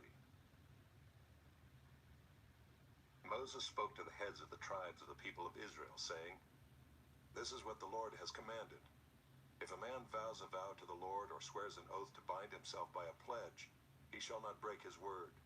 He shall do according to all that proceeds out of his mouth. If a woman vows a vow to the Lord and binds herself by a pledge while within her father's house in her youth, and her father hears of her vow and her pledge by which she has bound herself, and says nothing to her, then all her vows shall stand, and every pledge by which she has bound herself shall stand. But if her father opposes her on the day that he hears of it, no vow of hers, no pledge by which she has bound herself shall stand. And the Lord will forgive her because her father opposed her. If she marries a husband while under her vows or any thoughtless utterance of her lips by which she has bound herself, and her husband hears of it, and says nothing to her on the day that he hears, then her vows shall stand, and her pledges by which she has bound herself shall stand. But if on the day that her husband comes to hear of it, he opposes her, then he makes void her vow that was on her, and the thoughtless utterance of her lips by which she bound herself, and the Lord will forgive her. But any vow of a widow or of a divorced woman, anything by which she has bound herself, shall stand against her. And if she vowed in her husband's house or bound herself by a pledge with an oath, and her husband heard of it and said nothing to her and did not oppose her, then all her vows shall stand, and every pledge by which she bound herself shall stand. But if her husband makes them null and void on the day that he hears them, then whatever proceeds out of her lips concerning her vows or concerning her pledge of herself shall not stand. Her husband has made them void, and the Lord will forgive her. Any vow and any binding oath to afflict herself, her husband may establish, or her husband may make void. But if her husband says nothing to her from day to day, then he establishes all her vows or all her pledges that are upon her. He has established them because he said nothing to her on the day that he heard of them. But if he makes them null and void after he has heard of them, then he shall bear her iniquity. These are the statutes that the Lord commanded Moses about a man and his wife, and about a father and his daughter while she is in her youth within her father's house. Chapter 31. The Lord spoke to Moses, saying, "Avenge the people of Israel on the Midianites. Afterward you shall be gathered to your people." So Moses spoke to the people, saying, "Arm men from among you for the war, that they may go against Midian to execute the Lord's vengeance on Midian. You shall send 1,000 from each of the tribes of Israel to the war." So there were provided out of the thousands of Israel 1,000 from each tribe, 12,000 armed for war. And Moses sent them to the war, 1,000 from each tribe, together with Phinehas the son of Eleazar the priest, with the vessels of the sanctuary and the trumpets for the alarm in his hand. They warred against Midian as the Lord commanded Moses, and killed every male.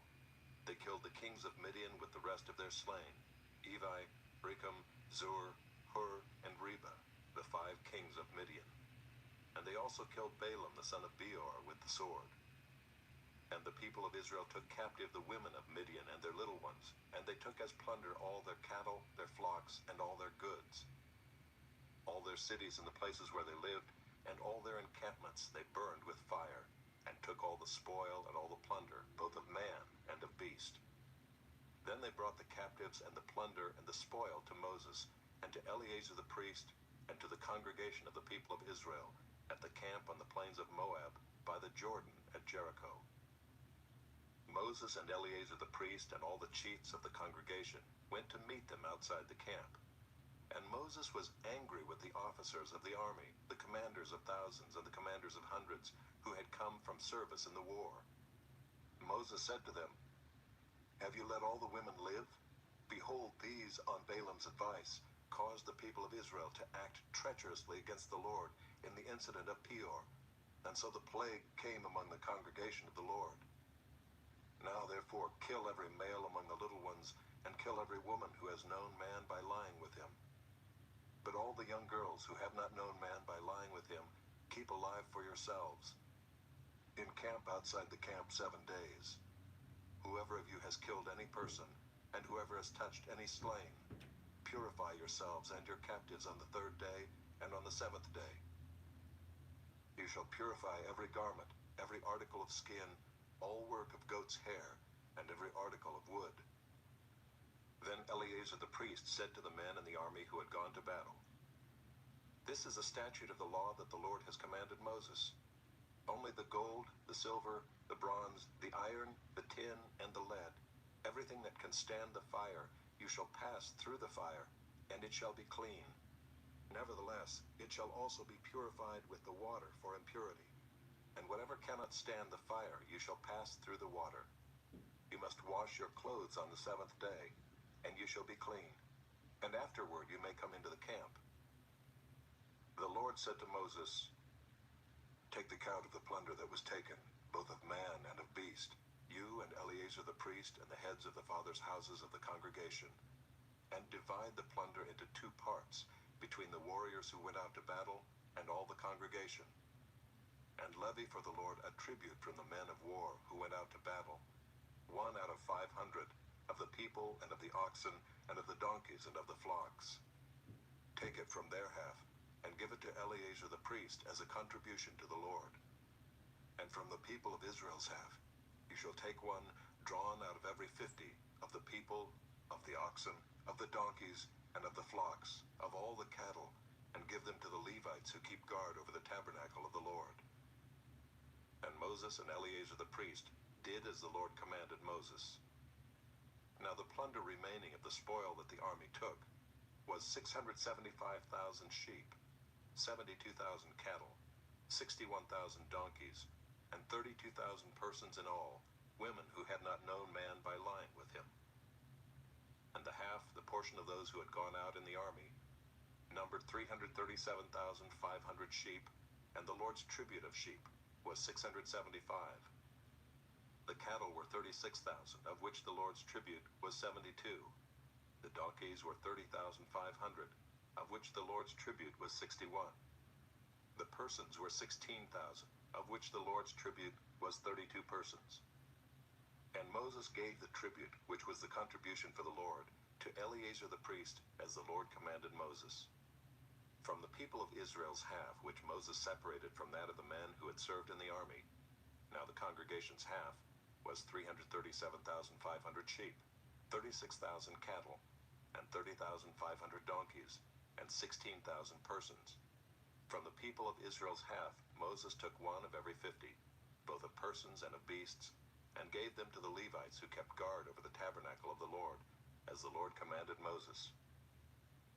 Then the officers who were over the thousands of the army, the commanders of thousands, and the commanders of hundreds, came near to Moses and said to Moses, Your servants have counted the men of war who are under our command, and there is not a man missing from us. And we have brought the Lord's offering, what each man found, articles of gold, armlets and bracelets, signet rings, earrings, and beads, to make atonement for ourselves before the Lord. And Moses and Eleazar the priest received from them the gold, all crafted articles. And all the gold of the contribution that they presented to the Lord from the commanders of thousands and the commanders of hundreds was 16,750 shekels. The men in the army had each taken plunder for himself.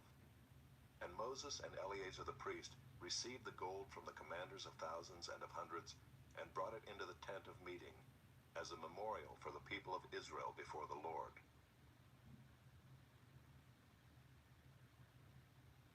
Chapter 32.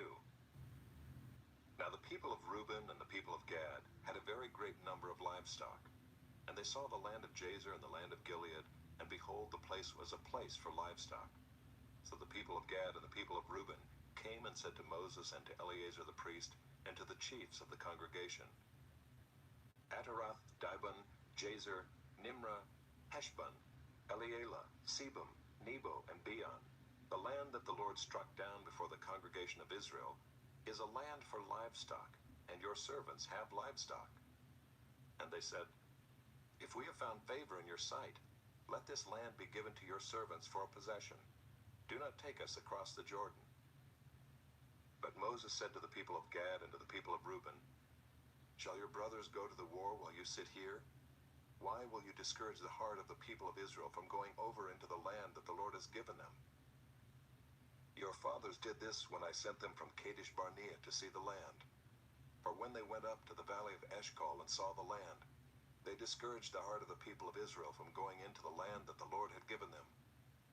And the Lord's anger was kindled on that day, and he swore, saying, Surely none of the men who came up out of Egypt from 20 years old and upward shall see the land that I swore to give to Abraham, to Isaac, and to Jacob, because they have not wholly followed me. None except Caleb the son of Jephunneh the Kenizzite, and Joshua the son of Nun, for they have wholly followed the Lord. And the Lord's anger was kindled against Israel, and he made them wander in the wilderness 40 years, until all the generation that had done evil in the sight of the Lord was gone. And behold, you have risen in your father's place, a brood of sinful men, to increase still more the fierce anger of the Lord against Israel. For if you turn away from following him, he will again abandon them in the wilderness, and you will destroy all this people." Then they came near to him and said, "We will build sheepfolds here for our livestock, and cities for our little ones. But we will take up arms ready to go before the people of Israel, until we have brought them to their place. And our little ones shall live in the fortified cities because of the inhabitants of the land. We will not return to our homes until each of the people of Israel has gained his inheritance. For we will not inherit with them on the other side of the Jordan and beyond, because our inheritance has come to us on this side of the Jordan to the east." So Moses said to them, "If you will do this, if you will take up arms to go before the Lord for the war, and every armed man of you will pass over the Jordan before the Lord, until he has driven out his enemies from before him, and the land is subdued before the Lord, then after that you shall return and be free of obligation to the Lord and to Israel, and this land shall be your possession before the Lord. But if you will not do so, behold, you have sinned against the Lord, and be sure your sin will find you out. Build cities for your little ones and folds for your sheep, and do what you have promised." And the people of Gad and the people of Reuben said to Moses, "Your servants will do as my Lord commands. Our little ones, our wives, our livestock, and all our cattle shall remain there in the cities of Gilead. But your servants will pass over, every man who is armed for war, before the Lord to battle, as my Lord orders." So Moses gave command concerning them to Eleazar the priest, and to Joshua the son of Nun, and to the heads of the fathers' houses of the tribes of the people of Israel. And Moses said to them, "If the people of Gad and the people of Reuben, every man who is armed to battle before the Lord, will pass with you over the Jordan, and the land shall be subdued before you, then you shall give them the land of Gilead for possession. However, if they will not pass over with you armed, they shall have possessions among you in the land of Canaan." And the people of Gad and the people of Reuben answered, "What the Lord has said to your servants we will do. We will pass over armed before the Lord into the land of Canaan, and the possession of our inheritance shall remain with us beyond the Jordan." And Moses gave to them, to the people of Gad and to the people of Reuben, and to the half-tribe of Manasseh, the son of Joseph, the kingdom of Sihon, king of the Amorites, and the kingdom of Og, king of Bashan, the land and its cities with their territories, the cities of the land throughout the country. And the people of Gad built Dibon, Ataroth, Aroer, Atroth-Shophan, Jazer, Jogbehah, Beth-Nimrah, and Beth-Haran, fortified cities, and folds for sheep. And the people of Reuben built Heshbon, Elealeh, Kiriathaim, Nebo, and Baal-Meon. Their names were changed, and Sibmah. And they gave other names to the cities that they built. And the sons of Machir the son of Manasseh went to Gilead and captured it, and dispossessed the Amorites who were in it. And Moses gave Gilead to Machir the son of Manasseh, and he settled in it. And Jair the son of Manasseh went and captured their villages, and called them Havoth-Jair. And Noba went and captured Kenath and its villages, and called it Noba, after his own name.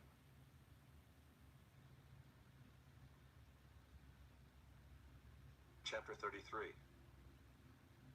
These are the stages of the people of Israel when they went out of the land of Egypt by their companies under the leadership of Moses and Aaron.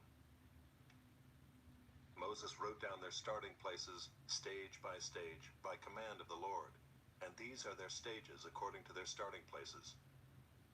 They set out from Ramses in the first month, on the 15th day of the first month.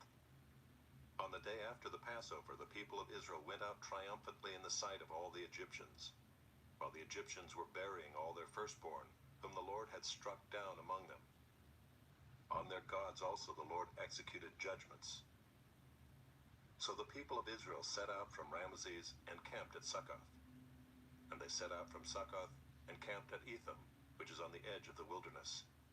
And they set out from Etham and turned back to Pi-hahiroth, which is east of Baal-zephon.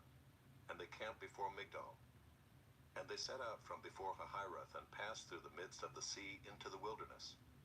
And they went a 3 days' journey in the wilderness of Etham and camped at Marah.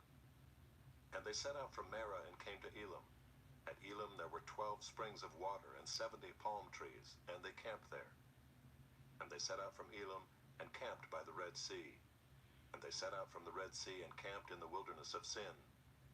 And they set out from the wilderness of Sin and camped at Dophkah. And they set out from Dophkah and camped at Alush. And they set out from Alush and camped at Rephidim, where there was no water for the people to drink. And they set out from Rephidim and camped in the wilderness of Sinai. And they set out from the wilderness of Sinai and camped at Kibroth-hattaavah. And they set out from Kibroth-hattaavah and camped at Hazeroth. And they set out from Hazeroth and camped at Rithmah. And they set out from Rithmah and camped at Rimmon-Perez. And they set out from Rimmon-Perez and camped at Libnah.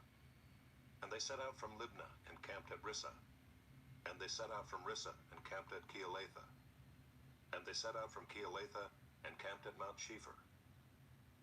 And they set out from Mount Shepher and camped at Haradah. And they set out from Haradah and camped at Makeloth. And they set out from Makeloth and camped at Taath. And they set out from Taath and camped at Tirah. And they set out from Tirah and camped at Mithkah. And they set out from Mithkah and camped at Heshmonah. And they set out from Heshmonah and camped at Moseroth. And they set out from Moseroth and camped at Bene-Jaakan. And they set out from Bene-Jaakan and camped at Horhag-Gidgad. And they set out from Horhag-Gidgad and camped at Jotbatha. And they set out from Jotbatha and camped at Abrona. And they set out from Abrona and camped at Ezion-Geber. And they set out from Ezion-Geber and camped in the wilderness of Zin, that is, Kadesh. And they set out from Kadesh and camped at Mount Hor on the edge of the land of Edom. And Aaron the priest went up Mount Hor at the command of the Lord and died there in the 40th year after the people of Israel had come out of the land of Egypt, on the first day of the 5th month. And Aaron was 123 years old when he died on Mount Hor. And the Canaanite, the king of Arad, who lived in the Negev in the land of Canaan, heard of the coming of the people of Israel. And they set out from Mount Hor and camped at Zalmonah. And they set out from Zalmonah and camped at Punon. And they set out from Punon and camped at Oboth. And they set out from Oboth and camped at Aya-Abarim, in the territory of Moab. And they set out from Ayim and camped at Dibon-Gad. And they set out from Dibon-Gad and camped at Almon-Diblathaim. And they set out from Almon-Diblathaim and camped in the mountains of Abarim before Nebo. And they set out from the mountains of Abarim and camped in the plains of Moab by the Jordan at Jericho. They camped by the Jordan from Beth-Jeshimoth as far as Abel-Shittim in the plains of Moab. And the Lord spoke to Moses in the plains of Moab by the Jordan at Jericho, saying, "Speak to the people of Israel and say to them, when you pass over the Jordan into the land of Canaan, then you shall drive out all the inhabitants of the land from before you, and destroy all their figured stones, and destroy all their metal images, and demolish all their high places. And you shall take possession of the land and settle in it, for I have given the land to you to possess it. You shall inherit the land by lot according to your clans. To a large tribe you shall give a large inheritance, and to a small tribe you shall give a small inheritance. Wherever the lot falls for anyone, that shall be his. According to the tribes of your fathers you shall inherit. But if you do not drive out the inhabitants of the land from before you, then those of them whom you let remain shall be as barbs in your eyes and thorns in your sides, and they shall trouble you in the land where you dwell.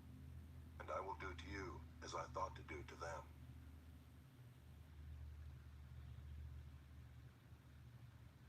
Chapter 34. The Lord spoke to Moses, saying, Command the people of Israel and say to them, When you enter the land of Canaan, this is the land that shall fall to you for an inheritance, the land of Canaan as defined by its borders. Your south side shall be from the wilderness of Zin alongside Edom, and your southern border shall run from the end of the Salt Sea on the east. And your border shall turn south of the ascent of Akrabim, and cross to Zin, and its limit shall be south of Kadesh Barnea. Then it shall go on to Hazar Adar, and pass along to Asmon. And the border shall turn from Asmon to the brook of Egypt, and its limit shall be at the sea. For the western border you shall have the great sea and its coast. This shall be your western border. This shall be your northern border. From the great sea you shall draw a line to Mount Hor. From Mount Hor you shall draw a line to Lebo Hamath, and the limit of the border shall be at Zedad. Then the border shall extend to Ziphron, and its limit shall be at Hazar Enan. This shall be your northern border. You shall draw a line for your eastern border from Hazar Enan to Shepham. And the border shall go down from Shepham to Riblah on the east side of Ain. And the border shall go down and reach to the shoulder of the sea of Kinnereth on the east. And the border shall go down to the Jordan, and its limit shall be at the Salt Sea. This shall be your land as defined by its borders all around. Moses commanded the people of Israel, saying, This is the land that you shall inherit by lot, which the Lord has commanded to give to the 9 tribes and to the half-tribe. For the tribe of the people of Reuben by fathers' houses, and the tribe of the people of Gad by their fathers' houses, have received their inheritance, and also the half-tribe of Manasseh. The 2 tribes and the half-tribe have received their inheritance beyond the Jordan east of Jericho toward the sunrise. The Lord spoke to Moses, saying, These are the names of the men who shall divide the land to you for inheritance. Eleazar the priest and Joshua the son of Nun. You shall take 1 chief from every tribe to divide the land for inheritance. These are the names of the men. Of the tribe of Judah, Caleb the son of Jephunneh. Of the tribe of the people of Simeon, Shemuel the son of Ammihud. Of the tribe of Benjamin, Elidad the son of Kislon. Of the tribe of the people of Dan, a chief, Bukai the son of Joglai. Of the people of Joseph, of the tribe of the people of Manasseh, a chief, Haniel the son of Ephod. And of the tribe of the people of Ephraim, a chief, Kemuel the son of Shiftan. Of the tribe of the people of Zebulun, a chief, Elizaphan the son of Parnak. Of the tribe of the people of Issachar, a chief, Paltiel the son of Azan. And of the tribe of the people of Asher, a chief, Ahihud the son of Shilomi. Of the tribe of the people of Naphtali, a chief, Pedahel the son of Ammihud. These are the men whom the Lord commanded to divide the inheritance for the people of Israel in the land of Canaan.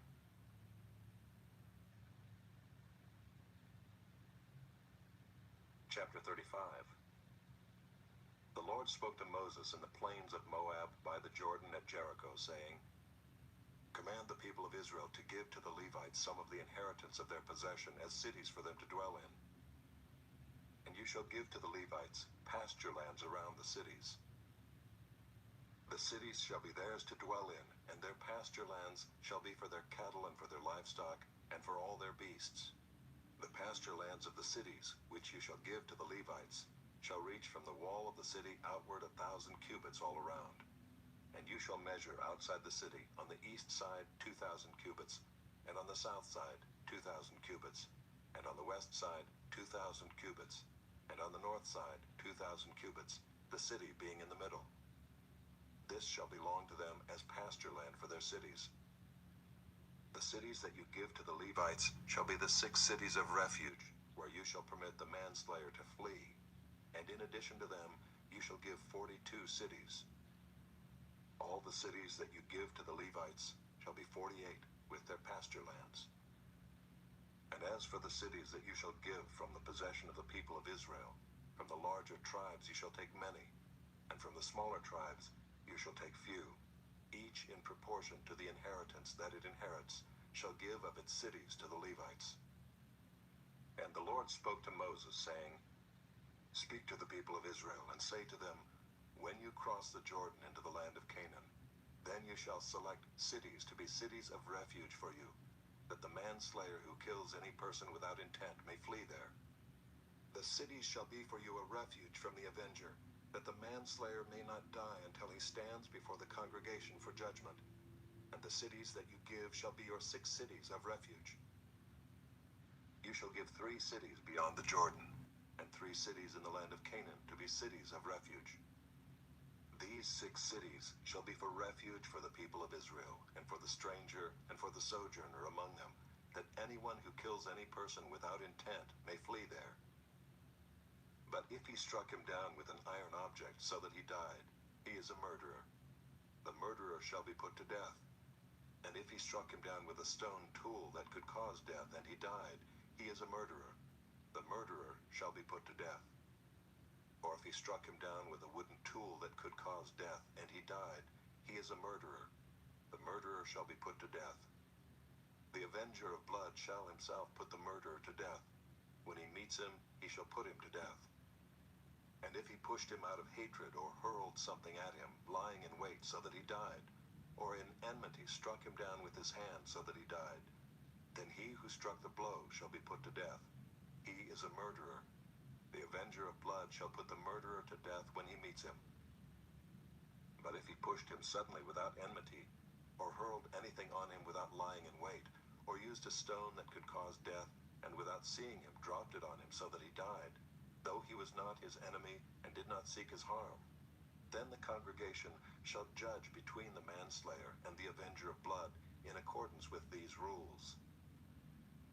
And the congregation shall rescue the manslayer from the hand of the avenger of blood, and the congregation shall restore him to his city of refuge to which he had fled, and he shall live in it until the death of the high priest, who is anointed with the holy oil. But if the manslayer shall at any time go beyond the boundaries of his city of refuge to which he fled, and the avenger of blood finds him outside the boundaries of his city of refuge, and the avenger of blood kills the manslayer, he shall not be guilty of blood. For he must remain in his city of refuge until the death of the high priest, but after the death of the high priest, the manslayer may return to the land of his possession. And these things shall be for a statute and rule for you throughout your generations in all your dwelling places. If anyone kills a person, the murderer shall be put to death on the evidence of witnesses. But no person shall be put to death on the testimony of one witness. Moreover, you shall accept no ransom for the life of a murderer who is guilty of death, but he shall be put to death. And you shall accept no ransom for him who has fled to his city of refuge, that he may return to dwell in the land before the death of the high priest. You shall not pollute the land in which you live, for blood pollutes the land, and no atonement can be made for the land for the blood that is shed in it, except by the blood of the one who shed it. You shall not defile the land in which you live, in the midst of which I dwell, for I, the Lord, dwell in the midst of the people of Israel.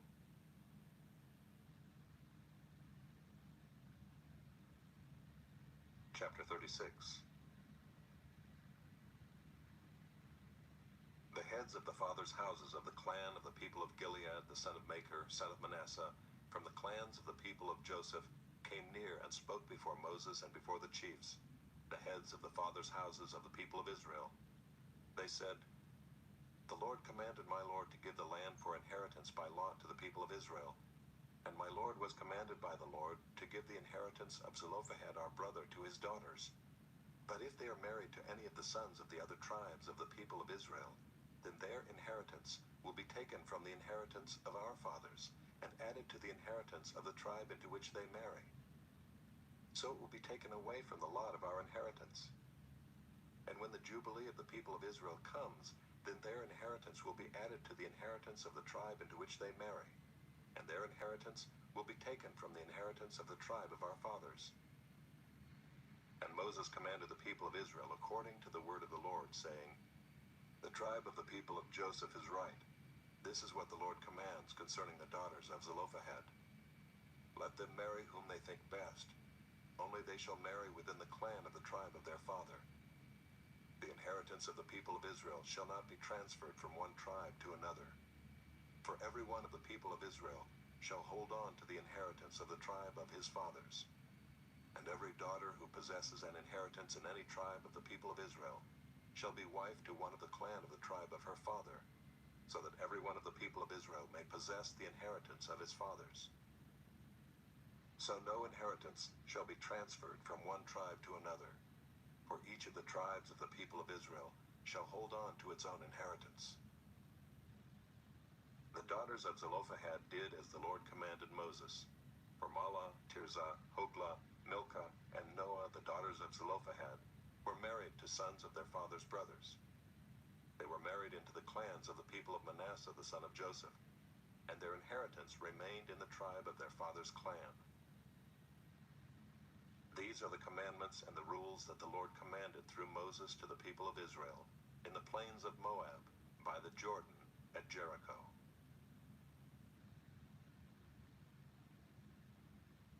This audiobook has been broken into multiple parts to make the download faster. You have reached the end of a part, but not the end of the complete audiobook.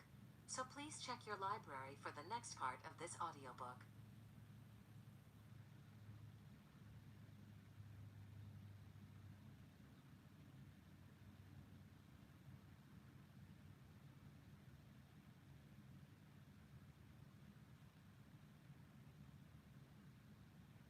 You are listening to the ESV Hear the Word Audio Bible, read by David Cochran Heath, produced in 2008 by Crossway Bibles.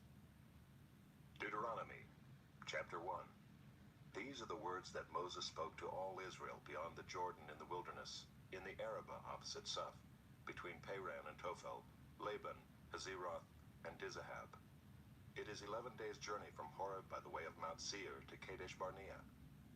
In the 40th year, on the first day of the 11th month, Moses spoke to the people of Israel according to all that the Lord had given him in commandment to them, after he had defeated Sihon the king of the Amorites, who lived in Heshbon, and Og the king of Bashan, who lived in Ashtaroth and in Edrei. Beyond the Jordan in the land of Moab, Moses undertook to explain this law, saying, The Lord our God said to us in Horeb, You have stayed long enough at this mountain. Turn and take your journey, and go to the hill country of the Amorites, and to all their neighbors in the Arabah, in the hill country and in the lowland, and in the Negeb and by the seacoast, the land of the Canaanites and Lebanon, as far as the great river, the river Euphrates. See, I have set the land before you. Go in and take possession of the land that the Lord swore to your fathers, to Abraham, to Isaac, and to Jacob, to give to them and to their offspring after them. At that time I said to you, I am not able to bear you by myself. The Lord your God has multiplied you, and behold, you are today as numerous as the stars of heaven.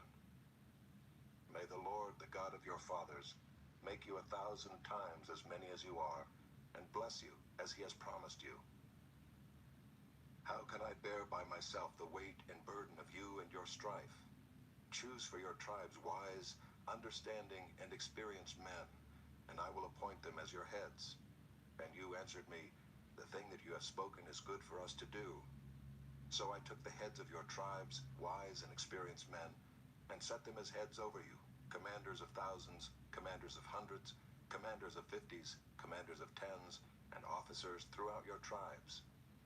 And I charged your judges at that time, Hear the cases between your brothers, and judge righteously between a man and his brother, or the alien who is with him. You shall not be partial in judgment. You shall hear the small and the great alike. You shall not be intimidated by anyone, for the judgment is God's. And the case that is too hard for you, you shall bring to me, and I will hear it. And I commanded you at that time all the things that you should do.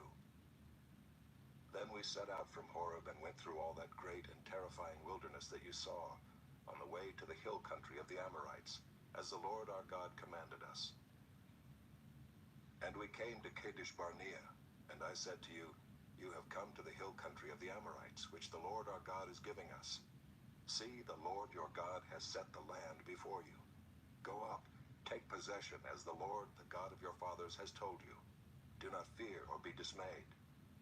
Then all of you came near me and said, Let us send men before us, that they may explore the land for us, and bring us word again of the way by which we must go up, and the cities into which we shall come. The thing seemed good to me, and I took 12 men from you, 1 man from each tribe. And And they turned and went up into the hill country and came to the valley of Eshcol and spied it out. And they took in their hands some of the fruit of the land, and brought it down to us, and brought us word again, and said, It is a good land that the Lord our God is giving us. Yet you would not go up, but rebelled against the command of the Lord your God. And you murmured in your tents, and said, Because the Lord hated us, he has brought us out of the land of Egypt, to give us into the hand of the Amorites, to destroy us. Where are we going up? Our brothers have made our hearts melt, saying, The people are greater and taller than we. The cities are great and fortified up to heaven. And besides, we have seen the sons of the Anakim there. Then I said to you, Do not be in dread or afraid of them. The Lord your God who goes before you will himself fight for you, just as he did for you in Egypt before your eyes, and in the wilderness, where you have seen how the Lord your God carried you, as a man carries his son, all the way that you went until you came to this place. Yet in spite of this word, you did not believe the Lord your God, who went before you in the way to seek you out a place to pitch your tents, in fire by night, and in the cloud by day, to show you by what way you should go. And the Lord heard your words and was angered, and he swore, Not one of these men of this evil generation shall see the good land that I swore to give to your fathers, except Caleb, the son of Jephunneh. He shall see it, and to him and to his children I will give the land on which he has trodden, because he has wholly followed the Lord. Even with me the Lord was angry on your account, and said, You also shall not go in there. Joshua the son of Nun, who stands before you, he shall enter. Encourage him, for he shall cause Israel to inherit it. And as for your little ones, who you said would become a prey, and your children who today have no knowledge of good or evil, they shall go in there. And to them I will give it, and they shall possess it. But as for you, turn and journey into the wilderness in the direction of the Red Sea. Then you answered me, We have sinned against the Lord. We ourselves will go up and fight, just as the Lord our God commanded us. And every one of you fastened on his weapons of war and thought it easy to go up into the hill country.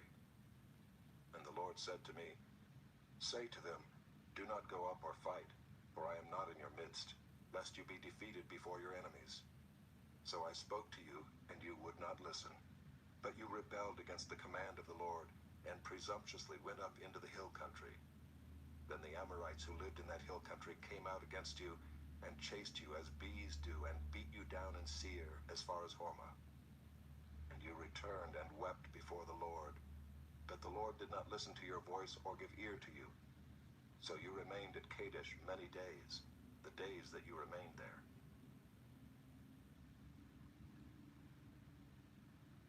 Chapter 2. Then we turned and journeyed into the wilderness in the direction of the Red Sea, as the Lord told me. And for many days we traveled around Mount Seir. Then the Lord said to me, You have been traveling around this mountain country long enough. Turn northward and command the people, You are about to pass through the territory of your brothers, the people of Esau who live in Seir, and they will be afraid of you. So be very careful. Do not contend with them, for I will not give you any of their land, no, not so much as for the sole of the foot to tread on, because I have given Mount Seir to Esau as a possession. You shall purchase food from them with money, that you may eat, and you shall also buy water from them with money, that you may drink. For the Lord your God has blessed you in all the work of your hands. He knows you're going through this great wilderness. These 40 years the Lord your God has been with you. You have lacked nothing. So we went on, away from our brothers, the people of Esau, who live in Seir, away from the Arabah road, from Elath and Ezion-Geber. And we turned and went in the direction of the wilderness of Moab. And the Lord said to me, Do not harass Moab or contend with them in battle, for I will not give you any of their land for a possession, because I have given Ar to the people of Lot for a possession. The Emim formerly lived there, a people great and many, and tall as the Anakim. Like the Anakim, they are also counted as Rephaim, but the Moabites call them Emim. The Horites also lived in Seir formerly, but the people of Esau dispossessed them and destroyed them from before them, and settled in their place, as Israel did to the land of their possession, which the Lord gave to them. Now rise up and go over the brook Zered. So we went over the brook Zered, and the time from our leaving Kadesh Barnea until we crossed the brook Zered was 38 years, until the entire generation, that is, the men of war, had perished from the camp, as the Lord had sworn to them. For indeed the hand of the Lord was against them, to destroy them from the camp until they had perished. So as soon as all the men of war had perished and were dead from among the people, the Lord said to me, Today you are to cross the border of Moab at Ar.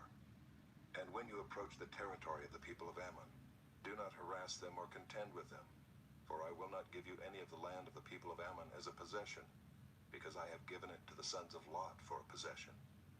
It is also counted as a land of Rephaim. Rephaim formerly lived there, but the Ammonites called them Zamzummim, a people great and many, and tall as the Anakim. But the Lord destroyed them before the Ammonites, and they dispossessed them and settled in their place, as he did for the people of Esau who live in Seir, when he destroyed the Horites before them, and they dispossessed them and settled in their place even to this day. As for the Avim who lived in the villages as far as Gaza, the Caphtorim who came from Caphtor destroyed them and settled in their place. Rise up, set out on your journey, and go over the valley of the Arnon. Behold, I have given into your hand Sihon the Amorite, king of Heshbon, and his land. Begin to take possession and contend with him in battle. This day I will begin to put the dread and fear of you on the peoples who are under the whole heaven, who shall hear the report of you, and shall tremble and be in anguish because of you. So I sent messengers from the wilderness of Kedemoth to Sihon the king of Heshbon with words of peace, saying, Let me pass through your land. I will go only by the road. I will turn aside neither to the right nor to the left. You shall sell me food for money that I may eat, and give me water for money that I may drink. Only let me pass through on foot, as the sons of Esau who live in Seir and the Moabites who live in Ar did for me, until I go over the Jordan into the land that the Lord our God is giving to us. But Sihon the king of Heshbon would not let us pass by him, for the Lord your God hardened his spirit and made his heart obstinate, that he might give him into your hand as he is this day. And the Lord said to me, Behold, I have begun to give Sihon and his land over to you. Begin to take possession, that you may occupy his land. Then Sihon came out against us, he and all his people, to battle at Jahaz. And the Lord our God gave him over to us, and we defeated him and his sons and all his people. And we captured all his cities at that time, and devoted to destruction every city, men, women, and children. We left no survivors. Only the livestock we took as spoil for ourselves, with the plunder of the cities that we captured. From Aroer, which is on the edge of the valley of the Arnon, and from the city that is in the valley as far as Gilead, there was not a city too high for us. The Lord our God gave all into our hands. Only to the land of the sons of Ammon you did not draw near, that is, to all the banks of the river Jabbok, and the cities of the hill country, whatever the Lord our God had forbidden us. Chapter 3. Then we turned and went up the way to Bashan. And Og the king of Bashan came out against us, he and all his people, to battle at Adriai. But the Lord said to me, Do not fear him, for I have given him and all his people and his land into your hand. And you shall do to him as you did to Sihon the king of the Amorites, who lived at Heshbon. So the Lord our God gave into our hand Og also the king of Bashan and all his people, and we struck him down until he had no survivor left. And we took all his cities at that time. There was not a city that we did not take from them. 60 cities, the whole region of Argob, the kingdom of Og and Bashan. All these were cities fortified with high walls, gates, and bars, besides very many unwalled villages. And we devoted them to destruction, as we did to Sihon the king of Heshbon, devoting to destruction every city, men, women, and children. But all the livestock and the spoil of the cities we took as our plunder. So we took the land at that time out of the hand of the 2 kings of the Amorites who were beyond the Jordan, from the valley of the Arnon to Mount Hermon. The Sidonians call Hermon Sirion, while the Amorites call it Senir. All the cities of the tableland and all Gilead and all Bashan, as far as Salakah and Edrei, cities of the kingdom of Og and Bashan. For only Og the king of Bashan was left of the remnant of the Rephaim. Behold, his bed was a bed of iron. Is it not in Rabbah of the Ammonites? 9 cubits was its length, and 4 cubits its breadth, according to the common cubit. When we took possession of this land at that time, I gave to the Reubenites and the Gadites the territory beginning at Aroer, which is on the edge of the valley of the Arnon, and half the hill country of Gilead with its cities.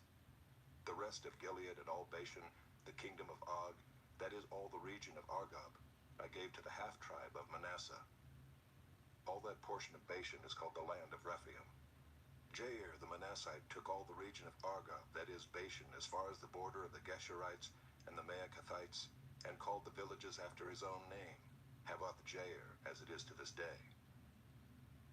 To Machir I gave Gilead, and to the Reubenites and the Gadites I gave the territory from Gilead as far as the valley of the Arnon, with the middle of the valley as a border, as far over as the river Jabbok, the border of the Ammonites.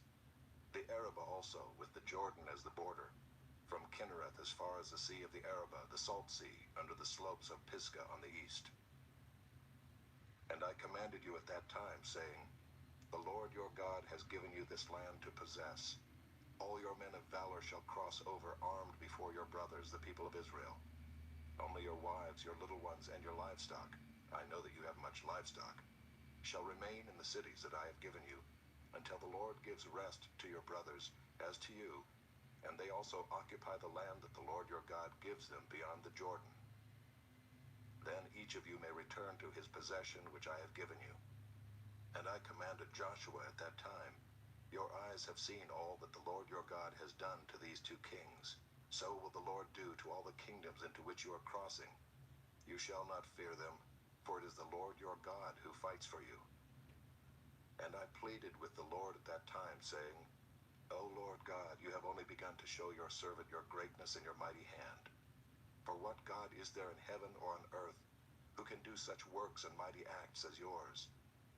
Please let me go over and see the good land beyond the Jordan, that good hill country and Lebanon. But the Lord was angry with me because of you and would not listen to me. And the Lord said to me, Enough from you. Do not speak to me of this matter again. Go up to the top of Pisgah and lift up your eyes westward and northward and southward and eastward, and look at it with your eyes, for you shall not go over this Jordan. But charge Joshua and encourage and strengthen him, for he shall go over at the head of this people, and he shall put them in possession of the land that you shall see.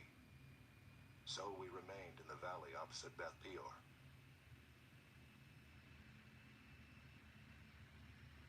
Chapter 4. And now, O Israel, listen to the statutes and the rules that I am teaching you, and do them, that you may live, and go in and take possession of the land that the Lord, the God of your fathers, is giving you. You shall not add to the word that I command you, nor take from it, that you may keep the commandments of the Lord your God that I command you. Your eyes have seen what the Lord did at Baal Peor, for the Lord your God destroyed from among you all the men who followed the Baal of Peor. But you who held fast to the Lord your God are all alive today. See, I have taught you statutes and rules, as the Lord my God commanded me, that you should do them in the land that you are entering to take possession of it. Keep them and do them, for that will be your wisdom and your understanding in the sight of the peoples, who, when they hear all these statutes, will say, Surely this great nation is a wise and understanding people. For what great nation is there that has a God so near to it as the Lord our God is to us, whenever we call upon him? And what great nation is there that has statutes and rules so righteous as all this law that I set before you today? Only take care and keep your soul diligently, lest you forget the things that your eyes have seen, and lest they depart from your heart all the days of your life. Make them known to your children and your children's children, how on the day that you stood before the Lord your God at Horeb, the Lord said to me, Gather the people to me, that I may let them hear my words, so that they may learn to fear me all the days that they live on the earth, and that they may teach their children so. And you came near and stood at the foot of the mountain, while the mountain burned with fire to the heart of heaven, wrapped in darkness, cloud, and gloom. Then the Lord spoke to you out of the midst of the fire. You heard the sound of words, but saw no form. There was only a voice. And he declared to you his covenant, which he commanded you to perform, that is, the 10 Commandments, and he wrote them on 2 tablets of stone. And the Lord commanded me at that time to teach you statutes and rules, that you might do them in the land that you are going over to possess. Therefore, watch yourselves very carefully, since you saw no form on the day that the Lord spoke to you at Horeb out of the midst of the fire. Beware lest you act corruptly by making a carved image for yourselves, in the form of any figure, the likeness of male or female, the likeness of any animal that is on the earth, the likeness of any winged bird that flies in the air, the likeness of anything that creeps on the ground, the likeness of any fish that is in the water under the earth. And beware lest you raise your eyes to heaven, and when you see the sun and the moon and the stars, all the host of heaven, you be drawn away and bow down to them and serve them, things that the Lord your God has allotted to all the peoples under the whole heaven. But the Lord has taken you and brought you out of the iron furnace, out of Egypt, to be a people of his own inheritance, as you are this day. Furthermore, the Lord was angry with me because of you, and he swore that I should not cross the Jordan, and that I should not enter the good land that the Lord your God is giving you for an inheritance. For I must die in this land. I must not go over the Jordan. But you shall go over and take possession of that good land. Take care lest you forget the covenant of the Lord your God, which he made with you, and make a carved image, the form of anything that the Lord your God has forbidden you. For the Lord your God is a consuming fire, a jealous God. When you father children and children's children and have grown old in the land, if you act corruptly by making a carved image in the form of anything, and by doing what is evil in the sight of the Lord your God, so as to provoke him to anger, I call heaven and earth to witness against you today, that you will soon utterly perish from the land that you are going over the Jordan to possess. You will not live long in it, but will be utterly destroyed. And the Lord will scatter you among the peoples, and you will be left few in number among the nations where the Lord will drive you. And there you will serve gods of wood and stone, the work of human hands, that neither see, nor hear, nor eat, nor smell. But from there you will seek the Lord your God, and you will find him if you search after him with all your heart and with all your soul. When you are in tribulation and all these things come upon you in the latter days, you will return to the Lord your God and obey his voice. For the Lord your God is a merciful God. He will not leave you or destroy you, or forget the covenant with your fathers that he swore to them.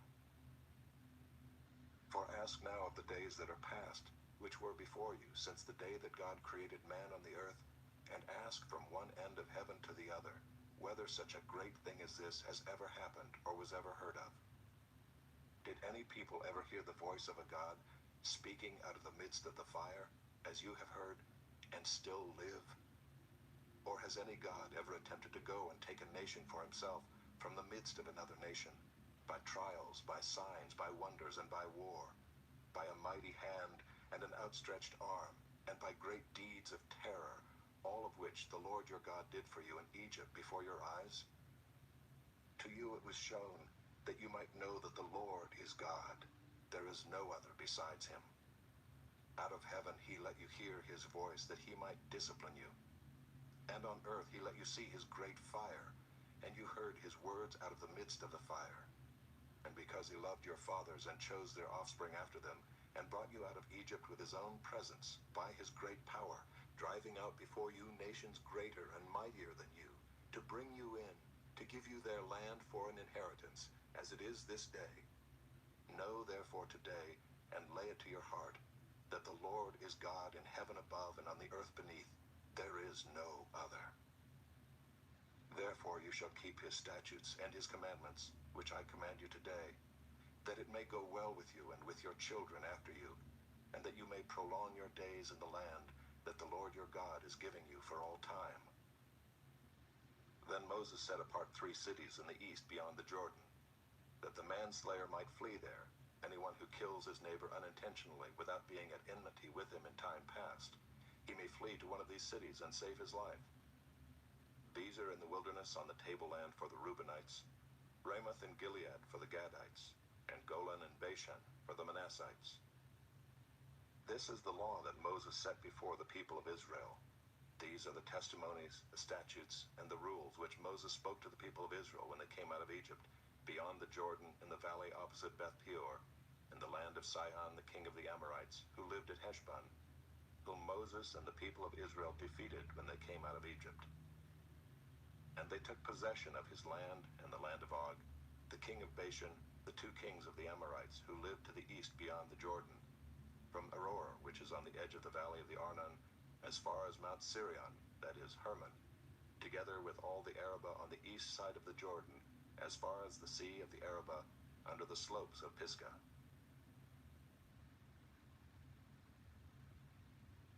Chapter 5. And Moses summoned all Israel and said to them, Hear, O Israel, the statutes and the rules that I speak in your hearing today, and you shall learn them and be careful to do them. The Lord our God made a covenant with us in Horeb. Not with our fathers did the Lord make this covenant, but with us, who are all of us here alive today. The Lord spoke with you face to face at the mountain, out of the midst of the fire, while I stood between the Lord and you at that time, to declare to you the word of the Lord. For you were afraid because of the fire, and you did not go up into the mountain. He said, I am the Lord your God, who brought you out of the land of Egypt, out of the house of slavery. You shall have no other gods before me. You shall not make for yourself a carved image, or any likeness of anything that is in heaven above, or that is on the earth beneath, or that is in the water under the earth. You shall not bow down to them or serve them, for I, the Lord your God, am a jealous God, visiting the iniquity of the fathers on the children to the third and fourth generation of those who hate me, but showing steadfast love to thousands of those who love me and keep my commandments. You shall not take the name of the Lord your God in vain, for the Lord will not hold him guiltless who takes his name in vain. Observe the Sabbath day to keep it holy, as the Lord your God commanded you. 6 days you shall labor and do all your work, but the seventh day is a Sabbath to the Lord your God. On it you shall not do any work, you or your son or your daughter, or your male servant, or your female servant, or your ox or your donkey, or any of your livestock, or the sojourner who is within your gates, that your male servant and your female servant may rest as well as you.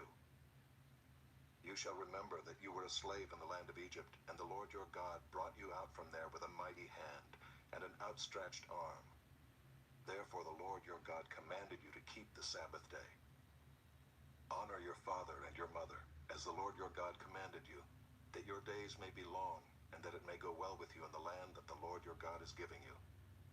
You shall not murder, and you shall not commit adultery, and you shall not steal, and you shall not bear false witness against your neighbor, and you shall not covet your neighbor's wife, and you shall not desire your neighbor's house, his field, or his male servant, or his female servant, his ox, or his donkey, or anything that is your neighbor's.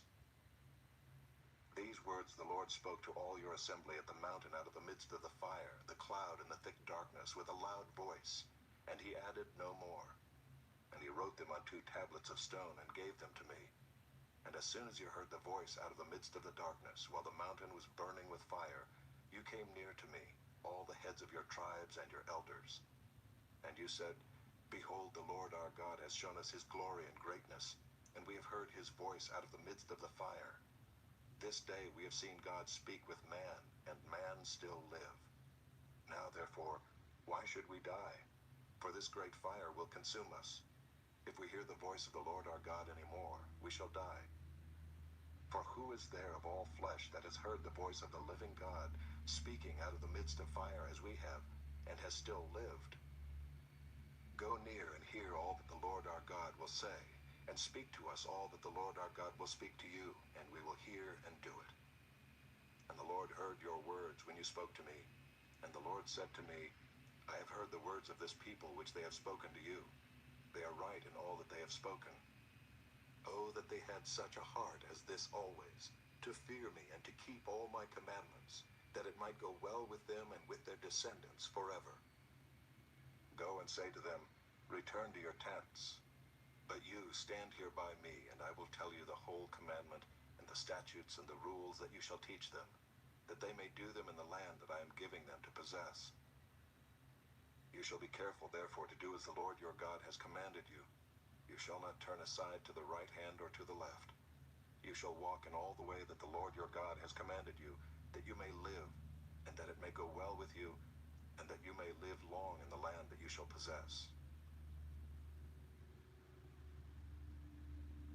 Chapter 6.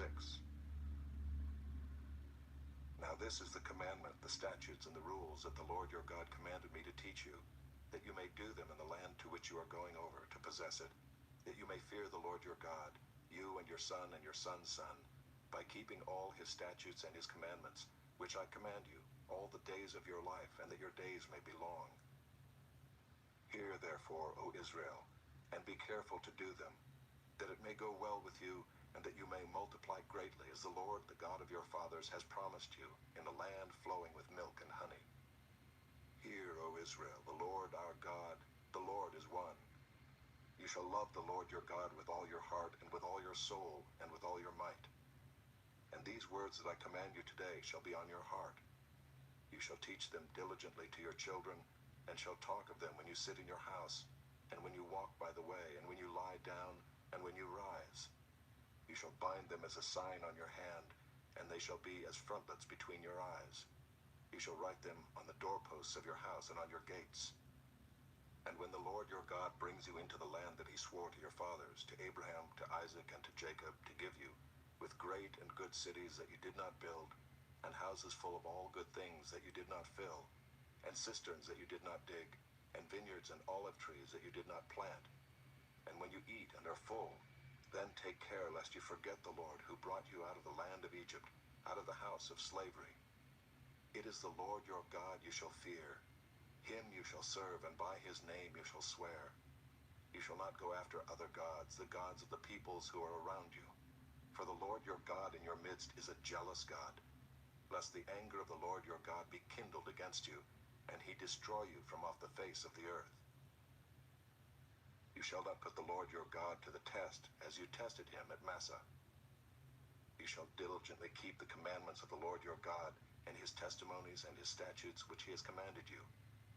And you shall do what is right and good in the sight of the Lord, that it may go well with you, and that you may go in and take possession of the good land that the Lord swore to give to your fathers, by thrusting out all your enemies from before you, as the Lord has promised. When your son asks you in time to come, what is the meaning of the testimonies and the statutes and the rules that the Lord our God has commanded you? Then you shall say to your son, we were Pharaoh's slaves in Egypt, and the Lord brought us out of Egypt with a mighty hand. And the Lord showed signs and wonders, great and grievous, against Egypt and against Pharaoh and all his household, before our eyes. And he brought us out from there, that he might bring us in and give us the land that he swore to give to our fathers. And the Lord commanded us to do all these statutes, to fear the Lord our God, for our good always, that he might preserve us alive as we are this day. And it will be righteousness for us if we are careful to do all this commandment before the Lord our God, as he has commanded us. Chapter 7. When the Lord your God brings you into the land that you are entering to take possession of it, and clears away many nations before you, the Hittites, the Girgashites, the Amorites, the Canaanites, the Perizzites, the Hivites, and the Jebusites, 7 nations more numerous and mightier than you. And when the Lord your God gives them over to you, and you defeat them, then you must devote them to complete destruction. You shall make no covenant with them, and show no mercy to them. You shall not intermarry with them, giving your daughters to their sons, or taking their daughters for your sons. For they would turn away your sons from following me, to serve other gods. Then the anger of the Lord would be kindled against you, and he would destroy you quickly. But thus shall you deal with them. You shall break down their altars, and dash in pieces their pillars, and chop down their Asherim, and burn their carved images with fire. For you are a people holy to the Lord your God. The Lord your God has chosen you to be a people for his treasured possession out of all the peoples who are on the face of the earth. It was not because you were more in number than any other people that the Lord set his love on you and chose you, for you were the fewest of all peoples. But it is because the Lord loves you and is keeping the oath that he swore to your fathers. that the Lord has brought you out with a mighty hand, and redeemed you from the house of slavery, from the hand of Pharaoh king of Egypt. Know therefore that the Lord your God is God, the faithful God who keeps covenant and steadfast love with those who love him and keep his commandments to 1,000 generations, and repays to their face those who hate him by destroying them. He will not be slack with one who hates him. He will repay him to his face. You shall therefore be careful to do the commandment and the statutes and the rules that I command you today. And because you listen to these rules and keep and do them, the Lord your God will keep with you the covenant and the steadfast love that he swore to your fathers. He will love you, bless you, and multiply you. He will also bless the fruit of your womb and the fruit of your ground, your grain and your wine and your oil, the increase of your herds and the young of your flock, in the land that he swore to your fathers to give you. You shall be blessed above all peoples. There shall not be male or female barren among you or among your livestock. And the Lord will take away from you all sickness, and none of the evil diseases of Egypt which you knew will he inflict on you, but he will lay them on all who hate you. And you shall consume all the peoples that the Lord your God will give over to you. Your eyes shall not pity them, neither shall you serve their gods, for that would be a snare to you. If you say in your heart, these nations are greater than I, how can I dispossess them? You shall not be afraid of them, but you shall remember what the Lord your God did to Pharaoh and to all Egypt, the great trials that your eyes saw, the signs, the wonders, the mighty hand, and the outstretched arm by which the Lord your God brought you out. So will the Lord your God do to all the peoples of whom you were afraid. Moreover, the Lord your God will send hornets among them, until those who are left and hide themselves from you are destroyed. You shall not be in dread of them, for the Lord your God is in your midst, a great and awesome God. The Lord your God will clear away these nations before you little by little. You may not make an end of them at once, lest the wild beasts grow too numerous for you. But the Lord your God will give them over to you, and throw them into great confusion until they are destroyed. And he will give their kings into your hand, and you shall make their name perish from under heaven. No one shall be able to stand against you until you have destroyed them. The carved images of their gods you shall burn with fire. You shall not covet the silver or the gold that is on them, or take it for yourselves, lest you be ensnared by it, for it is an abomination to the Lord your God. And you shall not bring an abominable thing into your house and become devoted to destruction like it. You shall utterly detest and abhor it, for it is devoted to destruction. Chapter 8. The whole commandment that I command you today you shall be careful to do, that you may live and multiply, and go in and possess the land that the Lord swore to give to your fathers. And you shall remember the whole way that the Lord your God has led you these 40 years in the wilderness, that he might humble you, testing you to know what was in your heart, whether you would keep his commandments or not. And he humbled you, and let you hunger, and fed you with manna which you did not know, nor did your fathers know, that he might make you know that man does not live by bread alone, but man lives by every word that comes from the mouth of the Lord. Your clothing did not wear out on you, and your foot did not swell these 40 years. Know then in your heart that, as a man disciplines his son, the Lord your God disciplines you. So you shall keep the commandments of the Lord your God by walking in his ways and by fearing him. For the Lord your God is bringing you into a good land, a land of brooks of water, of fountains and springs, flowing out in the valleys and hills, a land of wheat and barley, of vines and fig trees and pomegranates, a land of olive trees and honey, a land in which you will eat bread without scarcity, in which you will lack nothing, a land whose stones are iron, and out of whose hills you can dig copper. And you shall eat and be full, and you shall bless the Lord your God for the good land he has given you. Take care lest you forget the Lord your God by not keeping his commandments and his rules and his statutes, which I command you today.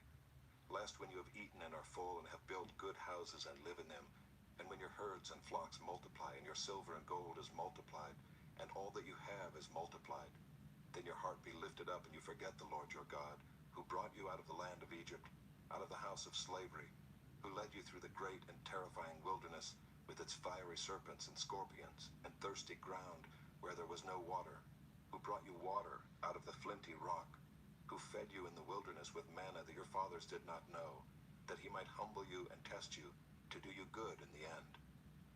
Beware lest you say in your heart, my power and the might of my hand have gotten me this wealth. You shall remember the Lord your God, for it is he who gives you power to get wealth, that he may confirm his covenant that he swore to your fathers, as it is this day. And if you forget the Lord your God and go after other gods and serve them and worship them, I solemnly warn you today that you shall surely perish. Like the nations that the Lord makes to perish before you, so shall you perish, because you would not obey the voice of the Lord your God.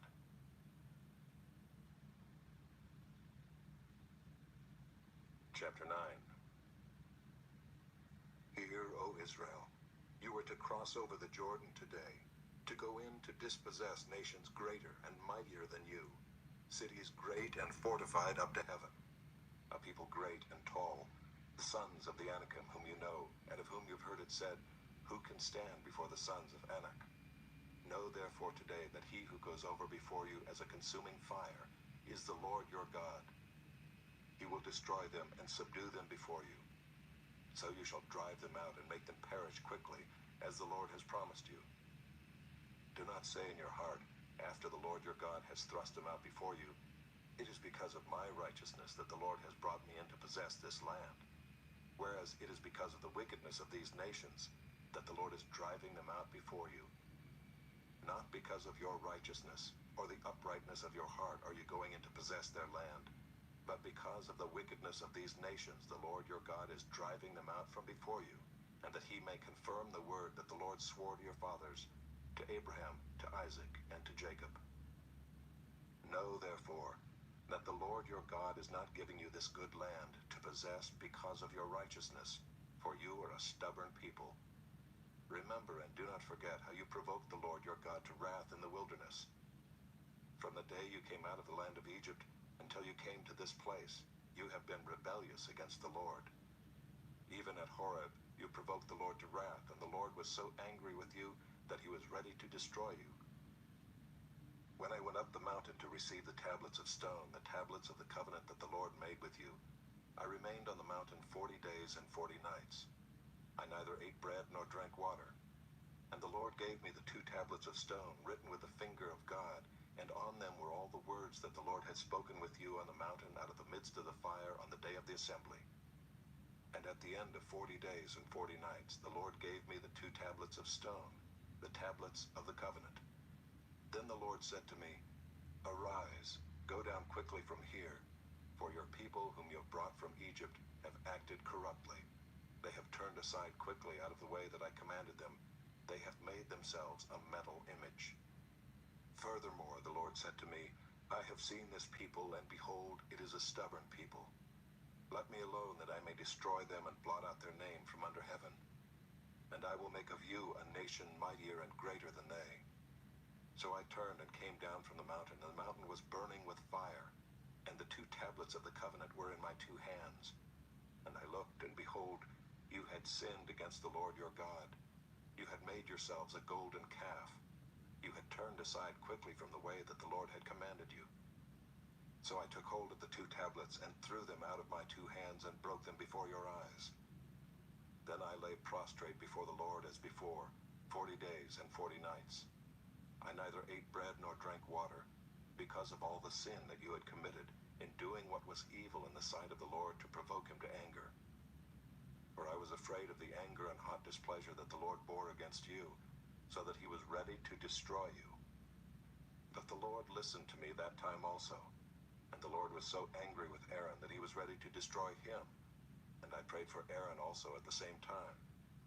Then I took the sinful thing, the calf that you had made, and burned it with fire and crushed it, grinding it very small until it was as fine as dust. And I threw the dust of it into the brook that ran down from the mountain. At Taberah also, and at Massah, and at Kibroth Hattaavah, you provoked the Lord to wrath. And when the Lord sent you from Kadesh Barnea, saying, Go up and take possession of the land that I have given you, then you rebelled against the commandment of the Lord your God, and did not believe him or obey his voice. You have been rebellious against the Lord from the day that I knew you.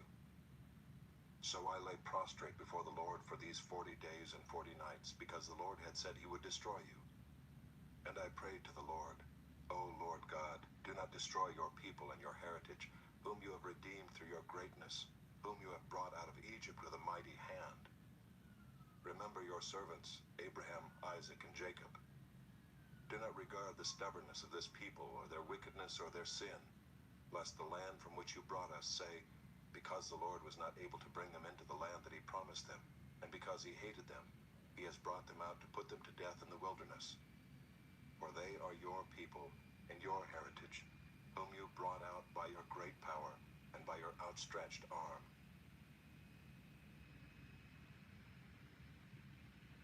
Chapter 10. At that time the Lord said to me, cut for yourself 2 tablets of stone like the first, and come up to me on the mountain and make an ark of wood. And I will write on the tablets the words that were on the first tablets that you broke, and you shall put them in the ark. So I made an ark of acacia wood and cut 2 tablets of stone like the first, and went up the mountain with the 2 tablets in my hand. And he wrote on the tablets in the same writing as before, the 10 commandments that the Lord had spoken to you on the mountain out of the midst of the fire on the day of the assembly. And the Lord gave them to me. Then I turned and came down from the mountain, and put the tablets in the ark that I had made. And there they are, as the Lord commanded me. The people of Israel journeyed from Beeroth-Bene-Jaakan to Mosera. There Aaron died, and there he was buried. And his son Eleazar ministered as priest in his place. From there they journeyed to Gudgoda, and from Gudgoda to Jotbatha, a land with brooks of water. At that time the Lord set apart the tribe of Levi to carry the ark of the covenant of the Lord, to stand before the Lord to minister to him, and to bless in his name to this day. Therefore Levi has no portion or inheritance with his brothers. The Lord is his inheritance, as the Lord your God said to him. I myself stayed on the mountain as at the first time, 40 days and 40 nights. And the Lord listened to me that time also. The Lord was unwilling to destroy you. And the Lord said to me, arise, go on your journey at the head of the people, so that they may go in and possess the land which I swore to their fathers to give them. And now, Israel, what does the Lord your God require of you, but to fear the Lord your God, to walk in all his ways, to love him, to serve the Lord your God with all your heart and with all your soul, and to keep the commandments and statutes of the Lord, which I am commanding you today for your good?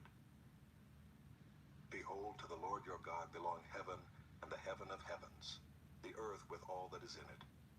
Yet the Lord set his heart in love on your fathers, and chose their offspring after them, you above all peoples, as you are this day. Circumcise therefore the foreskin of your heart, and be no longer stubborn. For the Lord your God is God of gods and Lord of lords, the great, the mighty, and the awesome God, who is not partial and takes no bribe. He executes justice for the fatherless and the widow, and loves the sojourner, giving him food and clothing. Love the sojourner, therefore, for you were sojourners in the land of Egypt. You shall fear the Lord your God. You shall serve him and hold fast to him, and by his name you shall swear. He is your praise. He is your God, who has done for you these great and terrifying things that your eyes have seen. Your fathers went down to Egypt, 70 persons, and now the Lord your God has made you as numerous as the stars of heaven. Chapter 11. You shall therefore love the Lord your God, and keep his charge, his statutes, his rules, and his commandments always.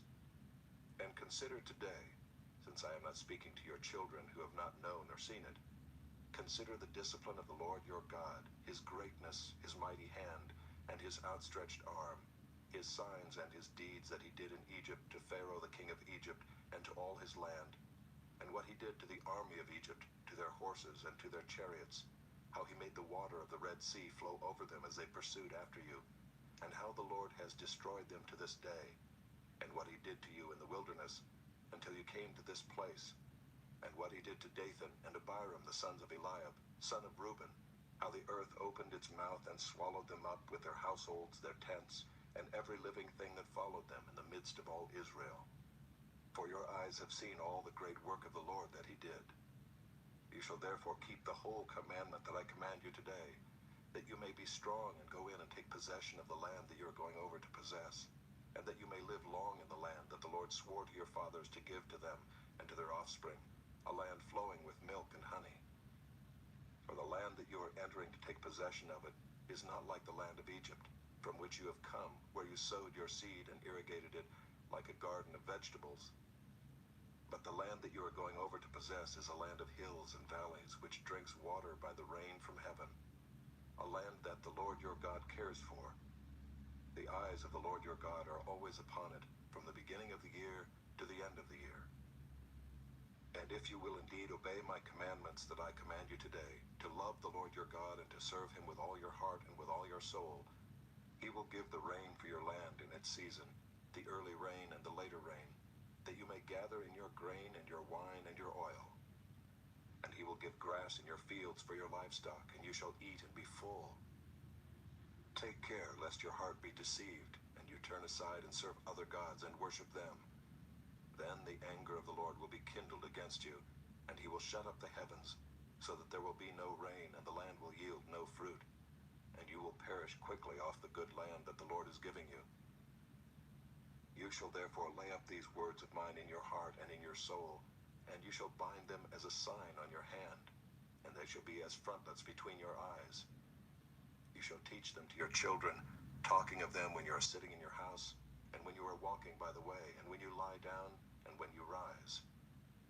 You shall write them on the doorposts of your house and on your gates, that your days and the days of your children may be multiplied in the land that the Lord swore to your fathers to give them, as long as the heavens are above the earth. For if you will be careful to do all this commandment that I command you to do, loving the Lord your God, walking in all his ways, and holding fast to him, then the Lord will drive out all these nations before you, and you will dispossess nations greater and mightier than you. Every place on which the sole of your foot treads shall be yours. Your territory shall be from the wilderness to the Lebanon, and from the river Euphrates, to the western sea. No one shall be able to stand against you. The Lord your God will lay the fear of you and the dread of you on all the land that you shall tread, as he promised you. See, I am setting before you today a blessing and a curse. The blessing if you obey the commandments of the Lord your God, which I command you today, and the curse if you do not obey the commandments of the Lord your God, but turn aside from the way that I am commanding you today, to go after other gods that you have not known. And when the Lord your God brings you into the land that you are entering to take possession of it, you shall set the blessing on Mount Gerizim and the curse on Mount Ebal. Are they not beyond the Jordan, west of the road, toward the going down of the sun, in the land of the Canaanites who live in the Arabah, opposite Gilgal, beside the oak of Moreh? For you are to cross over the Jordan, to go in to take possession of the land that the Lord your God is giving you. And when you possess it and live in it, you shall be careful to do all the statutes and the rules that I am setting before you today.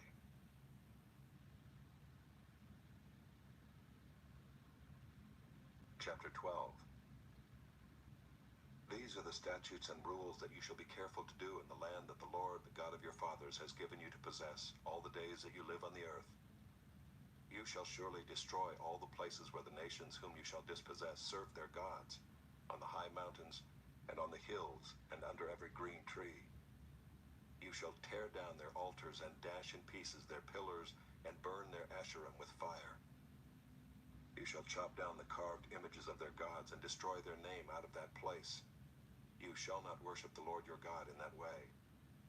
But you shall seek the place that the Lord your God will choose out of all your tribes to put his name and make his habitation there. There you shall go, and there you shall bring your burnt offerings and your sacrifices, your tithes, and the contribution that you present, your vow offerings, your free will offerings, and the firstborn of your herd and of your flock. And there you shall eat before the Lord your God, and you shall rejoice, you and your households, in all that you undertake, in which the Lord your God has blessed you. You shall not do according to all that we are doing here today, everyone doing whatever is right in his own eyes. For you have not as yet come to the rest and to the inheritance that the Lord your God is giving you.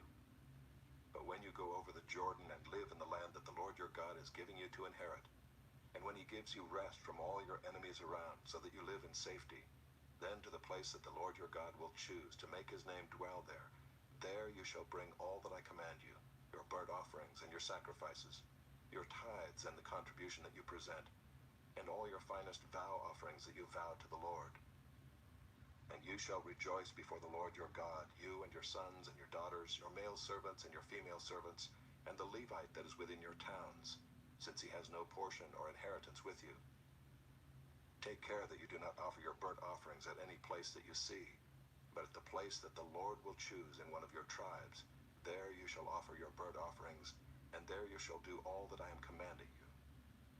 However, you may slaughter and eat meat within any of your towns as much as you desire, according to the blessing of the Lord your God that he has given you. The unclean and the clean may eat of it, as of the gazelle and as of the deer. Only you shall not eat the blood. You shall pour it out on the earth like water. You may not eat within your towns the tithe of your grain, or of your wine, or of your oil, or the firstborn of your herd, or of your flock, or any of your vow offerings that you vow, or your free will offerings, or the contribution that you present.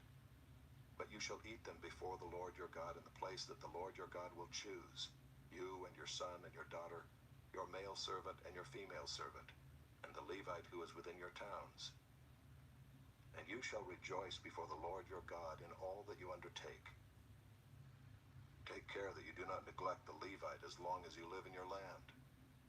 When the Lord your God enlarges your territory, as he has promised you, and you say, I will eat meat because you crave meat, you may eat meat whenever you desire. If the place that the Lord your God will choose to put his name there is too far from you, then you may kill any of your herd or your flock which the Lord has given you, as I have commanded you, and you may eat within your towns whenever you desire. Just as the gazelle or the deer is eaten, so you may eat of it. The unclean and the clean alike may eat of it. Only be sure that you do not eat the blood, for the blood is the life, and you shall not eat the life with the flesh. You shall not eat it, you shall pour it out on the earth like water. You shall not eat it, that all may go well with you and with your children after you, when you do what is right in the sight of the Lord.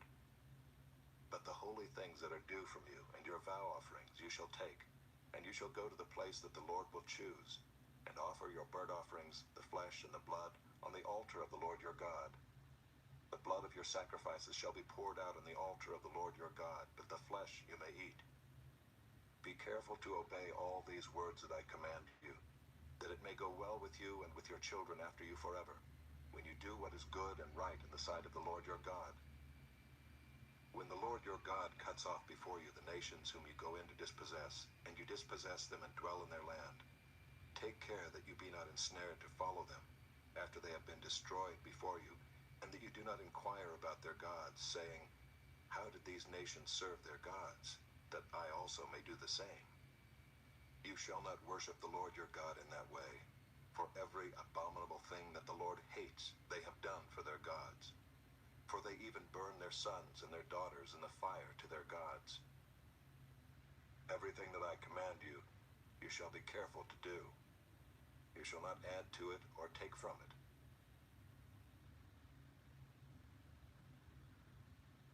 Chapter 13. If a prophet or a dreamer of dreams arises among you and gives you a sign or a wonder, and the sign or wonder that he tells you comes to pass, and if he says, let us go after other gods, which you have not known, and let us serve them, you shall not listen to the words of that prophet or that dreamer of dreams. For the Lord your God is testing you to know whether you love the Lord your God with all your heart and with all your soul. You shall walk after the Lord your God and fear him and keep his commandments and obey his voice, and you shall serve him and hold fast to him. But that prophet or that dreamer of dreams shall be put to death, because he has taught rebellion against the Lord your God, who brought you out of the land of Egypt and redeemed you out of the house of slavery, to make you leave the way in which the Lord your God commanded you to walk. So you shall purge the evil from your midst. If your brother, the son of your mother, or your son or your daughter, or the wife you embrace, or your friend who is as your own soul, entices you secretly, saying, let us go and serve other gods, which neither you nor your fathers have known, some of the gods of the peoples who are around you, whether near you or far off from you, from the one end of the earth to the other. You shall not yield to him or listen to him, Nor shall your eye pity him, nor shall you spare him, nor shall you conceal him. But you shall kill him. Your hand shall be first against him to put him to death, and afterward the hand of all the people. You shall stone him to death with stones, because he sought to draw you away from the Lord your God, who brought you out of the land of Egypt, out of the house of slavery. And all Israel shall hear and fear, and never again do any such wickedness as this among you. If you hear in one of your cities which the Lord your God is giving you to dwell there, that certain worthless fellows have gone out among you and have drawn away the inhabitants of their city, saying, Let us go and serve other gods which you have not known, then you shall inquire and make search and ask diligently. And behold, if it be true and certain that such an abomination has been done among you, you shall surely put the inhabitants of that city to the sword, devoting it to destruction, all who are in it and its cattle with the edge of the sword. You shall gather all its spoil into the midst of its open square, and burn the city and all its spoil with fire, as a whole burnt offering to the Lord your God. It shall be a heap forever. It shall not be built again. None of the devoted things shall stick to your hand, that the Lord may turn from the fierceness of his anger, and show you mercy and have compassion on you, and multiply you as he swore to your fathers, if you obey the voice of the Lord your God, keeping all his commandments that I am commanding you today, and doing what is right in the sight of the Lord your God. Chapter 14. You are the sons of the Lord your God. You shall not cut yourselves or make any baldness on your foreheads for the dead. For you are a people holy to the Lord your God, and the Lord has chosen you to be a people for his treasured possession, out of all the peoples who are on the face of the earth. You shall not eat any abomination. These are the animals you may eat: the ox, the sheep, the goat, the deer, the gazelle, the roebuck, the wild goat, the ibex, the antelope, and the mountain sheep.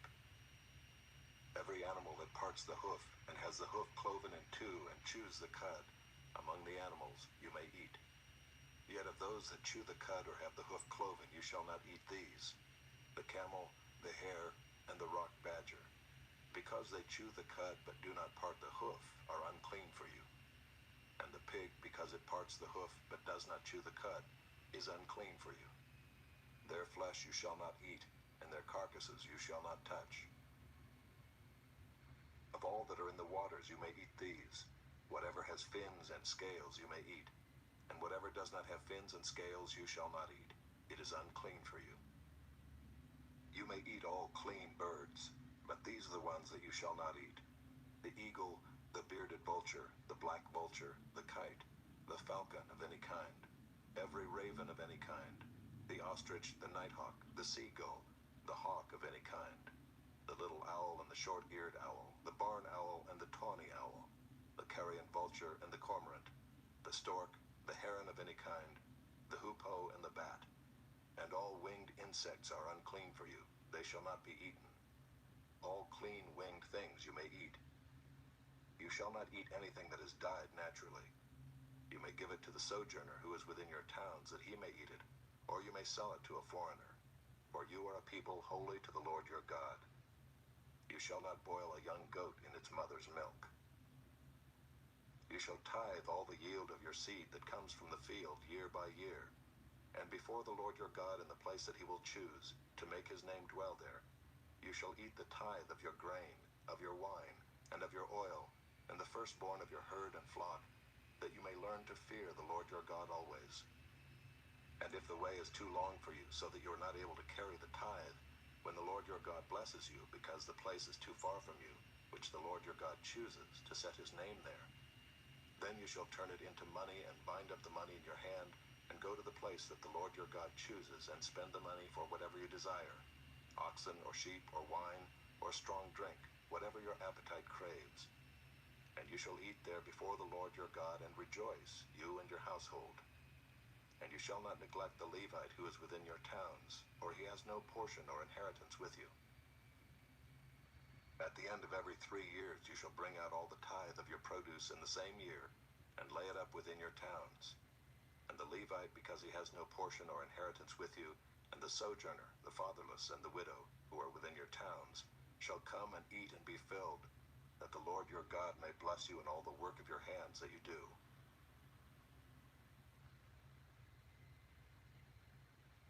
Chapter 15. At the end of every 7 years you shall grant a release. And this is the manner of the release. Every creditor shall release what he has lent to his neighbor. He shall not exact it of his neighbor, his brother, because the Lord's release has been proclaimed. Of a foreigner you may exact it, but whatever of yours is with your brother, your hand shall release. But there will be no poor among you, for the Lord will bless you in the land that the Lord your God is giving you for an inheritance to possess.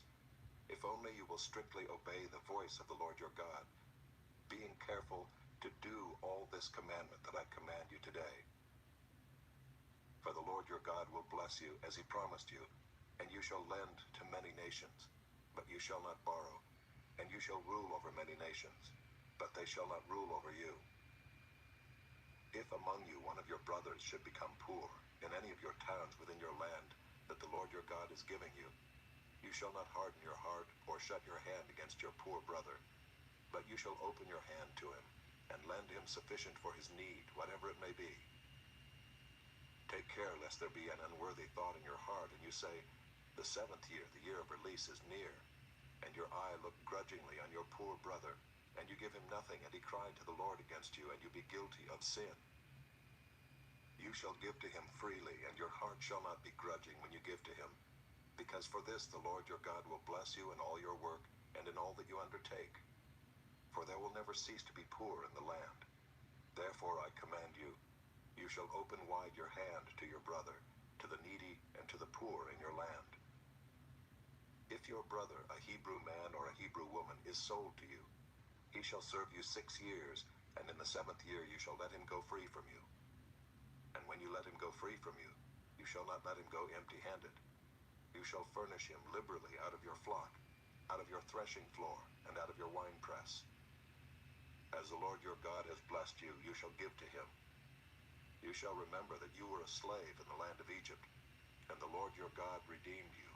Therefore I command you this today. But if he says to you, I will not go out from you, because he loves you and your household, since he is well off with you, then you shall take an awl, and put it through his ear into the door, and he shall be your slave forever. And to your female slave you shall do the same. It shall not seem hard to you when you let him go free from you, for at half the cost of a hired worker he has served you 6 years. So the Lord your God will bless you in all that you do. All the firstborn males that are born of your herd and flock you shall dedicate to the Lord your God.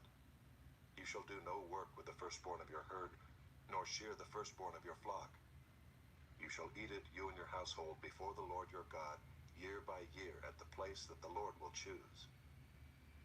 But if it has any blemish, if it is lame or blind, or has any serious blemish whatever, you shall not sacrifice it to the Lord your God. You shall eat it within your towns. The unclean and the clean alike may eat it, as though it were a gazelle or a deer. Only you shall not eat its blood. You shall pour it out on the ground like water.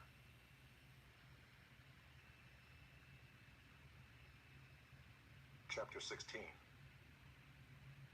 Observe the month of Abib, and keep the Passover to the Lord your God. For in the month of Abib the Lord your God brought you out of Egypt by night. And you shall offer the Passover sacrifice to the Lord your God, from the flock or the herd, at the place that the Lord will choose, to make his name dwell there. You shall eat no leavened bread with it. 7 days you shall eat it with unleavened bread, the bread of affliction. For you came out of the land of Egypt in haste, that all the days of your life you may remember the day when you came out of the land of Egypt. No leaven shall be seen with you in all your territory for 7 days, nor shall any of the flesh that you sacrifice on the evening of the first day remain all night until morning.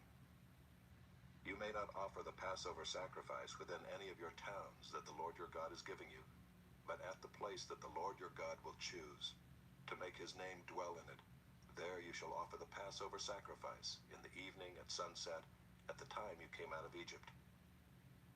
And you shall cook it and eat it at the place that the Lord your God will choose. And in the morning you shall turn and go to your tents. For 6 days you shall eat unleavened bread, and on the 7th day there shall be a solemn assembly to the Lord your God.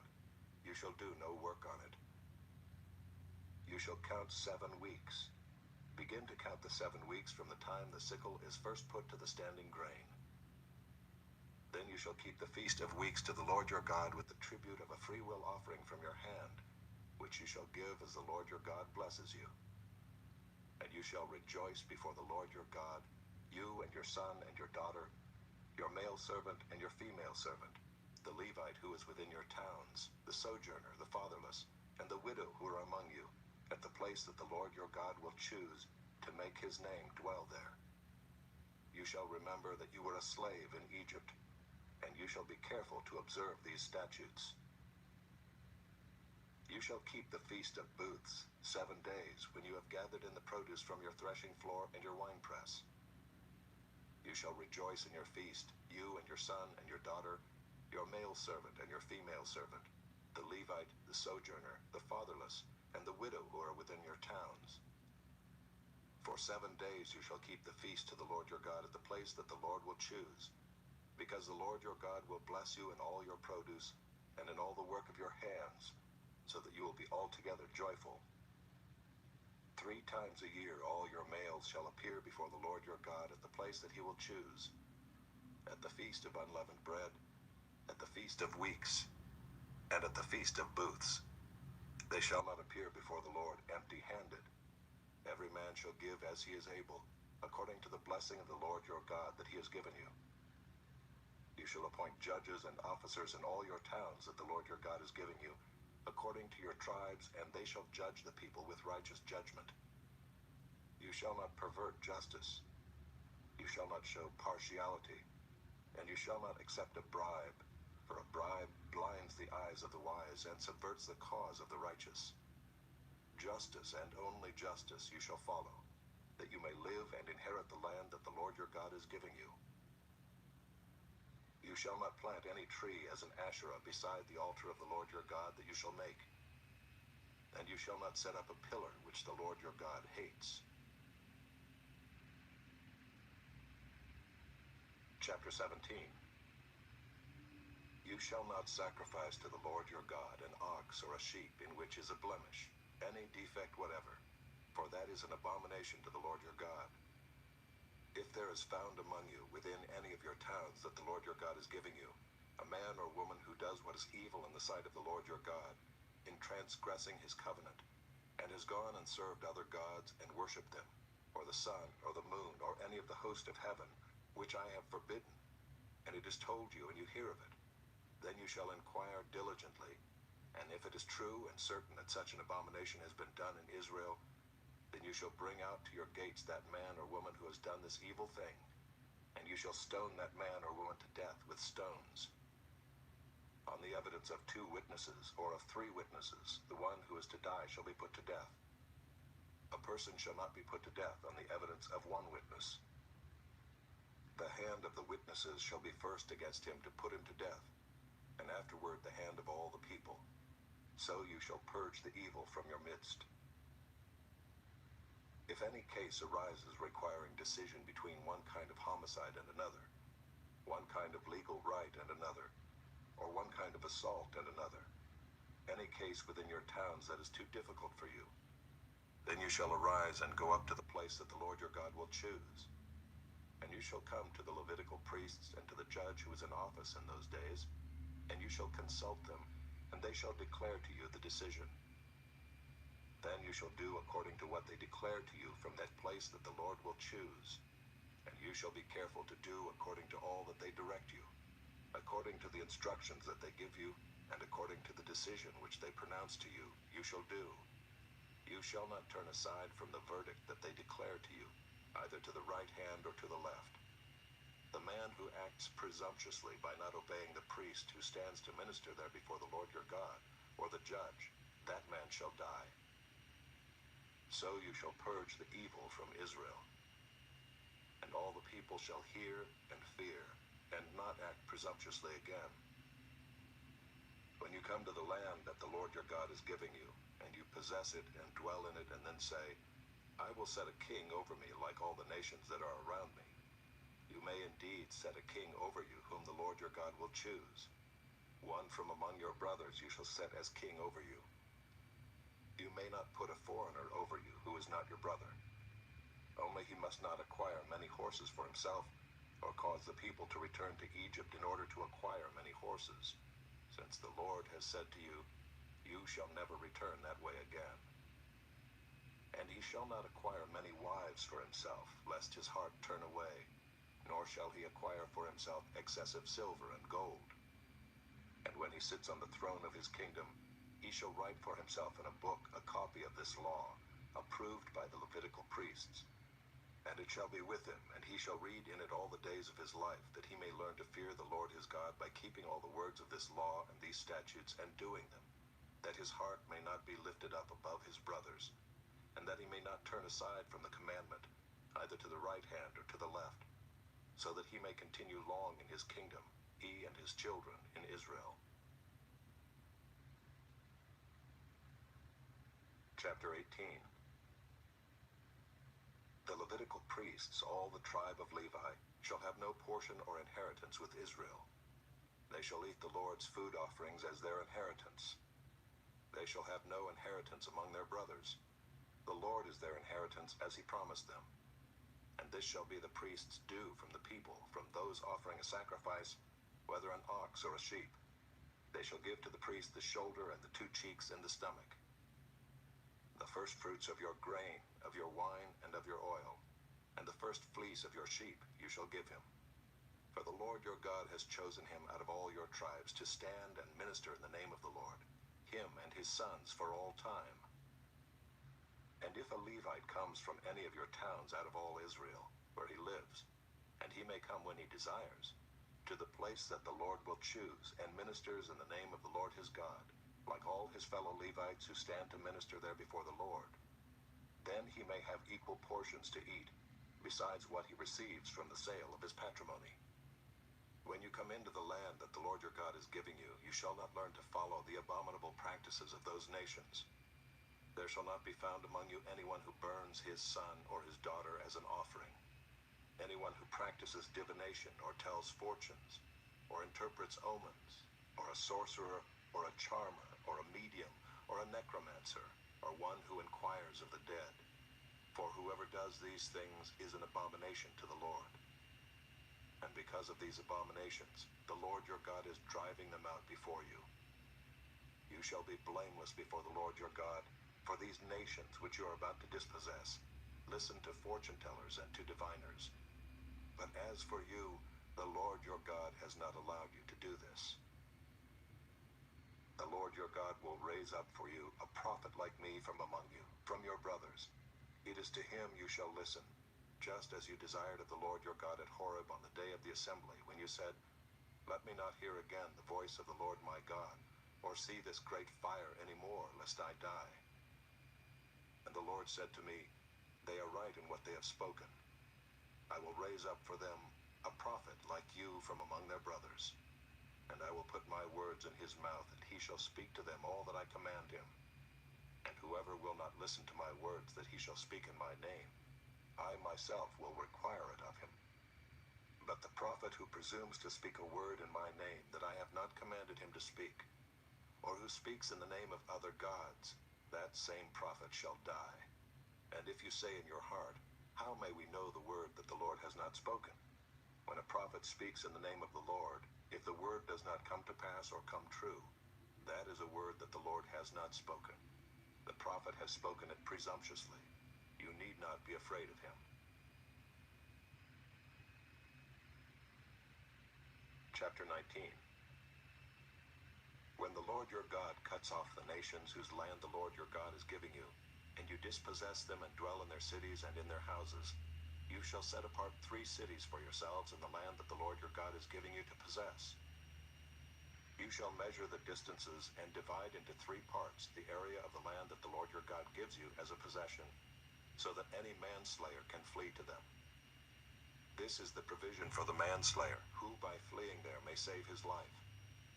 If anyone kills his neighbor unintentionally without having hated him in the past, as when someone goes into the forest with his neighbor to cut wood, and his hand swings the axe to cut down a tree, and the head slips from the handle and strikes his neighbor so that he dies, he may flee to one of these cities and live, lest the avenger of blood in hot anger pursue the manslayer and overtake him, because the way is long, and strike him fatally, though the man did not deserve to die, since he had not hated his neighbor in the past. Therefore I command you, you shall set apart 3 cities. And if the Lord your God enlarges your territory, as he has sworn to your fathers, and gives you all the land that he promised to give to your fathers, provided you are careful to keep all this commandment, which I command you today, by loving the Lord your God and by walking ever in his ways, then you shall add 3 other cities to these 3, lest innocent blood be shed in your land that the Lord your God is giving you for an inheritance, and so the guilt of bloodshed be upon you.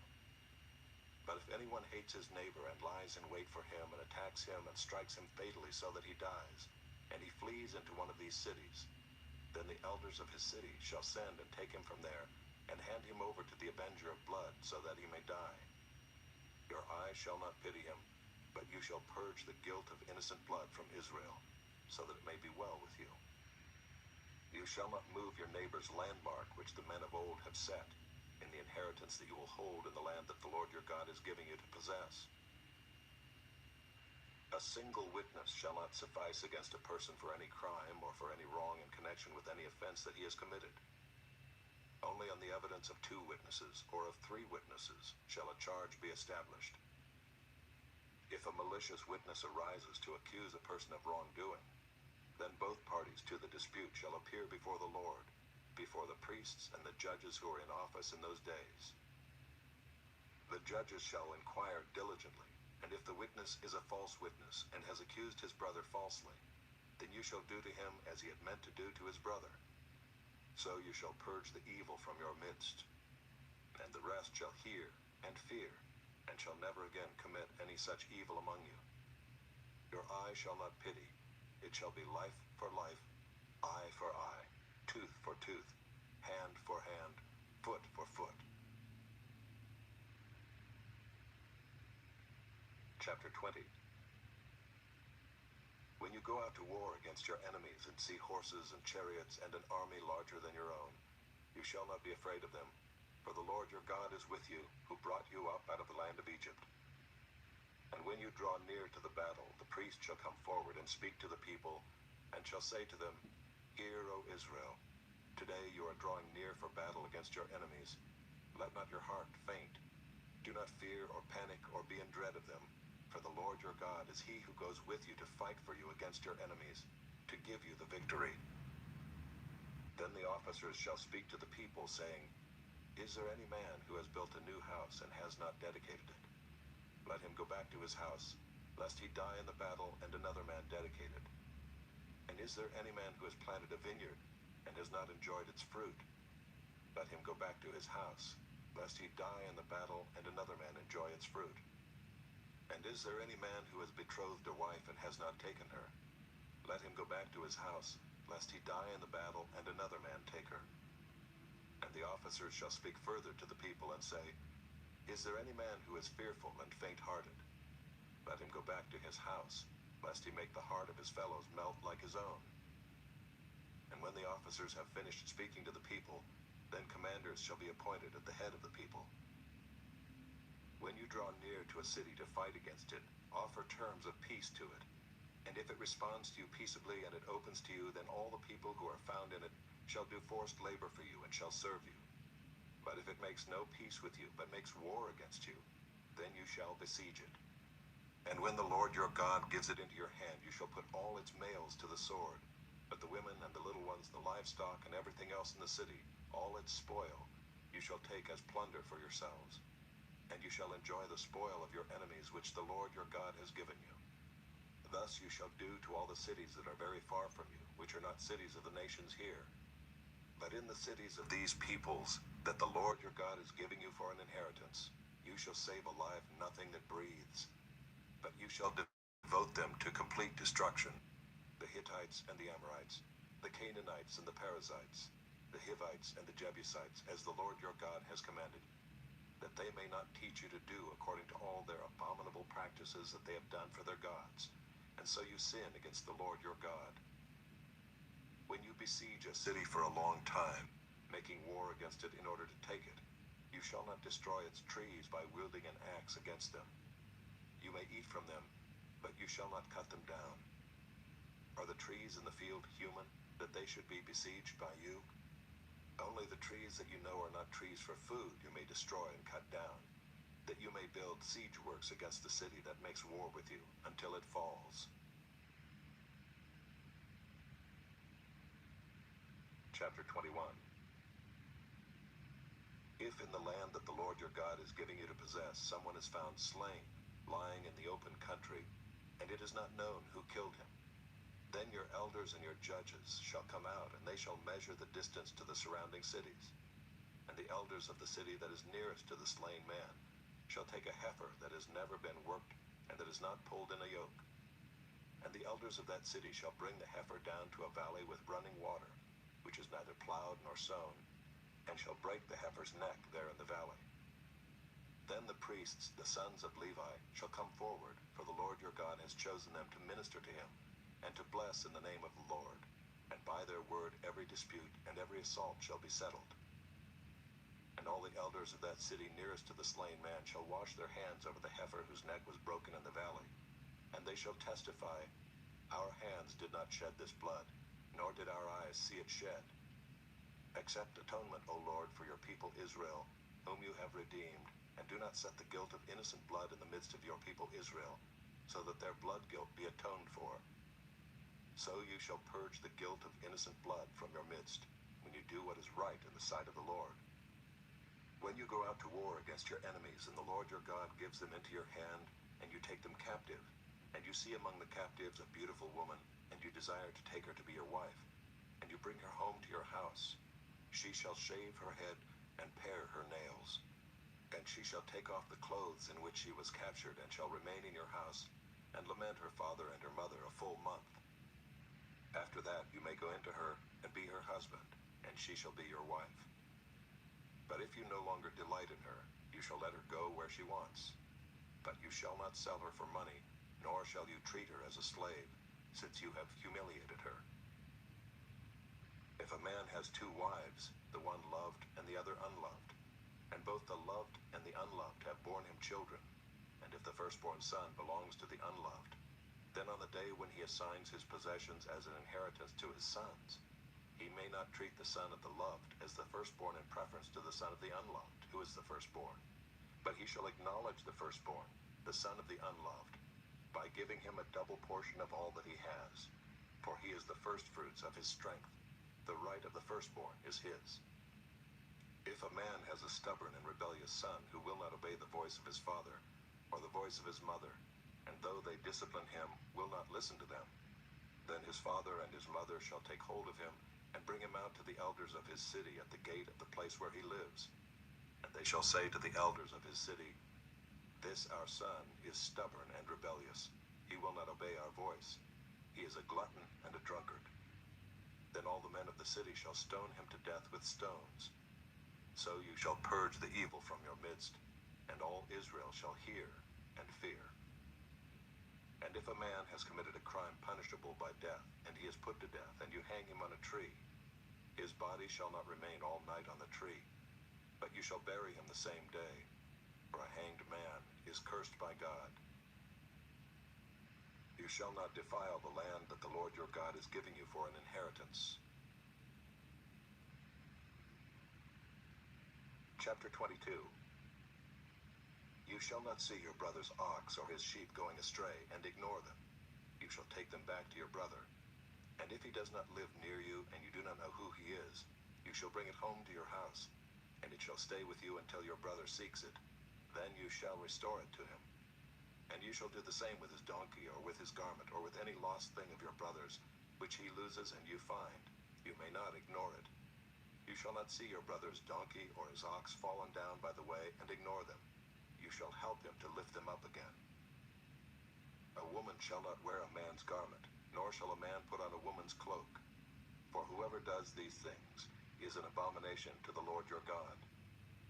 If you come across a bird's nest in any tree or on the ground, with young ones or eggs, and the mother sitting on the young or on the eggs, you shall not take the mother with the young. You shall let the mother go, but the young you may take for yourself, that it may go well with you, and that you may live long. When you build a new house, you shall make a parapet for your roof, that you may not bring the guilt of blood upon your house, if anyone should fall from it.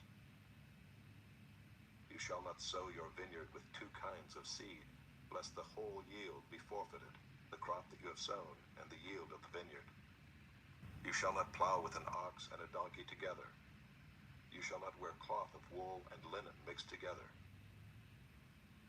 You shall make yourself tassels on the four corners of the garment with which you cover yourself. If any man takes a wife and goes into her and then hates her and accuses her of misconduct and brings a bad name upon her, saying, I took this woman, and when I came near her I did not find in her evidence of virginity, then the father of the young woman and her mother shall take and bring out the evidence of her virginity to the elders of the city in the gate. And the father of the young woman shall say to the elders, I gave my daughter to this man to marry, and he hates her. And behold, he has accused her of misconduct, saying, I did not find in your daughter evidence of virginity. And yet this is the evidence of my daughter's virginity. And they shall spread the cloak before the elders of the city. Then the elders of that city shall take the man and whip him, and they shall fine him 100 shekels of silver, and give them to the father of the young woman, because he has brought a bad name upon a virgin of Israel. And she shall be his wife. He may not divorce her all his days. But if the thing is true, that evidence of virginity was not found in the young woman, then they shall bring out the young woman to the door of her father's house, and the men of her city shall stone her to death with stones, because she has done an outrageous thing in Israel, by whoring in her father's house. So you shall purge the evil from your midst. If a man is found lying with the wife of another man, both of them shall die, the man who lay with the woman and the woman. So you shall purge the evil from Israel. If there is a betrothed virgin, and a man meets her in the city and lies with her, then you shall bring them both out to the gate of that city, and you shall stone them to death with stones, the young woman because she did not cry for help, though she was in the city, and the man because he violated his neighbor's wife. So you shall purge the evil from your midst.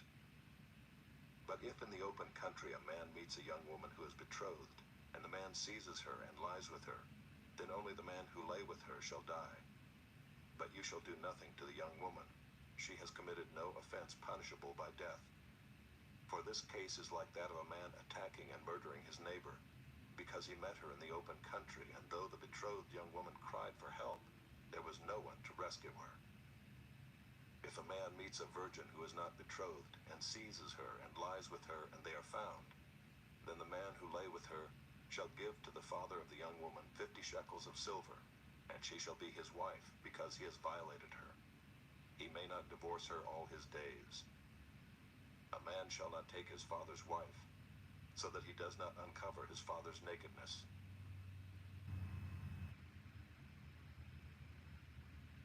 Chapter 23. No one whose testicles are crushed or whose male organ is cut off shall enter the assembly of the Lord. No one born of a forbidden union may enter the assembly of the Lord. Even to the 10th generation, none of his descendants may enter the assembly of the Lord. No Ammonite or Moabite may enter the assembly of the Lord. Even to the 10th generation, none of them may enter the assembly of the Lord forever, because they did not meet you with bread and with water on the way when you came out of Egypt, and because they hired against you Balaam the son of Beor, from Pethor of Mesopotamia, to curse you. But the Lord your God would not listen to Balaam.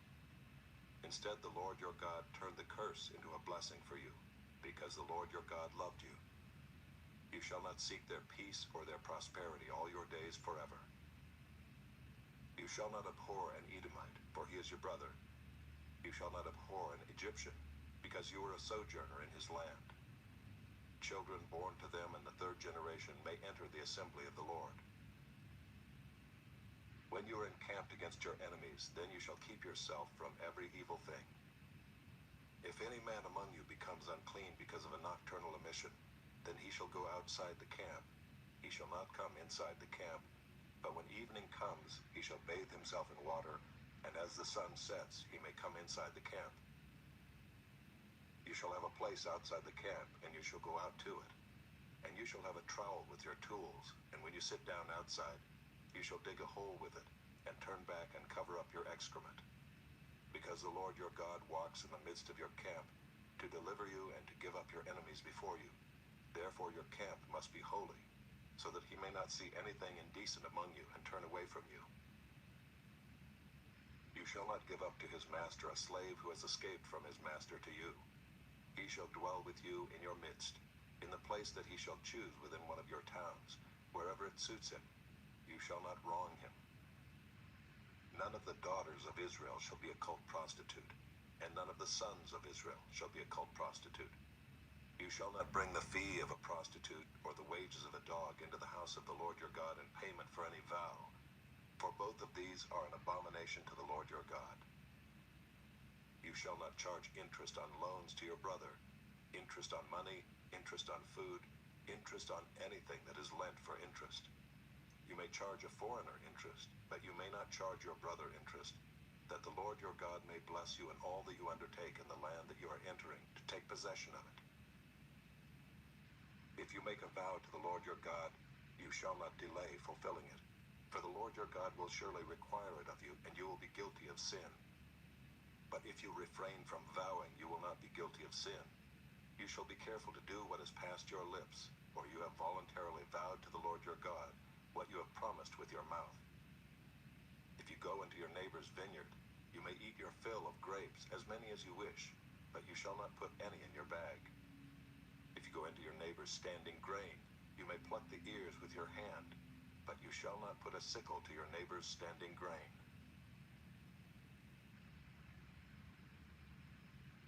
Chapter 24.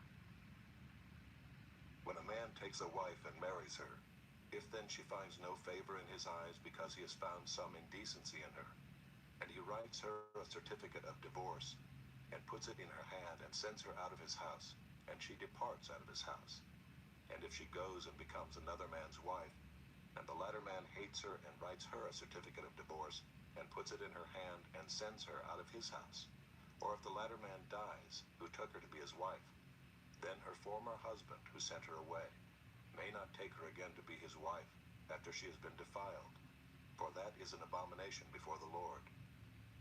And you shall not bring sin upon the land that the Lord your God is giving you for an inheritance. When a man is newly married, he shall not go out with the army or be liable for any other public duty. He shall be free at home 1 year to be happy with his wife whom he has taken. No one shall take a mill or an upper millstone in pledge, for that would be taking a life in pledge. If a man is found stealing one of his brothers of the people of Israel, and if he treats him as a slave or sells him, then that thief shall die. So you shall purge the evil from your midst. Take care in a case of leprous disease to be very careful to do according to all that the Levitical priests shall direct you. As I commanded them, so you shall be careful to do. Remember what the Lord your God did to Miriam on the way as you came out of Egypt. When you make your neighbor a loan of any sort, you shall not go into his house to collect his pledge. You shall stand outside, and the man to whom you make the loan shall bring the pledge out to you. And if he is a poor man, you shall not sleep in his pledge. You shall restore to him the pledge as the sun sets, that he may sleep in his cloak and bless you. And it shall be righteousness for you before the Lord your God. You shall not oppress a hired worker who is poor and needy, whether he is one of your brothers or one of the sojourners who are in your land within your towns. You shall give him his wages on the same day, before the sun sets, for he is poor and counts on it, lest he cry against you to the Lord and you be guilty of sin. Fathers shall not be put to death because of their children, nor shall children be put to death because of their fathers. Each one shall be put to death for his own sin. You shall not pervert the justice due to the sojourner or to the fatherless, or take a widow's garment in pledge. But you shall remember that you were a slave in Egypt, and the Lord your God redeemed you from there. Therefore I command you to do this. When you reap your harvest in your field, and forget a sheaf in the field, you shall not go back to get it. It shall be for the sojourner, the fatherless, and the widow, that the Lord your God may bless you in all the work of your hands. When you beat your olive trees, you shall not go over them again. It shall be for the sojourner, the fatherless, and the widow. When you gather the grapes of your vineyard, you shall not strip it afterward. It shall be for the sojourner, the fatherless, and the widow. You shall remember that you were a slave in the land of Egypt. Therefore I command you to do this.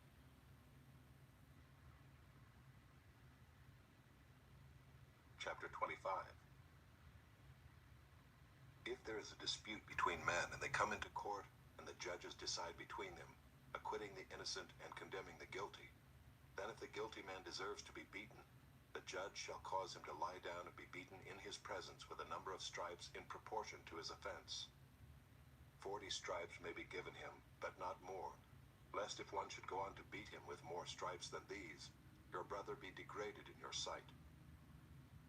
You shall not muzzle an ox when it is treading out the grain. If brothers dwell together, and one of them dies and has no son, the wife of the dead man shall not be married outside the family to a stranger. Her husband's brother shall go into her and take her as his wife, and perform the duty of a husband's brother to her. And the first son whom she bears shall succeed to the name of his dead brother, that his name may not be blotted out of Israel. And if the man does not wish to take his brother's wife, then his brother's wife shall go up to the gate to the elders and say, My husband's brother refuses to perpetuate his brother's name in Israel. He will not perform the duty of a husband's brother to me. Then the elders of his city shall call him and speak to him, and if he persists, saying, I do not wish to take her, then his brother's wife shall go up to him in the presence of the elders and pull his sandal off his foot and spit in his face. And she shall answer and say, So shall it be done to the man who does not build up his brother's house. And the name of his house shall be called in Israel, the house of him who had his sandal pulled off. When men fight with one another, and the wife of the one draws near to rescue her husband from the hand of him who is beating him, and puts out her hand and seizes him by the private parts, then you shall cut off her hand. Your eye shall have no pity. You shall not have in your bag 2 kinds of weights, a large and a small. You shall not have in your house 2 kinds of measures, a large and a small. A full and fair weight you shall have, a full and fair measure you shall have, that your days may be long in the land that the Lord your God is giving you. For all who do such things, all who act dishonestly, are an abomination to the Lord your God. Remember what Amalek did to you on the way as you came out of Egypt, how he attacked you on the way when you were faint and weary, and cut off your tail, those who were lagging behind you, and he did not fear God. Therefore, when the Lord your God has given you rest from all your enemies around you, in the land that the Lord your God is giving you for an inheritance to possess, you shall blot out the memory of Amalek from under heaven. You shall not forget. Chapter 26.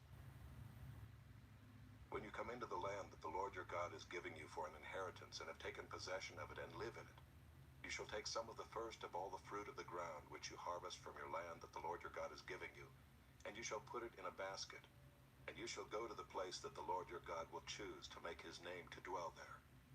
And you shall go to the priest who is in office at that time, and say to him, I declare today to the Lord your God that I have come into the land that the Lord swore to our fathers to give us.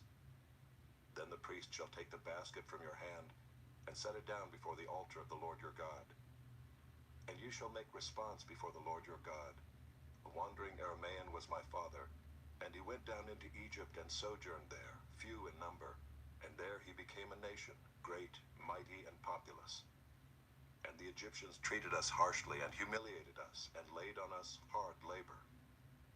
Then we cried to the Lord, the God of our fathers, and the Lord heard our voice, and saw our affliction, our toil, and our oppression. And the Lord brought us out of Egypt with a mighty hand, and an outstretched arm, with great deeds of terror, with signs and wonders. And he brought us into this place, and gave us this land, a land flowing with milk and honey. And behold, now I bring the first of the fruit of the ground, which you, O Lord, have given me. And you shall set it down before the Lord your God, and worship before the Lord your God. And you shall rejoice in all the good that the Lord your God has given to you, and to your house, you and the Levite, and the sojourner who is among you. When you have finished paying all the tithe of your produce in the 3rd year, which is the year of tithing, giving it to the Levite, the sojourner, the fatherless, and the widow, so that they may eat within your towns and be filled, Then you shall say before the Lord your God, I have removed a sacred portion out of my house, and moreover I have given it to the Levite, the sojourner, the fatherless, and the widow, according to all your commandment that you have commanded me. I have not transgressed any of your commandments, nor have I forgotten them. I have not eaten of the tithe while I was mourning, or removed any of it while I was unclean, or offered any of it to the dead. I have obeyed the voice of the Lord my God. I have done according to all that you have commanded me. Look down from your holy habitation, from heaven, and bless your people Israel on the ground that you have given us, as you swore to our fathers, a land flowing with milk and honey. This day the Lord your God commands you to do these statutes and rules. You shall therefore be careful to do them with all your heart and with all your soul. You have declared today that the Lord is your God, and that you will walk in his ways and keep his statutes and his commandments and his rules, and will obey his voice.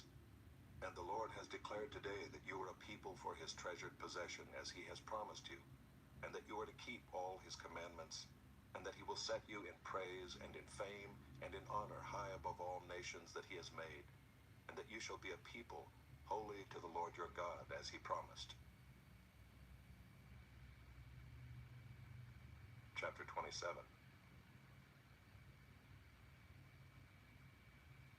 Now Moses and the elders of Israel commanded the people, saying, Keep the whole commandment that I command you today, and on the day you cross over the Jordan to the land that the Lord your God is giving you, you shall set up large stones and plaster them with plaster, and you shall write on them all the words of this law, when you cross over to enter the land that the Lord your God is giving you, a land flowing with milk and honey, as the Lord, the God of your fathers, has promised you.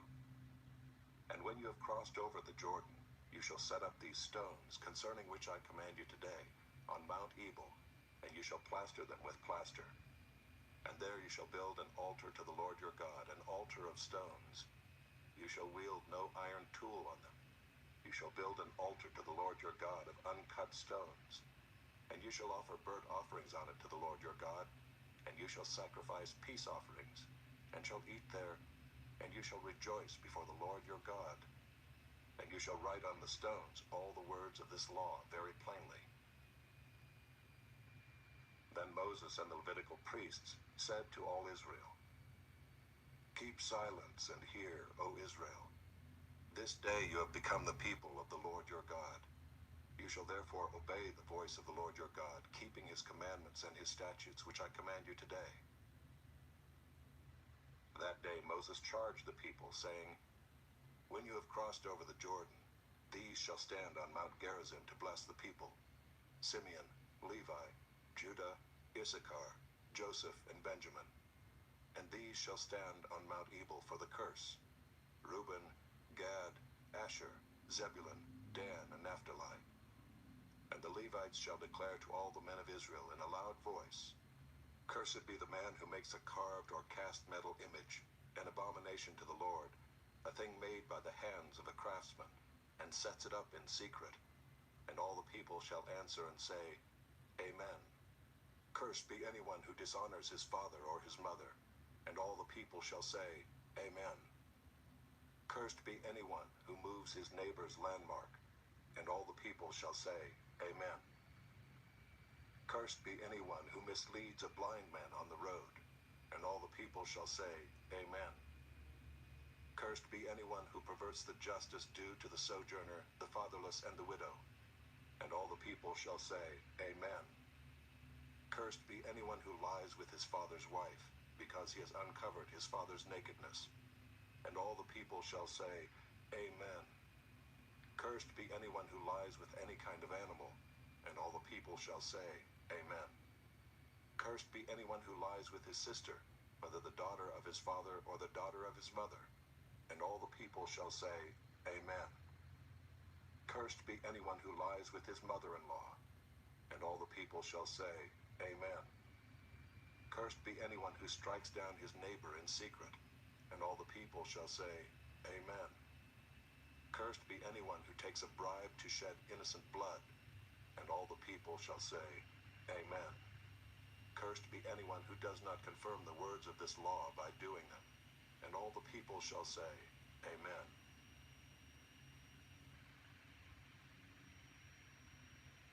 chapter 28. And if you faithfully obey the voice of the Lord your God, being careful to do all his commandments that I command you today, the Lord your God will set you high above all the nations of the earth. And all these blessings shall come upon you and overtake you, if you obey the voice of the Lord your God.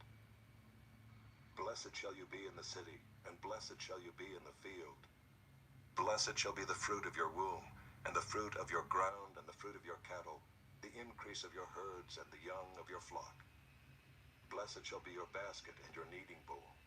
Blessed shall you be when you come in, and blessed shall you be when you go out.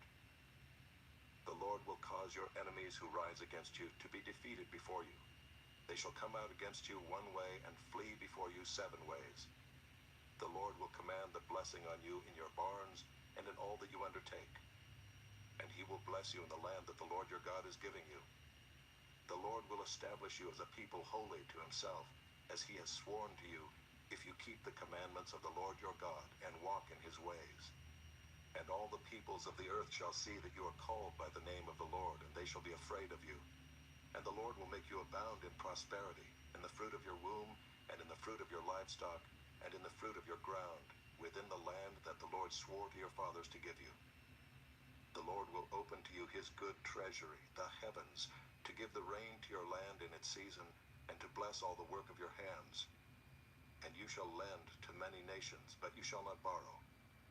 And the Lord will make you the head and not the tail, and you shall only go up and not down, if you obey the commandments of the Lord your God, which I command you today, being careful to do them. And if you do not turn aside from any of the words that I command you today, to the right hand or to the left, to go after other gods to serve them. But if you will not obey the voice of the Lord your God, or be careful to do all his commandments and his statutes that I command you today, then all these curses shall come upon you and overtake you. Cursed shall you be in the city, and cursed shall you be in the field. Cursed shall be your basket and your kneading bowl. Cursed shall be the fruit of your womb and the fruit of your ground, the increase of your herds and the young of your flock. Cursed shall you be when you come in, and cursed shall you be when you go out. The Lord will send on you curses, confusion, and frustration in all that you undertake to do, until you are destroyed and perish quickly on account of the evil of your deeds, because you have forsaken me. The Lord will make the pestilence stick to you until he has consumed you off the land that you are entering to take possession of it.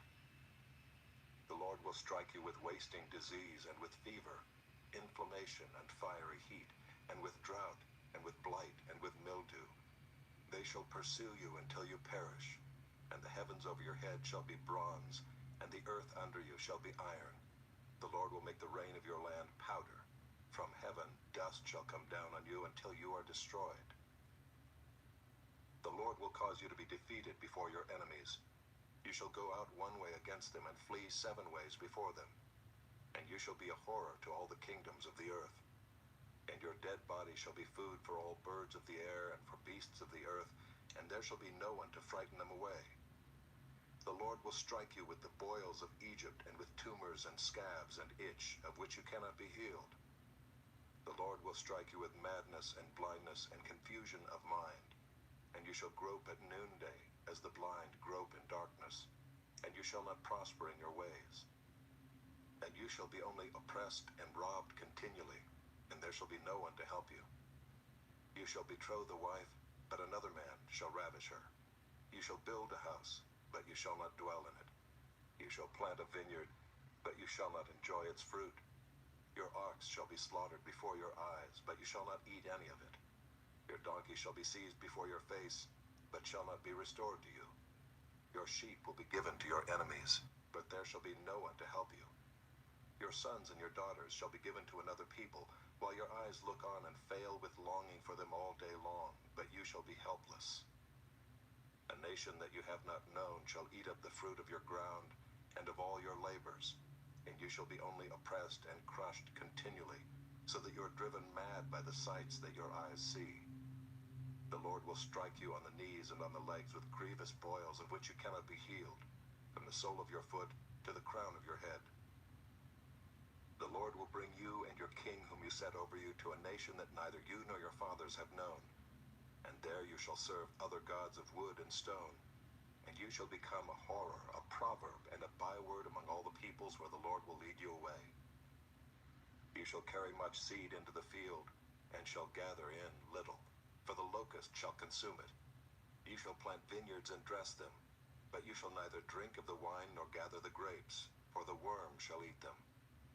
You shall have olive trees throughout all your territory, but you shall not anoint yourself with the oil, for your olives shall drop off. You shall father sons and daughters, but they shall not be yours, for they shall go into captivity. The cricket shall possess all your trees and the fruit of your ground. The sojourner who is among you shall rise higher and higher above you, and you shall come down lower and lower. He shall lend to you, and you shall not lend to him. He shall be the head, and you shall be the tail. All these curses shall come upon you and pursue you and overtake you till you are destroyed, because you did not obey the voice of the Lord your God to keep his commandments and his statutes that he commanded you. They shall be a sign and a wonder against you and your offspring forever. Because you did not serve the Lord your God with joyfulness and gladness of heart, because of the abundance of all things, therefore you shall serve your enemies whom the Lord will send against you, in hunger and thirst, in nakedness, and lacking everything. And he will put a yoke of iron on your neck until he has destroyed you. The Lord will bring a nation against you from far away, from the end of the earth, swooping down like the eagle, a nation whose language you do not understand, a hard-faced nation who shall not respect the old or show mercy to the young. It shall eat the offspring of your cattle and the fruit of your ground until you are destroyed. It also shall not leave you grain, wine, or oil, the increase of your herds, or the young of your flock, until they have caused you to perish. They shall besiege you in all your towns, until your high and fortified walls, in which you trusted, come down throughout all your land. And they shall besiege you in all your towns throughout all your land, which the Lord your God has given you. And you shall eat the fruit of your womb, the flesh of your sons and daughters, whom the Lord your God has given you, in the siege and in the distress with which your enemies shall distress you. The man who is the most tender and refined among you will begrudge food to his brother, to the wife he embraces, and to the last of the children whom he has left, so that he will not give to any of them any of the flesh of his children whom he is eating, because he has nothing else left, in the siege and in the distress with which your enemies shall distress you in all your towns. The most tender and refined woman among you, who would not venture to set the sole of her foot on the ground because she is so delicate and tender, will begrudge to the husband she embraces, to her son and to her daughter, her afterbirth that comes out from between her feet, and her children whom she bears, because lacking everything she will eat them secretly, in the siege and in the distress with which your enemies shall distress you in your towns. If you are not careful to do all the words of this law that are written in this book, that you may fear this glorious and awesome name, the Lord your God, then the Lord will bring on you and your offspring extraordinary afflictions, afflictions severe and lasting, and sicknesses grievous and lasting. And he will bring upon you again all the diseases of Egypt, of which you were afraid, and they shall cling to you. Every sickness also and every affliction that is not recorded in the book of this law, the Lord will bring upon you until you are destroyed. Whereas you were as numerous as the stars of heaven, you shall be left few in number, because you did not obey the voice of the Lord your God.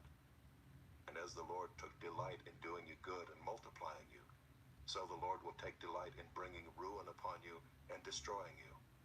And you shall be plucked off the land that you are entering to take possession of it.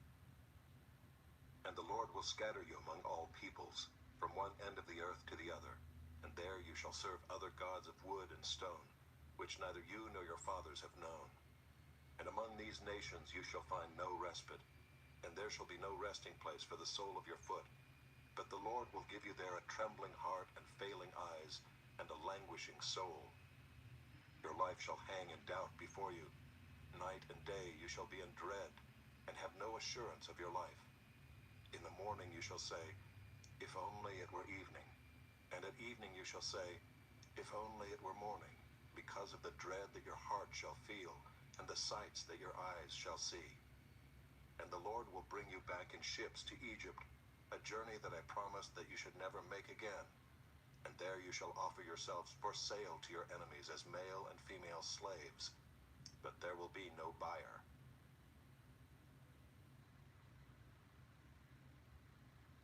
Chapter 29. These are the words of the covenant that the Lord commanded Moses to make with the people of Israel in the land of Moab, besides the covenant that he had made with them at Horeb. And Moses summoned all Israel and said to them, You have seen all that the Lord did before your eyes in the land of Egypt, to Pharaoh and to all his servants and to all his land, the great trials that your eyes saw, the signs and those great wonders. But to this day the Lord has not given you a heart to understand, or eyes to see, or ears to hear. I have led you 40 years in the wilderness. Your clothes have not worn out on you, and your sandals have not worn off your feet. You have not eaten bread, and you have not drunk wine or strong drink, that you may know that I am the Lord your God. And when you came to this place, Sihon the king of Heshbon and Og the king of Bashan came out against us to battle, but we defeated them. We took their land, and gave it for an inheritance to the Reubenites, the Gadites, and the half-tribe of the Manassites. Therefore keep the words of this covenant and do them, that you may prosper in all that you do. You are standing today, all of you, before the Lord your God, the heads of your tribes, your elders, and your officers, all the men of Israel, your little ones, your wives, and the sojourner who is in your camp, from the one who chops your wood to the one who draws your water, so that you may enter into the sworn covenant of the Lord your God, which the Lord your God is making with you today, that he may establish you today as his people, and that he may be your God as he promised you, and as he swore to your fathers, to Abraham, to Isaac, and to Jacob. It is not with you alone that I am making this sworn covenant, but with whoever is standing here with us today before the Lord our God, and with whoever is not here with us today. You know how we lived in the land of Egypt, and how we came through the midst of the nations through which you passed. And you have seen their detestable things, their idols of wood and stone, of silver and gold, which were among them. Beware lest there be among you a man or woman or clan or tribe whose heart is turning away today from the Lord our God, to go and serve the gods of those nations. Beware lest there be among you a root bearing poisonous and bitter fruit, one who, when he hears the words of this sworn covenant, blesses himself in his heart, saying, I shall be safe, though I walk in the stubbornness of my heart. This will lead to the sweeping away of moist and dry alike. The Lord will not be willing to forgive him, but rather the anger of the Lord and his jealousy will smoke against that man, and the curses written in this book will settle upon him, and the Lord will blot out his name from under heaven. And the Lord will single him out from all the tribes of Israel for calamity, in accordance with all the curses of the covenant written in this book of the law. And the next generation, your children who rise up after you, and the foreigner who comes from a far land, will say, when they see the afflictions of that land, and the sicknesses with which the Lord has made it sick, the whole land burned out with brimstone and salt, nothing sown and nothing growing, where no plant can sprout, an overthrow like that of Sodom and Gomorrah, Admah and Zeboiim, which the Lord overthrew in his anger and wrath. All the nations will say, Why has the Lord done thus to this land? What caused the heat of this great anger? Then people will say, It is because they abandoned the covenant of the Lord, the God of their fathers, which he made with them when he brought them out of the land of Egypt, and went and served other gods and worshipped them, gods whom they had not known, and whom he had not allotted to them. Therefore the anger of the Lord was kindled against this land, bringing upon it all the curses written in this book. And the Lord uprooted them from their land in anger and fury and great wrath, and cast them into another land, as they are this day. The secret things belong to the Lord our God, but the things that are revealed belong to us and to our children forever, that we may do all the words of this law.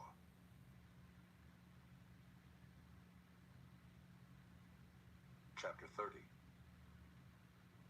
And when all these things come upon you, the blessing and the curse which I have set before you, and you call them to mind among all the nations where the Lord your God has driven you, and return to the Lord your God, you and your children, and obey his voice in all that I command you today, with all your heart and with all your soul, then the Lord your God will restore your fortunes and have mercy on you, and he will gather you again from all the peoples where the Lord your God has scattered you.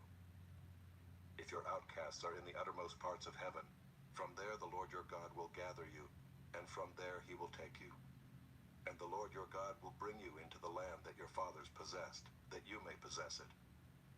And he will make you more prosperous and numerous than your fathers. And the Lord your God will circumcise your heart and the heart of your offspring, so that you will love the Lord your God with all your heart and with all your soul, that you may live. And the Lord your God will put all these curses on your foes and enemies who persecuted you. And you shall again obey the voice of the Lord and keep all his commandments that I command you today. The Lord your God will make you abundantly prosperous in all the work of your hand, in the fruit of your womb, and in the fruit of your cattle, and in the fruit of your ground. For the Lord will again take delight in prospering you, as he took delight in your fathers, when you obey the voice of the Lord your God, to keep his commandments and his statutes that are written in this book of the law, when you turn to the Lord your God with all your heart and with all your soul. For this commandment that I command you today is not too hard for you, neither is it far off. It is not in heaven that you should say, who will ascend to heaven for us and bring it to us, that we may hear it and do it? Neither is it beyond the sea that you should say, who will go over the sea for us and bring it to us, that we may hear it and do it? But the word is very near you. It is in your mouth and in your heart, so that you can do it. See, I have set before you today life and good, death and evil.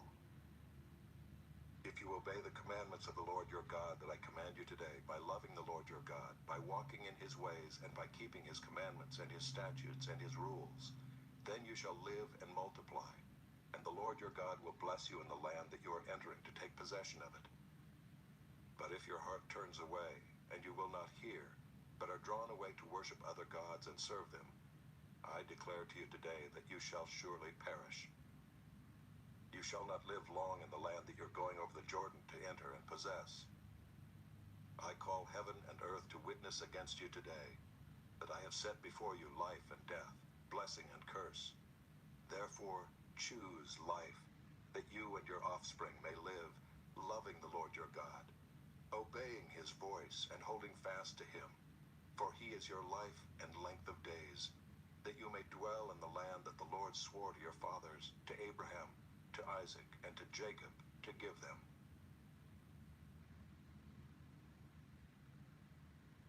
Chapter 31.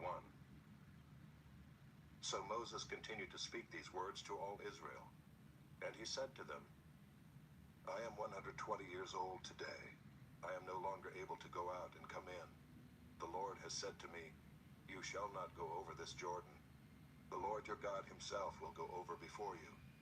He will destroy these nations before you, so that you shall dispossess them, and Joshua will go over at your head as the Lord has spoken. And the Lord will do to them as he did to Sihon and Og, the kings of the Amorites, and to their land when he destroyed them. And the Lord will give them over to you, and you shall do to them according to the whole commandment that I have commanded you. Be strong and courageous. Do not fear or be in dread of them, for it is the Lord your God who goes with you. He will not leave you or forsake you. Then Moses summoned Joshua and said to him in the sight of all Israel, be strong and courageous, for you shall go with this people into the land that the Lord has sworn to their fathers to give them, and you shall put them in possession of it. It is the Lord who goes before you. He will be with you. He will not leave you or forsake you. Do not fear or be dismayed. Then Moses wrote this law and gave it to the priests, the sons of Levi, who carried the ark of the covenant of the Lord, and to all the elders of Israel. And Moses commanded them, at the end of every 7 years, at the set time in the year of release at the Feast of Booths, when all Israel comes to appear before the Lord your God at the place that he will choose, you shall read this law before all Israel in their hearing. Assemble the people, men, women, and little ones, and the sojourner within your towns, that they may hear and learn to fear the Lord your God, and be careful to do all the words of this law, and that their children, who have not known it, may hear and learn to fear the Lord your God, as long as you live in the land that you're going over the Jordan to possess. And the Lord said to Moses, behold, the days approach when you must die. Call Joshua and present yourselves in the tent of meeting, that I may commission him. And Moses and Joshua went and presented themselves in the tent of meeting. And the Lord appeared in the tent in a pillar of cloud, and the pillar of cloud stood over the entrance of the tent. And the Lord said to Moses, Behold, you are about to lie down with your fathers.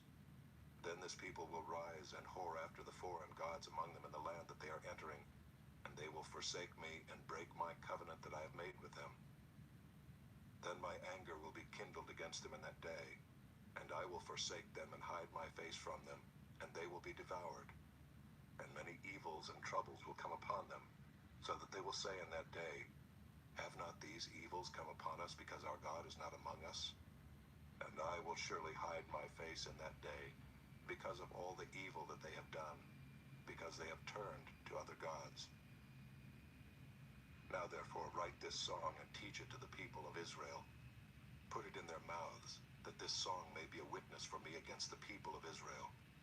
For when I have brought them into the land flowing with milk and honey, which I swore to give to their fathers, and they have eaten and are full and grown fat, they will turn to other gods and serve them, and despise me and break my covenant.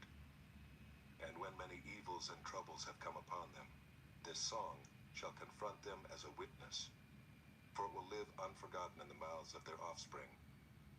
For I know what they are inclined to do even today, before I have brought them into the land that I swore to give. So Moses wrote this song the same day and taught it to the people of Israel. And the Lord commissioned Joshua the son of Nun and said, Be strong and courageous, for you shall bring the people of Israel into the land that I swore to give them. I will be with you. When Moses had finished writing the words of this law in a book to the very end, Moses commanded the Levites who carried the ark of the covenant of the Lord, Take this book of the law and put it by the side of the ark of the covenant of the Lord your God, that it may be there for a witness against you. For I know how rebellious and stubborn you are. Behold, even today, while I am yet alive with you, you have been rebellious against the Lord. How much more after my death? Assemble to me all the elders of your tribes and your officers, that I may speak these words in their ears, and call heaven and earth to witness against them. For I know that after my death you will surely act corruptly and turn aside from the way that I have commanded you. And in the days to come evil will befall you, because you will do what is evil in the sight of the Lord, provoking him to anger through the work of your hands. Then Moses spoke the words of this song until they were finished in the ears of all the assembly of Israel. Chapter 32. Give ear, O heavens, and I will speak, and let the earth hear the words of my mouth. May my teaching drop as the rain, my speech distill as the dew, like gentle rain upon the tender grass and like showers upon the herb. For I will proclaim the name of the Lord, ascribe greatness to our God. The rock, his work, is perfect, for all his ways are justice. A God of faithfulness and without iniquity, just and upright is he. They have dealt corruptly with him. They are no longer his children, because they are blemished. They are a crooked and twisted generation. Do you thus repay the Lord, you foolish and senseless people? Is not he your Father who created you, who made you and established you? Remember the days of old. Consider the years of many generations. Ask your father, and he will show you, your elders, and they will tell you.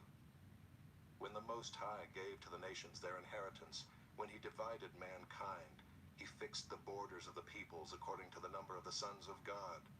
But the Lord's portion is his people, Jacob his allotted heritage. He found him in a desert land, and in the howling waste of the wilderness. He encircled him, he cared for him. He kept him as the apple of his eye. Like an eagle that stirs up its nest, that flutters over its young, spreading out its wings, catching them, bearing them on its pinions. The Lord alone guided him. No foreign god was with him. He made him ride on the high places of the land, and he ate the produce of the field, and he suckled him with honey out of the rock, and oil out of the flinty rock. Curds from the herd, and milk from the flock, with fat of lambs, rams of Bashan, and goats, with the very finest of the wheat. And you drank foaming wine, made from the blood of the grape. But Jeshurun grew fat and kicked. You grew fat, stout, and sleek. Then he forsook God who made him, and scoffed at the rock of his salvation. They stirred him to jealousy with strange gods. With abominations they provoked him to anger. They sacrificed to demons that were no gods, to gods they had never known, to new gods that had come recently, whom your fathers had never dreaded. You were unmindful of the rock that bore you, and you forgot the God who gave you birth. The Lord saw it and spurned them because of the provocation of his sons and his daughters. And he said, I will hide my face from them. I will see what their end will be. For they are a perverse generation, children in whom is no faithfulness. They have made me jealous with what is no God. They have provoked me to anger with their idols. So I will make them jealous with those who are no people. I will provoke them to anger with a foolish nation. For a fire is kindled by my anger, and it burns to the depths of Sheol, devours the earth and its increase, and sets on fire the foundations of the mountains. And I will heap disasters upon them. I will spend my arrows on them. They shall be wasted with hunger, and devoured by plague, and poisonous pestilence. I will send the teeth of beasts against them, with the venom of things that crawl in the dust. Outdoors the sword shall bereave, and indoors terror, for young man and woman alike, the nursing child with the man of gray hairs. I would have said, I will cut them to pieces. I will wipe them from human memory, had I not feared provocation by the enemy, lest their adversaries should misunderstand, lest they should say, our hand is triumphant. It was not the Lord who did all this. For they are a nation void of counsel, and there is no understanding in them. If they were wise, they would understand this. They would discern their latter end. How could one have chased 1,000, and two have put 10,000 to flight, unless their rock had sold them, and the Lord had given them up? For their rock is not as our rock. Our enemies are by themselves. For their vine comes from the vine of Sodom, and from the fields of Gomorrah. Their grapes are grapes of poison. Their clusters are bitter. Their wine is the poison of serpents, and the cruel venom of asps. Is not this laid up in store with me, sealed up in my treasuries? Vengeance is mine, and recompense, for the time when their foot shall slip. For the day of their calamity is at hand, and their doom comes swiftly. For the Lord will vindicate his people and have compassion on his servants, when he sees that their power is gone, and there is none remaining, bond or free. Then he will say, where are their gods, the rock in which they took refuge, who ate the fat of their sacrifices and drank the wine of their drink offering? Let them rise up and help you.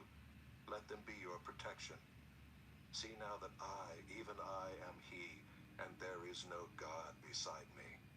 I kill and I make alive. I wound and I heal, and there is none that can deliver out of my hand. For I lift up my hand to heaven and swear as I live forever, if I sharpen my flashing sword, and my hand takes hold on judgment, I will take vengeance on my adversaries, and will repay those who hate me. I will make my arrows drunk with blood, and my sword shall devour flesh, with the blood of the slain and the captives, from the long-haired heads of the enemy.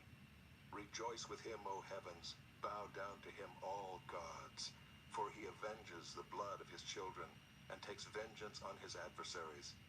He repays those who hate him, and cleanses his people's land.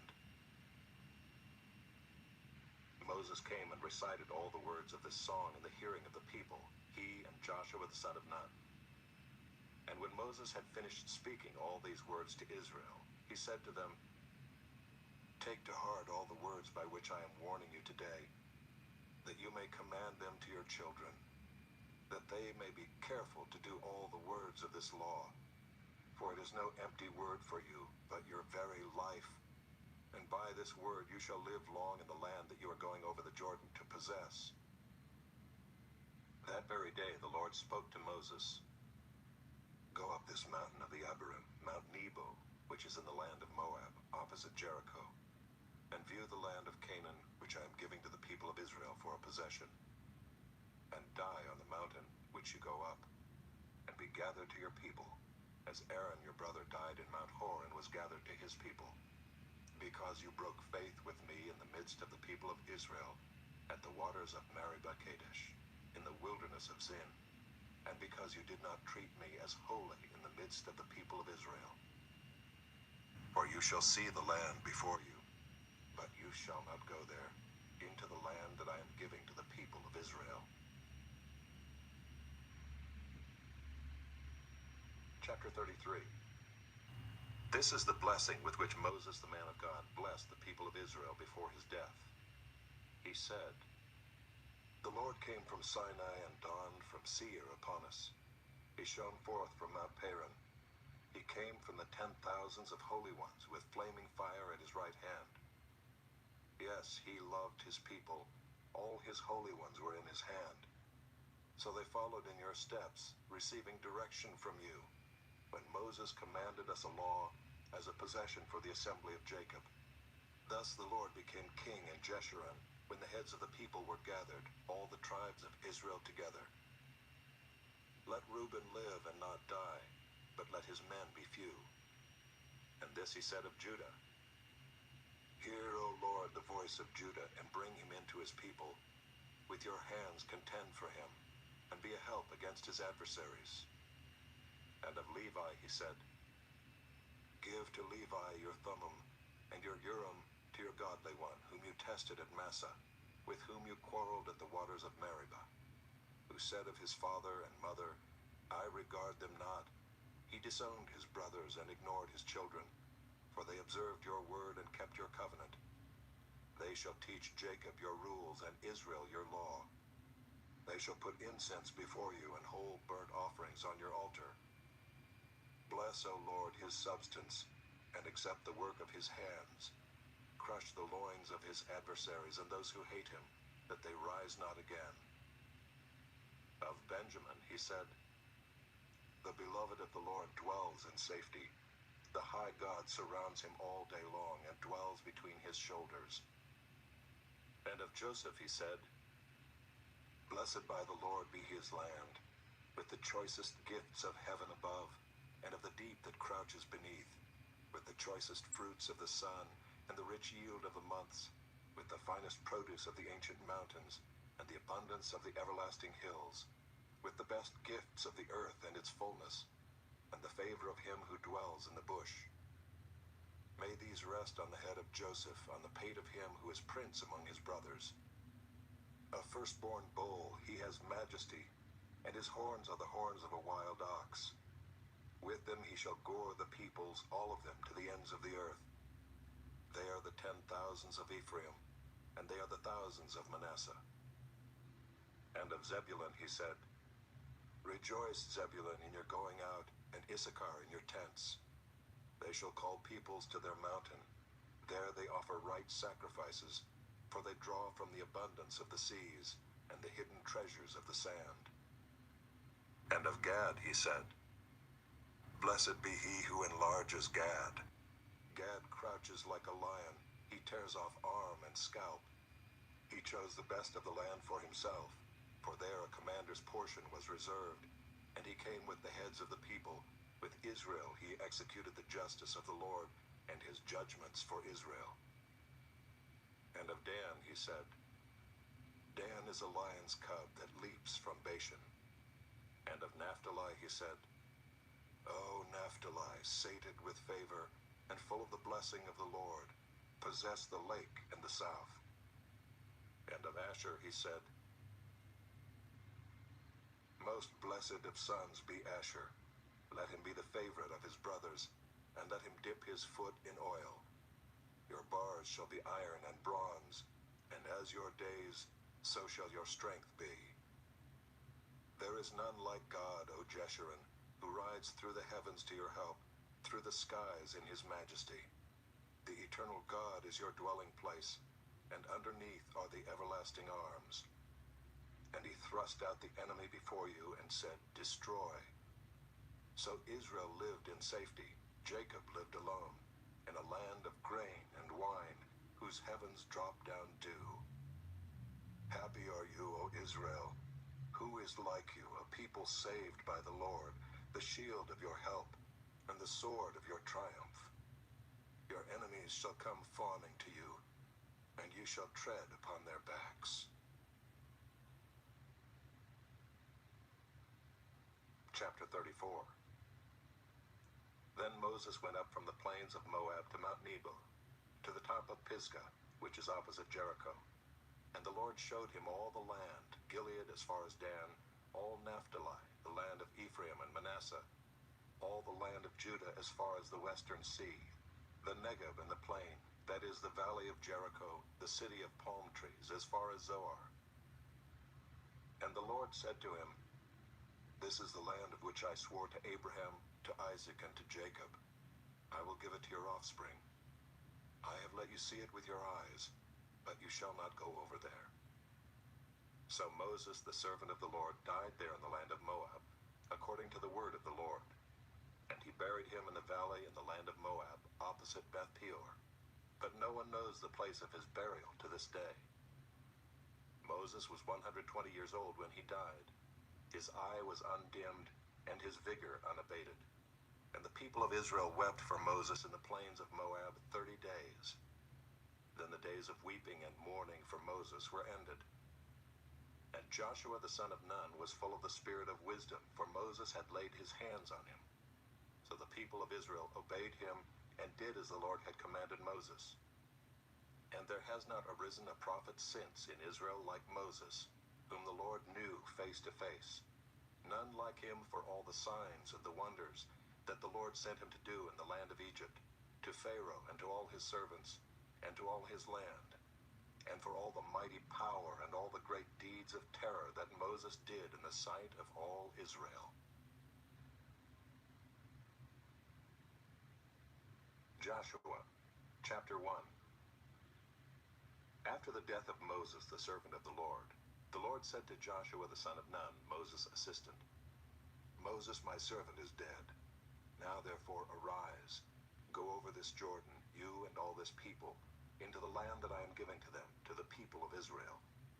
Every place that the sole of your foot will tread upon I have given to you, just as I promised to Moses. From the wilderness and this Lebanon, as far as the great river, the river Euphrates, all the land of the Hittites to the great sea, toward the going down of the sun, shall be your territory. No man shall be able to stand before you all the days of your life.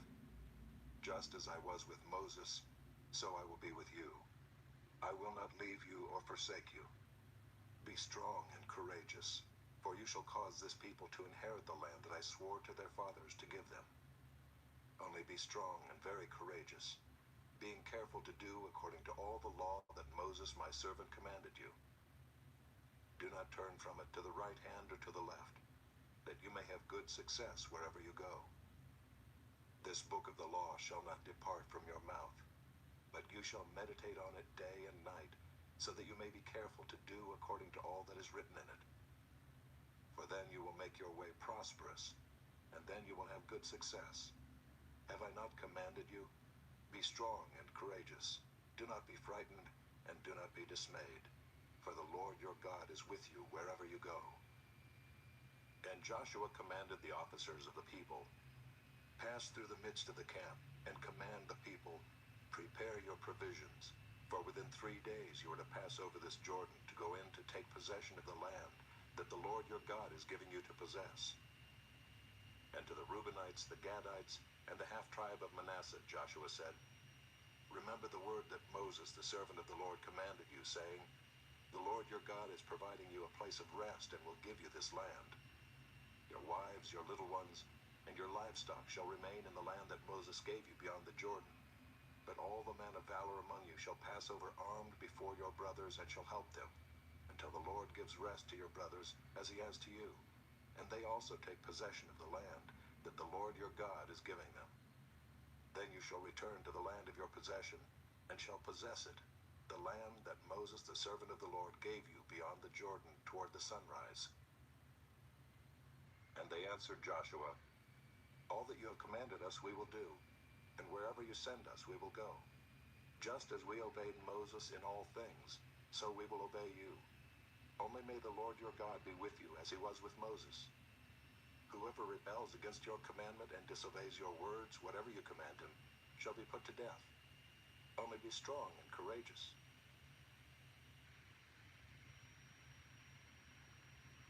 Chapter 2. And Joshua the son of Nun sent 2 men secretly from Shittim as spies, saying, Go, view the land, especially Jericho. And they went and came into the house of a prostitute whose name was Rahab, and lodged there. And it was told to the king of Jericho, Behold, men of Israel have come here tonight to search out the land. Then the king of Jericho sent to Rahab, saying, Bring out the men who have come to you, who entered your house, for they have come to search out all the land. But the woman had taken the 2 men and hidden them. And she said, True, the men came to me, but I did not know where they were from. And when the gate was about to be closed at dark, the men went out. I do not know where the men went. Pursue them quickly, for you will overtake them. But she had brought them up to the roof and hid them with the stalks of flax that she had laid in order on the roof. So the men pursued after them on the way to the Jordan as far as the fords. And the gate was shut as soon as the pursuers had gone out. Before the men lay down, she came up to them on the roof and said to the men, I know that the Lord has given you the land, and that the fear of you has fallen upon us, and that all the inhabitants of the land melt away before you. For we have heard how the Lord dried up the water of the Red Sea before you when you came out of Egypt, and what you did to the 2 kings of the Amorites who were beyond the Jordan, to Sihon and Og, whom you devoted to destruction. And as soon as we heard it, our hearts melted, and there was no spirit left in any man because of you. For the Lord your God, he is God in the heavens above and on the earth beneath. Now then, please swear to me by the Lord that, as I have dealt kindly with you, you also will deal kindly with my father's house, and give me a sure sign that you will save alive my father and mother, my brothers and sisters, and all who belong to them, and deliver our lives from death. And the men said to her, Our life for yours, even to death. If you do not tell this business of ours, then when the Lord gives us the land, we will deal kindly and faithfully with you. Then she let them down by a rope through the window, for her house was built into the city wall, so that she lived in the wall. And she said to them, Go into the hills, or the pursuers will encounter you, and hide there 3 days until the pursuers have returned. Then afterward you may go your way. The men said to her, We will be guiltless with respect to this oath of yours that you have made us swear. Behold, when we come into the land, you shall tie this scarlet cord in the window through which you let us down, and you shall gather into your house your father and mother, your brothers, and all your father's household.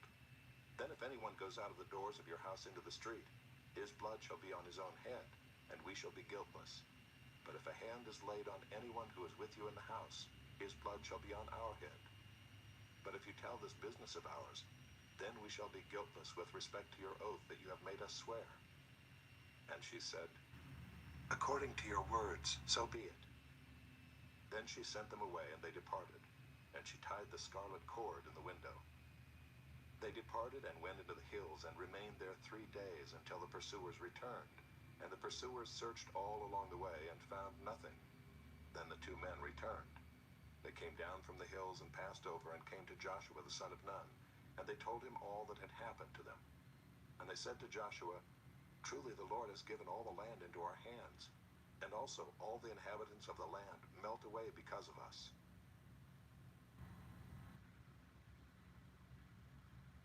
Chapter 3. Then Joshua rose early in the morning, and they set out from Shittim. And they came to the Jordan, he and all the people of Israel, and lodged there before they passed over. At the end of 3 days the officers went through the camp and commanded the people, As soon as you see the ark of the covenant of the Lord your God being carried by the Levitical priests, then you shall set out from your place and follow it. Yet there shall be a distance between you and it, about 2,000 cubits in length. Do not come near it, in order that you may know the way you shall go, for you have not passed this way before. Then Joshua said to the people, Consecrate yourselves, for tomorrow the Lord will do wonders among you. And Joshua said to the priests, Take up the ark of the covenant and pass on before the people. So they took up the ark of the covenant and went before the people. The Lord said to Joshua, Today I will begin to exalt you in the sight of all Israel, that they may know that as I was with Moses, so I will be with you. And as for you, command the priests who bear the ark of the covenant, when you come to the brink of the waters of the Jordan, you shall stand still in the Jordan. And Joshua said to the people of Israel, Come here and listen to the words of the Lord your God. And Joshua said, Here is how you shall know that the living God is among you, and that he will without fail drive out from before you the Canaanites, the Hittites, the Hivites, the Perizzites, the Girgashites, the Amorites, and the Jebusites. Behold, the ark of the covenant of the Lord of all the earth is passing over before you into the Jordan. Now therefore take 12 men from the tribes of Israel, from each tribe a man. And when the soles of the feet of the priests bearing the ark of the Lord of all the earth, shall rest in the waters of the Jordan, the waters of the Jordan shall be cut off from flowing, and the waters coming down from above shall stand in one heap. So when the people set out from their tents to pass over the Jordan with the priests bearing the ark of the covenant before the people, and as soon as those bearing the ark had come as far as the Jordan, and the feet of the priests bearing the ark were dipped in the brink of the water, now the Jordan overflows all its banks throughout the time of harvest, the waters coming down from above stood and rose up in a heap very far away at Adam, the city that is beside Zarethan, and those flowing down toward the sea of the Arabah, the salt sea, were completely cut off. And the people passed over opposite Jericho. Now the priests bearing the ark of the covenant of the Lord stood firmly on dry ground in the midst of the Jordan, and all Israel was passing over on dry ground until all the nation finished passing over the Jordan.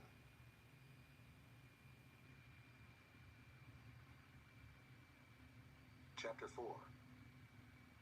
When all the nation had finished passing over the Jordan, the Lord said to Joshua, Take 12 men from the people, from each tribe a man, and command them, saying, Take 12 stones from here out of the midst of the Jordan, from the very place where the priest's feet stood firmly, and bring them over with you, and lay them down in the place where you lodge tonight. Then Joshua called the 12 men from the people of Israel, whom he had appointed, a man from each tribe. And Joshua said to them, Pass on before the ark of the Lord your God into the midst of the Jordan, and take up each of you a stone upon his shoulder, according to the number of the tribes of the people of Israel, that this may be a sign among you. When your children ask in time to come, What do those stones mean to you? Then you shall tell them that the waters of the Jordan were cut off before the ark of the covenant of the Lord. When it passed over the Jordan, the waters of the Jordan were cut off. So these stones shall be to the people of Israel a memorial forever. And the people of Israel did just as Joshua commanded, and took up 12 stones out of the midst of the Jordan, according to the number of the tribes of the people of Israel, just as the Lord told Joshua. And they carried them over with them to the place where they lodged, and laid them down there. And Joshua set up 12 stones in the midst of the Jordan, in the place where the feet of the priests bearing the ark of the covenant had stood. And there they are to this day. For the priests bearing the ark stood in the midst of the Jordan until everything was finished, that the Lord commanded Joshua to tell the people, according to all that Moses had commanded Joshua. The people passed over in haste, and when all the people had finished passing over, the ark of the Lord and the priests passed over before the people. The sons of Reuben and the sons of Gad, and the half-tribe of Manasseh passed over armed before the people of Israel, as Moses had told them. About 40,000 ready for war passed over before the Lord for battle to the plains of Jericho. On that day the Lord exalted Joshua in the sight of all Israel, and they stood in awe of him just as they had stood in awe of Moses all the days of his life. And the Lord said to Joshua, Command the priests bearing the ark of the testimony to come up out of the Jordan. So Joshua commanded the priests, Come up out of the Jordan. And when the priests bearing the ark of the covenant of the Lord came up from the midst of the Jordan, and the soles of the priests' feet were lifted up on dry ground, the waters of the Jordan returned to their place and overflowed all its banks as before. The people came up out of the Jordan on the 10th day of the first month, and they encamped at Gilgal on the east border of Jericho. And those 12 stones which they took out of the Jordan, Joshua set up at Gilgal. And he said to the people of Israel, When your children ask their fathers in times to come, What do these stones mean? Then you shall let your children know, Israel passed over this Jordan on dry ground. For the Lord your God dried up the waters of the Jordan for you until you passed over, as the Lord your God did to the Red Sea, which he dried up for us until we passed over, so that all the peoples of the earth may know that the hand of the Lord is mighty, that you may fear the Lord your God forever.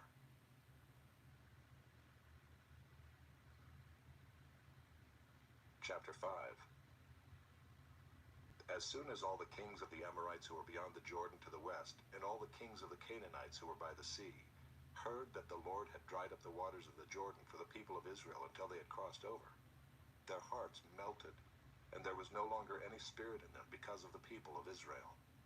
At that time the Lord said to Joshua, "Make flint knives and circumcise the sons of Israel a second time." So Joshua made flint knives and circumcised the sons of Israel at Gibeath-haaraloth. And this is the reason why Joshua circumcised them. All the males of the people who came out of Egypt, all the men of war, had died in the wilderness on the way after they had come out of Egypt.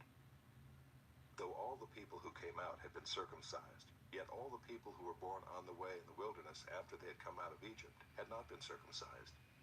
For the people of Israel walked 40 years in the wilderness, until all the nation, the men of war who came out of Egypt, perished, because they did not obey the voice of the Lord.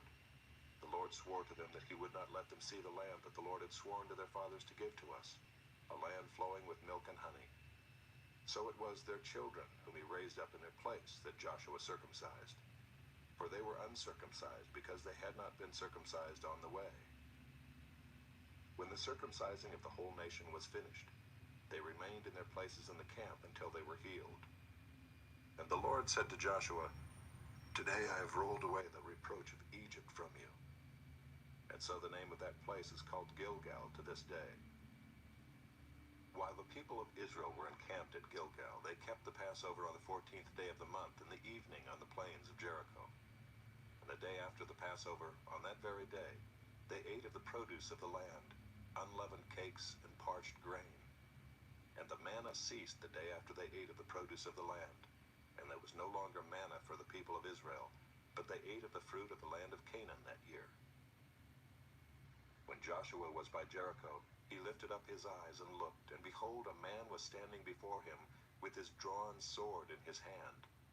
And Joshua went to him and said to him, "Are you for us, or for our adversaries?" And he said, "No, but I am the commander of the army of the Lord. Now I have come." And Joshua fell on his face to the earth and worshipped and said to him, "What does my Lord say to his servant?" And the commander of the Lord's army said to Joshua, "Take off your sandals from your feet, for the place where you are standing is holy." And Joshua did so.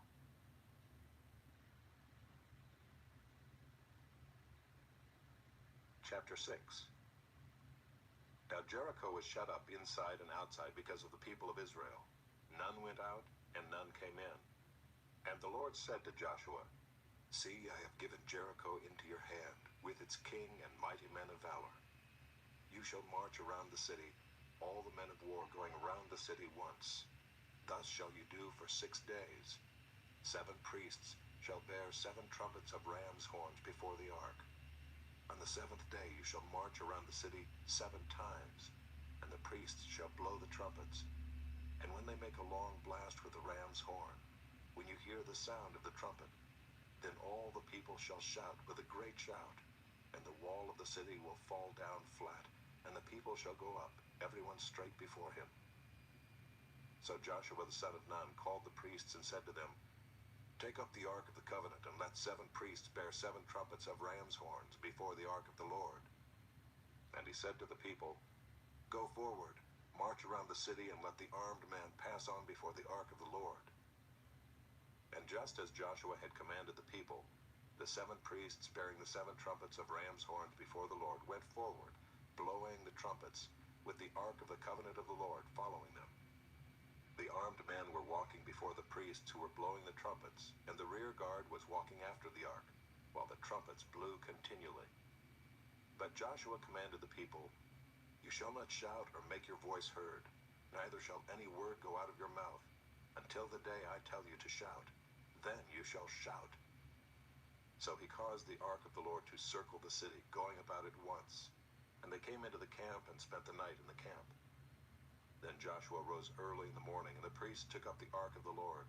And the 7 priests bearing the 7 trumpets of ram's horns before the ark of the Lord walked on, and they blew the trumpets continually. And the armed men were walking before them, and the rear guard was walking after the ark of the Lord, while the trumpets blew continually. And the second day they marched around the city once, and returned into the camp. So they did for 6 days. On the 7th day they rose early at the dawn of day, and marched around the city in the same manner 7 times. It was only on that day that they marched around the city 7 times. And at the 7th time, when the priests had blown the trumpets, Joshua said to the people, "Shout, for the Lord has given you the city, and the city and all that is within it shall be devoted to the Lord for destruction. Only Rahab the prostitute and all who are with her in her house shall live, because she hid the messengers whom we sent.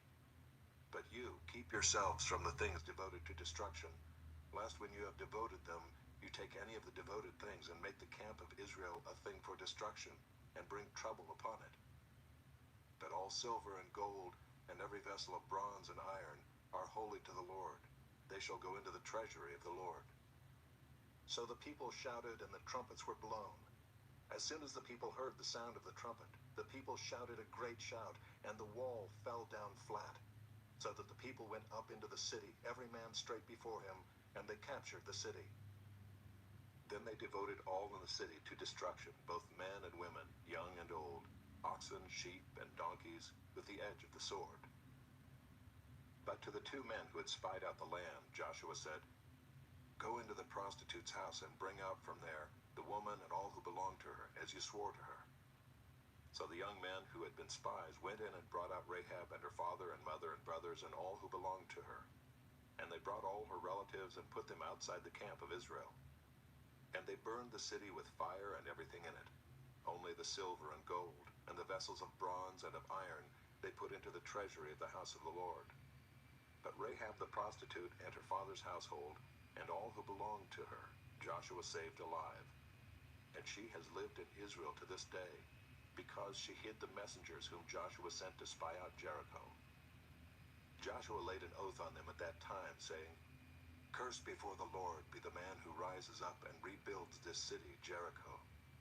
At the cost of his firstborn shall he lay its foundation, and at the cost of his youngest son shall he set up its gates." So the Lord was with Joshua, and his fame was in all the land.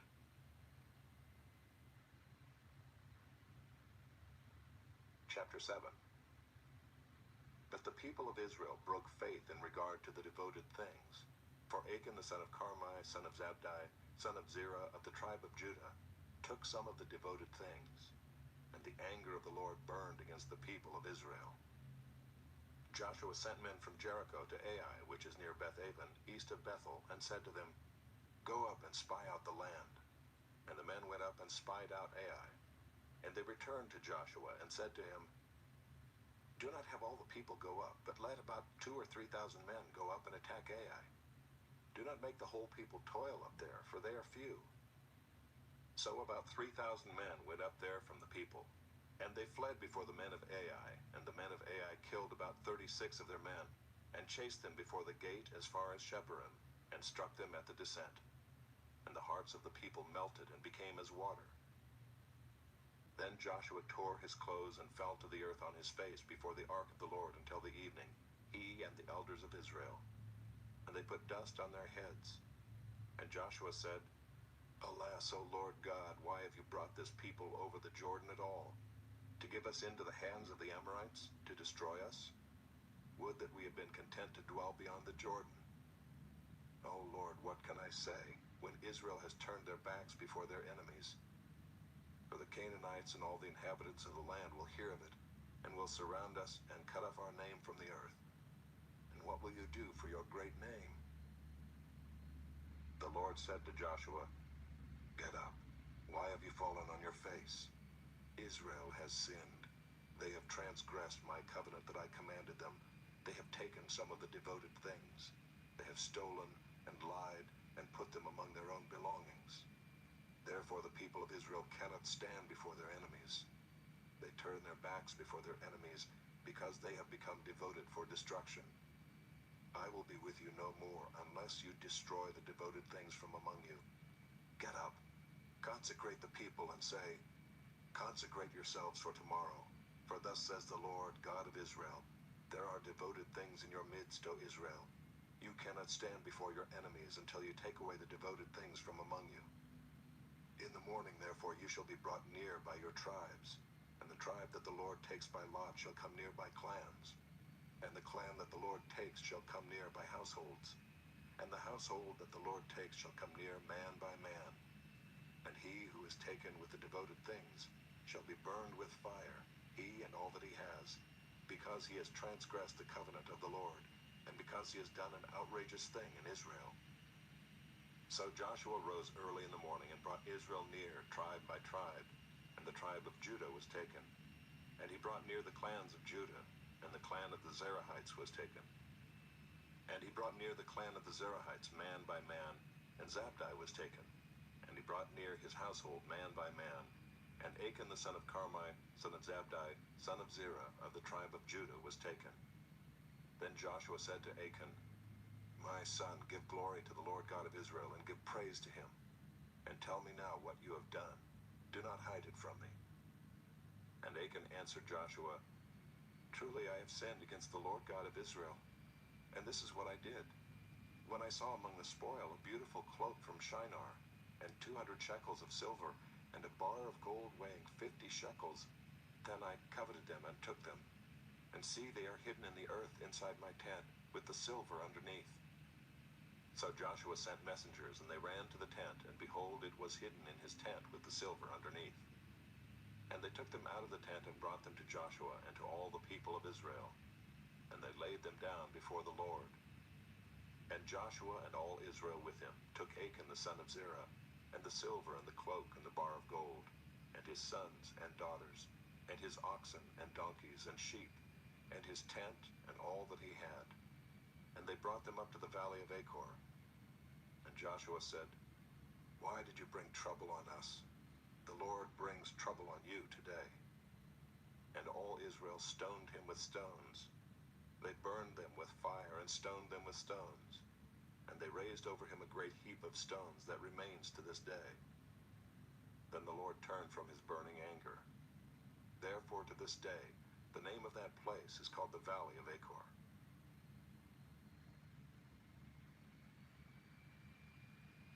Chapter 8. And the Lord said to Joshua, Do not fear and do not be dismayed.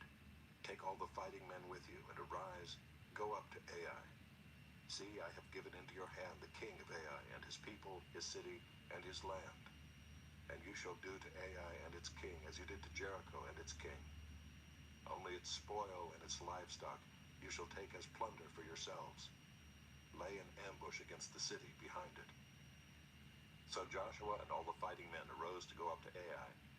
And Joshua chose 30,000 mighty men of valor, and sent them out by night. And he commanded them, Behold, you shall lie in ambush against the city behind it. Do not go very far from the city, but all of you remain ready. And I and all the people who are with me will approach the city. And when they come out against us just as before, we shall flee before them. And they will come out after us until we have drawn them away from the city. For they will say, They are fleeing from us just as before. So we will flee before them. Then you shall rise up from the ambush and seize the city, for the Lord your God will give it into your hand. And as soon as you have taken the city, you shall set the city on fire. You shall do according to the word of the Lord. See, I have commanded you. So Joshua sent them out. And they went to the place of ambush and lay between Bethel and Ai, to the west of Ai. But Joshua spent that night among the people. Joshua arose early in the morning and mustered the people and went up, he and the elders of Israel, before the people to Ai. And all the fighting men who were with him went up and drew near before the city and encamped on the north side of Ai, with the ravine between them and Ai. He took about 5,000 men and set them in ambush between Bethel and Ai, to the west of the city. So they stationed the forces, the main encampment that was north of the city, and its rear guard west of the city. But Joshua spent that night in the valley.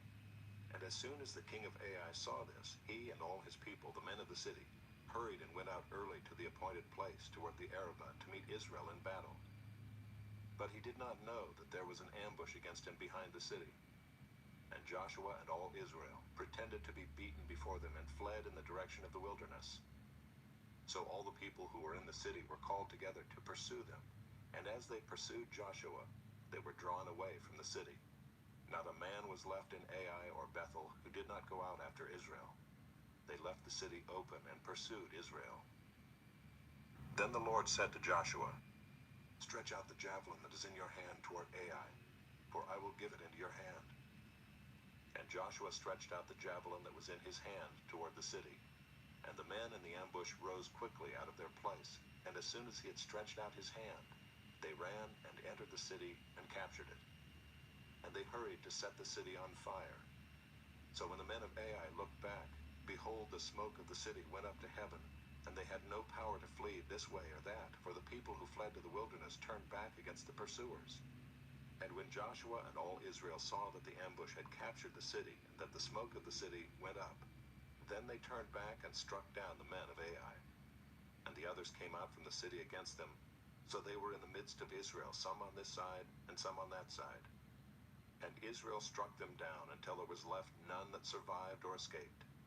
But the king of Ai they took alive and brought him near to Joshua.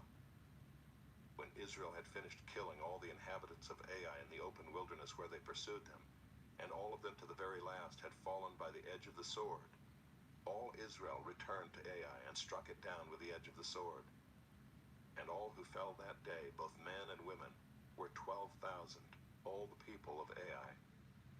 But Joshua did not draw back his hand with which he stretched out the javelin until he had devoted all the inhabitants of Ai to destruction. Only the livestock and the spoil of that city Israel took as their plunder, according to the word of the Lord that he commanded Joshua. So Joshua burned Ai and made it forever a heap of ruins, as it is to this day. And he hanged the king of Ai on a tree until evening. And at sunset Joshua commanded, and they took his body down from the tree and threw it at the entrance of the gate of the city, and raised over it a great heap of stones, which stands there to this day. At that time Joshua built an altar to the Lord, the God of Israel, on Mount Ebal, just as Moses, the servant of the Lord, had commanded the people of Israel, as it is written in the book of the law of Moses, an altar of uncut stones, upon which no man has wielded an iron tool.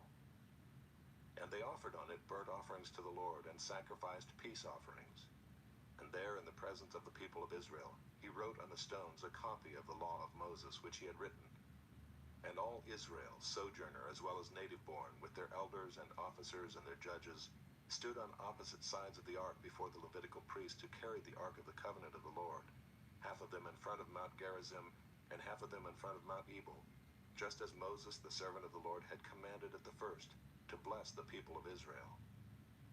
And afterward he read all the words of the law, the blessing and the curse, according to all that is written in the book of the law. There was not a word of all that Moses commanded that Joshua did not read before all the assembly of Israel, and the women, and the little ones, and the sojourners who lived among them. Chapter 9. As soon as all the kings who were beyond the Jordan in the hill country and in the lowland all along the coast of the great sea toward Lebanon, the Hittites, the Amorites, the Canaanites, the Perizzites, the Hivites, and the Jebusites, heard of this, they gathered together as one to fight against Joshua and Israel. But when the inhabitants of Gibeon heard what Joshua had done to Jericho and to Ai, they on their part acted with cunning, and went and made ready provisions, and took worn-out sacks for their donkeys, and wineskins, worn out and torn and mended, with worn-out patched sandals on their feet, and worn-out clothes. And all their provisions were dry and crumbly. And they went to Joshua in the camp at Gilgal, and said to him and to the men of Israel, "We have come from a distant country, so now make a covenant with us." But the men of Israel said to the Hivites, "Perhaps you live among us. Then how can we make a covenant with you?" They said to Joshua, "We are your servants." And Joshua said to them, "Who are you, and where do you come from?" They said to him, "From a very distant country your servants have come, because of the name of the Lord your God. For we have heard a report of him, and all that he did in Egypt, and all that he did to the 2 kings of the Amorites who were beyond the Jordan, to Sihon the king of Heshbon, and to Og king of Bashan, who lived in Ashtaroth. So our elders and all the inhabitants of our country said to us, 'Take provisions in your hand for the journey, and go to meet them and say to them, "We are your servants. Come now, make a covenant with us. Here is our bread. It was still warm when we took it from our houses as our food for the journey on the day we set out to come to you. But now, behold, it is dry and crumbling. These wineskins were new when we filled them, and behold, they have burst. And these garments and sandals of ours are worn out from the very long journey. So the men took some of their provisions, but did not ask counsel from the Lord. And Joshua made peace with them and made a covenant with them to let them live. And the leaders of the congregation swore to them. At the end of 3 days after they had made a covenant with them, they heard that they were their neighbors and that they lived among them. And the people of Israel set out and reached their cities on the 3rd day. Now their cities were Gibeon, Kephirah, Beeroth, and Kiriath-Jearim. But the people of Israel did not attack them because the leaders of the congregation had sworn to them by the Lord, the God of Israel. Then all the congregation murmured against the leaders. But all the leaders said to all the congregation, "We have sworn to them by the Lord, the God of Israel, and now we may not touch them. This we will do to them. Let them live, lest wrath be upon us, because of the oath that we swore to them." And the leaders said to them, "Let them live." So they became cutters of wood and drawers of water for all the congregation, just as the leaders had said of them. Joshua summoned them, and he said to them, "Why did you deceive us, saying, 'We are very far from you,' when you dwell among us? Now therefore you are cursed, and some of you shall never be anything but servants, cutters of wood and drawers of water for the house of my God." They answered Joshua, "Because it was told to your servants for a certainty that the Lord your God had commanded his servant Moses to give you all the land, and to destroy all the inhabitants of the land from before you. So we feared greatly for our lives because of you, and did this thing. And now behold, we are in your hand. Whatever seems good and right in your sight to do to us, do it." So he did this to them, and delivered them out of the hand of the people of Israel, and they did not kill them. But Joshua made them that day cutters of wood and drawers of water for the congregation and for the altar of the Lord, to this day, in the place that he should choose. Chapter 10. As soon as Adonizedek, king of Jerusalem, heard how Joshua had captured Ai and had devoted it to destruction, doing to Ai and its king as he had done to Jericho and its king, and how the inhabitants of Gibeon had made peace with Israel and were among them, he feared greatly, because Gibeon was a great city, like one of the royal cities, and because it was greater than Ai, and all its men were warriors. So Adonizedek, king of Jerusalem, sent to Hoham, king of Hebron, to Piram, king of Jarmuth, to Japhiah, king of Lachish, and to Deber, king of Eglon, saying, "Come up to me and help me, and let us strike Gibeon, for it has made peace with Joshua and with the people of Israel." Then the 5 kings of the Amorites, the king of Jerusalem, the king of Hebron, the king of Jarmuth, the king of Lachish, and the king of Eglon, gathered their forces and went up with all their armies and encamped against Gibeon, and made war against it. And the men of Gibeon sent to Joshua at the camp in Gilgal, saying, "Do not relax your hand from your servants. Come up to us quickly and save us and help us, for all the kings of the Amorites who dwell in the hill country are gathered against us." So Joshua went up from Gilgal, he and all the people of war with him, and all the mighty men of valor. And the Lord said to Joshua, "Do not fear them, for I have given them into your hands. Not a man of them shall stand before you." So Joshua came upon them suddenly, having marched up all night from Gilgal. And the Lord threw them into a panic before Israel, who struck them with a great blow at Gibeon, and chased them by the way of the ascent of Beth-horon, and struck them as far as Azekah and Makkedah. And as they fled before Israel, while they were going down the ascent of Beth-horon, the Lord threw down large stones from heaven on them as far as Azekah, and they died. There were more who died because of the hailstones than the sons of Israel killed with the sword. At that time Joshua spoke to the Lord in the day when the Lord gave the Amorites over to the sons of Israel. And he said in the sight of Israel, "Sun, stand still at Gibeon, and moon in the valley of Ajalon." And the sun stood still, and the moon stopped, until the nation took vengeance on their enemies. Is this not written in the book of Jasher?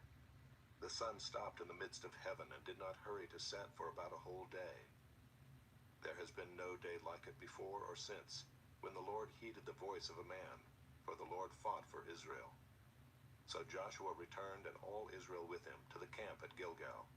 These 5 kings fled and hid themselves in the cave at Makkedah. And it was told to Joshua, "The 5 kings have been found hidden in the cave at Makkedah."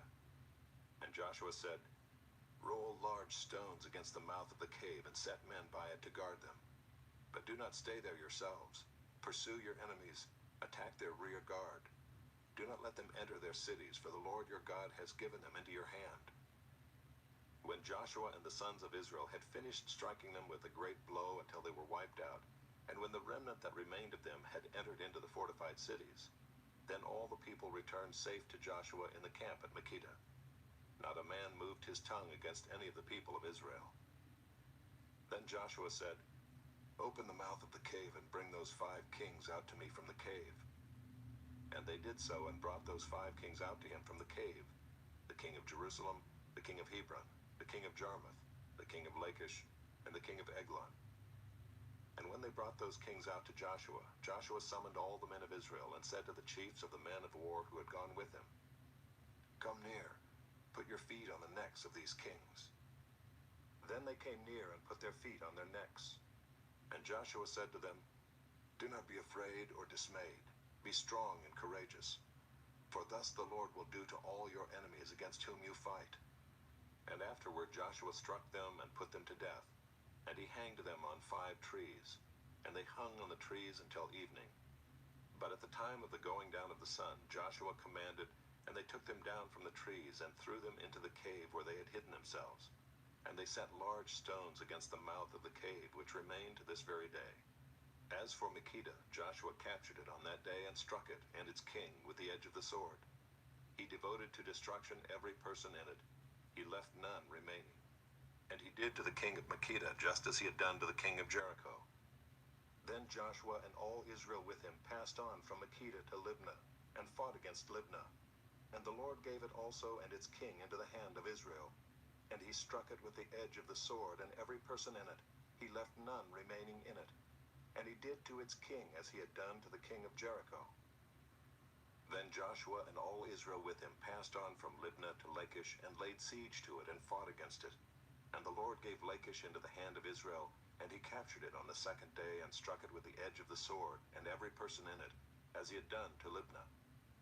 Then Horam king of Gezer came up to help Lachish, and Joshua struck him and his people until he left none remaining. Then Joshua and all Israel with him passed on from Lachish to Eglon, and they laid siege to it and fought against it. And they captured it on that day and struck it with the edge of the sword. And he devoted every person in it to destruction that day, as he had done to Lachish. Then Joshua and all Israel with him went up from Eglon to Hebron. And they fought against it and captured it, and struck it with the edge of the sword, and its king and its towns, and every person in it. He left none remaining, as he had done to Eglon, and devoted it to destruction, and every person in it. Then Joshua and all Israel with him turned back to Debir and fought against it, and he captured it with its king and all its towns. And they struck them with the edge of the sword, and devoted to destruction every person in it. He left none remaining. Just as he had done to Hebron and to Libnah and its king, so he did to Debir and to its king. So Joshua struck the whole land, the hill country and the Negeb and the lowland and the slopes and all their kings. He left none remaining, but devoted to destruction all that breathed, just as the Lord God of Israel commanded. And Joshua struck them from Kadesh Barnea as far as Gaza, and all the country of Goshen as far as Gibeon. And Joshua captured all these kings and their land at one time, because the Lord God of Israel fought for Israel. Then Joshua returned, and all Israel with him, to the camp at Gilgal. Chapter 11. When Jabin, king of Hazor, heard of this, he sent to Jobab, king of Madon, and to the king of Shimron, and to the king of Akshaph, and to the kings who were in the northern hill country, and in the Arabah south of Kinneroth, and in the lowland, and in Naphoth Dor on the west, to the Canaanites in the east and the west, the Amorites, the Hittites, the Perizzites, and the Jebusites in the hill country, and the Hivites under Hermon, in the land of Mizpah. And they came out with all their troops, a great horde, in number like the sand that is on the seashore, with very many horses and chariots. And all these kings joined their forces and came and encamped together at the waters of Merom to fight against Israel. And the Lord said to Joshua, "Do not be afraid of them, for tomorrow at this time I will give over all of them, slain to Israel. You shall hamstring their horses and burn their chariots with fire." So Joshua and all his warriors came suddenly against them by the waters of Merom and fell upon them. And the Lord gave them into the hand of Israel, who struck them and chased them as far as Great Sidon and Mizrephoth-Maim, and eastwards as far as the valley of Mizpah. And they struck them until he left none remaining. And Joshua did to them just as the Lord said to him. He hamstrung their horses and burned their chariots with fire. And Joshua turned back at that time and captured Hazor and struck its king with the sword. For Hazor formerly was the head of all those kingdoms. And they struck with the sword all who were in it, devoting them to destruction. There was none left that breathed. And he burned Hazor with fire. And all the cities of those kings and all their kings Joshua captured and struck them with the edge of the sword, devoting them to destruction, just as Moses the servant of the Lord had commanded. But none of the cities that stood on mounds did Israel burn, except Hazor alone. That Joshua burned. And all the spoil of these cities and the livestock the people of Israel took for their plunder. But every person they struck with the edge of the sword until they had destroyed them, and they did not leave any who breathed. Just as the Lord had commanded Moses his servant, so Moses commanded Joshua, and so Joshua did. He left nothing undone of all that the Lord had commanded Moses. So Joshua took all that land, the hill country and all the Negeb, and all the land of Goshen, and the lowland and the Arabah, and the hill country of Israel and its lowland, from Mount Halak, which rises toward Seir, as far as Baal-Gad in the valley of Lebanon, below Mount Hermon. And he captured all their kings, and struck them and put them to death. Joshua made war a long time with all those kings. There was not a city that made peace with the people of Israel, except the Hivites, the inhabitants of Gibeon. They took them all in battle. For it was the Lord's doing to harden their hearts, that they should come against Israel in battle, in order that they should be devoted to destruction and should receive no mercy but be destroyed, just as the Lord commanded Moses. And Joshua came at that time and cut off the Anakim from the hill country, from Hebron, from Debir, from Anab, and from all the hill country of Judah, and from all the hill country of Israel. Joshua devoted them to destruction with their cities. There was none of the Anakim left in the land of the people of Israel. Only in Gaza, in Gath, and in Ashdod did some remain. So Joshua took the whole land, according to all that the Lord had spoken to Moses. And Joshua gave it for an inheritance to Israel, according to their tribal allotments. And the land had rest from war.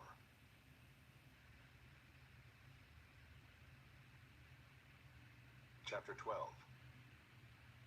Now these are the kings of the land whom the people of Israel defeated and took possession of their land beyond the Jordan toward the sunrise, from the valley of the Arnon to Mount Hermon, with all the Arabah eastward.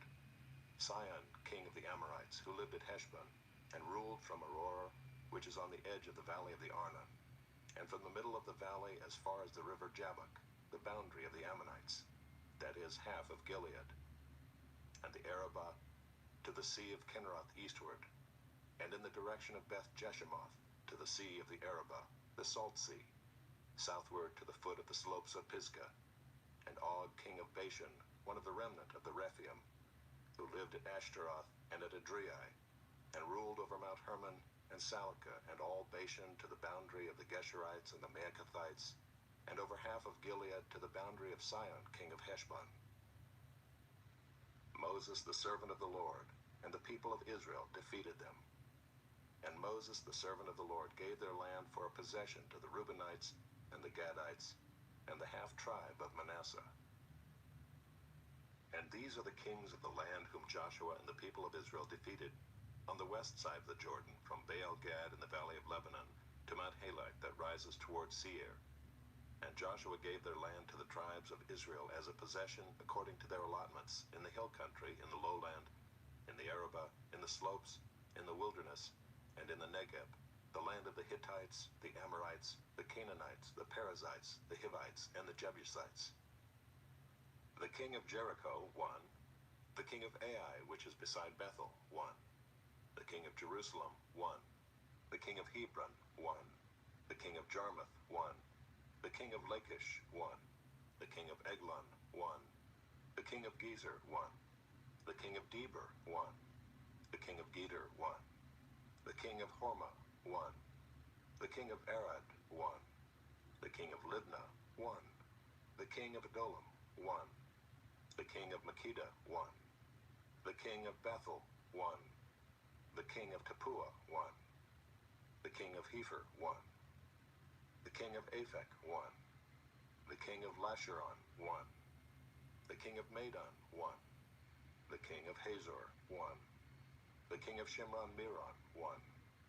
The king of Akshaph, 1. The king of Taanach, 1. The king of Megiddo, 1. The king of Kedesh, 1. The king of Jokneam and Carmel, 1. The king of Dor and Naphath Dor, 1. The king of Goiim in Galilee, 1. The king of Tirzah, 1. In all, 31 kings.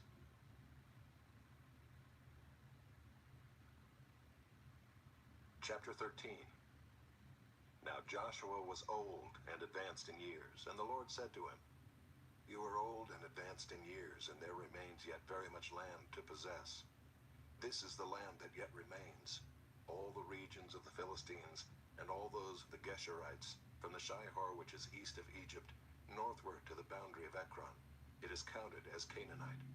There are 5 rulers of the Philistines, those of Gaza, Ashdod, Ashkelon, Gath, and Ekron, and those of the Avim in the south, all the land of the Canaanites, and Mearah that belongs to the Sidonians, to Aphek, to the boundary of the Amorites, and the land of the Gebalites, and all Lebanon toward the sunrise, from Baal Gad below Mount Hermon to Lebo Hamath, all the inhabitants of the hill country from Lebanon to Misrephoth Maim, even all the Sidonians.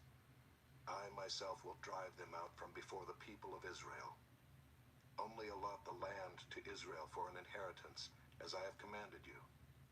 Now therefore divide this land for an inheritance to the 9 tribes, and half the tribe of Manasseh.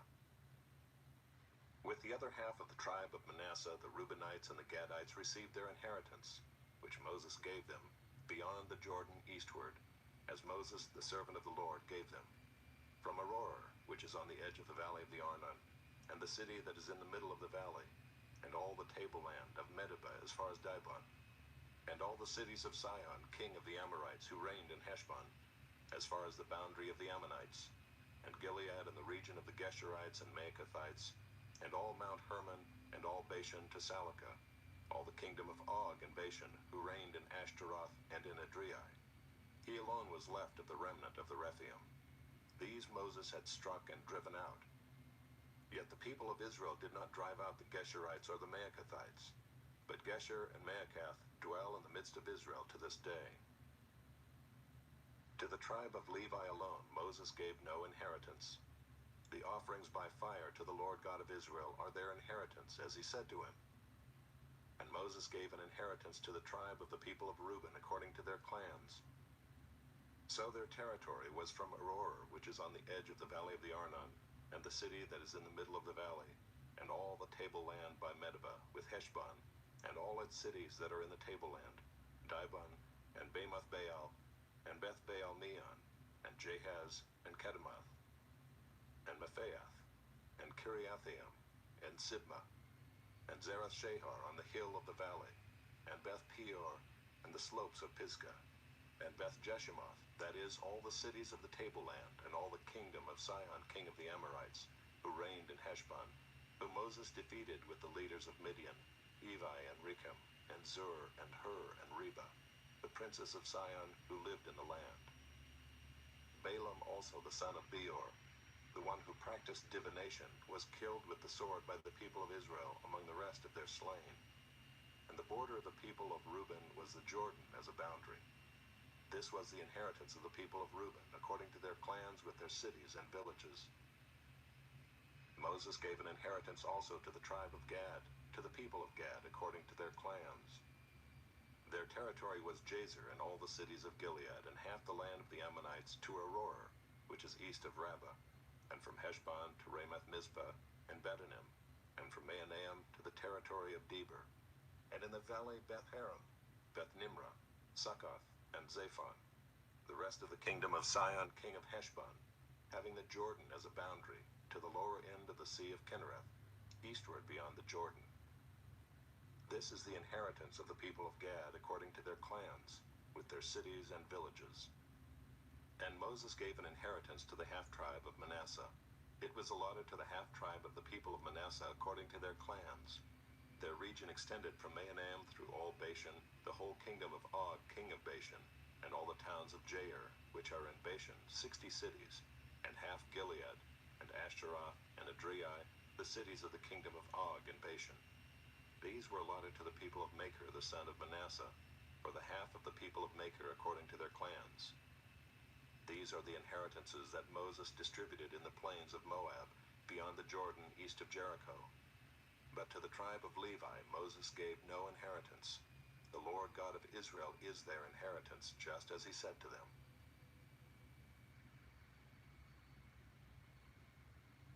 Chapter 14. These are the inheritances that the people of Israel received in the land of Canaan, which Eleazar the priest and Joshua the son of Nun and the heads of the fathers' houses of the tribes of the people of Israel gave them to inherit. Their inheritance was by lot, just as the Lord had commanded by the hand of Moses for the 9 1/2 tribes. For Moses had given an inheritance to the 2 1/2 tribes beyond the Jordan, but to the Levites he gave no inheritance among them. For the people of Joseph were 2 tribes, Manasseh and Ephraim, and no portion was given to the Levites in the land, but only cities to dwell in, with their pasture lands for their livestock and their substance. The people of Israel did as the Lord commanded Moses. They allotted the land.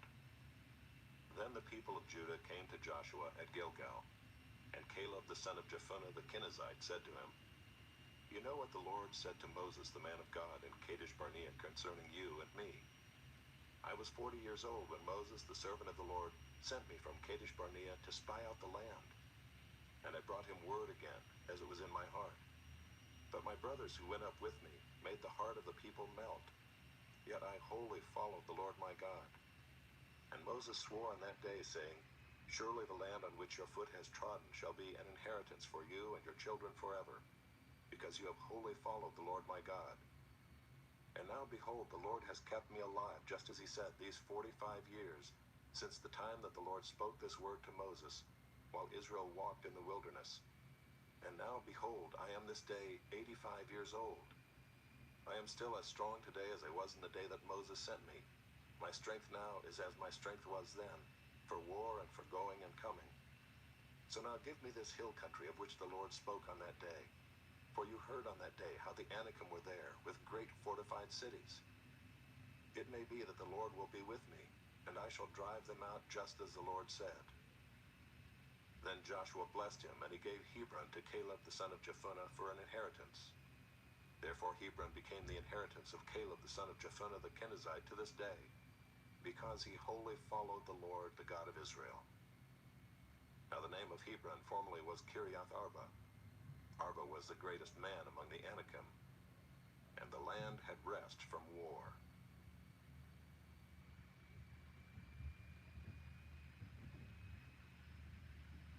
Chapter 15.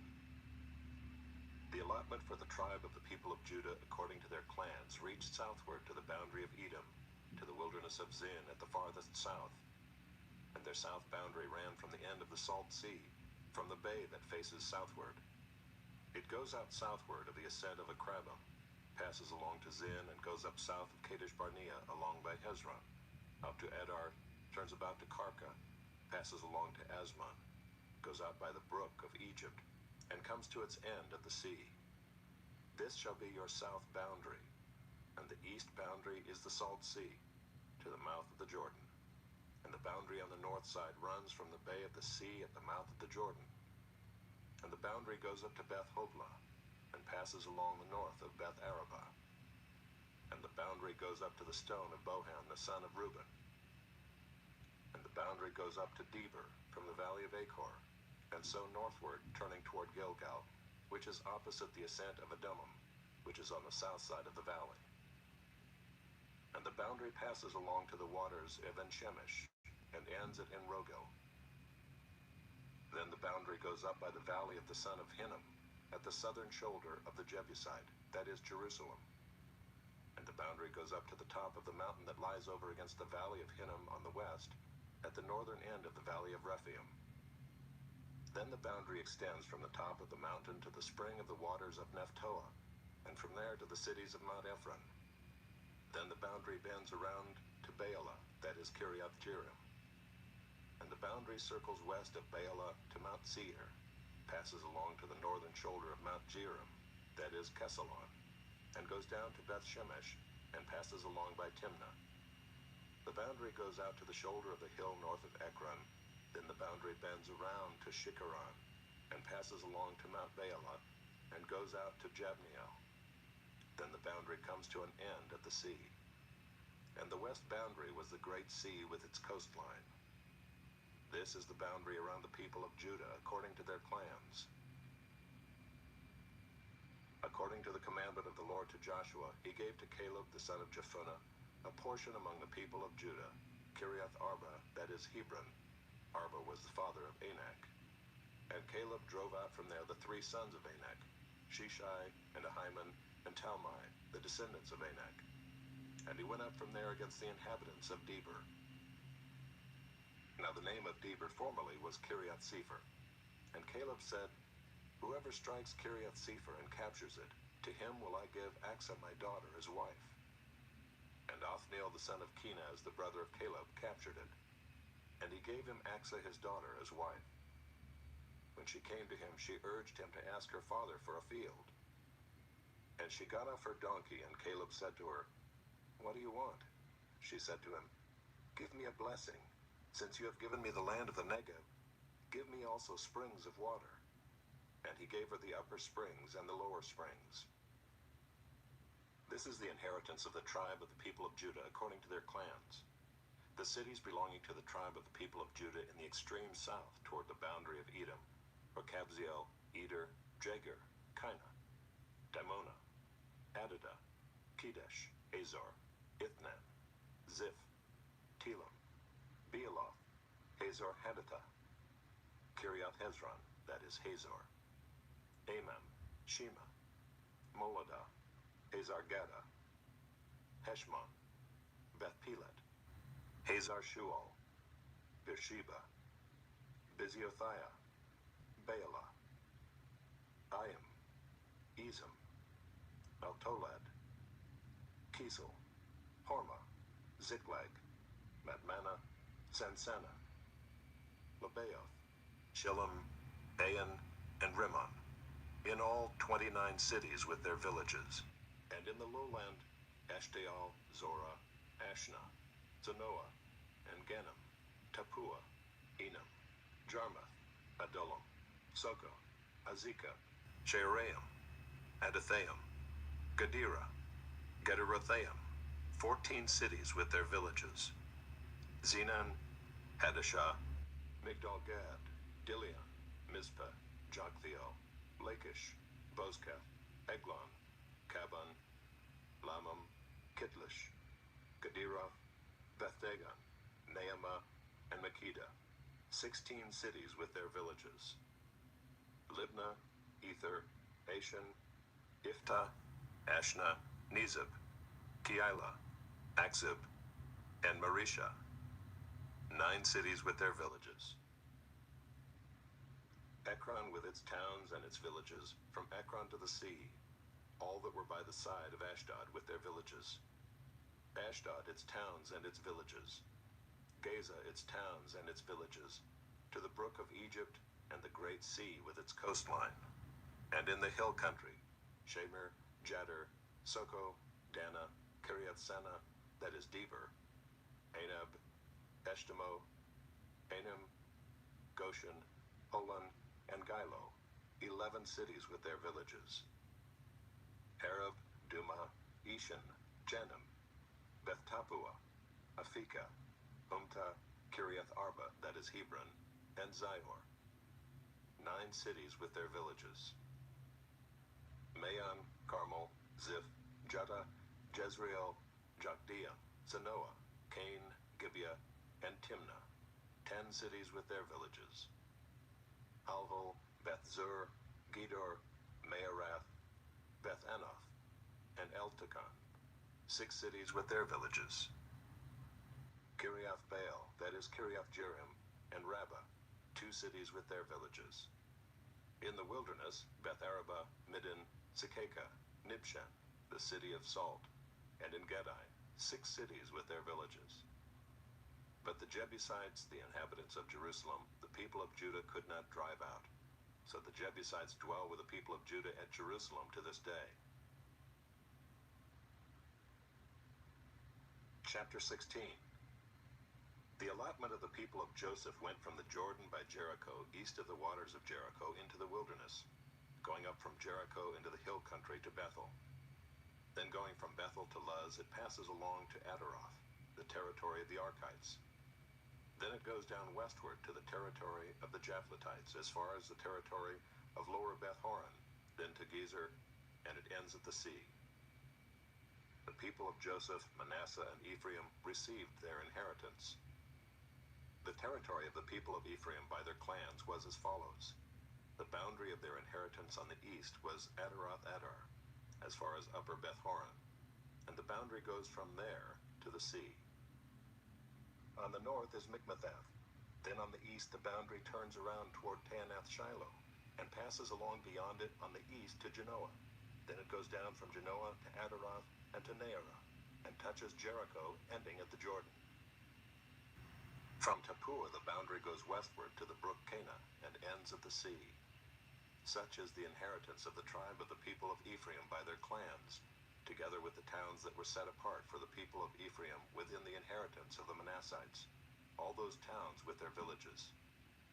However, they did not drive out the Canaanites who lived in Gezer. So the Canaanites have lived in the midst of Ephraim to this day, but have been made to do forced labor. Chapter 17. Then allotment was made to the people of Manasseh, for he was the firstborn of Joseph. To Machir, the firstborn of Manasseh, the father of Gilead, were allotted Gilead and Bashan, because he was a man of war. And allotments were made to the rest of the people of Manasseh by their clans, Abiezer, Helek, Azriel, Shechem, Epher, and Shemida. These were the male descendants of Manasseh the son of Joseph by their clans. Now Zelophehad the son of Hepher, son of Gilead, son of Machir, son of Manasseh, had no sons but only daughters.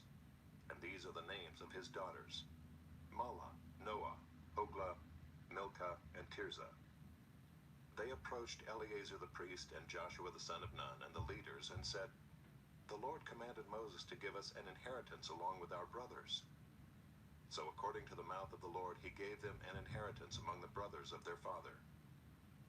Thus there fell to Manasseh 10 portions, besides the land of Gilead and Bashan, which is on the other side of the Jordan, because the daughters of Manasseh received an inheritance along with his sons.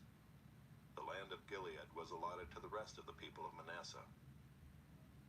The territory of Manasseh reached from Asher to Mikmethath, which is east of Shechem.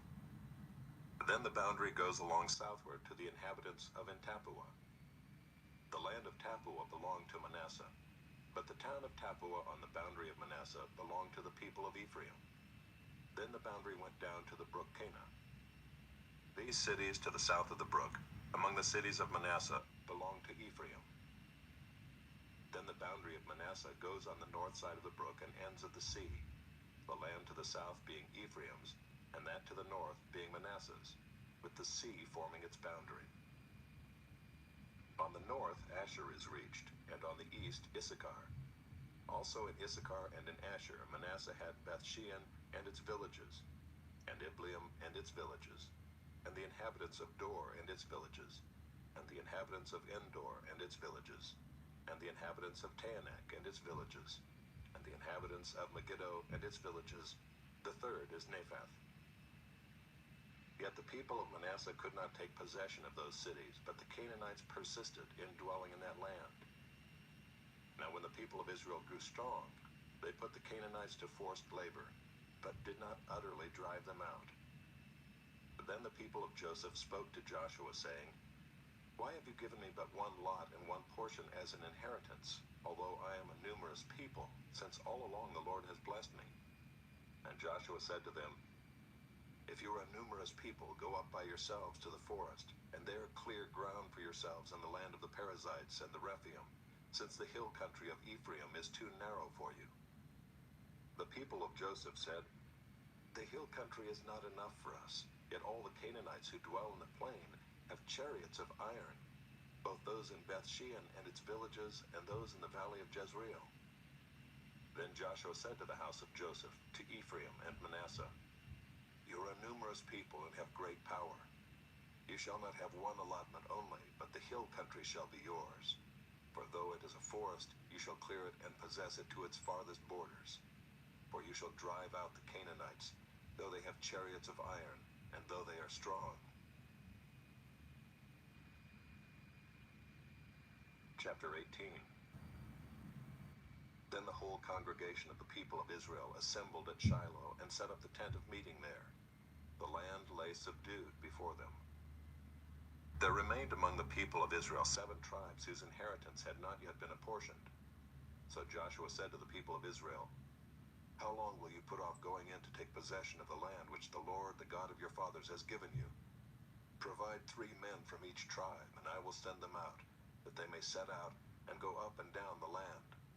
They shall write a description of it with a view to their inheritances, and then come to me. They shall divide it into 7 portions. Judah shall continue in his territory on the south, and the house of Joseph shall continue in their territory on the north. And you shall describe the land in 7 divisions, and bring the description here to me. And I will cast lots for you here before the Lord our God. The Levites have no portion among you, for the priesthood of the Lord is their heritage. And Gad and Reuben and half the tribe of Manasseh have received their inheritance beyond the Jordan eastward, which Moses the servant of the Lord gave them. So the men arose and went, and Joshua charged those who went to write the description of the land, saying, Go up and down in the land and write a description and return to me, and I will cast lots for you here before the Lord in Shiloh. So the men went and passed up and down in the land and wrote in a book a description of it by towns in 7 divisions. Then they came to Joshua to the camp at Shiloh, and Joshua cast lots for them at Shiloh before the Lord. And there Joshua apportioned the land to the people of Israel, to each his portion. The lot of the tribe of the people of Benjamin according to its clans came up, and the territory allotted to it fell between the people of Judah and the people of Joseph. On the north side their boundary began at the Jordan. Then the boundary goes up to the shoulder north of Jericho, then up through the hill country westward, and it ends at the wilderness of Beth-aven. From there the boundary passes along southward in the direction of Luz, to the shoulder of Luz, that is Bethel. Then the boundary goes down to Adaroth-Adar, on the mountain that lies south of Lower Beth-horon. Then the boundary goes in another direction, turning on the western side southward from the mountain that lies to the south, opposite Beth-horon, and it ends at Kiriath-baal, that is Kiriath-jearim, a city belonging to the people of Judah. This forms the western side, and the southern side begins at the outskirts of Kiriath-jearim, and the boundary goes from there to Ephron, to the spring of the waters of Nephtoah. Then the boundary goes down to the border of the mountain that overlooks the valley of the son of Hinnom, which is at the north end of the valley of Rephaim. And it then goes down to the valley of Hinnom, south of the shoulder of the Jebusites, and downward to En-rogel. Then it bends in a northerly direction, going on to En-shemesh, and from there goes to Geliloth, which is opposite the ascent of Adummim. Then it goes down to the stone of Bohan, the son of Reuben, and passing on to the north of the shoulder of Beth-arabah, it goes down to the Arabah. Then the boundary passes on to the north of the shoulder of Beth-hoglah, and the boundary ends at the northern bay of the Salt Sea, at the south end of the Jordan. This is the southern border. The Jordan forms its boundary on the eastern side. This is the inheritance of the people of Benjamin, according to their clans, boundary by boundary all around. Now the cities of the tribe of the people of Benjamin, according to their clans, were Jericho, Beth-hoglah, Emek-keziz, Beth-arabah, Zemaraim, Bethel, Avim, Perah, Ophrah, Kepher-ammoni, Ophni, Geba, 12 cities with their villages. Gibeon, Ramah, Beeroth, Mizpah, Kephirah, Moza, Rekem, Urpeel, Taralah, Zelah, Haeleph, Jebus, that is Jerusalem, Gibeah, and Kiriath Jearim, 14 cities with their villages. This is the inheritance of the people of Benjamin according to its clans. Chapter 19. The second lot came out for Simeon, for the tribe of the people of Simeon, according to their clans, and their inheritance was in the midst of the inheritance of the people of Judah. And they had for their inheritance Beersheba, Sheba, Moladah, Hazar Shual, Bela, Ezem, Eltolad, Bethel, Hormah, Ziklag, Beth Markaboth, Hazar Susa, Beth Lebaoth, and Saruan, 13 cities with their villages. Ain, Rimmon, Ether, and Ashan, 4 cities with their villages, together with all the villages around these cities, as far as Baalath Beer, Ramah of the Negeb. This was the inheritance of the tribe of the people of Simeon according to their clans. The inheritance of the people of Simeon formed part of the territory of the people of Judah. Because the portion of the people of Judah was too large for them, the people of Simeon obtained an inheritance in the midst of their inheritance. The third lot came up for the people of Zebulun according to their clans, and the territory of their inheritance reached as far as Sarid. Then their boundary goes up westward and on to Mariel and touches Dabasheth. Then the brook that is east of Jokneam. From Sarid it goes in the other direction eastward toward the sunrise to the boundary of Kisloth Tabor. From there it goes to Daberath, then up to Japhiah. From there it passes along the east toward the sunrise to Gath-Hepher, to Ethkazin. And going on to Rimmon it bends toward Neah. Then in the north the boundary turns about to Hanathan, and it ends at the valley of Iftahel. And Kadath, Nahalal, Shimron, Idalah, and Bethlehem, 12 cities with their villages. This is the inheritance of the people of Zebulun according to their clans, these cities with their villages. The fourth lot came out for Issachar, for the people of Issachar according to their clans. Their territory included Jezreel, Kesuloth, Shunem, Hapharaim, Shion, Anaharath, Rabbith, Kishion, Ebez, Remeth, Engannim, Enhaddah, Beth-Pazez. The boundary also touches Tabor, Sheazuma, and Beth-Shemesh, and its boundary ends at the Jordan, 16 cities with their villages. This is the inheritance of the tribe of the people of Issachar, according to their clans, the cities with their villages. The fifth lot came out for the tribe of the people of Asher, according to their clans. Their territory included Helkath, Eli, Beaton, Akshaph, Elimelech, Amad, and Mishal. On the west it touches Carmel and Shihar-Libnath. Then it turns eastward, it goes to Beth-Dagon, and touches Zebulun and the valley of Iftahel, northward to Beth-Emek and Neiel. Then it continues in the north to Cabul, Ebron, Rehob, Hammon, Cana, as far as Sidon the Great. Then the boundary turns to Ramah, reaching to the fortified city of Tyre. Then the boundary turns to Hosah, and it ends at the sea. Maalab, Akzib, Ummah, Aphek, and Rehob, 22 cities with their villages. This is the inheritance of the tribe of the people of Asher according to their clans, these cities with their villages. The sixth lot came out for the people of Naphtali, for the people of Naphtali according to their clans. And their boundary ran from Heleph, from the oak and Zaanannim, and Adamah and Nekeb and Jabneel, as far as Lacham, and it ended at the Jordan. Then the boundary turns westward to Aznoth Tabor, and goes from there to Hukkok, touching Zebulun at the south, and Asher on the west, and Judah on the east at the Jordan. The fortified cities are Ziddim, Zer, Hamath, Rakath, Kinnereth, Adamah, Ramah, Hazor, Kedesh, Adriai, and Hazor, Yiron, Migdal-El, Horem, Beth-Anath, and Beth-Shemesh, 19 cities with their villages. This is the inheritance of the tribe of the people of Naphtali according to their clans, the cities with their villages. The seventh lot came out for the tribe of the people of Dan according to their clans, and the territory of its inheritance included Zorah, Eshtaol, Beer-Shemesh, Shaalabim, Aijalon, Ithlah, Elon, Timnah, Ekron, Altika, Gibbethon, Baalath, Jehud, Bene Barak, Gathrimmon, and Mejarkon, and Rakkon with the territory over against Joppa. When the territory of the people of Dan was lost to them, the people of Dan went up and fought against Leshem, and after capturing it and striking it with the sword, they took possession of it and settled in it, calling Leshem Dan, after the name of Dan, their ancestor. This is the inheritance of the tribe of the people of Dan, according to their clans, these cities with their villages. When they had finished distributing the several territories of the land as inheritances, the people of Israel gave an inheritance among them to Joshua the son of Nun. By command of the Lord they gave him the city that he asked, Timnath-Serah, in the hill country of Ephraim, and he rebuilt the city and settled in it.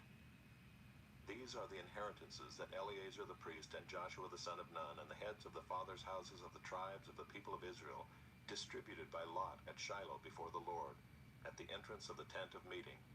So they finished dividing the land. Chapter 20. Then the Lord said to Joshua, Say to the people of Israel, Appoint the cities of refuge, of which I spoke to you through Moses, that the manslayer who strikes any person without intent or unknowingly may flee there. They shall be for you a refuge from the avenger of blood. He shall flee to one of these cities, and shall stand at the entrance of the gate of the city, and explain his case to the elders of that city. Then they shall take him into the city, and give him a place, and he shall remain with them. And if the avenger of blood pursues him, they shall not give up the manslayer into his hand, because he struck his neighbor unknowingly, and did not hate him in the past. And he shall remain in that city until he has stood before the congregation for judgment, until the death of him who is high priest at the time. Then the manslayer may return to his own town and his own home, to the town from which he fled. So they set apart Kadesh in Galilee in the hill country of Naphtali, and Shechem in the hill country of Ephraim, and Kiriath Arba, that is Hebron, in the hill country of Judah. And beyond the Jordan east of Jericho they appointed Bezer in the wilderness on the tableland, from the tribe of Reuben, and Ramoth in Gilead, from the tribe of Gad, and